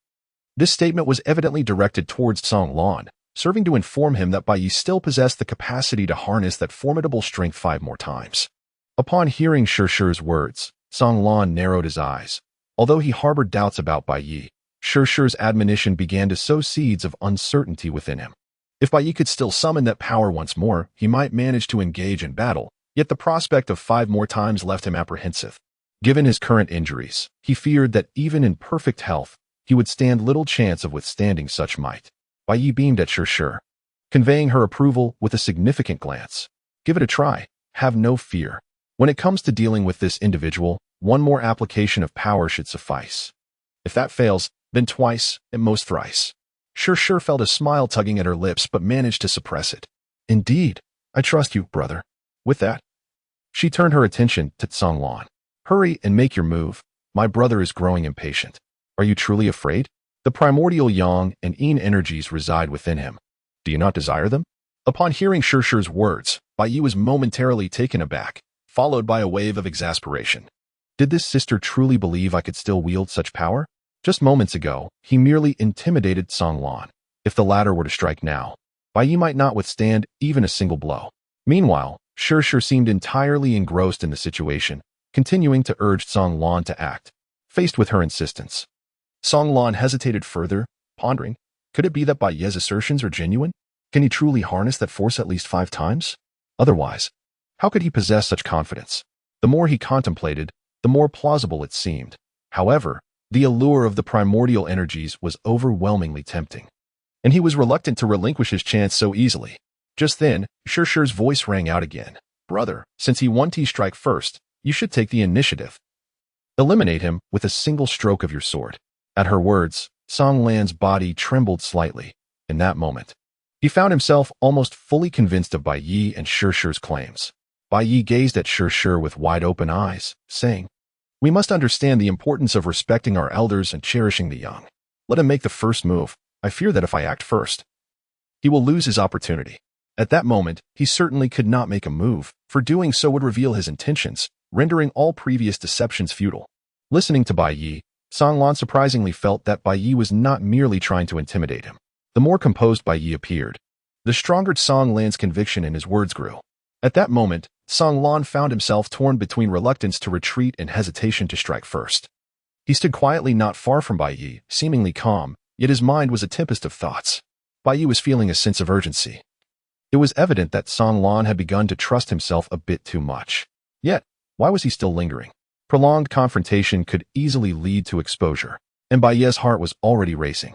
If this standoff continued much longer, it would be impossible for him to maintain his calm demeanor. Chapter 72. The Invincible Sword Spirit. At this moment, Shir also found herself growing impatient, pondering why Song Lan was so indecisive. Why not make haste? If he wouldn't flee, then perhaps we should take our leave first. With this thought, she whispered softly in Bai Yi's ear, "Brother, should we make our escape?" At this moment, Bai Yi found himself engulfed in hesitation. If he chose to flee first, Song Lan would undoubtedly realize that he was attempting to deceive him. In that case, he would surely embark on a frenzied pursuit. However, if he chose to remain still, how long could he endure this standoff? Song Lan observed Shir whispering something into Bai Yi's ear, which aroused his suspicion. Could it be that they were conspiring against him? This notion took root and burgeoned within his mind, transforming from a mere possibility into a certainty. He then pointed an accusatory finger at Bai Yi, exclaiming, "You are deceiving me." Bai Yi's heart sank with a thud. "It's over. This old fellow has seen through us." However, Shir spoke calmly. "If we were to deceive you, would we still be here waiting for you to strike?" Song Lan let out a cold laugh. "Do you dare to flee? Bai Yi felt a twinge of confusion. How had Song Lan become so astute in such a brief span? This was hardly a fortuitous turn of events for the two of them. What course of action should they take now? He then turned his gaze towards Shi, who, with her whimsical nature, might possess some clever solution. Shi, utterly astonished, looked at Bai Yi and exclaimed, "I have no solutions. Can't you see how clever he has become?" This remark was, of course, overheard by Song Lan, who had been keenly observing the two. Upon hearing Shi's comment, Song Lan became fully convinced that Bai Yi and Shi's earlier claims of being able to wield that sort of power were mere deceptions. A wave of frustration washed over him as he recalled how he had once been gullible enough to believe their fabrications. After such a protracted entanglement with them, could it be that? Suddenly, a thought struck him. Could it be that they had been deliberately stalling to recuperate their strength? If that were the case, had Bai Yi already regained his former vitality? He scrutinized Bai Yi closely, but upon noticing his still pallid complexion, he felt a sense of relief. It appeared that Bai Yi had not yet recovered. In a fit of exasperation, he chuckled bitterly. What a couple of impudent youngsters, deceiving an old man like me. Bai Yi awkwardly remarked, "Isn't it due to your incessant cooperation? Should you blame us for our unrestrained chatter?" Realizing that Bai Yi had not returned to his natural state and would not be granted another opportunity, he bellowed in fury, thrusting his spear forward. Although he had previously sustained injuries from Bai Yi's formidable force, at this moment, bolstered by the exceptional spear of the Earth Tier, the might of this strike was no less than what he could unleash at his zenith. The spear pierced through the fabric of space, causing the surrounding area within Tinjiang to tremble violently, as if it could shatter at any moment under the weight of this attack. A dark blade of light materialized at the spear's tip, aimed directly at Bai Yi's brow. Seeing Song Lan's sudden assault, Bai Yi's expression shifted dramatically. He understood that he might not be able to withstand this blow. Nevertheless, he resolved to try. The crimson longsword in his grasp quivered slightly as he gritted his teeth, channeling a sliver of power from his golden core. Directing this energy into the crimson sword, it instantly radiated a blinding golden-red brilliance. A resonant sword cry echoed in the air. Under the influence of this power, the crimson longsword seemed to come alive. Shi stared in astonishment at the sword Bai Yi wielded, exclaiming, "This sword possesses a spirit. Is it awakening? A sword spirit or weapon spirit? Emerges when a weapon reaches a certain tier or its master attains a specific realm, thereby gaining sentience. The strength of the weapon and its master indirectly determines the potency of the weapon spirit." Previously, Bai Yi's sword had recognized its master and could protect him in perilous moments, indicating that it had developed some degree of awareness, though it was not yet a true weapon spirit. Now, under the impetus of Bai Yi's unleashed power, the sword appeared to embody life itself, transcending mere awareness. If this sword truly bore a sword spirit, had it previously been sealed or damaged during its slumber? Pondering this, Shi's curiosity about the sword intensified. Meanwhile, Song Lan's attack had already arrived. Before Bai Yi could fully react, he thrust the sword forward, propelling his body along with it. As the sword struck, the entire world was engulfed in darkness, the very fabric of space dissolving into nothingness. Shi stood dumbfounded.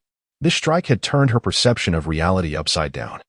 It was merely a casual attack from the newly awakened sword spirit, yet it was delivered with Bai Yi's own body. Bai Yi found himself somewhat bewildered. Just moments ago, he was poised to strike with his sword.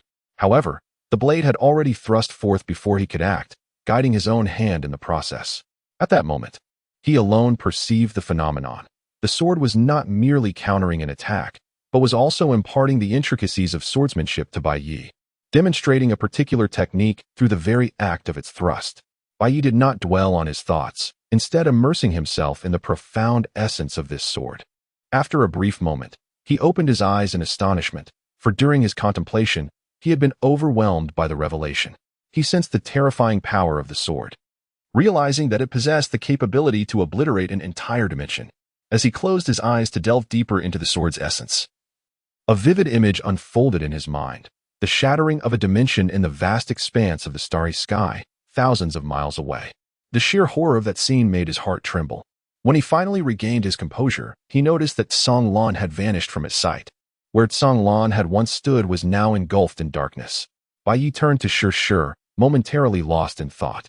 Upon witnessing the incredulous expression on Shi's face, Bai Yi felt an even deeper sense of astonishment. Since their acquaintance, there have been few instances that could evoke such surprise from Shi. Even the shocking event involving Mu Xiao from the past paled in comparison to the current moment. Just then, a faint voice echoed in Shishi's mind. You must protect the young master. Confused as to who was speaking, Shishi soon realized it was the sword spirit communicating with her. She then reached out telepathically. Are you the spirit of that sword? The fragile voice responded, Indeed. Shishi, taken aback, inquired, Are you injured? The sword spirit replied, Not precisely. I was merely sealed by my master long ago. I have unexpectedly awakened. Hence my current frailty. Shishi's heart raced with disbelief. You are so weak now, yet that strike was terrifying. How powerful were you at your peak? The sword spirit offered a faint smile. Not particularly formidable. I am merely a sword. Moreover, my strength is contingent upon my master's abilities. Shishi pressed further. To what extent is your master strong? Invincible. The simplicity of the two words left Shishi in silence. While she struggled to fully accept the notion of invincibility, she believed that the individual's strength was undoubtedly exceedingly formidable. The sword spirit continued, I will fall back into slumber. Please take care of the young master. Shishi hurriedly asked, When will you truly awaken? After a moment of silence, the spirit replied, When the young master reaches invincibility. Shishi was utterly astonished. When he reaches invincibility? She found herself at a loss and inquired, Why must he attain invincibility for you to awaken? The sword spirit hesitated before responding. Because it was he who sealed me. Shishi was once again taken aback, eager to ask more. However, the sword spirit's presence had already dissipated, evidently returning to slumber. It was undeniable that Shishi was profoundly shaken. Suddenly, a thought struck her. Who could have sealed this sword spirit? How was it possible? Could it be as her grandfather had once said? She recalled her grandfather's words. Shishi, when you descend to the lower realms, you must protect the young master. If the opportunity arises, seize it. His identity may not be as simple as that of a young master. He could be the reincarnation. Contemplating her grandfather's insistence on seizing opportunities, she couldn't help but smile and shake her head, realizing she was now regarded as a dear sister by Bai Yi. Chapter 73. Journeying across the heavens and realms, observing Shishi's repeatedly astonished expressions, Bai Yi felt a twinge of confusion. Shishi, what troubles you? Upon hearing Bai Yi's call, Shishi returned to the present, scrutinizing him closely, as if trying to see through him. This made Bai Yi feel somewhat peculiar. Shishi. What is it? Shishi looked up at Bai Yi. It's nothing. Just that strike of yours earlier. Bai Yi quickly replied, I too am perplexed. The sword that just struck was not wielded by me. Rather, it was the sword that guided my hand. Moreover, it seems as though it was imparting swordsmanship to me through that very strike. What? Shishi exclaimed in astonishment. Are you suggesting that the sword was not only guiding you, but also teaching you sword techniques through that strike? Indeed, he affirmed. Furthermore, as I contemplated the nuances of that sword technique, a terrifying vision unfolded in my mind. Shishi, intrigued, inquired, what kind of vision? Bai Yi spoke, as that sword pierced through, a realm thousands of zhang away shattered inch by inch. Listening to Bai Yi's account, Shishi felt her throat constrict uncontrollably. She pondered whether the sword spirit's claim of invincibility held any truth. In the end, she refrained from disclosing the matter of the sword spirit to Bai Yi, surmising that since the sword spirit had not directly communicated with him, it might wish to keep its existence concealed, or perhaps the timing was not yet ripe. Brother, how much have you comprehended regarding that sword technique? Bai Yi felt a twinge of embarrassment, replying, I do not know. He too was at a loss for words. That sword technique appeared deceptively simple, merely a straightforward thrust forward. Yet, the profound knowledge of swordsmanship it encompassed eluded his understanding. Nevertheless, he gleaned insights from the experience. Grasping the essence of what Shishi had once said, to transform complexity into simplicity, for simplicity is the ultimate strength. The two of them chose not to dwell on the matter, instead gazing at a nearby dark void, both shaking their heads with a rueful smile. This space had been utterly annihilated by that single stroke of the sword. Though it would gradually mend, it was unlikely to restore in the short term due to the overwhelming power that might linger here for several days, or even months. Brother, should we head to the Zhao family first, or seek out Songyu? Bai Yi pondered for a moment. Perhaps I should pay a visit to the Zhao family first. Suddenly, I find myself intrigued by the fire spirit. Although he was previously unaware that the sword was controlled by a spirit, he understood that it was connected to the realm of the ethereal. Considering the formidable nature of entities imbued with spirit, could this fire spirit not also be exceptionally powerful? Naturally, he harbored concerns about his ability to subdue the fire spirit, Yet he resolved that even if he could not tame it, he would strive to endure the backlash and draw it into his golden core world. In that realm, he would reign supreme. Abruptly, he halted his steps, recalling that Mu Xiu's soul beast still resided within his golden core. Sure, might Mu Xiu's beast soul hold any value? Sure appeared somewhat perplexed. But after a brief moment of contemplation, she recalled, release it. Henceforth, Mu Xiu shall not pose a threat to us. Bai Yi, taken aback, pondered. What transpired after I succumbed to unconsciousness? Previously, he had been curious and intended to seize an opportunity to inquire about it from Sure. Yet the thought had eluded him. Sure chuckled softly, shaking her head. After you fell into a stupor, I single-handedly vanquished Mu Xiu, and thereafter, he conceded defeat, promising never to trouble us again. Bai Yi fell silent as he released Mu Xiu's soul beast, and the two continued their journey towards the Zhao family. Sure. Shall we take a flying vehicle? Sure promptly shook her head. I won't ride. Bai Yi offered an awkward smile, declaring, I have already cleaned up. Even though it was tidy, he refrained from sitting down. He mused to himself, who knows if you will behave as you did last time. Within the imperial hall, Song Yu wore a troubled expression. It had been half a day since he had sent a message to Bai Yi, yet the latter had not yet arrived.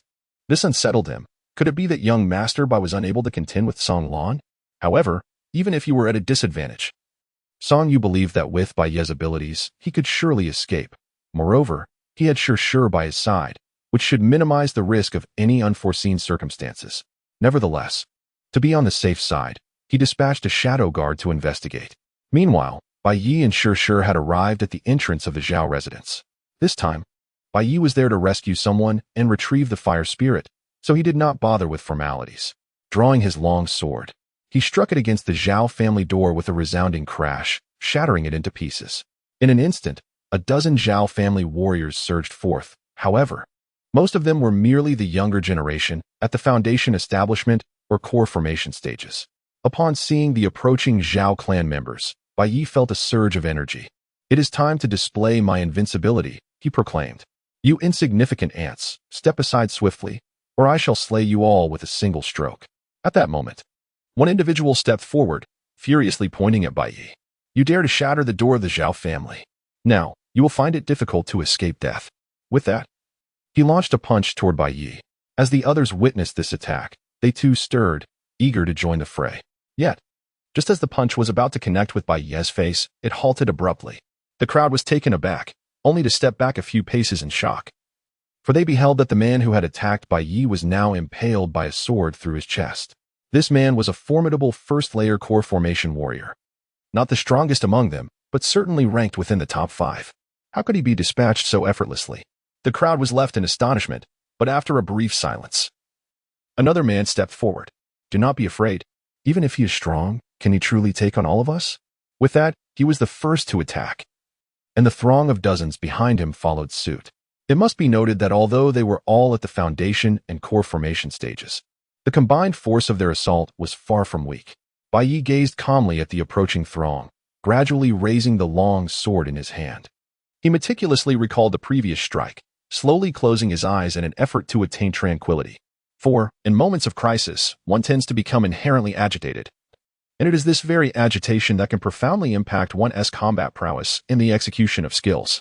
When he had unleashed that previous thrust, he had not only sensed the terrifying power contained within it, but also felt the serene essence that resided within the blade. This tranquility seemed unshakable. As if even the annihilation of the world could not breach it, it was a manifestation of confidence and undeniable force. In an instant, the onslaught of dozens of attackers surged forth, and at that moment, Bai Yi slowly opened his eyes. With a single, unadorned thrust of his sword, he executed a movement devoid of embellishment, merely a straightforward piercing action. Yet, in that fleeting moment of simplicity, the very fabric of the surrounding space trembled.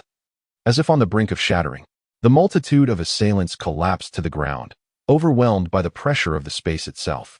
That singular strike had grievously wounded the realm, and in its aftermath, the very space threatened to collapse. It was this impending collapse that exerted an immense pressure, rendering the oncoming attackers helpless and prostrate on the ground. The fallen adversaries, their faces etched with terror, could do naught but stare wide-eyed at Bai Yi. Bai Yi's lips curled into a smile, as he seemed to have rediscovered a semblance of the sensation he experienced when drawing his sword. Though it did not compare to his previous strike, it nonetheless represented a significant advancement for him. Sure nodded with a smile. Brother, not bad at all.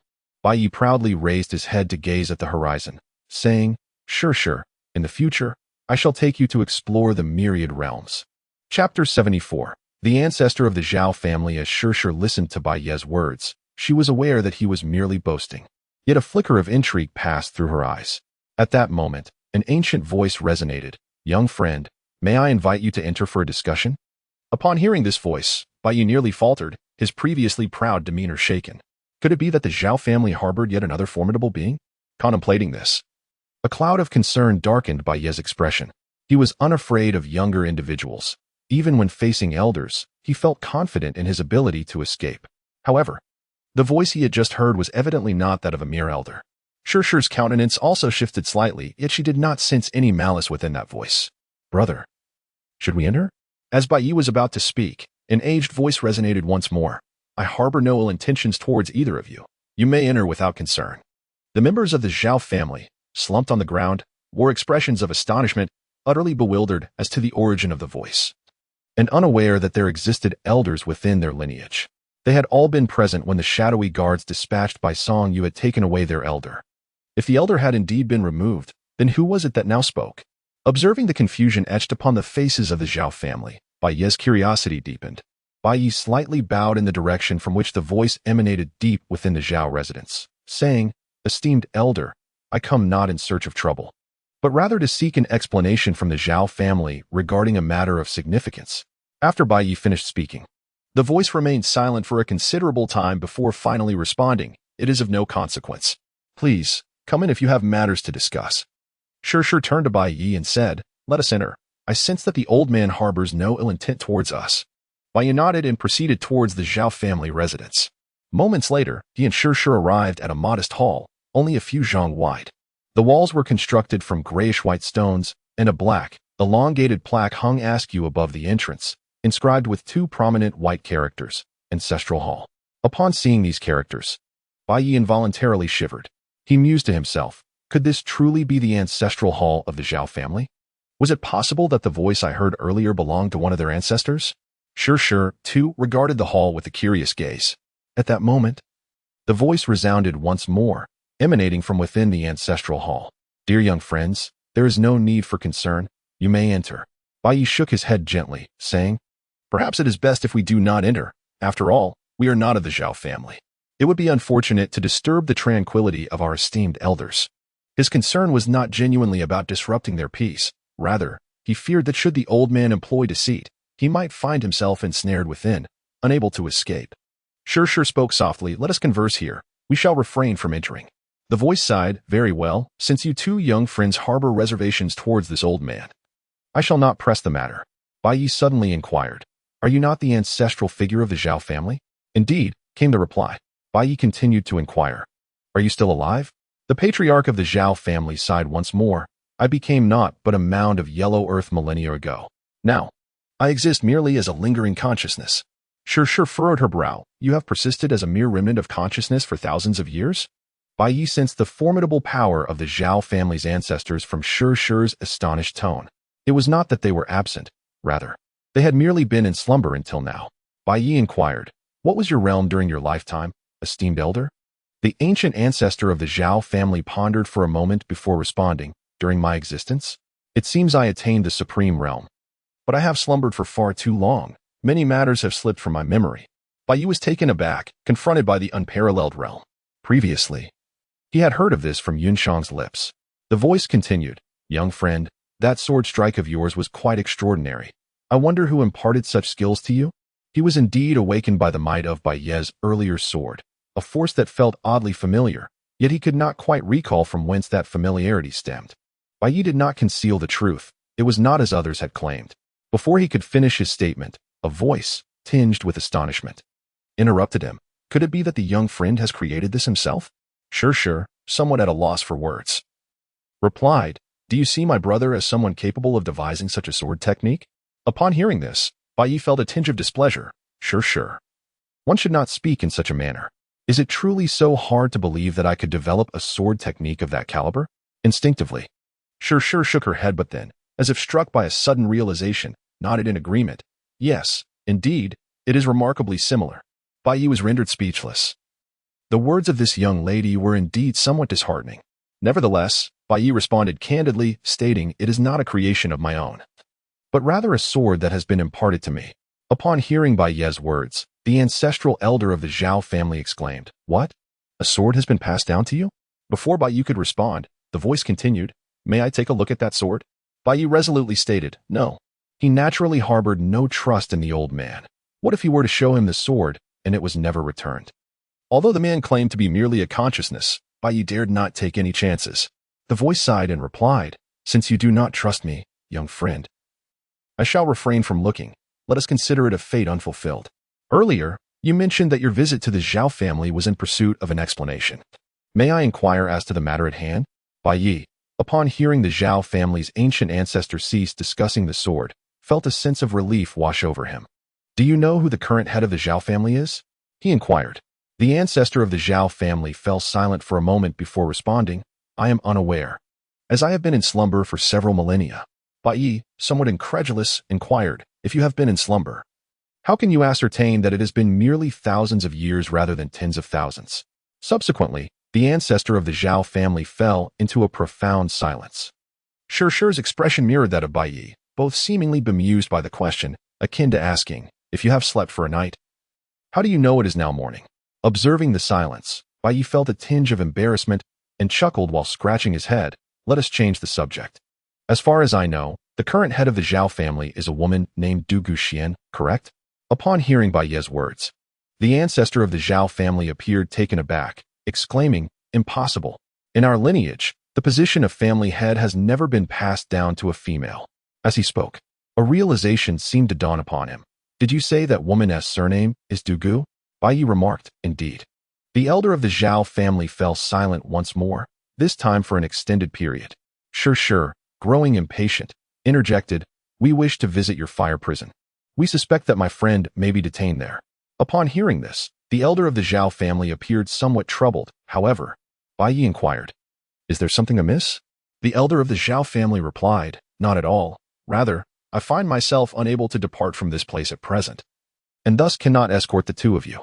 Bai Yi said, "You need only inform us of the location of the fire prison, and we shall venture there ourselves." After a moment of silence, the ancestor of the Zhao family responded, "Could you elaborate on the current affairs of my Zhao family?" It was evident from Bai Ye's earlier words that the Zhao family was facing significant troubles. Shi turned to Bai Yi and urged, "Then do share with him." Thus, Bai Yi began recounting the events from several months prior, when various prominent families sought to forge alliances with the Zhao family.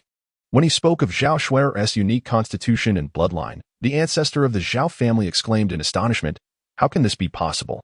Bai Yi, however, paid him no heed and continued speaking. Chapter 75, Disintegration Within 3 Zhang. After a brief moment, Bai Yi recounted all the events concerning the Zhao family. The ancestral figure of the Zhao family fell into silence once more. Bai Yi and Shi stood quietly, awaiting the arrival of the ancestral figure of the Zhao family.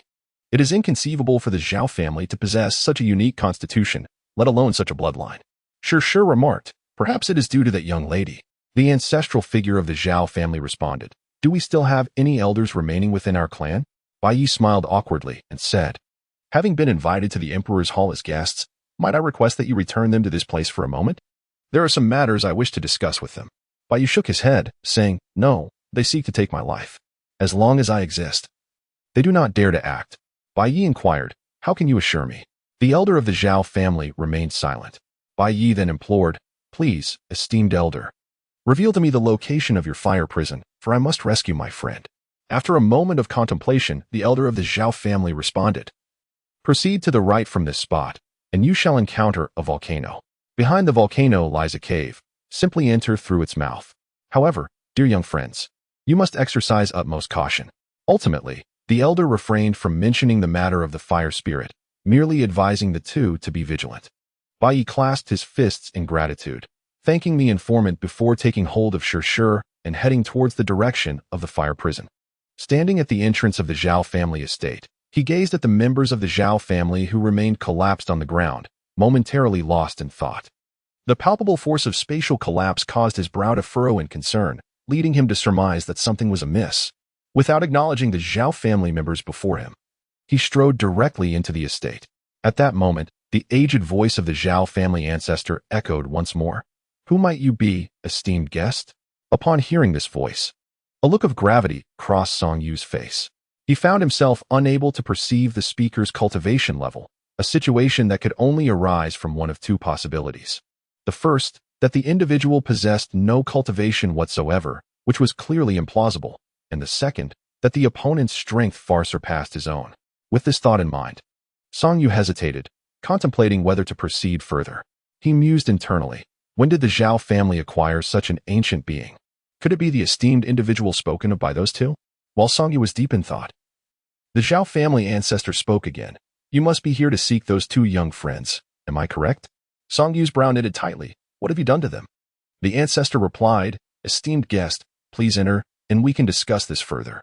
Narrowing his eyes, Song Yu seemed to recall something, and his expression instantly settled into calmness. "You are merely a fragment of consciousness."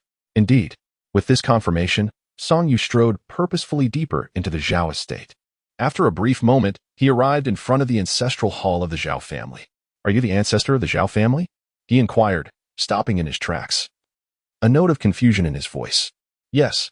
Song Yu nodded slightly. "Have you met my two friends?" The Zhao ancestor replied, "I have." Before Song Yu could respond, the ancestor continued, "It seems that one of my elders has been captured by you." An awkward smile crept onto Song Yu's face. "You jest, venerable elder. I merely invited them for a visit. Once my friends have completed their affairs, I shall return them." The Zhao ancestor fell silent for a moment before saying, "Might you allow them to return first? I have pressing matters to discuss with them." A look of difficulty crossed Song Yu's face. "I too am acting on someone else's behalf, and I find this quite unfortunate." It was evident that Song Yu intended to shift the blame for the capture of the Zhao elder onto Bai Yi.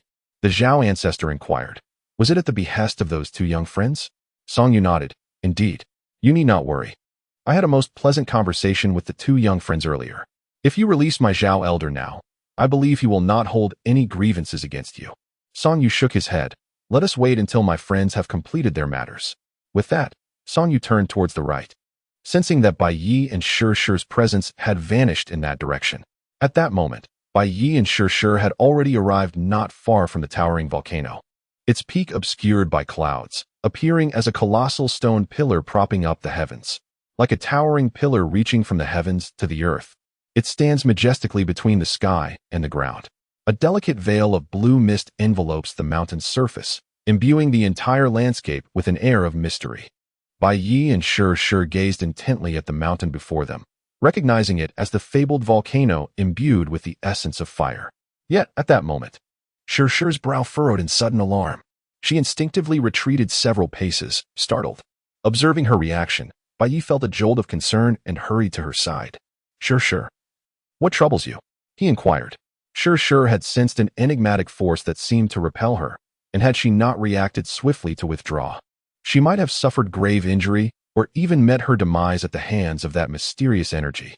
Her complexion paled significantly as she contemplated the terrifying aura that emanated from it. Upon deeper reflection, a chilling realization dawned upon her. This force could very well be the legendary annihilating combat sacred power. According to ancient lore, eons ago, the Do-Chi star domain had been engulfed in a cataclysmic event brought forth by a mysterious force that obliterated entire realms. It was said that all soul masters within the Do-Chi star domain were rendered powerless against this force, including those of the highest ranks, such as Tidal Dolua. Following that apocalyptic disaster, millennia passed without a single soul master succeeding in awakening their martial spirit. It was only after countless centuries that the remnants of that formidable power gradually waned and faded from existence. Subsequent to this, another epoch of thousands of years was required for the Do-Chi star domain to reclaim its former glory. What could this be? Is it truly merely the essence of fire? Shi murmured to herself. Bai Yi gazed at the terrified Shi, his expression darkening as well. Moments ago, he felt no sense of foreboding, but the gravity etched upon Shi's face suggested that something was amiss. Shi, what is the matter? Shi collected her thoughts, her serious demeanor fixed upon Bai Yi. "Brother, perhaps we should return for now. This place is rather extraordinary." Bai Yi felt a flicker of doubt. Yet when he considered that Zhao Shuer or Lung Qing might be trapped inside, His resolve firmed once more. "I will venture in alone. You must wait here," he declared. "No, it is far too perilous inside. You absolutely cannot enter." Shir interjected, cutting off Bai Ye's words with urgency. Bai Ye was perplexed, pondering what had transpired moments ago that instilled such apprehension in Shir. To his recollection, Shir had never exhibited such trepidation before. "Shir, did you uncover something just now?" he inquired. In a low voice, Shir replied, "A mysterious force, exceedingly potent and bizarre." After a moment's contemplation, she continued, "Do you remember Mushio?" Bai Ye nodded, certain that he could never forget that scene from the past. It was a moment when Mushio's aura surged dramatically, and dozens of colorful spirit rings appeared around his body, accompanied by the vivid illusion of a mythical beast. "Do you remember?" Shir inquired of Bai Ye. "Do you think Mushio is powerful?" Bai Ye nodded earnestly, declaring, "Extremely formidable. If Mushio approaches within 3 zhang of this mountain, he will be utterly annihilated." Chapter 76. Shir has departed what? Upon hearing Shir's words, Bai Ye exclaimed in astonishment. However, Shir replied, "There are many things you are better off not knowing at this moment. When the time is right, you will naturally come to understand. For now, all you need to grasp is that this place is exceedingly eerie and certainly not one you should venture into at present." As she spoke, she glanced at Bai Ye, her eyes dimming slightly. "I am aware that you are concerned for those too, but perhaps they are not who you think they are. Furthermore, if you were to enter now, do you truly believe you could save them?" Bai Ye sighed deeply, expressing, "I could encapsulate the entire mountain within my golden core, and then we could proceed to the nearby fire prison." Upon hearing Bai Ye entertain such a notion, Shir was taken aback. While it might be inconsequential to absorb other entities, she dared not gamble with that enigmatic power, for it posed an immense risk. It was well understood that if it were indeed the same force as in bygone days, its might could obliterate an entire star domain. Even though Bai Ye's golden core could be deemed a star domain in its own right, such an endeavor was far too perilous. From Shir's perspective, even for the sake of rescuing 2 individuals, not to mention the entire continent or the lives across several realms, it was not worth such a reckless gamble. Undertaking such a course could surely lead to one's demise. A gravity previously unseen permeated Shir's tone. Bai Ye sighed softly, on the verge of speaking. At that moment, Song Yu approached leisurely, inquiring, "Might young Master Bai have found the entrance to the fiery prison?" Bai Ye turned to look at Song Yu and inquired, "What brings the sovereign of Song here?" Song Yu's expression shifted, and he replied, "This matter is exceedingly intricate. We shall discuss it later." "Has young Master Bai already located the fire prison?" Bai Ye turned to Song Yu and said, "No, but this place is extraordinarily complex. We should return another day." Song Yu, somewhat puzzled, replied, "Complex?" At that moment, he felt a considerable confusion, as he had not sensed any aura of danger. Rather, he found the mountain quite intriguing. Shir remarked, "Let us return and seek clarification from the ancestor of the Zhao family regarding this matter." Having said that, she turned toward the direction of the Zhao ancestral hall, with Bai Ye and Song Yu hastily following her. Moments later, the trio arrived at the Zhao ancestral hall. But to their astonishment, they could not detect even a whisper of the ancestor's presence. The 3 exchanged concerned glances, their brows furrowed. Even Bai Ye, with his formidable spiritual sense, had searched multiple times without any success. Suddenly, Shir suggested, "Could he have vanished?" Song Yu replied in a low voice, "That should not be the case. When I arrived earlier, there were no signs of him dissipating." As if struck by a thought, Song Yu's expression changed dramatically. He may have gone to the Imperial Hall. Since he had not disappeared, he must have gone elsewhere. It was evident that the most probable destination was the Imperial Hall, where 3 elders of the Zhao family resided. With that, Song Yu turned and vanished from sight. His voice echoing, "I shall go ahead. You 2 need not worry excessively." Bai Ye and Shir exchanged a solemn glance, both displaying a grave demeanor. Shir pondered. Such a manifestation of power in the world is no trivial matter. It could potentially bring about another cataclysm for the Duki star domain. I must return to report to the Realm Master, ensuring he is adequately prepared. With that thought, Shir suddenly said, "Brother, I must depart for a while. During this time, you should remain at the Imperial Hall without engaging in any activities. We shall discuss everything upon my return. You need not worry about the ancestor's consciousness. Song, you can handle it. Take care of yourself." "Where are you going?" Bai Ye inquired. Shir smiled brightly. "I will return promptly. Take care, brother." At that moment, her eyes were filled with reluctance and concern, yet Bai Ye remained oblivious to her sentiments. Having spoken, and under Bai Ye's astonished gaze. Shir delicately tore the air with her slender hand, creating a pitch-black rift, and then she leaped into the void, vanishing from sight. As Bai Ye watched the rift slowly closing, he felt a lump in his throat. He was well aware of the nature of that black rift, a spatial tear. Previously, during his battle with Mu Xiao, he had witnessed the latter's ability to rend the fabric of space, unleashing numerous razor-sharp spatial blades. But what had just transpired? His mind seemed overwhelmed. Just a moment ago, Shir had effortlessly torn open a spatial rift and leapt into it, where countless spatial blades awaited. Reflecting on this, Bai Ye suddenly recalled the times he had rushed to save Shir whenever she was in peril, and he couldn't help but wonder if he appeared to be quite the pretender in her eyes. Suddenly, thoughts of Shir's whereabouts flooded Bai Ye's mind as he gazed towards the mountain, contemplating. Shir's departure must surely be linked to that mountain.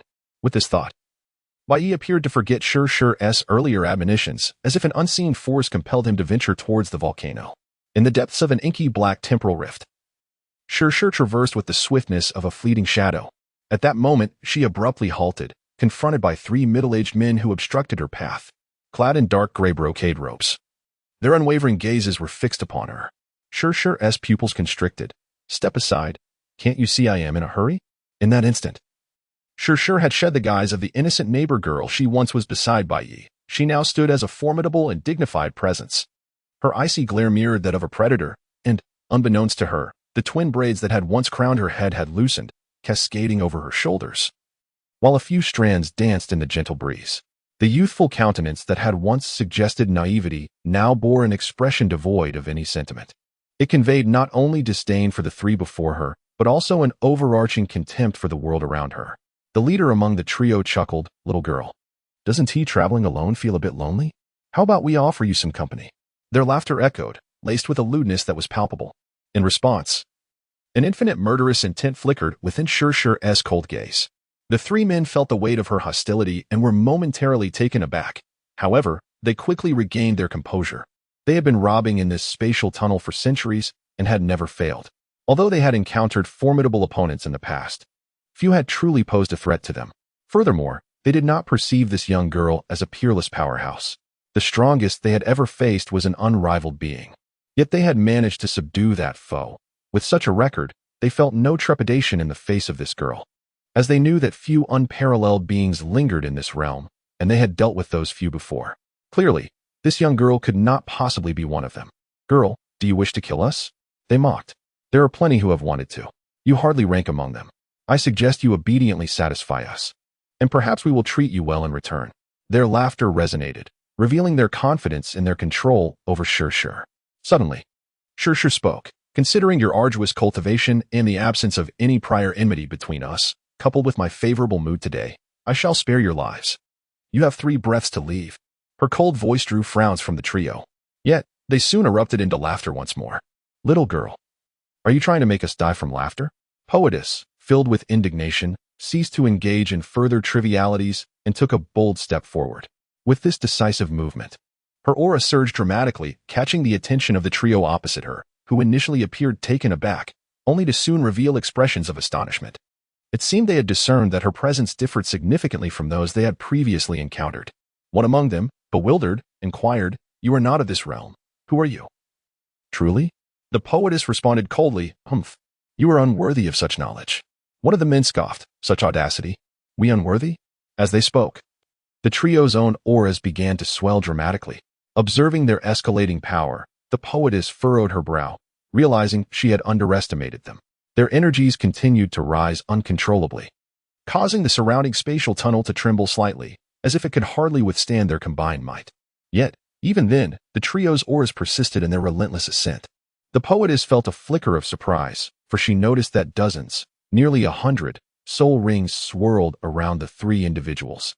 A multitude of soul rings in hues of white, yellow, purple, and black revolved slowly around the 3 individuals. Behind them loomed the formidable silhouettes of various demonic beasts, while each person manifested a distinct martial soul within the palms of their hands. One individual, in particular, astounded Shir.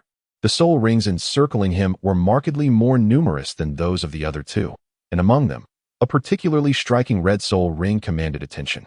Though somewhat dim, this red ring emanated an overwhelming aura of intimidation. Behind him stood a colossal ape-like beast, whose form was not merely an ethereal illusion, but a tangible entity. Clutched in his hand was a sword soul. Shirshir furrowed her brow, her expression grave, for she sensed a palpable threat emanating from this person. Young lady, I trust you have discerned our identities by now. Do not engage in futile struggles or resistances. Compliance might afford you some comfort, he suggested. Shirshir's gaze was frigid. Humph. Compliance? Such audacity. With that, her spirit surged once more, and nearly 100 soul rings manifested around her. Notably, her rings were devoid of white and yellow, the least among them being purple. The trio across from her displayed expressions of astonishment. It cannot be. Who on earth are you? Their voices trembled with disbelief. Yet this was merely the beginning. As Shirshir's soul rings continued to descend, a piercing cry of a phoenix resonated from behind her. Subsequently, a resplendent flame phoenix, radiating a spectrum of colors, materialized behind her. The phoenix's feathers shimmered like arrows, each one remarkably sharp and sturdy, reminiscent of small swords, their tips glistening with a chilling light. The phoenix's eyes, ablaze with violet flames, fixated intently on the three as it slowly waved its enormous wings, each motion seeming capable of collapsing the very fabric of the space. At that moment, the leader among the trio appeared to have a revelation. With a hint of shock, he inquired, "Are you of the Shao clan?" Upon utterance of these words, the pupils of his companions dilated in alarm. The Shao clan, the sovereign family of that star domain, governed countless realms, each far more powerful than this one. The extent of the Shao clan's influence was so formidable that even the most elite powers could scarcely comprehend it. It was rumored that years ago, an innumerable number of realms inexplicably collapsed and vanished overnight due to their entanglement with the secrets of the Shao clan, all obliterated by its might. Contemplating this, fear etched across the faces of the three, but the leader soon addressed his companions. Though the Shao clan wields terrifying power, currently, with mountains between us and the Emperor, they may not be aware of our affairs here. Given the conflict that has arisen, we must silence her. Moreover, she stands alone, and we may yet slay her here. After a moment of reflection, he continued, this individual must possess a significant status within the Shao clan. She is bound to carry numerous treasures. The other two individuals hesitated upon hearing this. They may not fear the girl before them, but behind her looms the formidable Shao family, rulers of countless realms.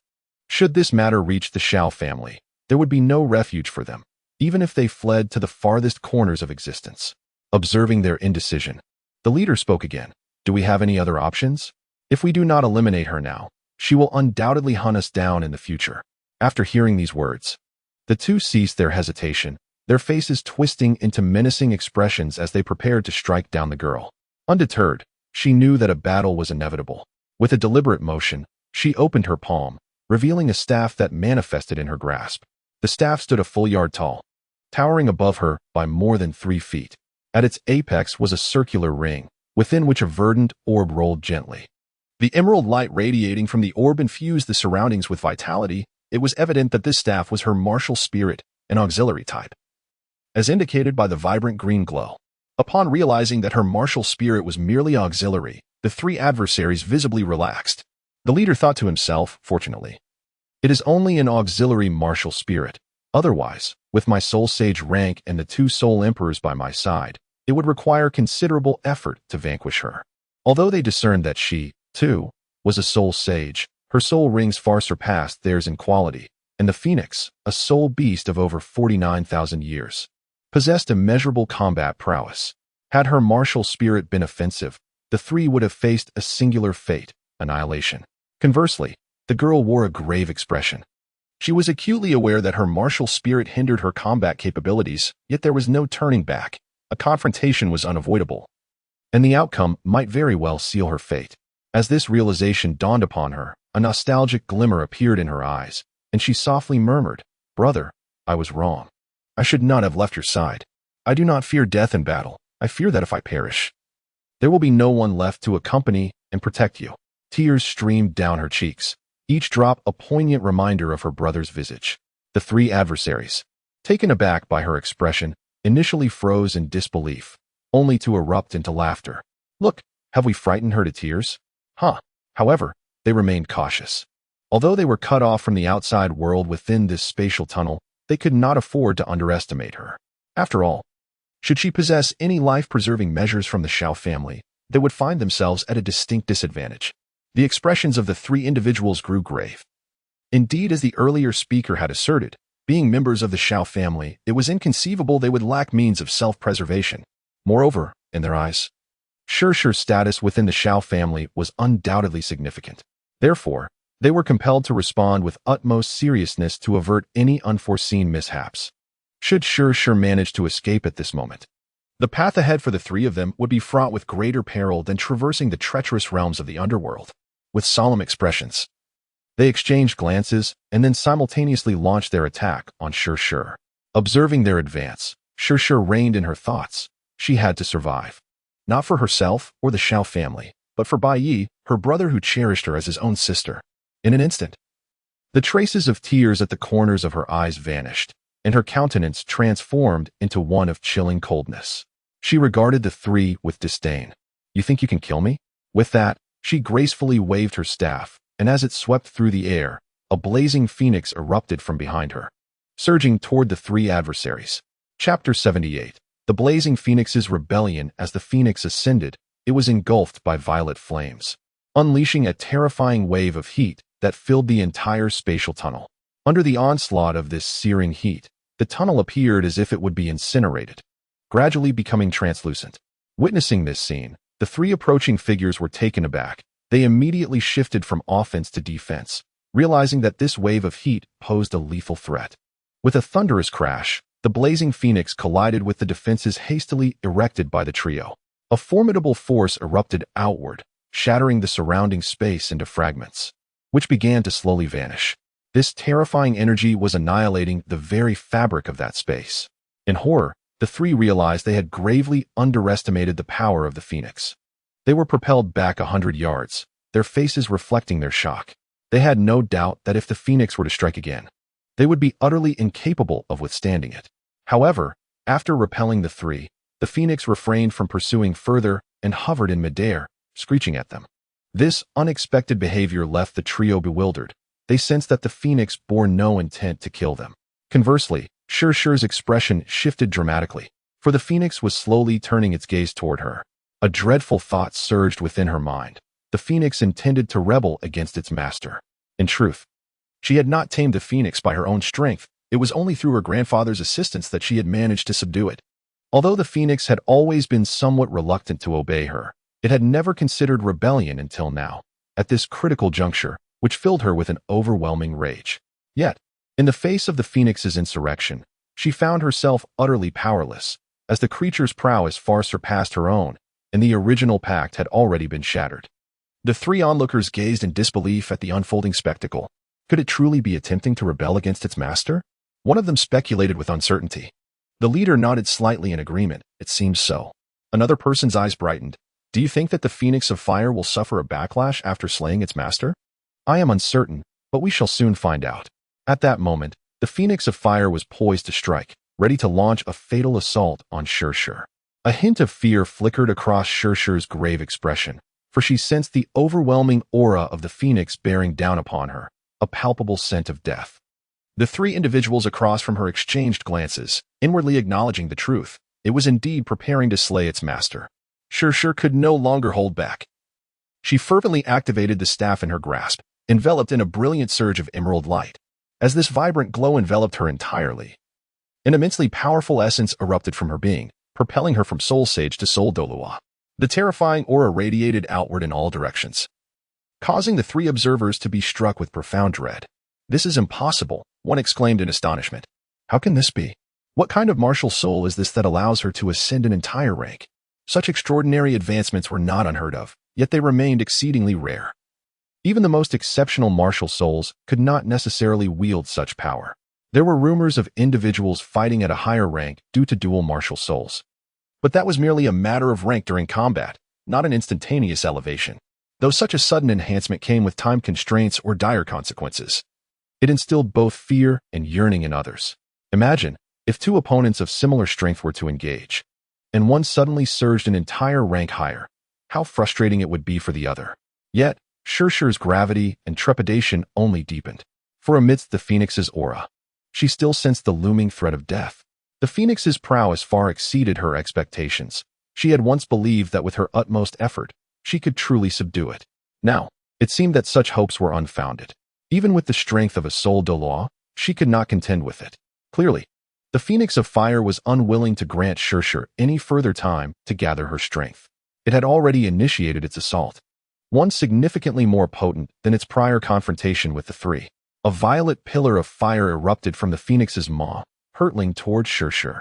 As this violet blaze traversed through the air, the spatial tunnel collapsed and disintegrated. The once pitch-black void transformed into a vivid purple hue.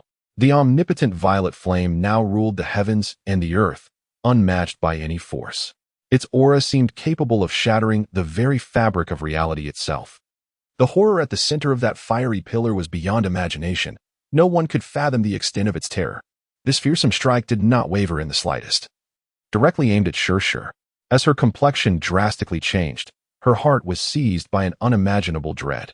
Though she had previously faced the blazing phoenix, she had never witnessed such a terrifying attack from it. It was evident that the phoenix had merely been toying with her, biding its time for an opportune moment to slay its master. With this realization, the last vestige of hope in Shirshir's heart vanished in an instant.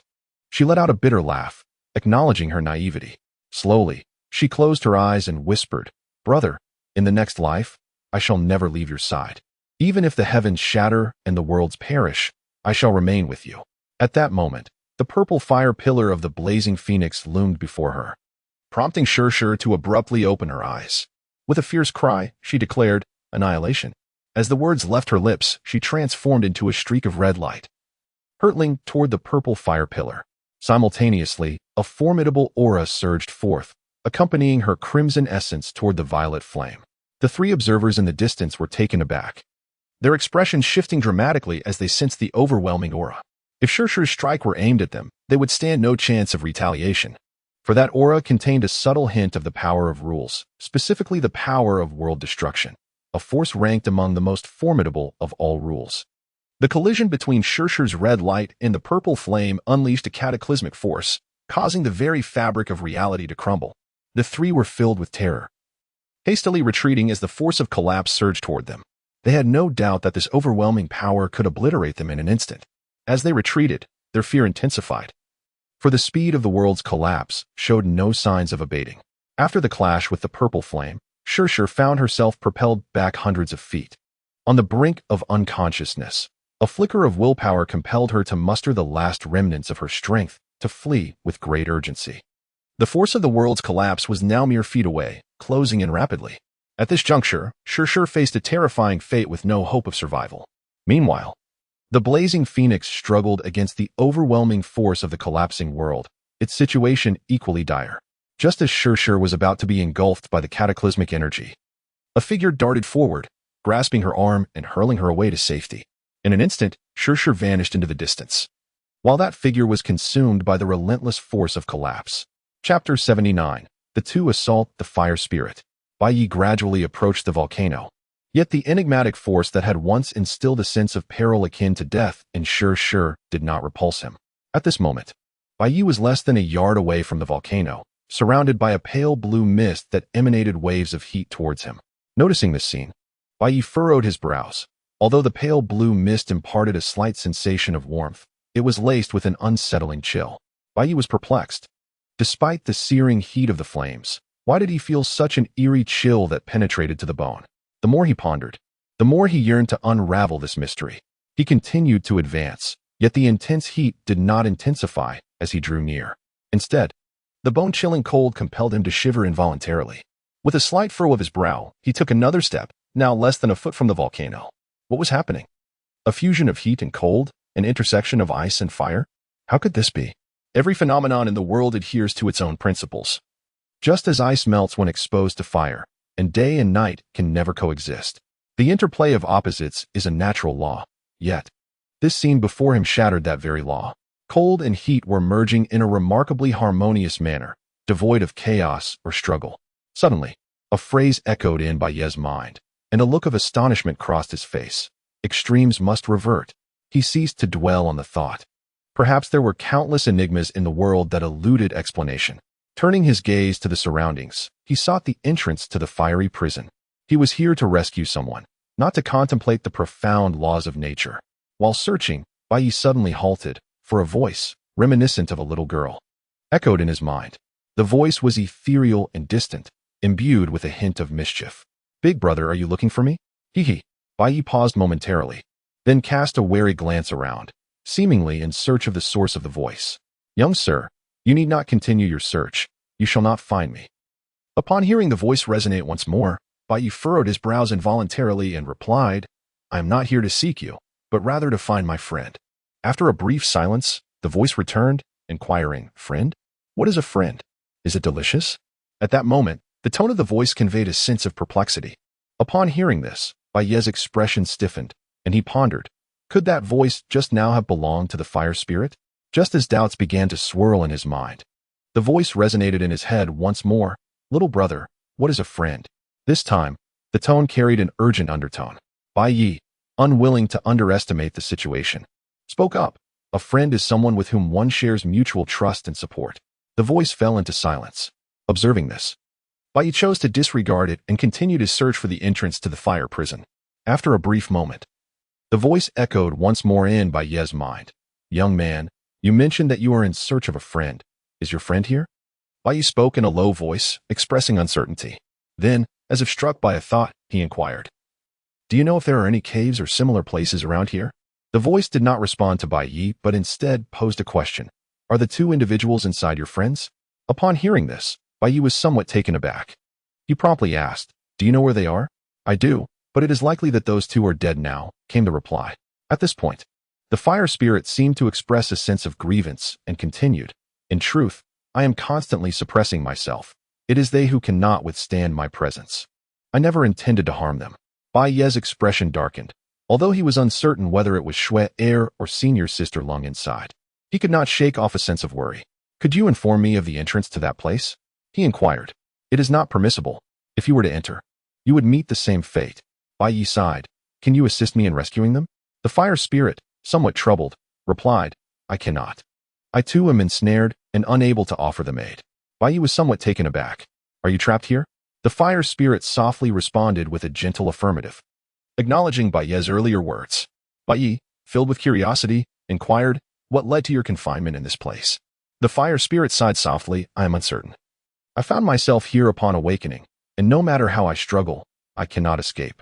"Were you imprisoned here while in slumber?" After a moment of contemplation, the fire spirit replied, "That seems to be the case." Bai Yi continued to inquire, "How did you fall into slumber?" The fire spirit appeared somewhat embarrassed as it replied, "When I first came into existence, I found this universe to be exceedingly fascinating, and thus I scurried about in playful exploration.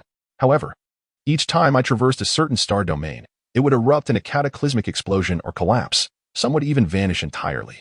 Bai Yi stood in a state of utter astonishment, overwhelmed to the utmost degree. Moments ago, he had merely claimed to be running for amusement, yet wherever he ventured, calamity followed, heralding a cataclysmic disaster. Suddenly, he recalled the words of Sure. Had she perhaps encountered this fire spirit before? However, he swiftly dismissed that notion. The path of this fire spirit was strewn with devastation, making it implausible for Sure to have crossed its path. Then, as if conjured from thin air, two individuals appeared, immediately pursuing him with relentless aggression.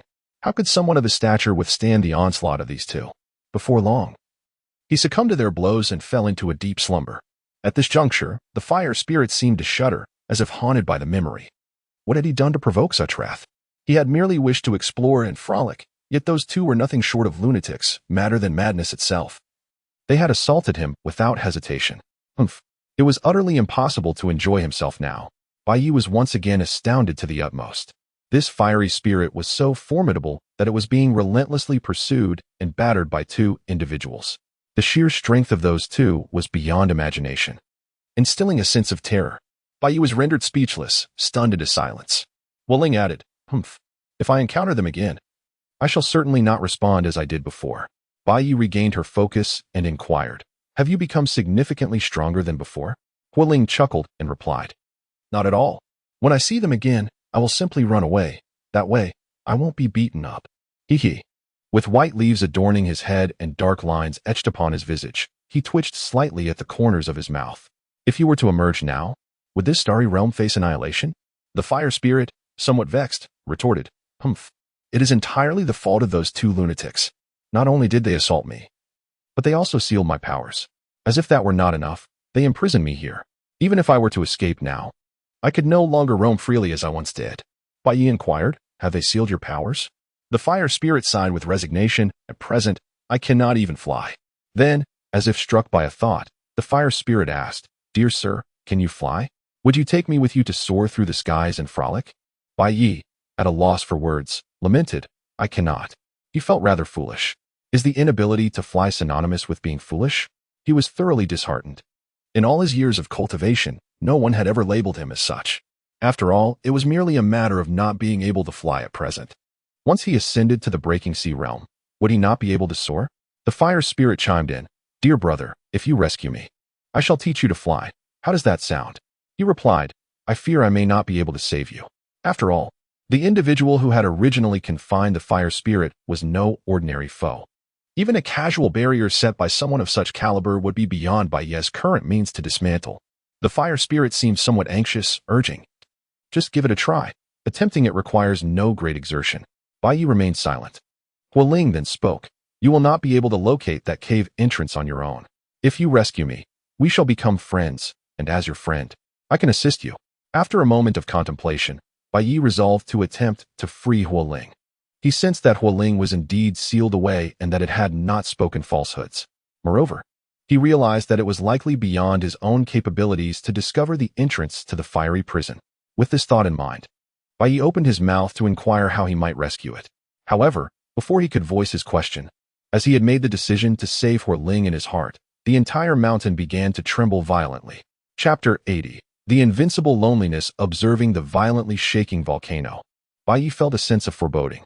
Suddenly, the quaking mountain began to crack, and radiant beams of purple light erupted from the fissures, dazzling and intense. Bai Yi took several steps back, for at that moment, he sensed a foreboding presence amidst the violet radiance. The fissures multiplied incessantly, as if the entire mountain were on the verge of splitting apart, each crack widening relentlessly. The purple glow intensified beyond measure, while simultaneously, a scorching wave of heat erupted forth with the volcanic rending. Bai Yi retreated several paces once more. Yet he still felt as though he were on the verge of being engulfed by that searing wave of heat, which was exceedingly distressing. Just as Bai Yi was about to withdraw again, a voice resonated in his mind. It was the voice of Fire Spirit. "Do not fear, my dear. I shall swiftly temper my aura." As the words echoed, the torrid wave receded like a tide, and the violet radiance gradually dimmed. Bai Yi was somewhat taken aback. Could it be that the essence he just sensed belonged solely to the Fire Spirit? Was it possible that its power had not been sealed? Contemplating this, Bai Yi felt a surge of dread within. If this were indeed the case, Bai Yi ceased to ponder further, for at that moment, amidst the impending eruption of the volcano, a delicate violet blossom began to unfurl. This petite flower, no larger than the palm of one's hand, boasted 7 petals, each gracefully extending outward. The entire bloom was encased in a shimmering purple flame, suspended in the air, presenting an exquisite and captivating sight. Bai Yi gazed intently at the flower. At this moment, he had already deduced that this blossom was indeed the Fire Spirit. Meanwhile, in a distant expanse of the starry sky, a young man ambled gracefully, clad in a dark brocade robe. His long hair, as black as ink, cascaded casually over his shoulders, while his face appeared to be sculpted by the hands of divine artisans, radiating an extraordinary handsomeness. Suddenly, he halted, uttering a soft gasp, and then turned his gaze toward a particular direction.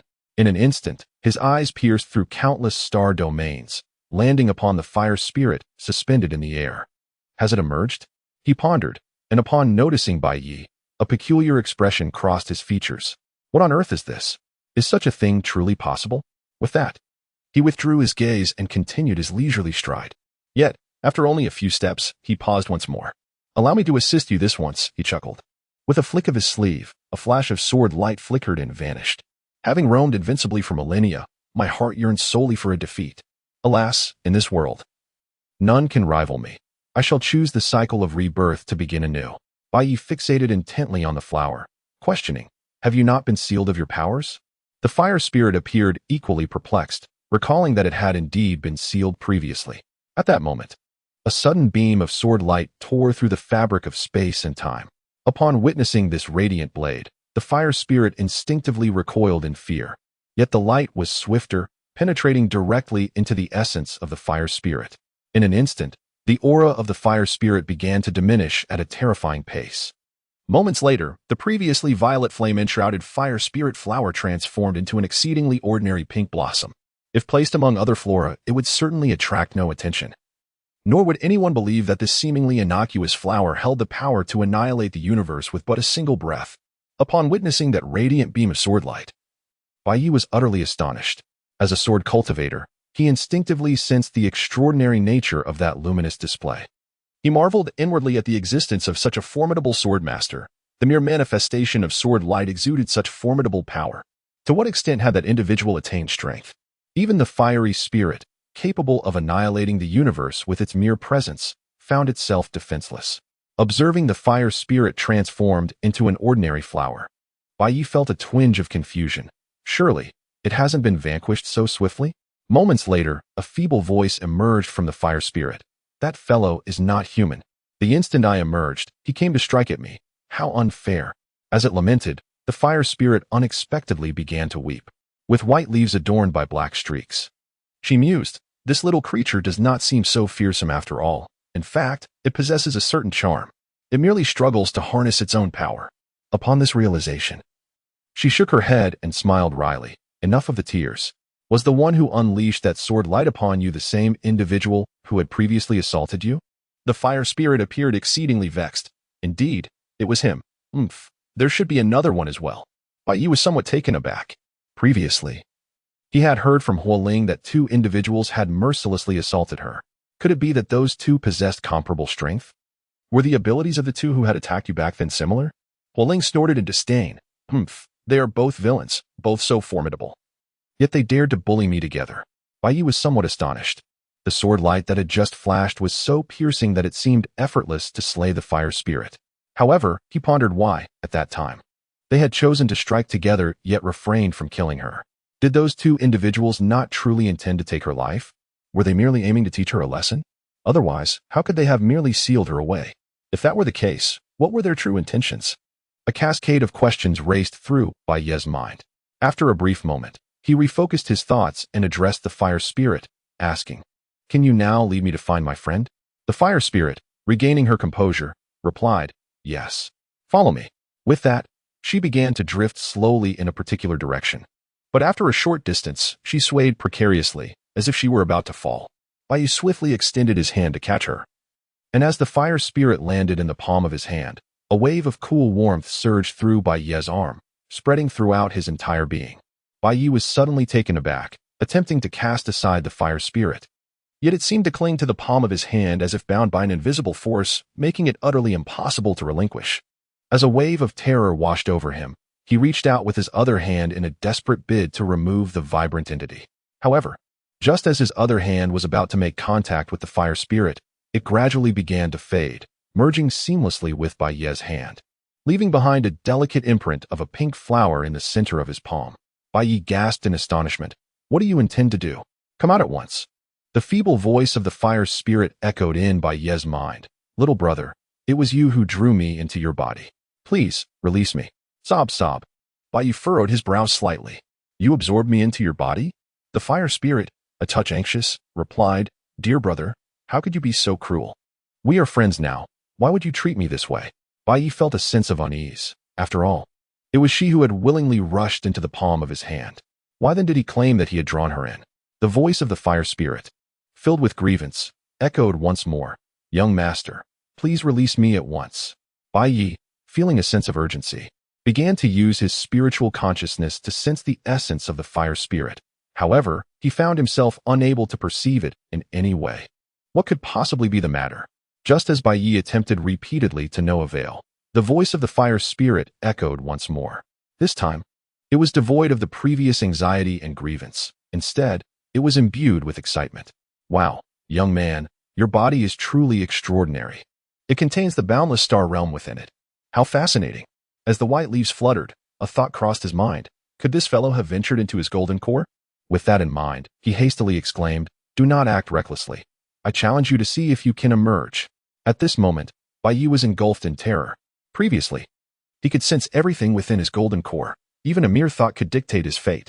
Yet now, the fire spirit residing within eluded his awareness entirely, and he felt utterly powerless to determine its existence or demise. The fire spirit chuckled, "Dear young one, this place is simply delightful. Why would I wish to leave? I intend to roam freely within." Baiye's heart skipped a beat. "Please do not act recklessly while you are inside. Otherwise, serious consequences may arise. Rest assured, young sir, I shall not behave improperly." Baiye suddenly had a revelation, his expression changing dramatically. "Have you regained your strength?" Chapter 81. The head of the Zhao family. He, indeed. Baiye exclaimed in terror. How is this possible? Just a moment ago, the fire spirit was exceedingly feeble, yet it has instantaneously rejuvenated within my golden core. However, that sword light had clearly sealed the fire spirit before. Could it be that the sword light is merely for show and lacks substance? The fire spirit, brimming with excitement, replied, "I am uncertain as well. Upon my entry, that sword light began to gradually disintegrate. Now, it has completely vanished." Baiye stood utterly bewildered in place. "Young man," I said, "I will reveal to you the location of that entrance. You may seek your friend on your own. As for me, I wish to leisurely explore this place."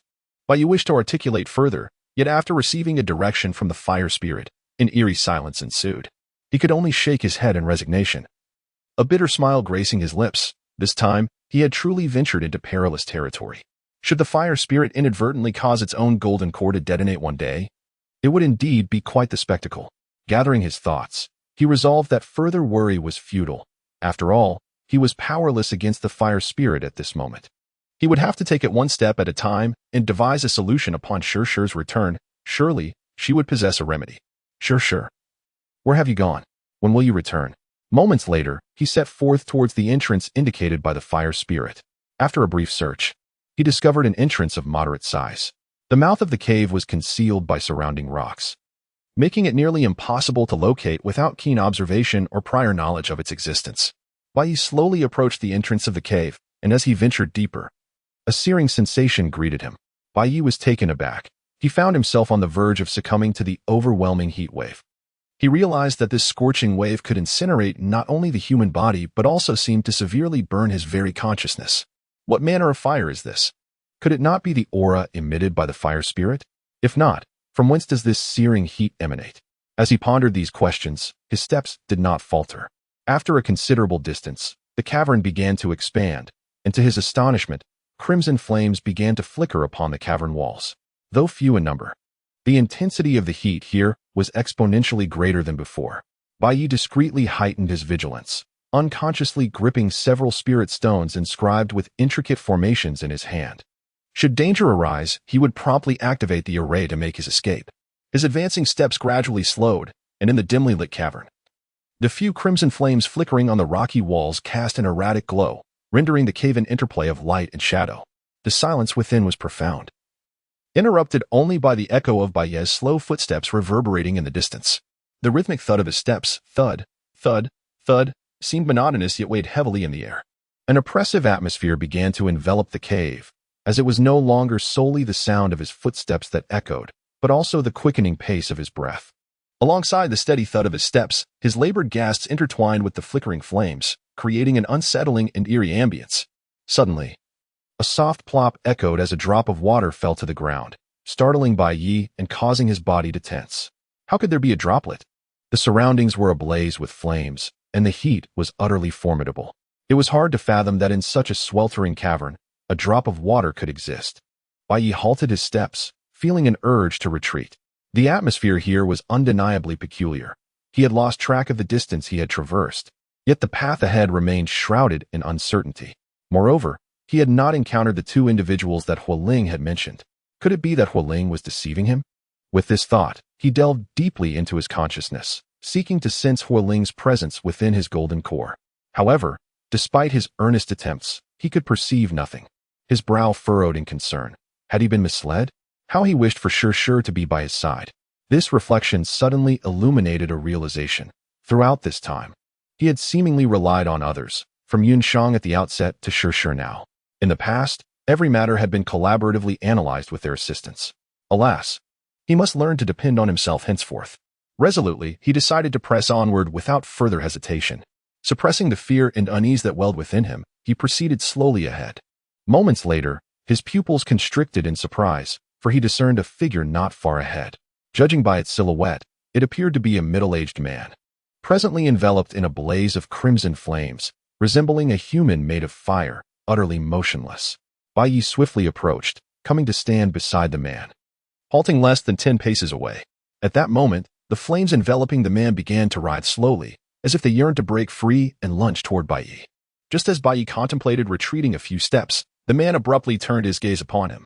A jolt of shock surged through Bai Yi's heart. He was, indeed, alive. However, upon glimpsing the man's visage, Bai Yi nearly gasped in horror. The man's face was charred and blackened, resembling the scorched bark of a tree, with patches of skin cracked and peeling. The man fixed his gaze upon Bai Yi and rasped, "Who are you?" His voice was exceedingly weak and hoarse, echoing as if it emanated from the depths of hell, sending shivers down one's spine. Bai Yi cleared his throat but did not respond to the man's inquiry. Instead, he posed a question. "Who are you? Why have you been imprisoned here?" The man bowed his head in silence, remaining uncommunicative. Bai Yi inquired, "Are you aware if there are others present here?" The man slowly raised his gaze towards Bai Yi and replied, "To the left, at a distance of 100 zhangf. There is indeed a woman."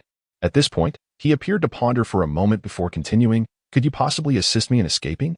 Bai Yi was momentarily taken aback. "Why should I save you?"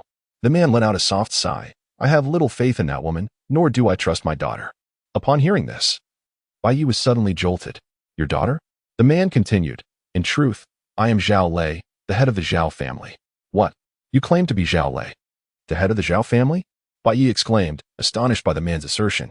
For over a decade, it had been Du Guxian who managed the Zhao family, and he had never heard of another head of the family. The man seemed to sense Bai Yi's bewilderment and elaborated, "I have been imprisoned here for over 10 years. It is likely that many outside have forgotten me." Bai Yi hastily inquired, "Is Du Guxian your wife?" He chuckled, but as he spoke of her, a hint of perplexity crossed his face. "Did you come in here on your own?" Bai Yi nodded. "Indeed, I suspect my friend may be imprisoned here, which is why I came to investigate." Zhao Lei was taken aback by Bai Yi's words. "To merely come in and take a look? What kind of place is this that one can casually enter? No, could it be that something significant has transpired outside?" With this thought, Zhao Lei hurriedly inquired, "Has there been a major incident outside?" Bai Yi shook his head and replied, "It is nothing of great significance. By the way, please wait for a moment.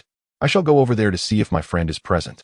With that, Bai Yi proceeded to walk towards the left, while Zhao Lei called out to him, "Might I request, esteemed sir, that you first assist me?" Bai Yi halted his steps and turned to Zhao Lei, inquiring, "Why should I rescue you?" Zhao Lei replied in a low voice, "There are benefits." "What benefits?" Chapter 82. You are Xiao Yu. To be candid, my Xiao family possesses a treasure. It hails from beyond. If you are willing to extricate me, I shall bestow this item upon you. Bai Yi felt a stir of excitement. A treasure? Zhao Lei, noticing Bai Yi's intrigue, promptly replied, "Indeed, that treasure is extraordinary. It is a top-tier item even in the outside world. Are you familiar with the world beyond?" Bai Yi inquired, and Zhao Lei was somewhat astonished. "Are you aware of the world beyond?" Bai Yi expressed a hint of impatience, asking, "Am I not the one inquiring about your well-being?" Zhao Lei, feeling somewhat awkward, replied, "First, please rescue me, and I shall gradually share my thoughts with you." Although Bai Yi harbored some skepticism towards Zhao Lei, his eagerness to uncover the events unfolding outside was undeniable. After all, Yin Shang was likely beyond those confines. Additionally, Shi might have ventured out as well. In truth, he had longed to step outside and seek Yin Shang, however. Shi had previously deemed him too weak to embark on such a quest. "How can I rescue you?" Zhao Lei's heart swelled with joy as he responded, "You need only to extinguish the flames that envelop me." Bai Yi was somewhat perplexed. How will they be taken away? Do they intend to draw them towards me? Zhao Lei felt a bit awkward. "Perhaps you have alternative methods? Did you not claim that you came to rescue others? Surely, you must have made some preparations beforehand?"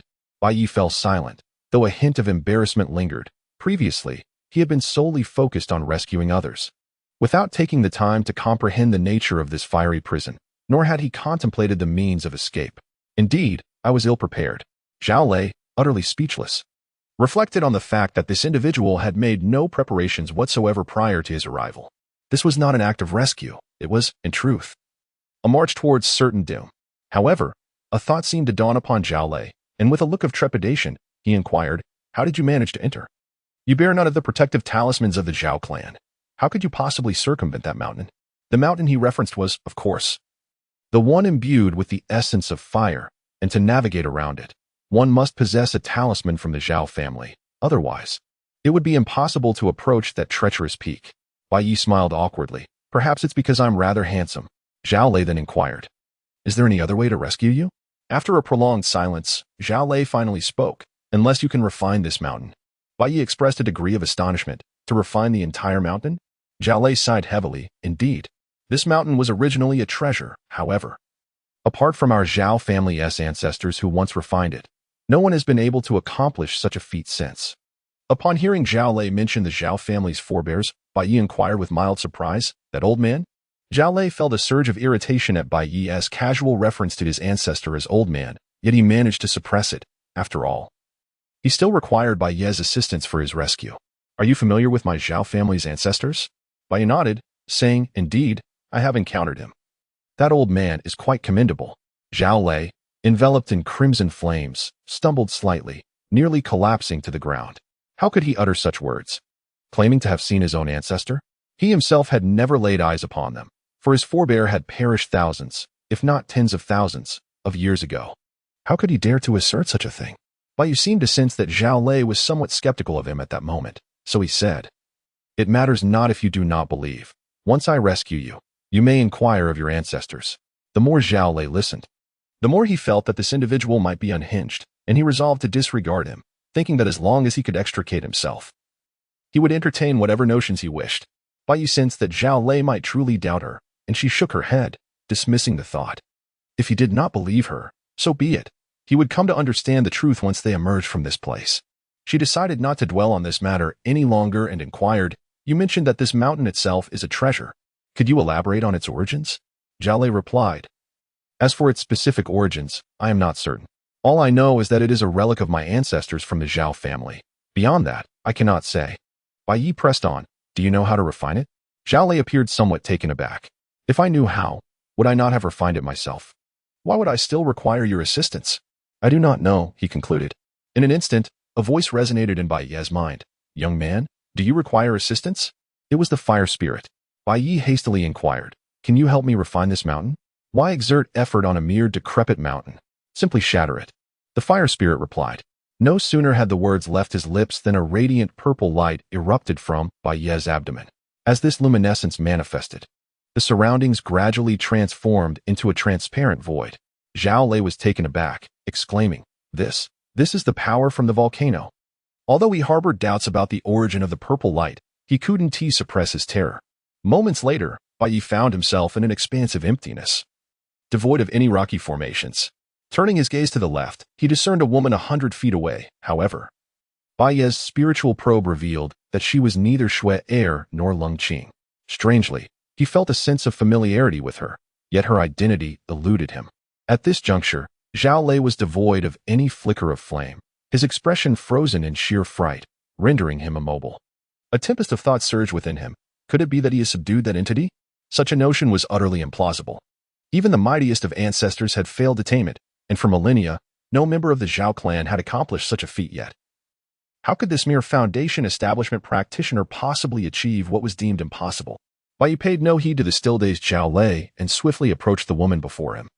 As he scrutinized her closely, a sense of familiarity washed over him, yet at that moment, the woman was as charred and unrecognizable as Zhao Lei had been earlier. Her features obscured in darkness. Just as Bai Yi was engulfed in confusion, the woman weakly spoke. Ah, it is young Master Bai. I am grateful for your rescue. Have you found Miss?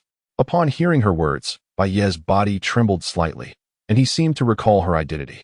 She was indeed the maid who frequently assisted Shui Er in delivering little notes to him.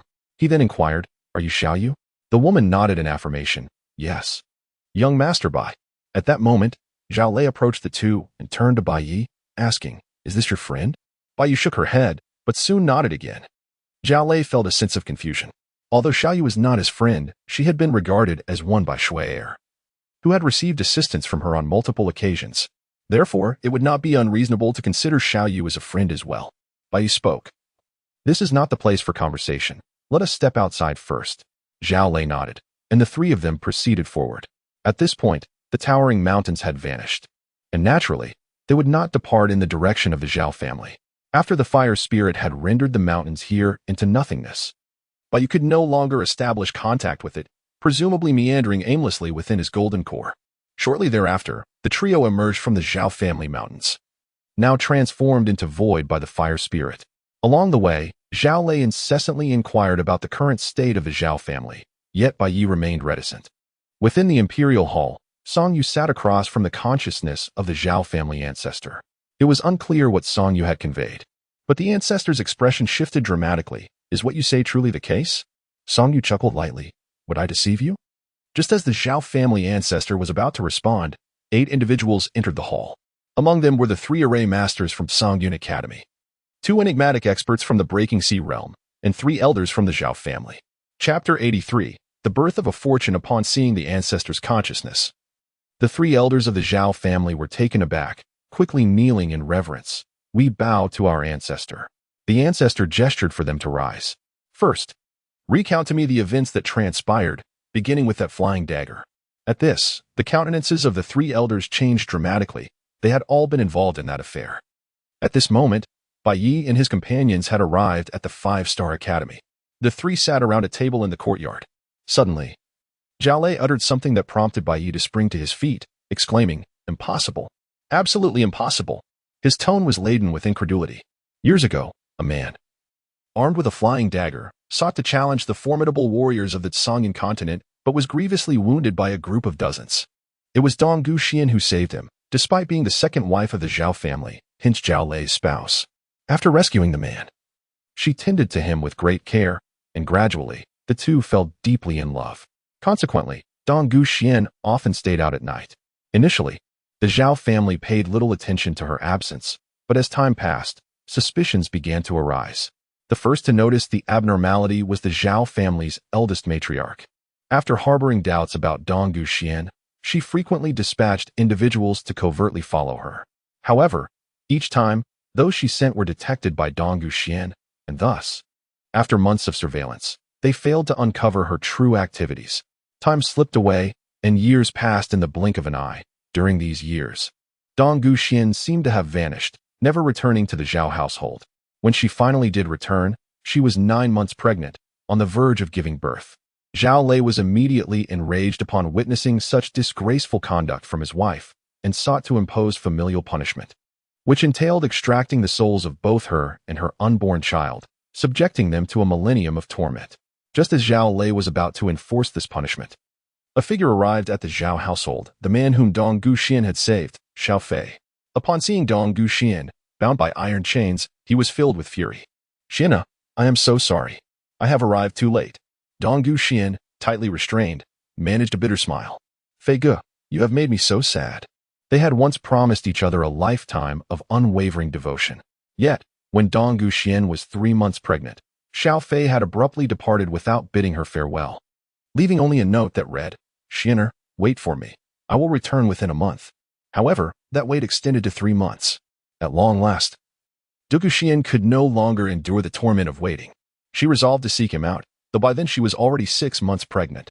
Thus, a woman with a prominent belly wandered in search of the man who had promised her the world, the man with whom she had made sacred vows, the man whose absence had rendered her unable to withstand the anguish of anticipation. For 3 long months, she searched, repeatedly questioning herself. Was she being too hasty? How could he not return? Was she being foolish, fixating on merely a note? Was she being dim-witted, unable to locate the man she adored? Countless nights, she drifted aimlessly through the streets, her soul lost in a fog of despair. Countless times in the rain, she gazed forlornly at the desolate streets. Countless moments of being pursued, she fled helplessly, consumed by panic. During those 3 months, she tasted every bitterness and agony that time could offer.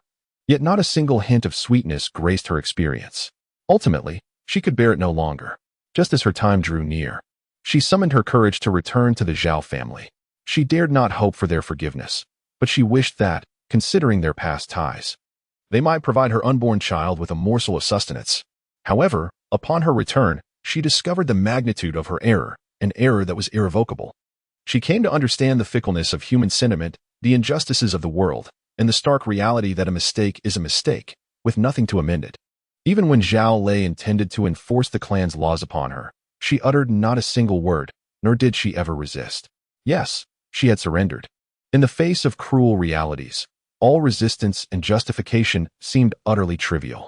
Shaking her head with a bitter smile, she thought, Fei Gu, I have loved. I have never regretted. Yet, with the word Xian'er, I'm sorry, I am late, a yearning ignited within her, a longing to continue living, to see the child growing within her. To be with the man she cherished for eternity. Fei Gu, you have caused me such sorrow. Though not an exclamation of heart-wrenching despair, it resonated in Xiao Fei's ears, sending a shiver through him. Xiao Fei said nothing further, appearing directly beside Du Guxian, and with a single motion, he shattered the chains that bound her.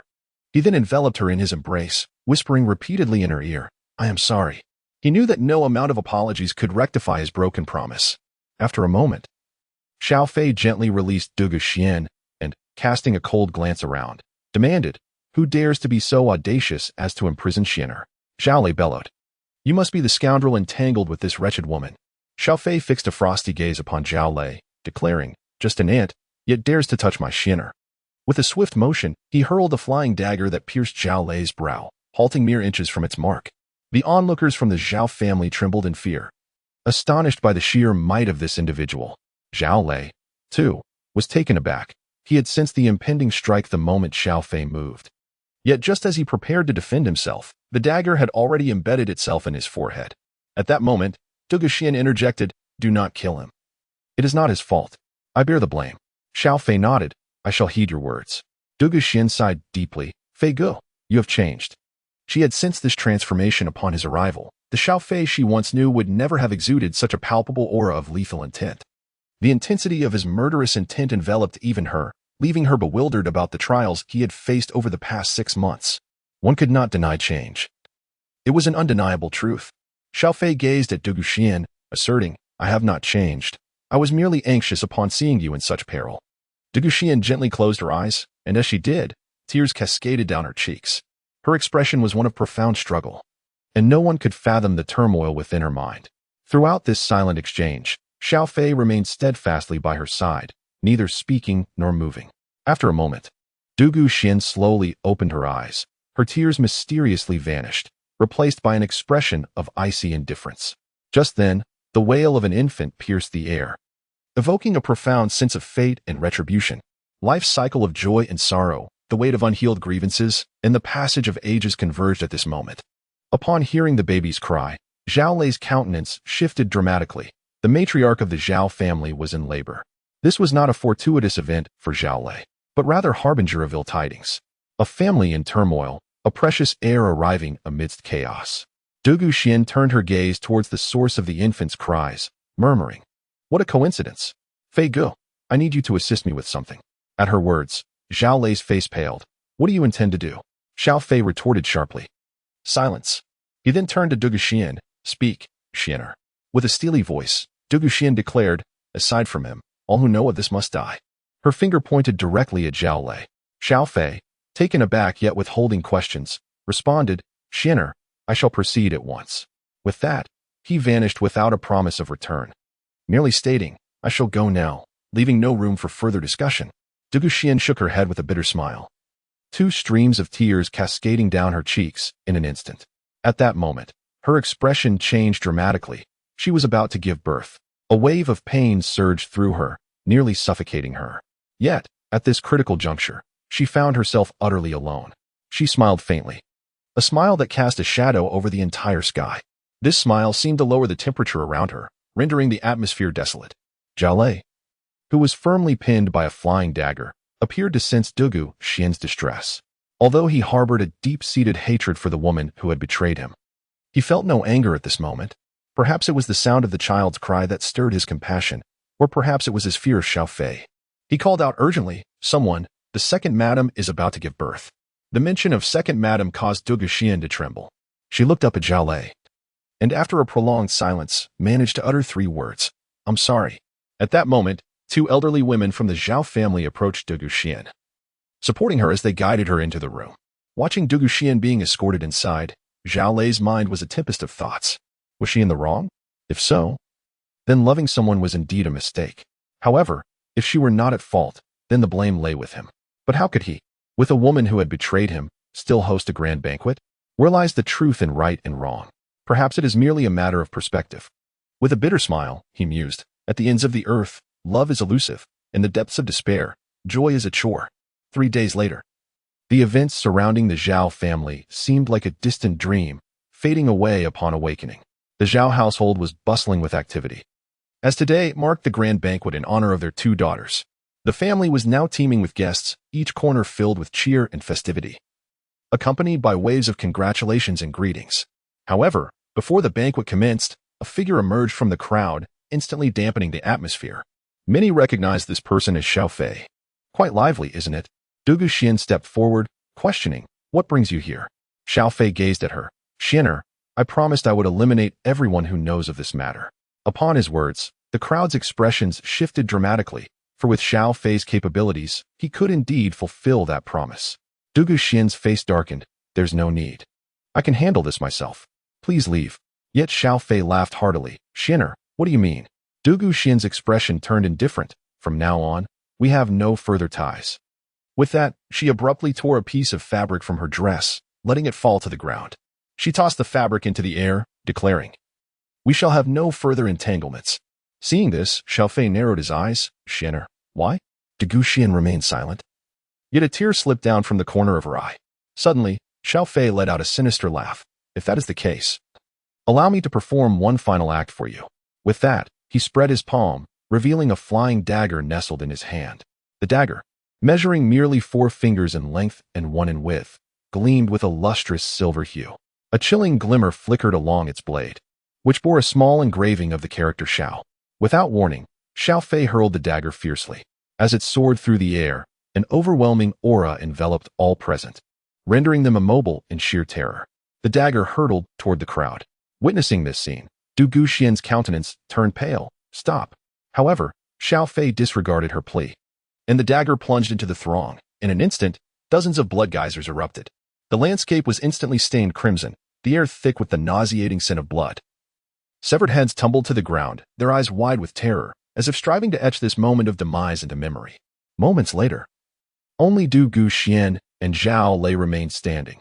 All others from the Zhao family and the various visiting clans had been mercilessly slain. "Xin'er, come with me," he commanded, his tone lacking warmth, even bordering on coldness. Du Guxian shook her head. "You are no longer the Xiao Gu I once knew. He has departed and will never return." Xiao Fei furrowed his brow. "What are you saying? Am I not here?" Du Guxian chuckled softly. "No, you are not him." She recalled that the Xiao Fei she first encountered was far from this ruthless figure. Xiao Fei suddenly bellowed, "Will you come with me or not?" Du Guxian gazed at him, and after a prolonged silence, she gently shook her head. Xiao Fei chose not to acknowledge her further and turned to enter the room. At this, Zhao Lei's expression changed dramatically, and he moved to intervene, but a flying dagger was already poised against his brow. As Xiao Fei stepped into the room, he beheld a delicate infant lying on the bed, resembling a figure sculpted from jade. The baby, upon noticing Xiao Fei's approach, smiled at him, cooing in a manner reminiscent of greeting. Xiao Fei swiftly scooped up the infant and exited the room. Upon seeing Xiao Fei carrying the child, Du Guxian exclaimed in terror, "What are you doing? Put him down." Xiao Fei coldly retorted, "This is my child. Naturally, he shall accompany me." After uttering this, he glanced towards a specific direction. That direction led to the Zhao family's prison. "It is quite a suitable place," he remarked, then unleashed a powerful punch at Zhao Lei. Zhao Lei was sent crashing into the confines of the Zhao family prison. It was only after being trapped that he realized the child Xiao Fei had taken was not Du Guxian's, but rather his own. Yet, neither Du Guxian nor Xiao Fei were aware of this truth. Upon hearing Zhao Lei's words, Bai Yi suddenly stood up. "Impossible. How can this be? If..." As Zhao Lei stated, then Zhao Xuer must indeed be the daughter of Du Guxian. The one who was taken away by Xiao Fei was, in fact, the young lady of the Zhao family. If this is the case, one cannot help but ponder how Du Guxian would react upon discovering that Xuer is her own flesh and blood. Contemplating this, Bai Yi could not help but shake his head and sigh, reflecting on the capriciousness of fate. It is no wonder that Xuer's constitution and lineage are remarkably extraordinary. Within the imperial hall, the ancestor of the Zhao family suddenly rose and walked towards the exit. He had just overheard 3 individuals mention that Zhao Lei might be imprisoned within the fire cell. He was eager to see Zhao Lei to grasp more detailed information. However, he soon began to fade into the ethereal. He thought to himself, how unfortunate. His consciousness was waning, and he could no longer persist. With a wry smile and a shake of his head, he resigned himself to the affairs of the younger generation, stating that they would handle it. With that, he completely vanished. Chapter 85. The Temple of Unprincipled Men. Chapter 86. Leave you with a whole corpse within the 5-Star Academy, by Yi, Xiaoyu, Zhaolei. And young Xiao were seated around a table. Xiaoyu softly inquired, "Young Master Bai, do you have any news regarding Miss Shuer?" As she spoke, she cast a somewhat awkward glance at Zhaolei, feeling that referring to her as Miss might be inappropriate given her recent revelation that Zhao Shuer was not the daughter of the Zhao family head. Zhaolei remained silent, his own thoughts swirling with complexity at that moment. Bai Yi shook his head, expressing concern over the absence of any news regarding Shuer since her disappearance. Yang Xiao interjected, pondering whether they might have discovered Zhao Shuer's true lineage and taken her away. Upon hearing this, Bai Yi felt a twinge of doubt. If they had previously been unaware of Shuer's origins, they might not have known where to find her. However, now that her heritage was revealed, Yang Zhao's suggestion was indeed plausible. Zhaolei, furrowing his brow, contemplated the implications.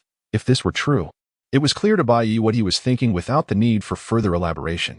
If they were aware of Shuer's lineage, then the infant Xiao Fei had taken away was undoubtedly Zhaolei's child. Would they pose a threat to the child upon learning of its parentage? With this unsettling thought, the expressions of the group darkened. Suddenly, Zhaolei declared, "I must return to the Zhao family to investigate if anyone has become aware of this matter." Bai Yi did not refuse. He initially intended to accompany Zhaolei, but was turned down by him, citing concerns for his safety. Thus, Bai Yi found himself temporarily residing within the confines of the 5-Star Academy. During this period, he immersed himself in fervent cultivation, only to find that circumstances grew increasingly intricate. First, Yunshang vanished without a trace. Then, Lung Qing disappeared, and now, Shi had been absent for an extended duration. To his astonishment, Zhao Shuer's background was revealed to be exceedingly complex. He pondered whether, should he encounter Shuer again one day, their relationship could ever return to what it once was. He drew forth the crimson sword and gazed at it, lost in contemplation. The previous 3-sword technique remained stuck at its initial form, achieving only a minor completion in the first sword strike, which could break the earth. No matter how hard he practiced, he could not progress any further. It felt as if something essential was missing, yet he could not grasp what that was. The second and third forms of the technique could not be cultivated without perfecting the first. With a sigh, he lamented the lost opportunity. Mastering the second form would undoubtedly enhance his prowess significantly. Regaining his focus, he began to delve into the sword technique imparted to him by the sword spirit, henceforth naming it the sword spirit strike. He discerned that this strike bore a fundamental difference from the 3-sword technique. The latter emphasized sheer power, capable of overcoming myriad techniques with brute force, while the sword spirit strike did not hinge on strength. What it relied upon remained elusive, something Bai Yi could not yet comprehend. However, when executing the sword spirit strike, he sensed a peculiar energy, one he could not yet fully harness. He arrived at an open expanse, where the land stretched for hundreds of yards, a barren terrain of yellow earth and stones, starkly desolate and profoundly arid. Bai Yi stood with his hands clasped behind his back, his right hand wielding a sword that pointed gracefully towards the ground. He exuded an air of supremacy, as if everything beneath his sword were Myriad's. He remained still, his eyes tightly shut, immersed in profound contemplation. He was attuned to the essence of this world, to the vast cosmos, and to the celestial realm within his golden elixir. A gentle breeze caressed his hair, causing a strand of black to dance in the wind. His brocade robe fluttered lightly in the same current. Unbeknownst to him, Bai Yi slipped into a remarkably wondrous state. Suddenly, he opened his eyes, and at that moment, a mysterious force began to swirl around him. Taken aback by this spectacle, Bai Yi attempted to harness the enigmatic power, yet, just then, it began to dissipate slowly. Bai Yi furrowed his brow. Is it impossible to harness? He could sense that the power was likely the very strength lacking in the first form of the 3-sword technique. Yet now he could only perceive it without the ability to wield it. With a sigh, he thought that if Shi were present, she would surely know how to channel such power. Dismissing further contemplation, he endeavored once more to establish a connection with that force, but each attempt mirrored the previous failures. Although he could feel that power, every time he sought to connect with or summon it, it would gradually dissipate. The formation. Could it be that if he communicated with that power through a formation, the outcome would differ from before?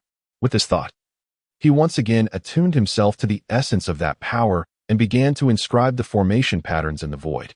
As each line, radiating golden light, was etched into existence, the surrounding space began to quiver ever so slightly. However, that power remained utterly unaffected, still swirling gently around Bai Yi. A surge of joy welled up within Bai Yi. The strength he encountered was astonishingly formidable, even more resilient than the very fabric of this realm. Though he marveled at the sheer power and steadfastness of this force, a frown settled upon his face as he realized that his formation could merely stabilize that power, preventing it from dissipating, yet he remained unable to wield or manipulate it. This perplexed him greatly. What could be the reason behind this? After several futile attempts, he was left with no choice but to temporarily abandon his efforts. He slowly raised the sword in his hand, examining it closely. What had made that strike so fearsome? At that moment, two figures appeared not far from Bai Yi. Both were clad in long gray and white robes. One, with flowing white hair dancing in the breeze, stood tall and upright. Though he appeared somewhat frail, an undeniable aura of immense power emanated from him. The other, with hair as dark as ink cascading casually over his shoulders, was stockier in build, his piercing gaze cold and electrifying. These two were the guardians of the temple's sun, Feng Yong and El Yen. Both were peak cultivators of the sea-breaking realm. Upon their arrival, Bai Yi's expression shifted dramatically. The formidable mental presence he sensed from them felt like a stone sinking into the ocean, indicative of superlative strength. Yet, sensing they were merely at the sea-breaking realm left him quite bewildered. The previous master, as strong as Zhang Lan, had not evoked such an impression in him. A thought arose in his mind. These two must be from the outside world. Previously, Shur had remarked that the cultivation system of this continent differed from that of the outside realm.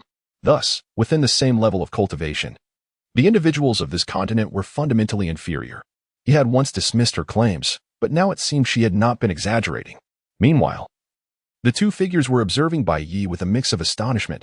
Why did he seem different from those they had encountered before? Although Bai Yi was merely at the core formation realm, he appeared significantly stronger than others at his level on this continent. He might even surpass those from their own world at the same stage. Suddenly, both seemed to come to a realization, gasping in unison. They exchanged glances. Could it be that the mysterious box had rendered this youth so extraordinary? If he can cultivate to such a level on this continent, what might he achieve in their world? One of them directed his gaze at Bai Yi, stating bluntly, "I have no desire for idle chatter. Hand over that item, and I may allow you to keep your life." Bai Yi smiled broadly and said, "Esteemed seniors, let us converse amicably. There is no need for threats of violence." Upon hearing this, the two men were momentarily taken aback, their expressions a mixture of confusion and disbelief. They pondered, "We have come to eliminate you and seize the treasure. Yet you wish for us to engage in civil discourse? Has he lost his senses?" At that moment, one of them remarked to the other, "We must exercise caution. This individual may possess some form of support." The speaker was the venerable old man, Feng Yong, known for his prudent demeanor and meticulous nature.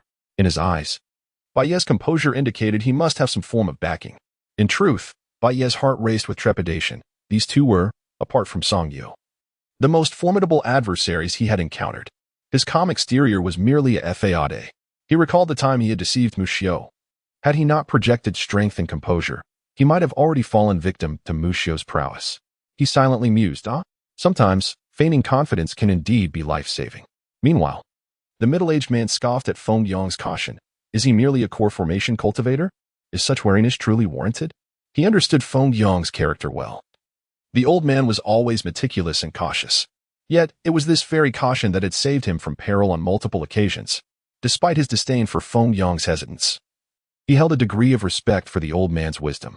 Feng Yong replied solemnly, "This person is not to be underestimated. It is prudent for us to remain vigilant. Should we err due to negligence, how shall we account for it to the young master?" El Yen fell silent, acknowledging that, as Feng Yong had stated, this matter must proceed without any missteps. Bai Yi's smile remained unyielding, and she appeared even more composed. She turned to the two and remarked with a smile, "Have you two truly thought this through? Will you resort to violence or engage in a cordial discussion?" Feng Yong smiled slightly. "I recognize that you are exceptional, possessing remarkable treasures, yet I truly cannot fathom what gives you the confidence to remain so composed." Bai Yi mused to himself, "This old fellow is quite extraordinary. He neither follows the established path nor acts with excessive impulsiveness. The situation has become somewhat precarious. He is unfazed by those who can be easily deceived. nor is he intimidated by the exceedingly rash. Yet, this old man seems to possess a remarkable wisdom, exhibiting a rare caution. With this thought, Bai Yi chuckled softly. Since you are aware of my exceptional nature and the treasures that safeguard me, why would you choose to stand against me? Would it not be more beneficial for us to forge an alliance? Upon hearing Bai Ye's words, Feng Yang's expression turned somewhat peculiar. Forge an alliance with you? Bai Yi nodded earnestly, affirming, indeed, we shall forge a strong alliance. With my innate talent and abilities, I shall soon rise to prominence in this world. And with the treasures I possess, it would not be an exaggeration to say I could trample the very heavens beneath my feet. Upon hearing these words, Lu Yin nearly stumbled in disbelief, exclaiming, surely, you jest. Do you truly believe you could hold dominion over the entire universe?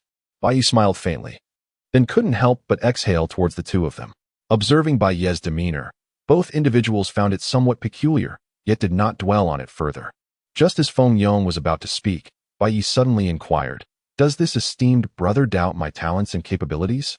This question was naturally directed at Yen. Yen scoffed with a mocking smile. If you could indeed tread upon the entire expanse of this world, I would gladly stand upon your head. Bai Yi was taken aback. This fellow seemed rather foolish. Since he could not deceive the elder, he would first attempt to dupe this somewhat simple-minded individual. With this thought in mind, Bai Yi clasped his fists in a gesture of respect towards Lu Yin, his previously haughty demeanor instantly transforming into one of humility. Observing this, both individuals were filled with confusion, and Feng Yang was about to speak. However, Lu Yin preemptively inquired, what do you mean by this? Bai Yi sighed softly. May I inquire about your esteemed name, elder brother? Although Lu Yin felt somewhat perplexed about Bai Ye's intentions, he nonetheless replied, I am Lu Yin. Bai Yi smiled faintly and clasped his fist towards Lu Yin, saying, Brother Lu, what my elder brother mentioned earlier is not without merit. Even if I were to tread upon the entire expanse of the world, I would still be beneath the foot of my elder brother. Lu Yin let out a cold snort. That is only natural. Meanwhile, Feng Yong thought to himself, this is not good. This fellow is attempting to deceive Lu Yin. Just as he was about to interject, Bai Yi preempted him, saying, Brother Lu, you are truly a dragon among men, possessing unparalleled talent. Your rise in the future is boundless. Upon noticing Lu Yin seemed to grasp the sentiment, Bai Ye's heart swelled with joy as he continued. However, he uttered only these two words and then fell silent. Seeing Bai Yi refrain from further elaboration, Lu Yin grew anxious. Brother Bai, what is it? Upon hearing Lu Yin refer to Bai Yi as Brother Bai, Feng Yang's heart raced. He thought, could it be that this fellow has genuinely been swayed by Bai Ye's words? Yet at that moment, he chose not to intervene, instead opting to observe Bai Ye's next move. In his view, all else was futile in the face of absolute power. Bai Yi observed Feng Yang, who no longer sought to expose himself to Lu Yin, and could not help but feel a twinge of confusion. What game was this fellow playing? Noticing Bai Ye's silence, Lu Yin grew somewhat anxious. Brother Bai, what is it? Bai Yi retracted his thoughts, expressing a sense of indignation at the notion that someone as exceptional as Brother L should be subservient to others. Upon hearing these words, Yin was initially taken aback, but soon seemed to grasp the essence of Bai Ye's sentiments. He sighed softly, a look of helpless resignation crossing his face, as if he had contemplated something profound yet chose to remain silent. Bai Yi inquired, is there a particular reason for this? If it is inconvenient for Brother L to speak, then there is no need to share. Yin nodded. It is not that I am unwilling to divulge, but rather that this matter is exceedingly intricate. Even if I were to articulate it, it would alter nothing. Meanwhile, Feng Yong, unable to contain his impatience any longer, interjected. Yin, we are tasked with the mission of slaying and seizing treasures, not here for a heartfelt conversation with friends. Bai Yi turned to Feng Yong and said, Esteemed senior, your words are misguided. The act of taking a life for treasure and the pursuit of heartfelt conversation with a friend are not inherently at odds, are they? Feng Yong let out a cold laugh and replied, Oh, is that so? Yet the very person we seek to eliminate is you. While he engages in a heartfelt dialogue with you, does that not present a contradiction? The white leaves fluttered, and a shiver ran through me. This old fellow has not forgotten that he came here to kill me. However, Lu Yin interjected, Old Feng, I believe this Brother Bai is quite decent. There is no need for us to resort to complete annihilation. We could engage him in conversation. At Lu Yan's words, Feng Yong's eyes widened in disbelief. Have you forgotten your senses? He exclaimed. Lu Yan, slightly incensed, responded, Old Feng, we harbor no grievances against Brother Bai. Why must we resort to murder? Do you dare question the young master's orders? His tone turned icy. Lu Yin sighed deeply. Brother Bai, I am powerless in this situation. However, if you surrender that item, I assure you that your life will be spared. Bai Yi shook his head with a bitter smile, remarking, this would place Brother Lu in a difficult position. Perhaps it is best to refrain. I shall not hold Brother Lu accountable, for you are merely acting on orders. Feng Yang pointed an accusatory finger at Bai Yi, retorting, cease your nonsensical chatter. With that, he launched a direct assault on Bai Yi. Chapter 88. The terrifying sword. Although Feng Yang did not unleash his full strength with this strike, he exerted 70% of his power. In his estimation, Bai Yi was merely at the core formation stage. No matter how prodigious, he could not possibly withstand an attack of such magnitude. Even at 70%, the force of this blow was sufficient to cause the very fabric of space to tremble.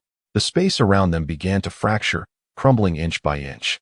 As countless shards of reality cascaded down, Feng Yang's palm bore an inexhaustible might, bearing down upon Bai Yi with relentless ferocity. Bai Yi was taken aback.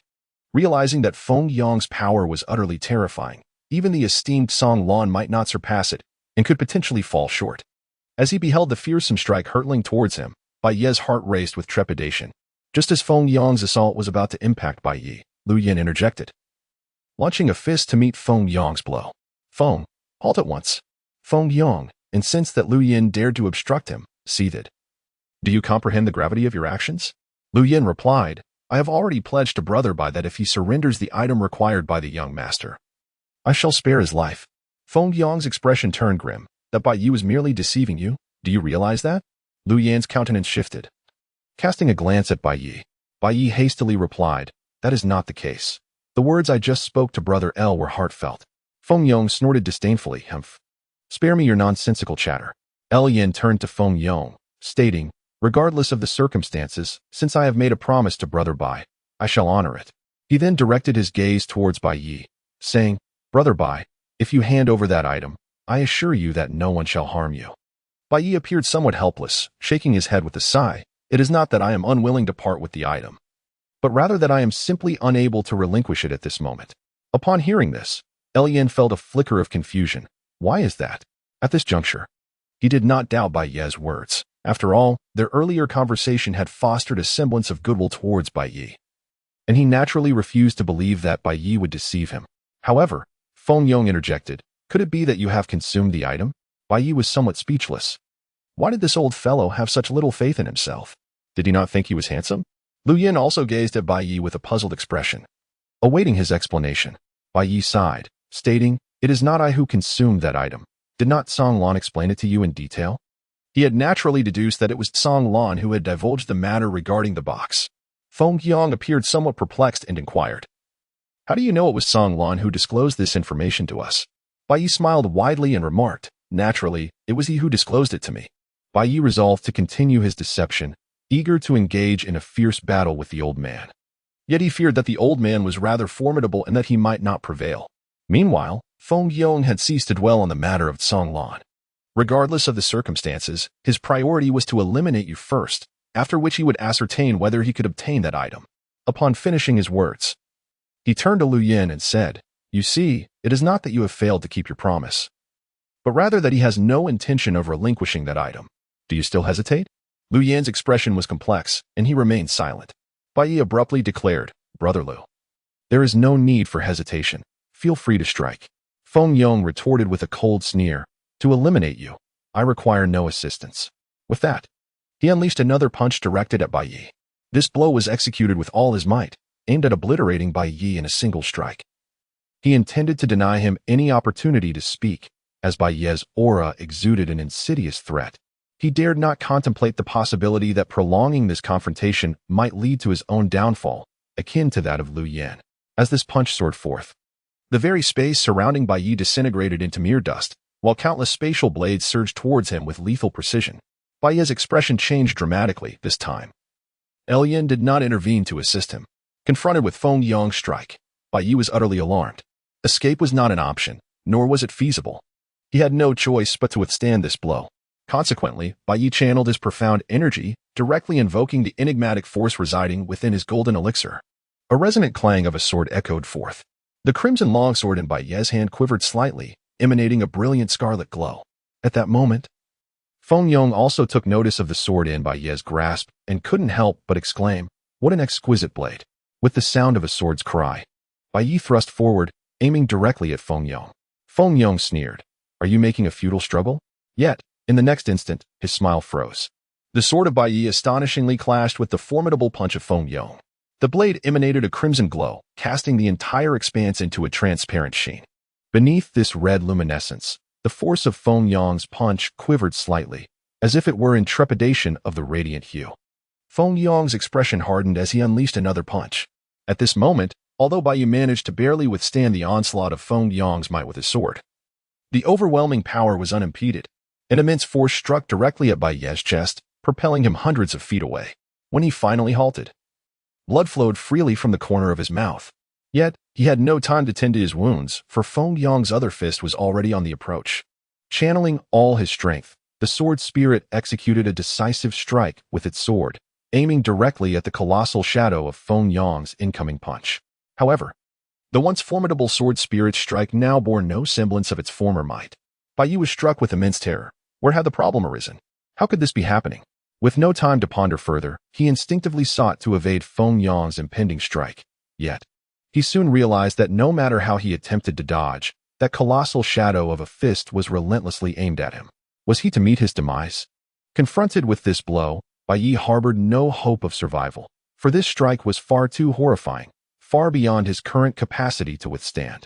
Bai Ye's face contorted with a fierce expression as he attempted to draw this valiant energy into his golden core. However, at that very moment, the crimson longsword in Bai Ye's hand began to tremble ever so slightly. Observing the quivering blade, Bai Ye was momentarily taken aback. What could this mean? Suddenly, as if a realization dawned upon him, he abandoned the notion of forcibly drawing Feng Yong into his golden core. Once more, he unleashed the sword spirit with a singular strike. A resonant clang echoed across the heavens. At that moment, the crimson longsword automatically activated its protective state, and combined with the formidable power of Bai Ye's sword spirit, it became a force of unimaginable terror. It lunged directly towards Feng Yong, who was advancing with a punch. As the sword sliced through the air, the very fabric of space crumbled inch by inch, unleashing a tremendous spatial pressure that bore down mercilessly upon Feng Yong. Feng Yong's expression shifted dramatically. How is this possible? He quickly withdrew his fist to withstand the overwhelming force of spatial collapse. Just then, Bai Ye's strike arrived. A thunderous explosion reverberated, shattering the sky.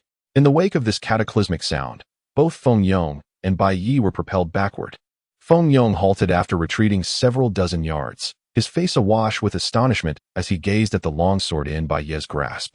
In contrast, Bai Ye was forced back over 1,000 yards before gradually coming to a stop, a mouthful of blood spilling forth from his lips. Even such a terrifying strike could not withstand Feng Yong's might. This clash left Bai Ye grievously injured. Feng Yong fixed his gaze intently on Bai Ye, incredulously inquiring, from where did that sword originate? At that moment, Feng Yong felt an uncanny familiarity with the blade, though he could not quite recall where he had seen it before. Bai Ye gasped for breath. "Have you seen this sword?" Feng Yong replied. "It seems I've encountered it somewhere before." Bai Ye smiled broadly, and as he did, another stream of blood flowed from his mouth. "Humph! Haven't you seen this before at the hands of your father?" Yu Feng, in a fit of rage, charged forward once more, delivering a powerful punch toward Bai Ye. Chapter 89. Why not forge a friendship with him? Chapter 90. Song Yu's Choice. Chapter 91. Do not speak nonsense. Bai Ye shook his head, insisting, "There's no need for this. We can discuss matters here." Naturally, he would not follow Sun Liang away, fearing he might never return. Sun Liang chuckled, "Young Master Bai, it is wise to recognize the situation, otherwise you may suffer unnecessary harm." At that moment, Song Yu found himself in a quandary. Should he support Sun Liang if he decided to act, or stand by Bai Ye? After all, it was he who had brought Bai Ye here, and aiding Sun Liang would weigh heavily on his conscience. Yet, if he chose to assist Bai Ye, what would become of Mei Er? Just as Song Yu wrestled with his dilemma, Sun Liang suddenly addressed him. "Brother Song Yu, we are in your imperial hall. Should I take action? It may not reflect well." His words were a clear entreaty for Song Yu to intervene. But would he take that step?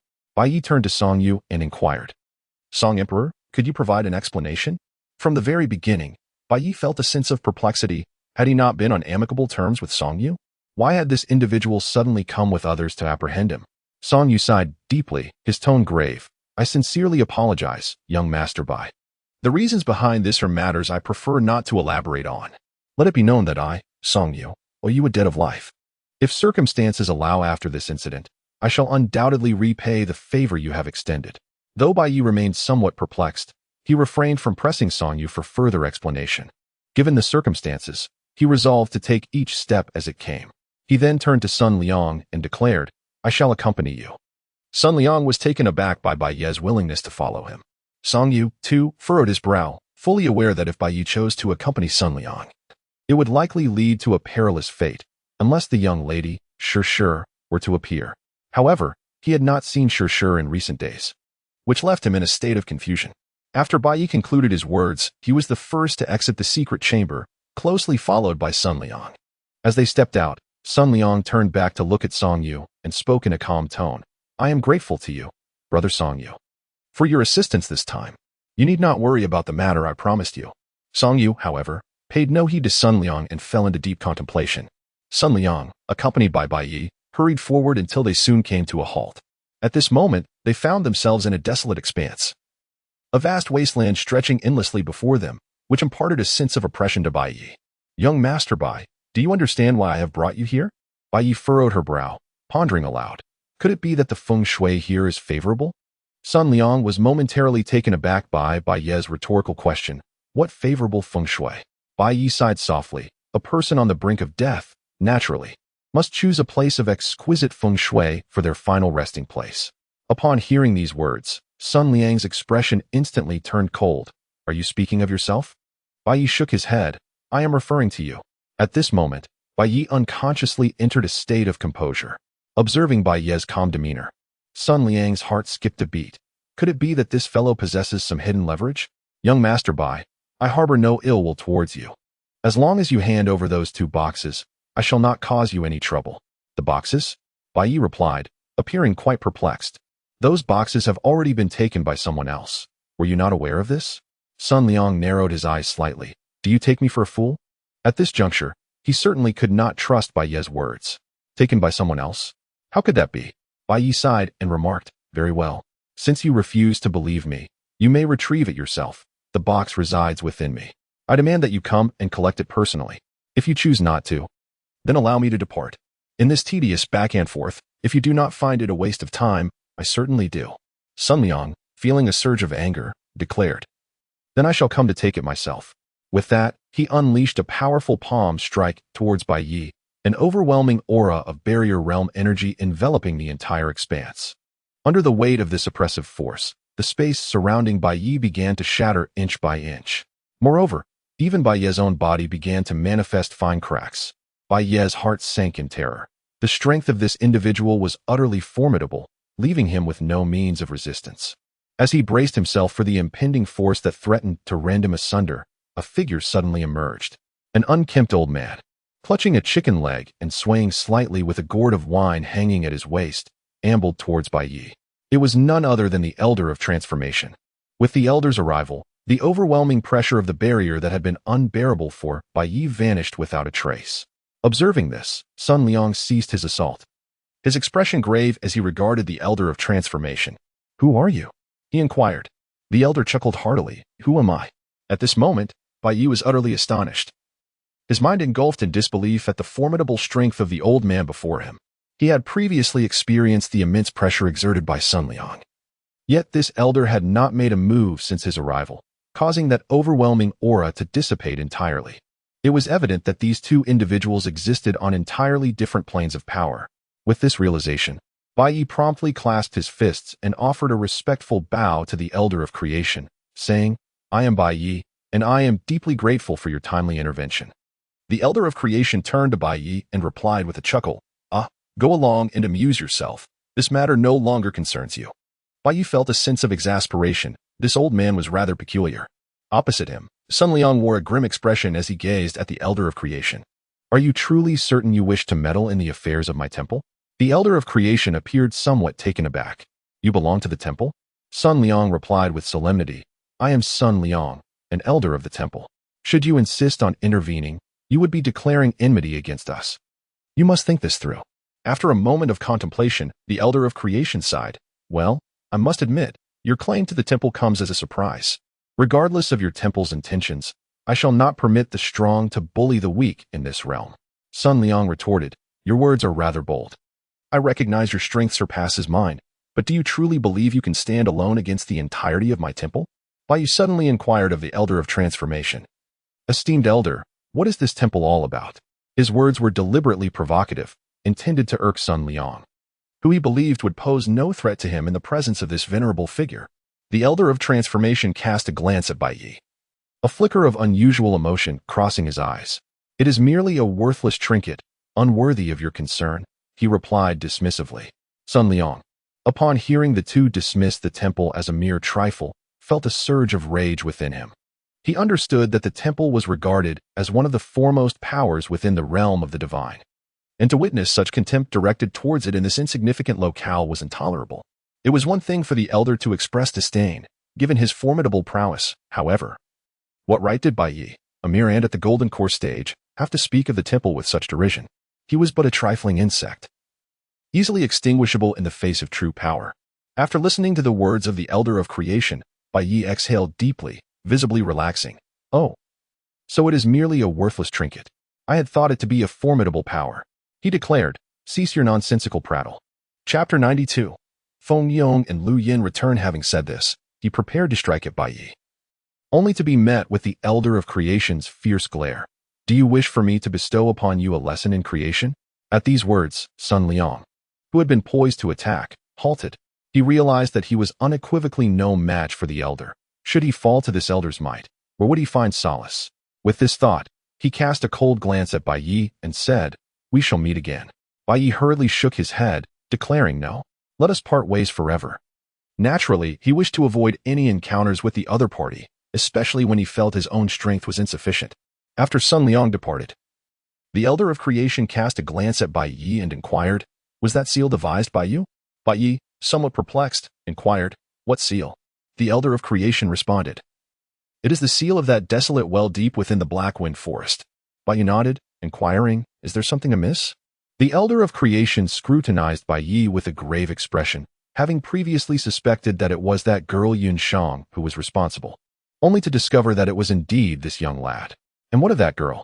Bai Yi was filled with confusion, pondering whether this old man had previously known him. Who could he be referring to when he mentioned that girl? With this thought in mind, Bai Yi couldn't help but inquire, which girl?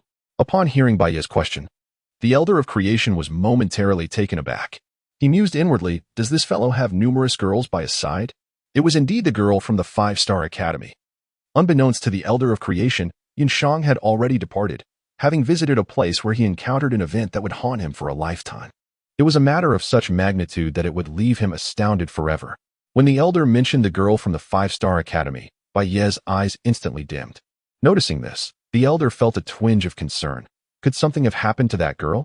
However, in this vast continent, there were few who could pose a threat to her. Was it the person from earlier? Had something befallen that girl? Bai Yi shook her head, expressing uncertainty. She had been gone for quite some time, and her whereabouts remained a mystery. Yet, the mere thought of her stirred a sense of unease within her heart.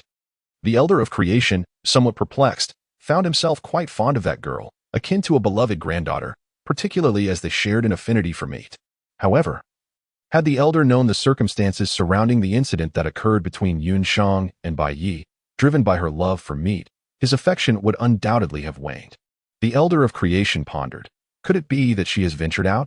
Bai Yi nodded, affirming, indeed, she mentioned her intention to venture elsewhere, claiming that Master was in peril over there, and she felt compelled to rescue him. Such folly! How could she act so impulsively? Upon witnessing the Elder of Creation in such a state, Bai Yi felt an unsettling anxiety within her. Could she be in danger? The Elder of Creation sighed. I cannot say for certain, but it is undoubtedly not a safe situation. Do you know where she is gone, esteemed Elder? Bai Yi inquired. The Elder of Creation fixed his gaze upon Bai Yi. Do you wish to rescue her? Bai Yi nodded vigorously, affirming, indeed, I wish to rescue her. However, it is not feasible at this moment. Your strength is still insufficient. As he spoke, a thought seemed to cross his mind. His expression shifted as he inquired of Bai Yi, what about that young girl? Bai Yi looked at the Elder of Creation with a sense of bewilderment. Poetry? The Elder of Creation nodded in affirmation. It should be so. If she were present, we could certainly seek that young lady over there. Bai Yi offered a wry smile. Poet has departed as well. The Elder of Creation appeared perplexed. How could she leave? Has something significant transpired? When Poet had sought him out initially, she had mentioned that she would soon vacate this place. However, it seemed she intended to depart alongside the little one. Yet, why had she abandoned the child and left on her own? The only conclusion he could draw was that a momentous event must have occurred during this time. Observing the elder's confusion, Bai Yi refrained from elaborating. After all, he was not well acquainted with this individual. Although he had saved her moments ago, it was prudent to remain cautious. Noting Bai Yi's apparent wariness, the Elder of Creation chose not to press further. From now on, you must exercise caution. This matter is rather intricate. Bai Yi nodded and inquired. Do you, esteemed elder, know what kind of force that temple represents? The Elder of Creation replied in a grave tone. It is a formidable and substantial power, at least, to you in your current state. It is indeed quite formidable and significant. Bai Yi fell silent. If he was indeed powerful and formidable, why did he not remind himself sooner? Just moments ago, he had dismissed the temple as insignificant. The Elder of Creation then remarked, there is no need for you to be overly concerned. They are aware of my presence. And for the time being, they should refrain from troubling you. Bai Yi nodded. I hope so. With that, I must take my leave. There are still matters that require my attention over there. Without waiting for Bai Yi to respond, I turned and vanished from sight. Bai Yi pondered. It seems imperative for him to swiftly enhance his prowess. Suddenly, a thought struck him as he surveyed his surroundings. Where exactly am I? I have never been here before. Dismissing further contemplation, he retrieved the flying talisman that Song Yu had once gifted him. At this moment, it had been thoroughly cleared by Bai Yi. Channeling his profound energy into the talisman, it gradually expanded, and upon entering, Bai Yi couldn't help but frown. He mused, will I still be capable as I was before? After a moment's hesitation, he resolved to give it a try. After all, he was unfamiliar with this locale. And gazing at the endless expanse of desolation sent a shiver down his spine. If he were to traverse it on foot, he could only speculate how long it would take to find his way out. As his energy flowed into the talisman, it slowly activated and began to soar forward. Bai Yi refrained from propelling the talisman at great speed, apprehensive that he might encounter the same fate as before. Before long, the endless wasteland faded from his view. Upon returning to the 5-Star Academy, as he stepped through the entrance, Bai Yi was momentarily taken aback. Inside the courtyard, Xiaoyu was quietly seated on Yang Xiao's lap. The two engaged in conversation, occasionally breaking into laughter. Bai Yi's left leg, just lifted, lingered in midair, caught in a moment of indecision as he pondered whether to place it forward or retract it. Just as Bai Yi felt a tinge of embarrassment, Xiaoyu seemed to have noticed him. She hurriedly rose from Yang Xiao's lap and offered a slight bow to Bai Yi, addressing him as young Master Bai. Though she had been imprisoned in the fiery confines for several months and was no longer a maid of the Zhao family, the grace and poise of a maid still lingered within her. Bai Yi smiled awkwardly and said, well, Xiaoyu, let us dispense with such formalities in the future. You may simply call me Bai Yi. Yang Xiao approached Bai Yi and inquired, Junior brother Bai, have you made any notable gains this time? Unbeknownst to him, Bai Yi had previously been pursued. When Bai Yi had mentioned he was venturing out to contemplate the way of the sword, Yang Xiao was merely curious about the progress of Bai Yi's cultivation upon his return. Bai Yi sighed, let it be as it is. Yang Xiao indeed shook his head. I believe Bai Shidi has made significant progress. It was evident that Yang Xiao discerned Bai Yi's current realm previously. He was merely at the first layer of the Golden Core stage, yet now he had ascended to the 9th layer.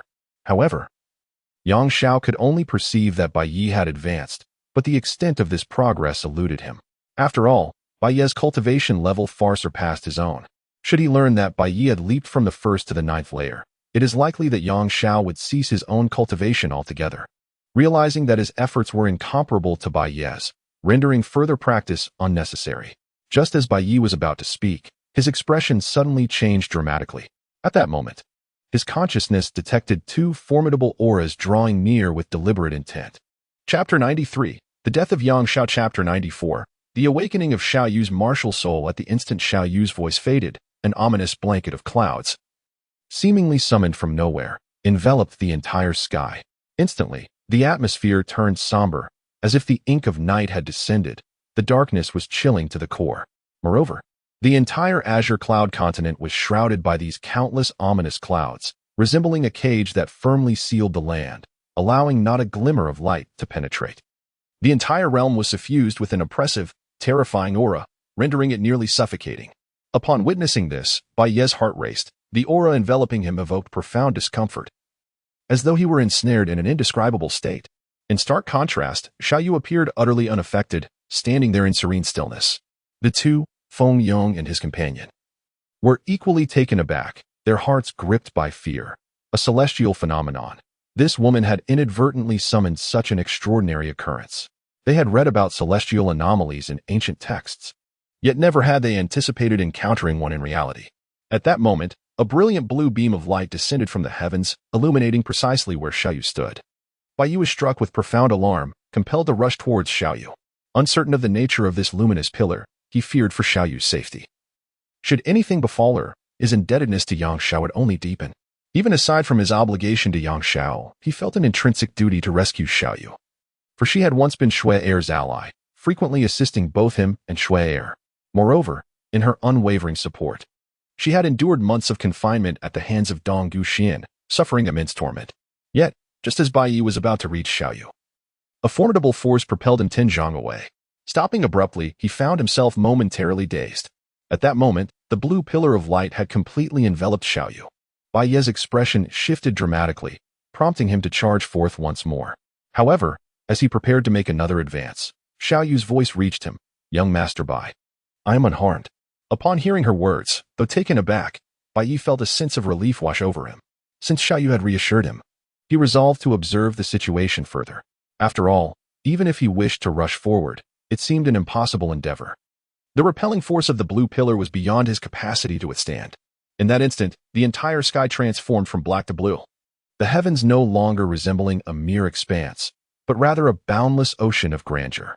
The deep azure waves danced across the horizon, surging in tumultuous torrents, as if threatening to engulf the entire world. A fierce wind howled, waves roared, and countless sprays of foam erupted.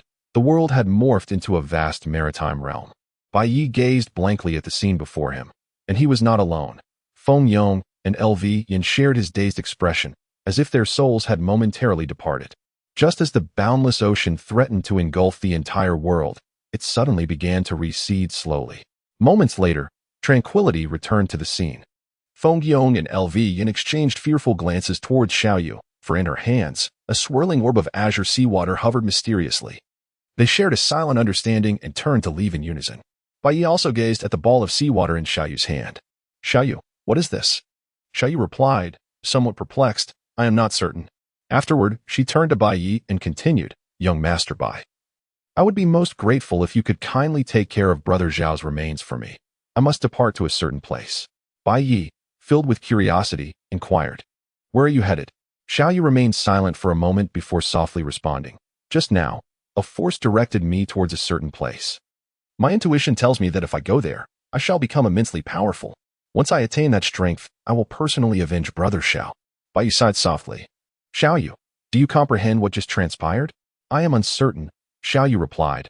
"I only know that it was an immensely powerful force." Clearly, Xiaoyu too was bewildered by the recent events. Bai Yi ceased to inquire further and turned to Xiaoyu. "Is the place you intend to visit perilous?" Xiaoyu shook her head. "I am uncertain, yet I must go. I need to grow stronger and avenge Brother Xiao." Bai Yi did not impede Xiaoyu, allowing her slender figure to vanish from his sight. As Xiaoyu walked further away, Bai Yi sighed softly, hoping that no danger awaited her. He turned to the side of Yang Zhao's lifeless body and clasped his hands in a gesture of respect, saying, "Senior brother, I am truly sorry. In the end, I have brought trouble upon you. Rest assured, I shall avenge your demise." After bowing deeply to Yang Zhao's remains, he carefully placed him within the realm of his golden core. Just as Bai Yi ensconced Yang Zhao's body within his golden core, countless luminous points began to converge in the void of that realm, drawn towards Yang Zhao's remains. Bai Yi returned to the courtyard and entered the room. Having just engaged in a fierce battle with Feng Yong, he had sustained severe injuries, necessitating immediate attention to his wounds. Meanwhile, Xiaoyu walked quietly, seemingly unaware of her destination, following an instinctive feeling as she wandered. At that moment, she refrained from dwelling on the torment she had endured while imprisoned in the fire cell, nor did she reminisce about the fleeting beauty of her days with Yang Xiao. She did not think of the panic and despair that overtook her when she witnessed Yang Zhao's demise. Nor did she contemplate how she would seek vengeance for him in the future. Unbeknownst to her, she traversed countless streets, passed through numerous deep mountains, and unwittingly ventured into the depths of the Blackwind forest. Eventually, she came upon a desolate well not far from her. The mouth of the well was approximately 10 feet in diameter, surrounded by 8 stone pillars adorned with intricate, enigmatic patterns. Above, 8 chains, each the thickness of an arm, hung down, their ends intertwined at the tops of the pillars, forming an irregular shape. Upon closer inspection, the stone pillars and chains bore faint markings, as if restored by some unseen force. Furthermore, a delicate aura enveloped the well's mouth, reminiscent of the heavenly sealing array that Bai Yi had once inscribed. Upon seeing the well, her inner sensation intensified, as if it beckoned her to descend into its depths, although she was unaware of what lay within. The compelling feeling became increasingly irresistible. She hesitated for a moment before resolutely approaching the well, without a second thought, and stepped directly into it. Days later, Bai Yi emerged slowly from his room, his wounds fully healed, yet a profound sense of oppression and unease weighed upon him. After a moment of contemplation, he resolved to visit the Emperor's Hall to seek answers from Song Yu regarding the unfolding events. Aware that this might be perilous, he nevertheless felt compelled to pursue clarity. At that precise moment, his brow furrowed slightly as he retrieved 2 eggs from his ring, those he had found beside the ancient desire beast. To his surprise, he noticed that one of the eggs bore visible cracks. Bai Yi frowned, pondering the implications. Are they about to hatch? He had kept the eggs in the ring without giving them much thought, unaware that he might inadvertently have facilitated their incubation. What kind of eggs were these? Could they possibly hatch into an ancient desire beast? The mere thought sent a shiver down his spine. He vividly recalled the reaction he and Yunshang had experienced after consuming that particular flesh. If, in a future devoid of women, he were to inadvertently provoke this creature and awaken its primal instincts, would he ultimately fall victim to his own creations? Chapter 95, The 3 Great Powers of the Western Wilderness. Contemplating this, his expression darkened. Should he discard the eggs, or retain them? After pondering for a moment, he ultimately decided to keep it, for who knows, it might bring him unexpected romantic encounters in the future. At that moment, the egg, which had developed cracks, had yet to hatch, so Bai Yi placed it back within the ring and turned to depart towards the Imperial Hall. Inside the Imperial Hall, Song Yu bore a rather grim countenance. Since Bai Yi had allied himself with Sun Liang, his heart had grown increasingly restless. He had dispatched his covert guards to gather information, yet after what felt like an eternity, the agents had not returned. This only heightened his anxiety, even inciting a sense of agitation within him. His concern was not solely for Bai Yi. His unease was also rooted in the news regarding Jimei. After so many years, to finally hear of her again should have brought him joy, but his intuition warned him that the situation was far from straightforward. The first uncertainty lingered. Were Sun Liang's words reliable? Was Jimei truly in his grasp? Even if she were in Sun Liang's custody, what was her current state? Was she enduring torment? After all, decades had slipped by. How had Jimei managed to endure during this time? In truth, Song Yu did not possess extensive knowledge of Sun Liang.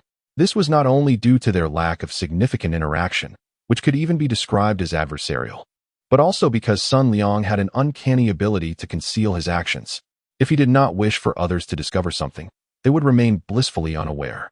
If he were to learn of Jimei's suffering over the years, he would undoubtedly confront Sun Liang with fervor, even if he were to be outmatched. In a life-or-death struggle, perhaps Sun Liang would find it challenging to contend with him.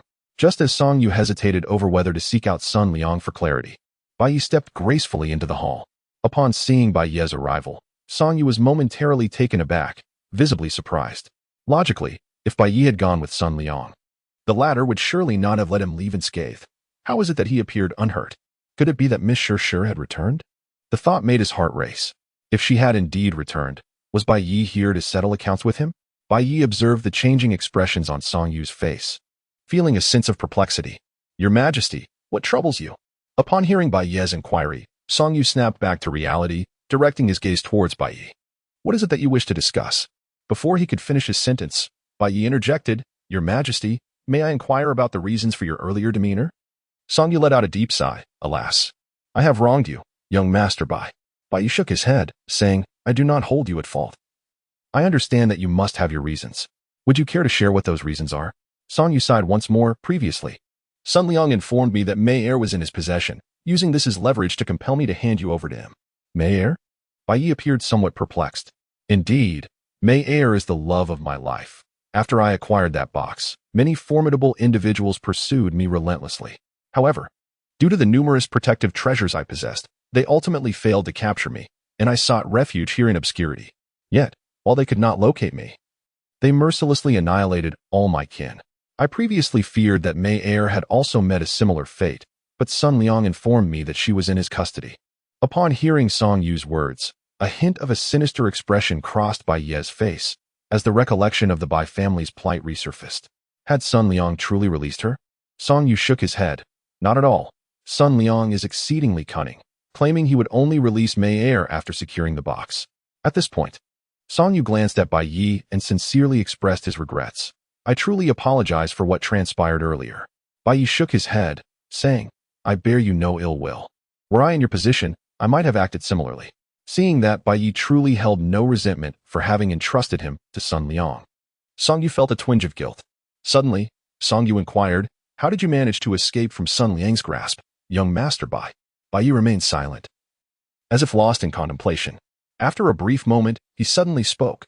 Does the sovereign of the Song dynasty possess knowledge of the specific strength of this temple? Song Yu's expression grew exceedingly grave. Young Master Bai, this temple is one of the three great powers of the Divine Realm's Western Wilderness. The Divine Realm? The Western Wilderness? Bai Yi was utterly astonished by Song Yu's introduction. Nodding, Song Yu continued, I am not well versed in the intricate details of the Divine Realm.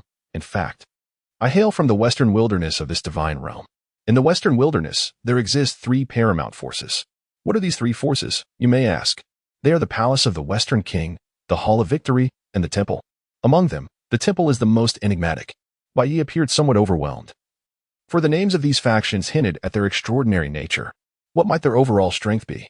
Song Yu replied solemnly. The most renowned figures in the West King Palace and the Victory Hall are the Palace Lord of the West King Palace and the Hall Master of the Victory Hall. Both have attained the celestial immortal realm over 10,000 years ago. The celestial immortal realm?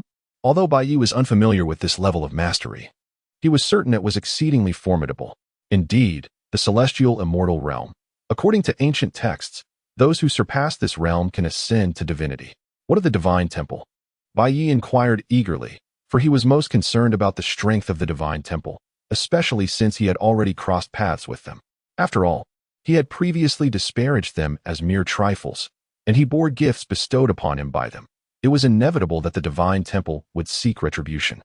Song Yu responded gravely, their power is at least on par with, if not superior to, that of the West King Palace and the Victory Hall. Bai Yi stood there, momentarily stunned. However, there was no need for young Master Bai to be overly concerned. I believe that since you managed to escape from Sun Liang's clutches, you must possess some sort of life-preserving trump card. After speaking, Song Yu fixed his gaze upon Bai Yi, as if attempting to see through him. Bai Yi chuckled awkwardly. In fact, I was saved by someone this time. Who? Has Miss Sure returned? Bai Yi shook her head. She has not returned. It was an elderly man who rescued me. Song Yu expressed some surprise, but after a moment, his pupils suddenly contracted. Has the Elder of Fate returned? Do you know that person? Song Yu nodded. I am acquainted, though not intimately. Bai Yi refrained from further discussing the matter of the Elder of Creation and instead turned to Song Yu, inquiring, Song Emperor, if you were to apprehend me and take me to the temple, would Sun Liang then spare Senior Jimei? Song Yu shook his head, replying, I have no desire to engage in actions that contravene my conscience. After all, I have already committed such an act once, and the sensation was truly unbearable. Indeed, upon observing Bai Yi's untroubled demeanor, Song Yu experienced a profound clarity within his heart, leading him to realize a fundamental truth. Certain matters hinge on human agency, yet their outcomes rest in the hands of fate. It is not merely a matter of one's earnest intentions that guarantees corresponding rewards. Young Master Bai, it is best for you to return, he continued. While I cannot, in good faith, hand you over to the temple again, should Sun Liang come once more, I fear that even with my strength, I may not be able to protect you. Bai Yi remarked. Indeed, the Emperor Song is forthright, expressing his thoughts candidly. Unlike certain individuals who are duplicitous in their words and actions. He then clasped his fists in a gesture of respect and said, I shall take my leave now. Should the Emperor have any needs in the future, please do not hesitate to speak. Song Yu nodded, responding, Young Master Bai, be cautious in the days to come. I believe that Sun Liang will not easily relent. Bai Yi nodded and departed, returning to the prestigious five-star academy. As he stepped into the courtyard, he found himself momentarily frozen. There, seated quietly on a stone bench, was an elderly man. Chapter 96. Is it not different? Upon encountering this individual, Bai Yi was initially filled with immense joy. However, in the next moment, his expression shifted dramatically. The elder in the courtyard was none other than Bai Yi's master, Situ Ping. He hurriedly approached Situ Ping's side, exclaiming, "Master." Situ Ping looked up at Bai Yi, a trace of blood slowly oozing from the corner of his mouth. "Year, where is your senior sister?" Upon hearing Situ Ping's inquiry, an unsettling wave of anxiety surged within Bai Yi's heart. Observing the gravely injured Situ Ping, Bai Yi remained silent, instead retrieving a white jade vial from his ring, containing the exquisite rebirth pill that Song Yu had previously gifted him. He extracted one pill and offered it to Situ Ping, saying, "Master, please take this to heal your injuries." Situ Ping was about to decline, believing that his wounds were far too severe for any ordinary healing medicine to remedy. However, upon catching sight of the pill in Bai Yi's hand, his expression turned grave. "Where did you obtain this?" It was evident that he recognized the significance of the pill. Bai Yi remarked, "This was given by someone else." "Master, you should quickly consume it. We can discuss further once you have healed." Situ Ping no longer resisted, accepting the rebirth pill and promptly swallowing it whole. After a brief moment, Situ Ping's injuries began to gradually mend. Bai Yi inquired, "Master, have you not encountered Shang'er?" Situ Ping gazed at Bai Yi with a peculiar expression. "Shang'er?" Bai Yi felt a twinge of embarrassment, as she had never encountered this situation before. Was she truly the one being sought after? Upon hearing Situ Ping's words, Bai Yi's confusion deepened. Initially, Shang'er had informed her that you sent a message indicating you were in peril, prompting her to venture forth in search of you. Yet, she had departed without a trace, and there had been no word from her since. After Bai Yi finished speaking, Situ Ping abruptly rose to his feet. "When have I ever sent her a message? Moreover, if I were indeed in danger, how could I possibly send her? Wouldn't that be tantamount to leading her to her demise?" "What? So it was not the master who relayed a message to Shang'er?" Bai Yi was taken aback. It seemed that this could indeed be a conspiracy. Situ Ping, sensing something amiss, addressed Bai Yi. "Your senior sister may be in peril, and I must investigate this matter." With that, he prepared to depart, but Bai Yi hastily called out to him, "Master, I wish to accompany you." Situ Ping halted, responding, "It is far too dangerous for you to join me." Bai Yi inquired, "Master, what level have you attained?" Upon hearing Bai Yi's question, Situ Ping felt somewhat perplexed. Yet he replied, "The realm of oneness." Bai Yi, perplexed, inquired, "The unification realm? Does Master know of the celestial immortal realm?" Upon hearing Bai Yi mention the celestial immortal realm, Situ Ping nearly stumbled. "Who informed you of the existence of the celestial immortal realm?" Bai Yi sighed. "It seems I may have come into conflict with the temple." Situ Ping's eyes widened in disbelief, and his lips twitched. "You actually opposed the temple? What prompted such a decision?" Bai Yi recounted the incident concerning the box given to him by Song Yu and Song Lan. After listening, Situ Ping remained pensive for an extended period. "Master, are you aware of the temple's strength?" he inquired. After a moment of contemplation, Situ Ping replied, "It is merely average." Upon hearing this, Bai Yi was initially taken aback. Then, with a hint of skepticism, he gazed at Situ Ping and asked, "Are you suggesting that it is significantly weaker than our five-star academy?" Bai Yi pondered. Initially, Song Yu had claimed that this temple was shrouded in mystery, far surpassing the other two factions. Yet, my master asserts that it is only slightly stronger than the five-star academy. Situ spoke in a calm tone. "I was referring to the five-star academy of Ur." "The five-star academy of Ur?" At this point, Situ felt a wave of nostalgia. In those days, our five-star academy was undeniably among the pinnacle of all realms. However, an unfortunate event transpired, and we were besieged by a dozen or so top-tier factions. Ultimately, we could not withstand the onslaught and were obliterated, leaving only myself and your senior sister to escape and evade that calamity. Bai Yi was taken aback. It turned out that the prestigious five-star academy once experienced such a magnificent era.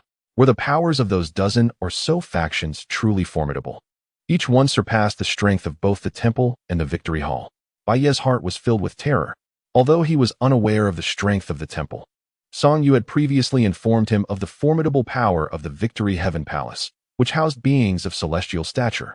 Did our five-star academy, then, also possessed such celestial beings? 10 in total. Bai Yi was once again left in a state of bewilderment. 10 celestial beings. What a terrifying prospect. Just as Bai Yi was grappling with this shocking revelation, Situ Ping spoke again, his tone calm. Not merely 10 celestial beings, but also 3 at the Divine Seal realm. And the former dean was even at the Transcendence realm. Bai Yi was utterly bewildered, his throat constricting incessantly. Were we truly annihilated by the House of the Extinguished? Indeed, it was not solely a calamity wrought by mankind. There were also natural disasters at play. Otherwise, even if dozens of superpowers were to emerge, they would not have matched the might of the once illustrious 5-Star Academy. What natural disaster? It is perhaps better that you remain ignorant for now. In time, you shall come to understand. Given that Situ Ping had spoken thus, Bai Yi refrained from further inquiries. Master, what has befallen your injury? Situ Ping's expression grew increasingly somber. I was wounded by a demon. Bai Yi expressed his astonishment. A demon? Situ Ping replied slowly. Indeed, a demon. In a desolate region of the divine domain, there lies a place of stillness, where a formidable race is sealed away. It is the demon clan. Bai Yi inquired. Is the demon race truly formidable? Situ Ping shook his head. I am uncertain, but I recall the elders in the manner speaking of this matter in the past. At that time, the demon race was capable of contending with our 5-Star Academy. What? They were that powerful? From Situ Ping's words, Bai Yi realized that the 5-Star Academy was overwhelmingly strong. Nevertheless, the fact that the demon race could still rival them reveals the extent of their might. If they are indeed so powerful, why were they sealed away? It is precisely due to their overwhelming strength that they faced hostility from all human warriors. Through the machinations of countless powerful beings, they were ultimately sealed. Bai Yi was rather perplexed. Planning? Isn't it a forced sealing? Situ Ping shook his head with a bitter smile. Although the human race had numerous formidable beings, it was still impossible to forcibly seal or even eradicate the demon race. At that time, the demon race possessed entities that surpassed the realm of the divine. Bai Yi felt that Situ Ping's return was a deliberate attempt to undermine him. Realizing this, Bai Yi ceased his inquiries. For such questions held little significance at this juncture. Compared to those in power, he felt exceedingly insignificant, akin to an ant. Situ Ping seemed to perceive Bai Yi's sentiments and comforted him, saying, Yi, there is no need for you to feel disheartened. With your talents, you are destined for greatness in the future.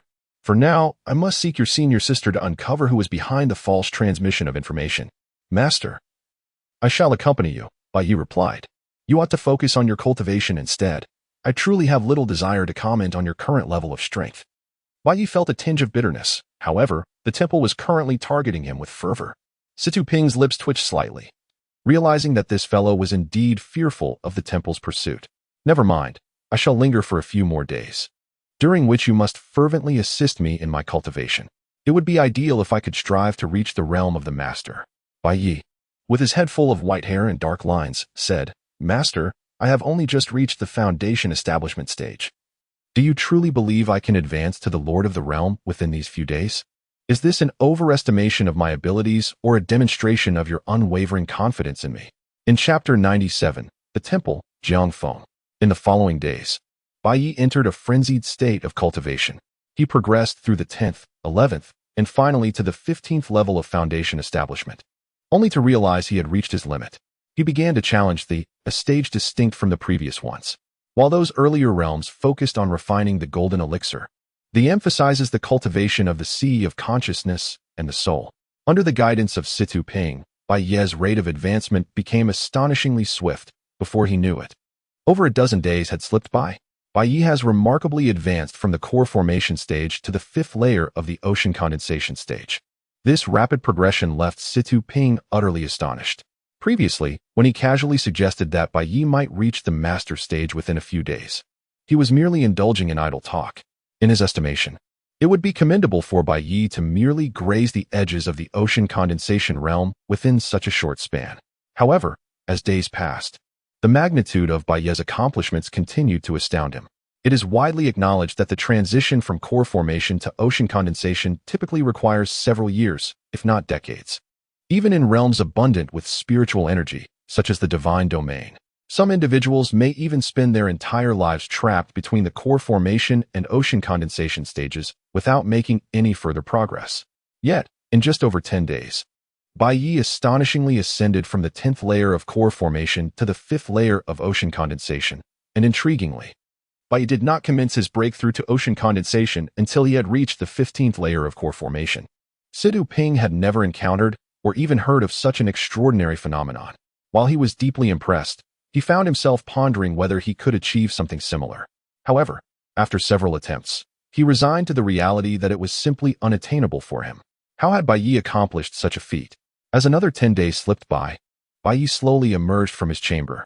Situ Ping was taken aback to discover that Bai Yi had reached an exceptional pinnacle within the ocean condensation stage, though he was certain that Bai Yi had not yet attained the sea-breaking stage. Nevertheless, Bai Yi's prowess in the ocean condensation realm was truly formidable, surpassing even that of an ordinary sea-breaking cultivator. Observing the astonishment in Situ Ping's eyes, Bai Yi offered an awkward smile and said, "Master, I regret to inform you that I have not yet reached the master stage. I have not even attained the sea-breaking stage." Situ Ping's lips twitched slightly. How had this young man become so cunning? "No matter," he replied, "you have made commendable progress. Master, can we now go and find Shang?" Bai Yi inquired eagerly. Situ Ping replied solemnly, "I understand your concern for her, but your current strength is still far from sufficient. If we venture there, not only will you be in danger, but I may also be implicated due to your presence." Upon hearing Situ Ping express concern about being dragged down by him, Bai Yi couldn't help but feel a wave of frustration. He mused to himself, "Could it be that my master fears I will hinder him, which is why he refuses to let me accompany him?" Bai Yi was about to speak when suddenly, Situ Ping frowned slightly. "Someone is coming."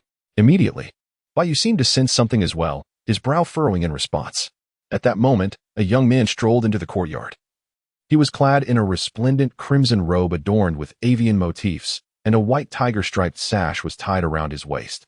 His flowing long hair framed a pair of inscrutable, tiger-like eyes, exuding an air of both charm and a hint of treachery. This individual was none other than Jiang Feng, the scion of the temple, accompanied by two others, Feng Yong and El Yan. Upon seeing the three, Situ Ping's expression shifted slightly, while Bai Yi appeared exceptionally grave. Although Bai Yi had never encountered Jiang Feng before, the man's attire suggested a significant status within the temple, and the presence of Feng Yong and El Yan at his side further confirmed Bai Yi's suspicions. Situ Ping spoke calmly. "From the temple?" Jiang Feng's lips curled into a subtle smile. "Indeed, are you familiar with our temple, esteemed sir?" Bai Yi could not help but scoff. What a worthless thing the temple is. The moment those words escaped his lips, not only did Jiang Feng and his companions freeze in astonishment, but even Situ Ping was momentarily taken aback. Following a brief silence, Jiang Feng snorted, "Huh? What a worthless thing. Are you trying to make me laugh to death?" At that moment, Situ Ping spoke up. "Indeed, it cannot be dismissed as worthless." This statement only served to deepen Jiang Feng's amusement. Ignorance is truly terrifying. However, Jiang Feng refrained from taking action, for he recognized Situ Ping's extraordinary nature. Making a move now would likely yield no advantage. "My purpose here is merely to explore and pay a visit to the Bai family, not to engage in trivial disputes with you." With that, he turned to leave. Bai Yi, with a commanding voice, exclaimed, "Halt." He contemplated, "With my master present, it would be prudent to detain them." That Jiang Feng just mentioned intentions to visit the Bai family. This further ignites a murderous intent within me towards these individuals. Jiang Feng came to a stop and gazed at Bai Yi, questioning, "Do you intend to kill me?" Bai Yi did not respond, coldly stating, "One-on-one." Jiang Feng chuckled, "One-on-one? Are you certain?" As the young master of the temple, he had never felt threatened by any of his contemporaries, even in the Western wilderness. None among the younger generation of the two factions posed a challenge, much less these insignificant beings from the lower realm. Meanwhile, Feng Yong interjected with a note of caution. "Young master, this individual is formidable and cunning. There is no need for you to engage him in a duel." Jiang Feng shot a cold glare at Feng Yong. "Do you doubt me?" "I would not dare." Feng Yong quickly retreated a few steps, bowing respectfully. Jiang Feng then turned to Bai Yi with a slight smile. "Let us duel." As the words left his lips, he struck a palm towards Bai Yi, which immediately locked onto him, rendering him utterly immobile. The white-leafed figure was struck with disbelief. How could this be possible? Previously, he had discerned that Jiang Feng was also at the sea condensation realm. Yet his strength was inexplicably formidable. Although his body was immobilized, his divine consciousness remained unshackled. After his ascension to the sea condensation realm, it had grown even more potent. With a mere thought, a crimson longsword soared forth from his ring. Guided by his will, the sword, under the command of his formidable consciousness, cleaved directly toward Jiang Feng's palm. The powerful sword aura rent the very fabric of space, hurtling toward Jiang Feng's hand. Witnessing that Bai Yi, despite being ensnared, could still wield his sword technique, Jiang Feng felt a flicker of surprise. Yet it was merely a fleeting surprise, for he held no belief that Bai Yi's strike could withstand his palm. In an instant, the sword and palm collided, resulting in a thunderous roar. An overwhelming force radiated from this sound, crushing the surroundings, as the space around them instantaneously disintegrated, revealing numerous dark voids. Within these voids, countless blades of spatial energy flickered ominously. Seeing this, Situ Ping's expression turned grave. At that moment, Bai Yi and Jiang Feng were merely practitioners of the sea condensation realm. Yet the aftermath of their clash was terrifying.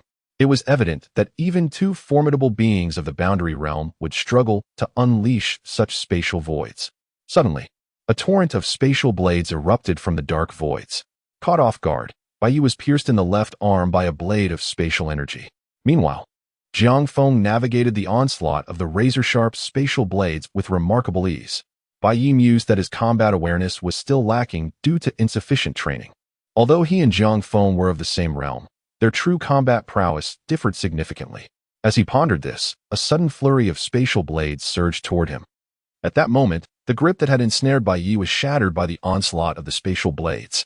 With his right hand gripping the sword, Bai Yi confronted the onslaught of numerous blades of spatial light. Chapter 98. In the Beast Domain's Cold Green. Just as Bai Yi faced the barrage of spatial razor-sharp energies, Jiang Feng suddenly struck at Bai Yi with an open palm. At that moment, Bai Yi was fully engaged in resisting the multiple spatial blades and could not extricate himself to defend against Jiang Feng's attack. With a resounding thud, Jiang Feng's palm struck Bai Yi's back, sending him flying several hundred zhang away. When Bai Yi finally came to a halt, blood streamed from the corner of his mouth, leaving him grievously wounded. However, he could not afford to dwell on his injuries, for not far from him loomed a pitch-black void of space, from which emanated a terrifying force of attraction, intent on pulling Bai Yi into the abyss of that spatial chasm. White Leaf was taken aback, staggering backward a few steps. Opposite him, Jiang Feng, after sending White Leaf flying with a single strike, did not pursue him, as he too was ensnared by numerous spatial blades. Despite his strong combat instincts, he found himself struggling against the onslaught of these countless spatial blades. Seeing White Leaf in peril, Situ Ping prepared to intervene. But White Leaf halted him with a firm declaration. "Let me handle this." At that moment, White Leaf's mind became utterly tranquil. He gazed at the distant spatial void, inevitably reminded of the second sword in the three-sword technique, the sword that cuts the sky. A sword is merely a sword, but what is the sky? What constitutes the sky? Previously, he believed that simply looking up was akin to perceiving the sky. However, he now grasped a deeper understanding. Just moments ago, when Jiang Feng's powerful strike had locked onto him, he had summoned his sword with thought, guiding it with intent.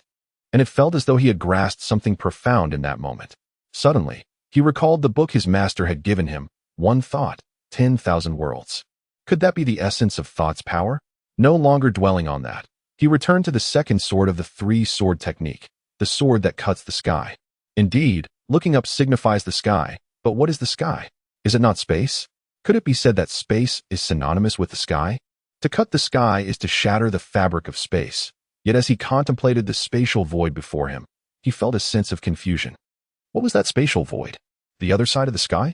While White Leaf was lost in thought, suddenly, several spatial blades shot forth. Yet, he remained motionless. Although his body did not move, his sword was already unleashed. With the thought of the sword, a singular intent became a blade, and with that blade, a flurry of razor-like shards shattered into nothingness. From a distance, Situ Ping was rendered speechless, murmuring in disbelief. How is this possible? Meanwhile, Jiang Feng squinted slightly, intrigued. This is quite interesting. I underestimated you. At that moment, White Leaf remained oblivious to the reactions of the two, engrossed in his continuous exploration of the realm of Thought Sword. This was a domain exclusive to the Way of the Sword, profoundly intricate and enigmatic. If Thought could summon the sword, could it not also control those spatial blades? Bai Yi contemplated, resolving to act upon his thoughts. He immediately focused his mind, attempting to wield the spatial blades with his mental energy. However, after several futile attempts, he relinquished his efforts, for he found himself utterly incapable of manipulating those ethereal edges. To his dismay, he also felt a wave of dizziness wash over him. Was there a limitation to the use of this mental power? With his current strength, he could only exert this power a few times. This realization darkened his expression. If that were the case, how could he possibly defend against Jiang Feng? Not to mention Jiang Feng, even those spatial blades rendered him powerless. At that moment, Jiang Feng, having shattered several spatial blades, charged toward Bai Yi. Noticing Bai Yi's unusual demeanor, Jiang Feng smirked slightly. "Young Master Bai, has such a short time made you soft?" Bai Yi's countenance was exceedingly grim as he was about to speak, yet Jiang Feng had already unleashed a palm strike towards him. Although this strike lacked the ferocity of the previous one, Bai Yi found himself unable to execute a sword attack akin to that of before. Dazed and lightheaded, Bai Yi gazed at the incoming palm, his expression darkening further as he contemplated how to defend against it. Suddenly, an idea struck him, despite having little mental energy left. His profound martial prowess remained intact. Thus, Bai Yi channeled the scant remnants of his mental force to commune with the power of the heavens. And with a surge of his inner strength, he delivered a fierce sword strike towards the sky. It marked the first time he had unleashed the second sword of his triadic sword technique. As the sword was executed, the entire horizon dimmed instantaneously. Countless spatial blades shattered beneath the oppressive might of this formidable sword strike. Furthermore, even the dark voids of space began to waver, growing increasingly ethereal. The potency of this sword could be said to threaten the very fabric of the sky itself. Observing the sheer power of Bai Yi's strike, Jiang Feng, who was rushing towards him, momentarily froze, his expression transforming drastically as he retracted his palm. However, he did not retreat. Instead, a purple gold gourd materialized in his right hand. Modest in size, yet unmistakably extraordinary, Jiang Feng swiftly struck the base of the gourd with his left hand. In an instant, a formidable suction emanated from the purple gold gourd, sweeping forth with tremendous force. Under this overwhelming pull, the terrifying might of Bai Yi's sword was violently drawn into the gourd. Yet, the encounter was not over.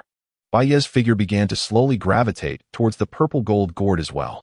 Bai Yi's heart raced, and he thought to himself, "This is bad. I am about to be drawn in." Just then, Situ Ping suddenly appeared not far from Bai Yi and struck the gourd with a powerful punch. Instantly, the formidable suction force was pushed back by that blow. As Situ Ping prepared to take further action, an ethereal figure materialized in the void. This apparition appeared almost translucent, rendering its features indistinguishable. It was merely discernible as an elderly man clad in a light gray robe. Upon its emergence, the figure remained still, coldly observing both Situ Ping and Bai Yi. Situ Ping, upon witnessing the appearance of the specter, wore an expression of grave concern. Bai Yi staggered towards Situ Ping, appearing particularly disheveled. His garments were already torn in several places by the spatial blades, and moments ago, the suction of the purple golden gourd had further rent his attire. Now, his clothing lay in tatters, stained crimson with blood, resembling someone who had just crawled out from a heap of corpses. The phantasm in the void coldly observed Bai Yi and Situ Ping, remaining silent. After a brief moment, the apparition began to grow increasingly indistinct. And it was only then that Bai Yi and Situ Ping realized that Jiang Feng and the others had vanished without a trace. "Master, what is the nature of that apparition?" Bai Yi, filled with curiosity, inquired of Situ Ping. At that moment, Situ Ping's countenance appeared rather grim as he solemnly replied, "The situation may be somewhat troublesome." After a moment of contemplation, he instructed Bai Yi, "You should return to tend to your injuries while I seek out someone." Upon witnessing Situ Ping's intention to depart, Bai Yi's eyelids fluttered anxiously. "Master, what if they return while you are away?" Situ Ping sighed. "Even if I remain, should that phantom make its move, I would be powerless to stop it. Fear not, I shall return swiftly." With that, he turned and departed, leaving Bai Yi with a lingering doubt about whether her master was merely fleeing. In a realm shrouded in dark gray, a woman advanced with cautious steps. Her attire was tattered, her visage weary, and her long hair was matted with dried blood. The sword in her hand dripped with fresh crimson drops. And surrounding her were the lifeless bodies of beastly creatures, silenced by a single strike. This woman was none other than Lung Qing. Chapter 99. I haven't smiled in 100,000 years. Just then, Lung Qing stumbled, nearly losing her balance. She bent down, using her sword to steady herself against the ground, her entire form trembling slightly. Having pursued Hu Ren relentlessly, she found herself ensnared by a multitude of beasts. And this battle had stretched over several months, with Hu Run now vanished from sight. Exhausted to the brink, she could scarcely muster the strength to walk. Blood trickled from the corner of her mouth, and her once frigid expression now bore a hint of a smile. "Brother, the promise I made to you remains unfulfilled." At that moment, the very ground began to quake violently. In the distance, the sound of 1,000 troops charging forth echoed, rapidly approaching Lung Qing's position. With great effort, she lifted her gaze, managing a bitter smile. Around her, countless powerful beast warriors had gathered, their eyes fixed upon her, roaring incessantly. With great effort, Lung Qing straightened her posture, gripping her sword and pointing it defiantly ahead, her voice icy as she declared, "Come and fight." It seemed as though the beast warriors understood her words. In the instant her challenge resonated, all the beast warriors surged towards Lung Qing. At that moment, she possessed no strength left to fight back, preparing to muster every ounce of her remaining energy for a final stand. In the vast expanse of the starry sky, a woman walked gracefully, adorned in a flowing light blue gown, her long hair cascading down her back. Suddenly, she halted, her expression shifting to one of intrigue. Turning her gaze towards a particular direction, she murmured to herself, "Is it enjoyable? Isn't invincibility preferable? Why must one persist in such folly, resulting in such dire straits? I truly wonder what you are thinking." Shaking her head with a sigh, she continued, all right. In light of the assistance you once provided him, I shall extend my aid to you this time." With a charming smile, she caused the surrounding starry expanse to erupt in fervor, only for it to begin to fracture and dissolve into oblivion. Moments later, the entire starry domain transformed into a void of inky blackness. The woman, witnessing this spectacle, was momentarily taken aback. With a resigned sigh, I gently tapped my forehead, exclaiming, "Oh dear, how could I have forgotten? It has been eons since I last smiled." Apologetically glancing around, I added, "I truly couldn't help myself. I just laughed, just once." I mused inwardly, relieved that that fellow was not within this star domain. If he were to perish by my hand, he would undoubtedly come seeking vengeance. Shaking my head to dismiss such thoughts, I waved my hand, and a flash of blade-like brilliance flickered momentarily. As countless beast clan warriors approached Cold Qing, a sudden burst of blade light surged forth from the rift in space and time. The air crackled with a hissing sound, and moments later, the heads of those myriad beast warriors flew from their bodies. In an instant, blood stained the heavens, and the already gruesome battlefield was once again enveloped in a suffocating atmosphere of death and terror. Cold Qing, coming to his senses, gazed at the scene before him. Momentarily in a daze, he then stumbled a few steps before collapsing. Days later, Bai Yi emerged from his chamber, moving with a contemplative air. Suddenly, he halted, lost in thought. After a brief moment, he made his way towards the imperial hall. Upon entering, he found Song Yu deep in contemplation. With a courteous inquiry, he asked, "Might there be something on your mind, Emperor Song?" Taken aback by Bai Ye's arrival, Song Yu responded with surprise, "Young Master Bai?" Bai Yi inquired, "Is the Emperor Song contemplating matters regarding Senior Ji-mei?" Song Yu nodded, for indeed, his thoughts were consumed by Ji-mei. He was even deliberating whether he should pay a visit to the temple. This persistent unease had settled within him ever since Sun Liang broached the subject of Ji-mei. It felt as though an intangible weight pressed heavily upon his heart. Bai Yi inquired, "Sovereign Song, do you still recall those two individuals from before?" Song Yu furrowed his brow. "Those two formidable experts of the sea-breaking realm?" Bai Yi nodded and remarked, "In my opinion, Sun Liang does not appear to be allied with those two individuals." Song Yu, perplexed, responded, "But they are all affiliated with the temple." Bai Yi continued, "A few days ago, those two came to seek me out again, accompanied by another individual. I surmise that this person must be their young master." "The young master of the temple?" Bai Yi nodded. However, at that time, Sun Liang did not go. Song Yu seemed to recall something, his expression shifting slightly. "Are you suggesting that Sun Liang intended to take the box from you and claim it for himself?" "I believe that to be the case," came the reply. Yet, Song Yu shook his head. "I doubt that Sun Liang would act in such a manner, after all, that would directly oppose their young master." Bai Yi inquired, "What if the young master is unaware that it was Sun Liang who acted? Are you suggesting that Sun Liang may have slipped away on his own?" Bai Yi nodded, contemplating, if that were the case, why did Sun Liang not make an appearance when those two individuals were present? Song Yu shook his head, replying, "Not at all. It was Sun Liang who rescued those two when I had captured them. If your assertion were true, Sun Liang would not have revealed himself in front of them." Upon hearing this, Bai Yi began to feel that perhaps he had overthought the matter. Nonetheless, an inexplicable sense of unease lingered within him. Though he could not pinpoint the source of his discomfort, Bai Yi was about to speak when suddenly her expression changed. Situ Ping abruptly entered the grand hall. Bai Yi hurriedly approached Situ Ping and offered a slight bow. "Master, have you returned?" Situ Ping chuckled softly. "I have been searching for you for quite some time. It seems you were here all along." At that moment, Song Yu clasped his fists and bowed respectfully to Situ Ping. "May I inquire about your esteemed identity?" Situ Ping turned his gaze towards Song Yu, his expression growing increasingly frosty. Bai Yi had previously informed him of Song Yu's decision to hand him over to Sun Liang, which made Situ Ping regard Song Yu with some disfavor. "Were you not the one who entrusted my disciple to that unscrupulous individual?" Song Yu replied awkwardly, "Indeed. It was I, but I deeply regret that decision. Rest assured, esteemed senior, I will never again relinquish young master Bai as I did before." Bai Yi elucidated to Situ Ping. "In the beginning, Emperor Song had his own unspeakable difficulties. I do not hold it against him." Hearing Bai Yi actually defend an outsider, Situ Ping let out a cold snort. "Humph, your compassion is excessive, rendering you oblivious to the treacheries of the world. Be aware. This naivety may lead you to suffer greatly in the future." Bai Yi felt quite embarrassed. After all, Emperor Song had rendered me considerable assistance. Situ Ping seemed to recall something, casting a glance towards Song Yu. "Are you acquainted with that Sun Liang?"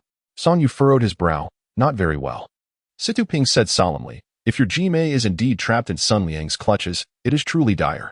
Upon hearing Situ Ping's words, Song Yu's expression changed dramatically, and he hurriedly inquired, "Elder, do you know something?" Situ Ping sighed. "Centuries ago, I heard it said that Sun Liang is, in fact, a notorious libertine. Otherwise, from whence would he earn the infamous title of the unscrupulous man?" Bai Yu suddenly inquired of Song Yu, "Is the esteemed Elder Jimei truly beautiful?" Upon hearing Bai Yi's question, Situ Ping appeared somewhat uneasy. However, Song Yu remained unfazed, nodding as he remarked, "Mayor possesses an unparalleled beauty. Her smile alone captivates the world, and another can enthrall a nation." As he spoke, Song Yu's expression abruptly shifted. "Elder, are you suggesting that Sun Liang might be?" He refrained from finishing his sentence, as he was at a loss for words and dared not delve further into the thought. Situ Ping sighed softly. "Perhaps that girl Jimei has not fallen into the clutches of Sun Liang. No, she would not succumb to the hands of such a scoundrel." At that moment, Song Yu's visage was marked by profound agitation, his eyes reflecting a deep-seated anxiety. At this moment, Bai Yi recalled Yun Shangxiang, senior sisterling, and Sure. Where could they possibly be? "Year, this time I shall take you to a place where you may enhance your abilities more swiftly." In truth, Situ Ping felt a twinge of hesitation. After all, that location bore certain dangers. Currently, the temple's people were fixated on Bai Yi. Allowing Bai Yi to venture there would indeed be perilous, yet remaining in this place would impede her progress significantly. Although his own cultivation had advanced rapidly before, his actual combat prowess still fell considerably short. The previous confrontation with Jiang Feng illustrated this well, even though Bai Yi emerged victorious. Situ Ping perceived that victory as merely a stroke of luck. Bai Yi inquired with a hint of confusion, "Where exactly?" Situ replied in a calm tone, "The Western Wilderness Trial Grounds." Song Yu exclaimed, "Are you really taking young Master Bai there, senior? The Western Wilderness Trial Grounds? What manner of place is that?" Bai Yi inquired. Song Yu turned to Situ Ping and said, "At present, young Master Bai is under the watchful eye of the temple. If we were to lead him there, it would surely be perilous." However, Situ Ping replied, "Without encountering some danger, how can he possibly grow stronger?" Upon hearing this, Bai Yi felt a sudden jolt in her heart. It seemed that her master was being rather harsh, as if intending to send her to a perilous place. Bai Yi promptly shook his head and replied, "Master, I believe it would be more beneficial for me to cultivate here for a while before venturing forth." Situ Ping shot a piercing glance at Bai Yi and retorted, "Here, you will only enhance your realm. Your combat prowess will not experience any substantial transformation. However, that place is almost perpetually engaged in battle, which would greatly enhance your awareness of combat." Bai Yi's lips quivered slightly as he murmured, "That would be exceedingly perilous." Song Yu echoed his sentiment, suggesting, perhaps it would be wiser for young Master Bai to continue his training for a while longer before venturing to that place. Situ Ping shook his head, stating, "In fact, he is in greater danger here. You are aware that the temple is already keeping a watchful eye on him. If the temple's personnel come seeking him again, who could possibly safeguard him? Master, why not stay here a bit longer?" Song Yu expressed his confusion over Situ Ping's eagerness to depart. Situ Ping sighed heavily, conceding, "Very well, I shall acquiesce to your wishes this time." Upon hearing Situ Ping's agreement to remain, Bai Ye's heart soared with joy, and he eagerly nodded, about to speak. Situ Ping then continued, "In truth, I have another purpose for wanting you to go to that place." "What purpose?" Bai Yi inquired. "There may be news regarding Shang. "What? Are you saying Shang is there?" At this moment, Bai Yi trembled all over, after such a long time. It was the first instance he had heard any news regarding Shang. Situ Ping pondered for a moment before nodding and said, "What I mentioned is merely a possibility. Yet remaining here will undoubtedly yield no information about Shang." Bai Yi fell into deep contemplation. Indeed, as Situ Ping had remarked, it was certain that he would not find Shang here. Previously, he had been eager to venture forth in search of her, yet now he found himself hesitating. Was it fear of death? No one is devoid of the fear of death. But if Shang were to learn that he refrained from seeking her out due to such trepidation, would she not be profoundly disappointed? With this thought in mind, Bai Yi spoke, "Master, let us depart at once." Meanwhile, Song Yu appeared lost in thought, his expression shifting noticeably. "I shall accompany you," he declared. Both Situ Ping and Bai Yi turned their gazes towards Song Yu, with Bai Yi inquiring, "Does the sovereign of Song wish to seek out the esteemed senior Jime?" With a heavy sigh, Song Yu replied, "Indeed. Until now, I had been unaware of Mayor's whereabouts, having believed she had perished long ago. However, upon hearing Sun Liang mention her, I felt compelled to investigate further to discern whether the claims of Sun Liang held any truth." Situ Ping interjected, "Might you not wish to prepare beforehand?" Song Yu shook his head resolutely. "We shall depart immediately." Bai Yi also nodded, indicating that the sooner, the better. Situ Ping ceased his lengthy explanations, producing a token from his hand. The token, not larger than a palm, was entirely dark in hue, inscribed with the 4 prominent characters of 5-Star Academy. Upon seeing the token in Situ Ping's hand, Song Yu's expression instantly transformed, filled with shock and disbelief, and even a hint of fear. You are from the 5-Star Academy?" he stammered, his voice laden with astonishment. Bai Yi regarded Song Yu with a peculiar expression. "Is there something amiss with the Song Emperor?"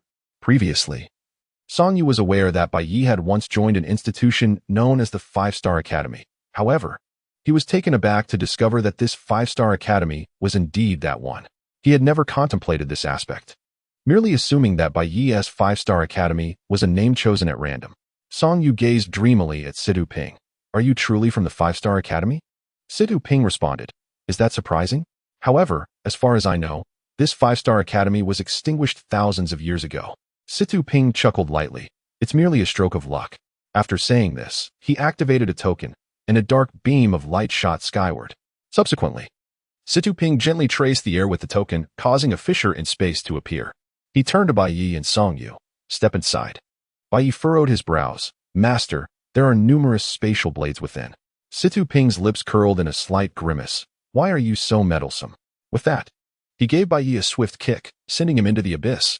A startled cry escaped his lips before he was enveloped in complete silence. Song Yu gazed at Situ Ping in astonishment. Is he in any danger? Situ Ping disregarded Song Yu's concern and stepped resolutely into the dark chasm. As Bai Yi entered the spatial rift, he was immediately beset by several blades of spatial energy, realizing the peril he was in. Without hesitation, he drew his sword and struck at the oncoming blades. At that moment, Bai Yi's strength had multiplied beyond measure, with just a few swift slashes. He shattered the menacing blades into fragments. Elated, he thought to himself, in a mere flick of his fingers, "Grandfather, I can reduce you to nothing." However, his expression quickly soured. Countless blades of spatial energy were surging toward him from not far away. Why are there so many? Without further contemplation, he countered with his sword. The crimson blade clashed against the black blades of spatial energy with a series of resounding clangs. The cacophony was so piercing it felt as if it could rupture one's eardrums. Despite Bai Yi's significant improvement in power, the sheer number of spatial blades was overwhelming, as if they were boundless. Moments later, his countenance darkened. He realized that no matter how many blades he shattered, the onslaught appeared endless. This was not a sustainable strategy. Should his inner strength wane, he would ultimately be torn apart by these blades. Just as he lost focus, several blades struck him unexpectedly, causing blood to trickle down his body, sending a jolt of fear through him. He swiftly gathered his wits and prepared to fend off the incoming blades with all his might. Then, an overwhelming force manifested not far from Bai Yi. Countless blades of spatial energy coalesced into a colossal vortex, spiraling toward him like a tornado. The very fabric of the void trembled in its wake. As innumerable blades were drawn into its maw, with each blade consumed, the vortex swelled in size. At that moment, the immense vortex seemed poised to engulf the entirety of existence. Bai Yi ceased his swordplay, for the spatial blades around him had been completely absorbed by the vortex. However, rather than feeling exhilarated, he was filled with trepidation as the formidable pull of the vortex began to draw him inexorably toward it. Bai Yi narrowed his eyes slightly, determined to see what his opponent could do. With a fierce shout, he brandished his sword and declared, "A single sword to shatter the heavens." Empowered by the mysterious forces of his inner golden core and mental energy, his strike reverberated through the space, causing the entire passage to tremble, with certain areas beginning to collapse gradually. However, upon colliding with the colossal vortex, the sword seemed to vanish without a trace, akin to a stone sinking into the ocean, creating no ripples whatsoever. Realizing the dire situation, Bai Yi instinctively attempted to retract his sword, but it was too late. He, along with the weapon, was drawn into the vast whirlpool. In an instant, he found himself encircled by countless blades of spatial energy. Alarm surged through Bai Yi, prompting him to swing his sword in a desperate slash. A beam of sword light erupted forth, only to be instantly shredded by the multitude of spatial blades. At that moment, Bai Yi was drenched in blood, resembling a figure of crimson despair, his once fierce visage marred by deep gashes. Without a moment's hesitation, he summoned every ounce of strength from his golden core, harnessing its enigmatic power to shield himself. Concurrently, he channeled his mental energy to unleash the sword spirit, striving to break free from the terrifying vortex. A brilliant sword light surged forward, obliterating the surrounding spatial blades with each passing moment. With a resounding crash, the confrontation reached a critical juncture. Bai Yi finally emerged from the terrifying vortex, yet at that moment, he was utterly exhausted, lacking even the strength to maintain his balance. He staggered a few steps, nearly falling, when suddenly, Situ Ping caught him. "Year, what transpired?"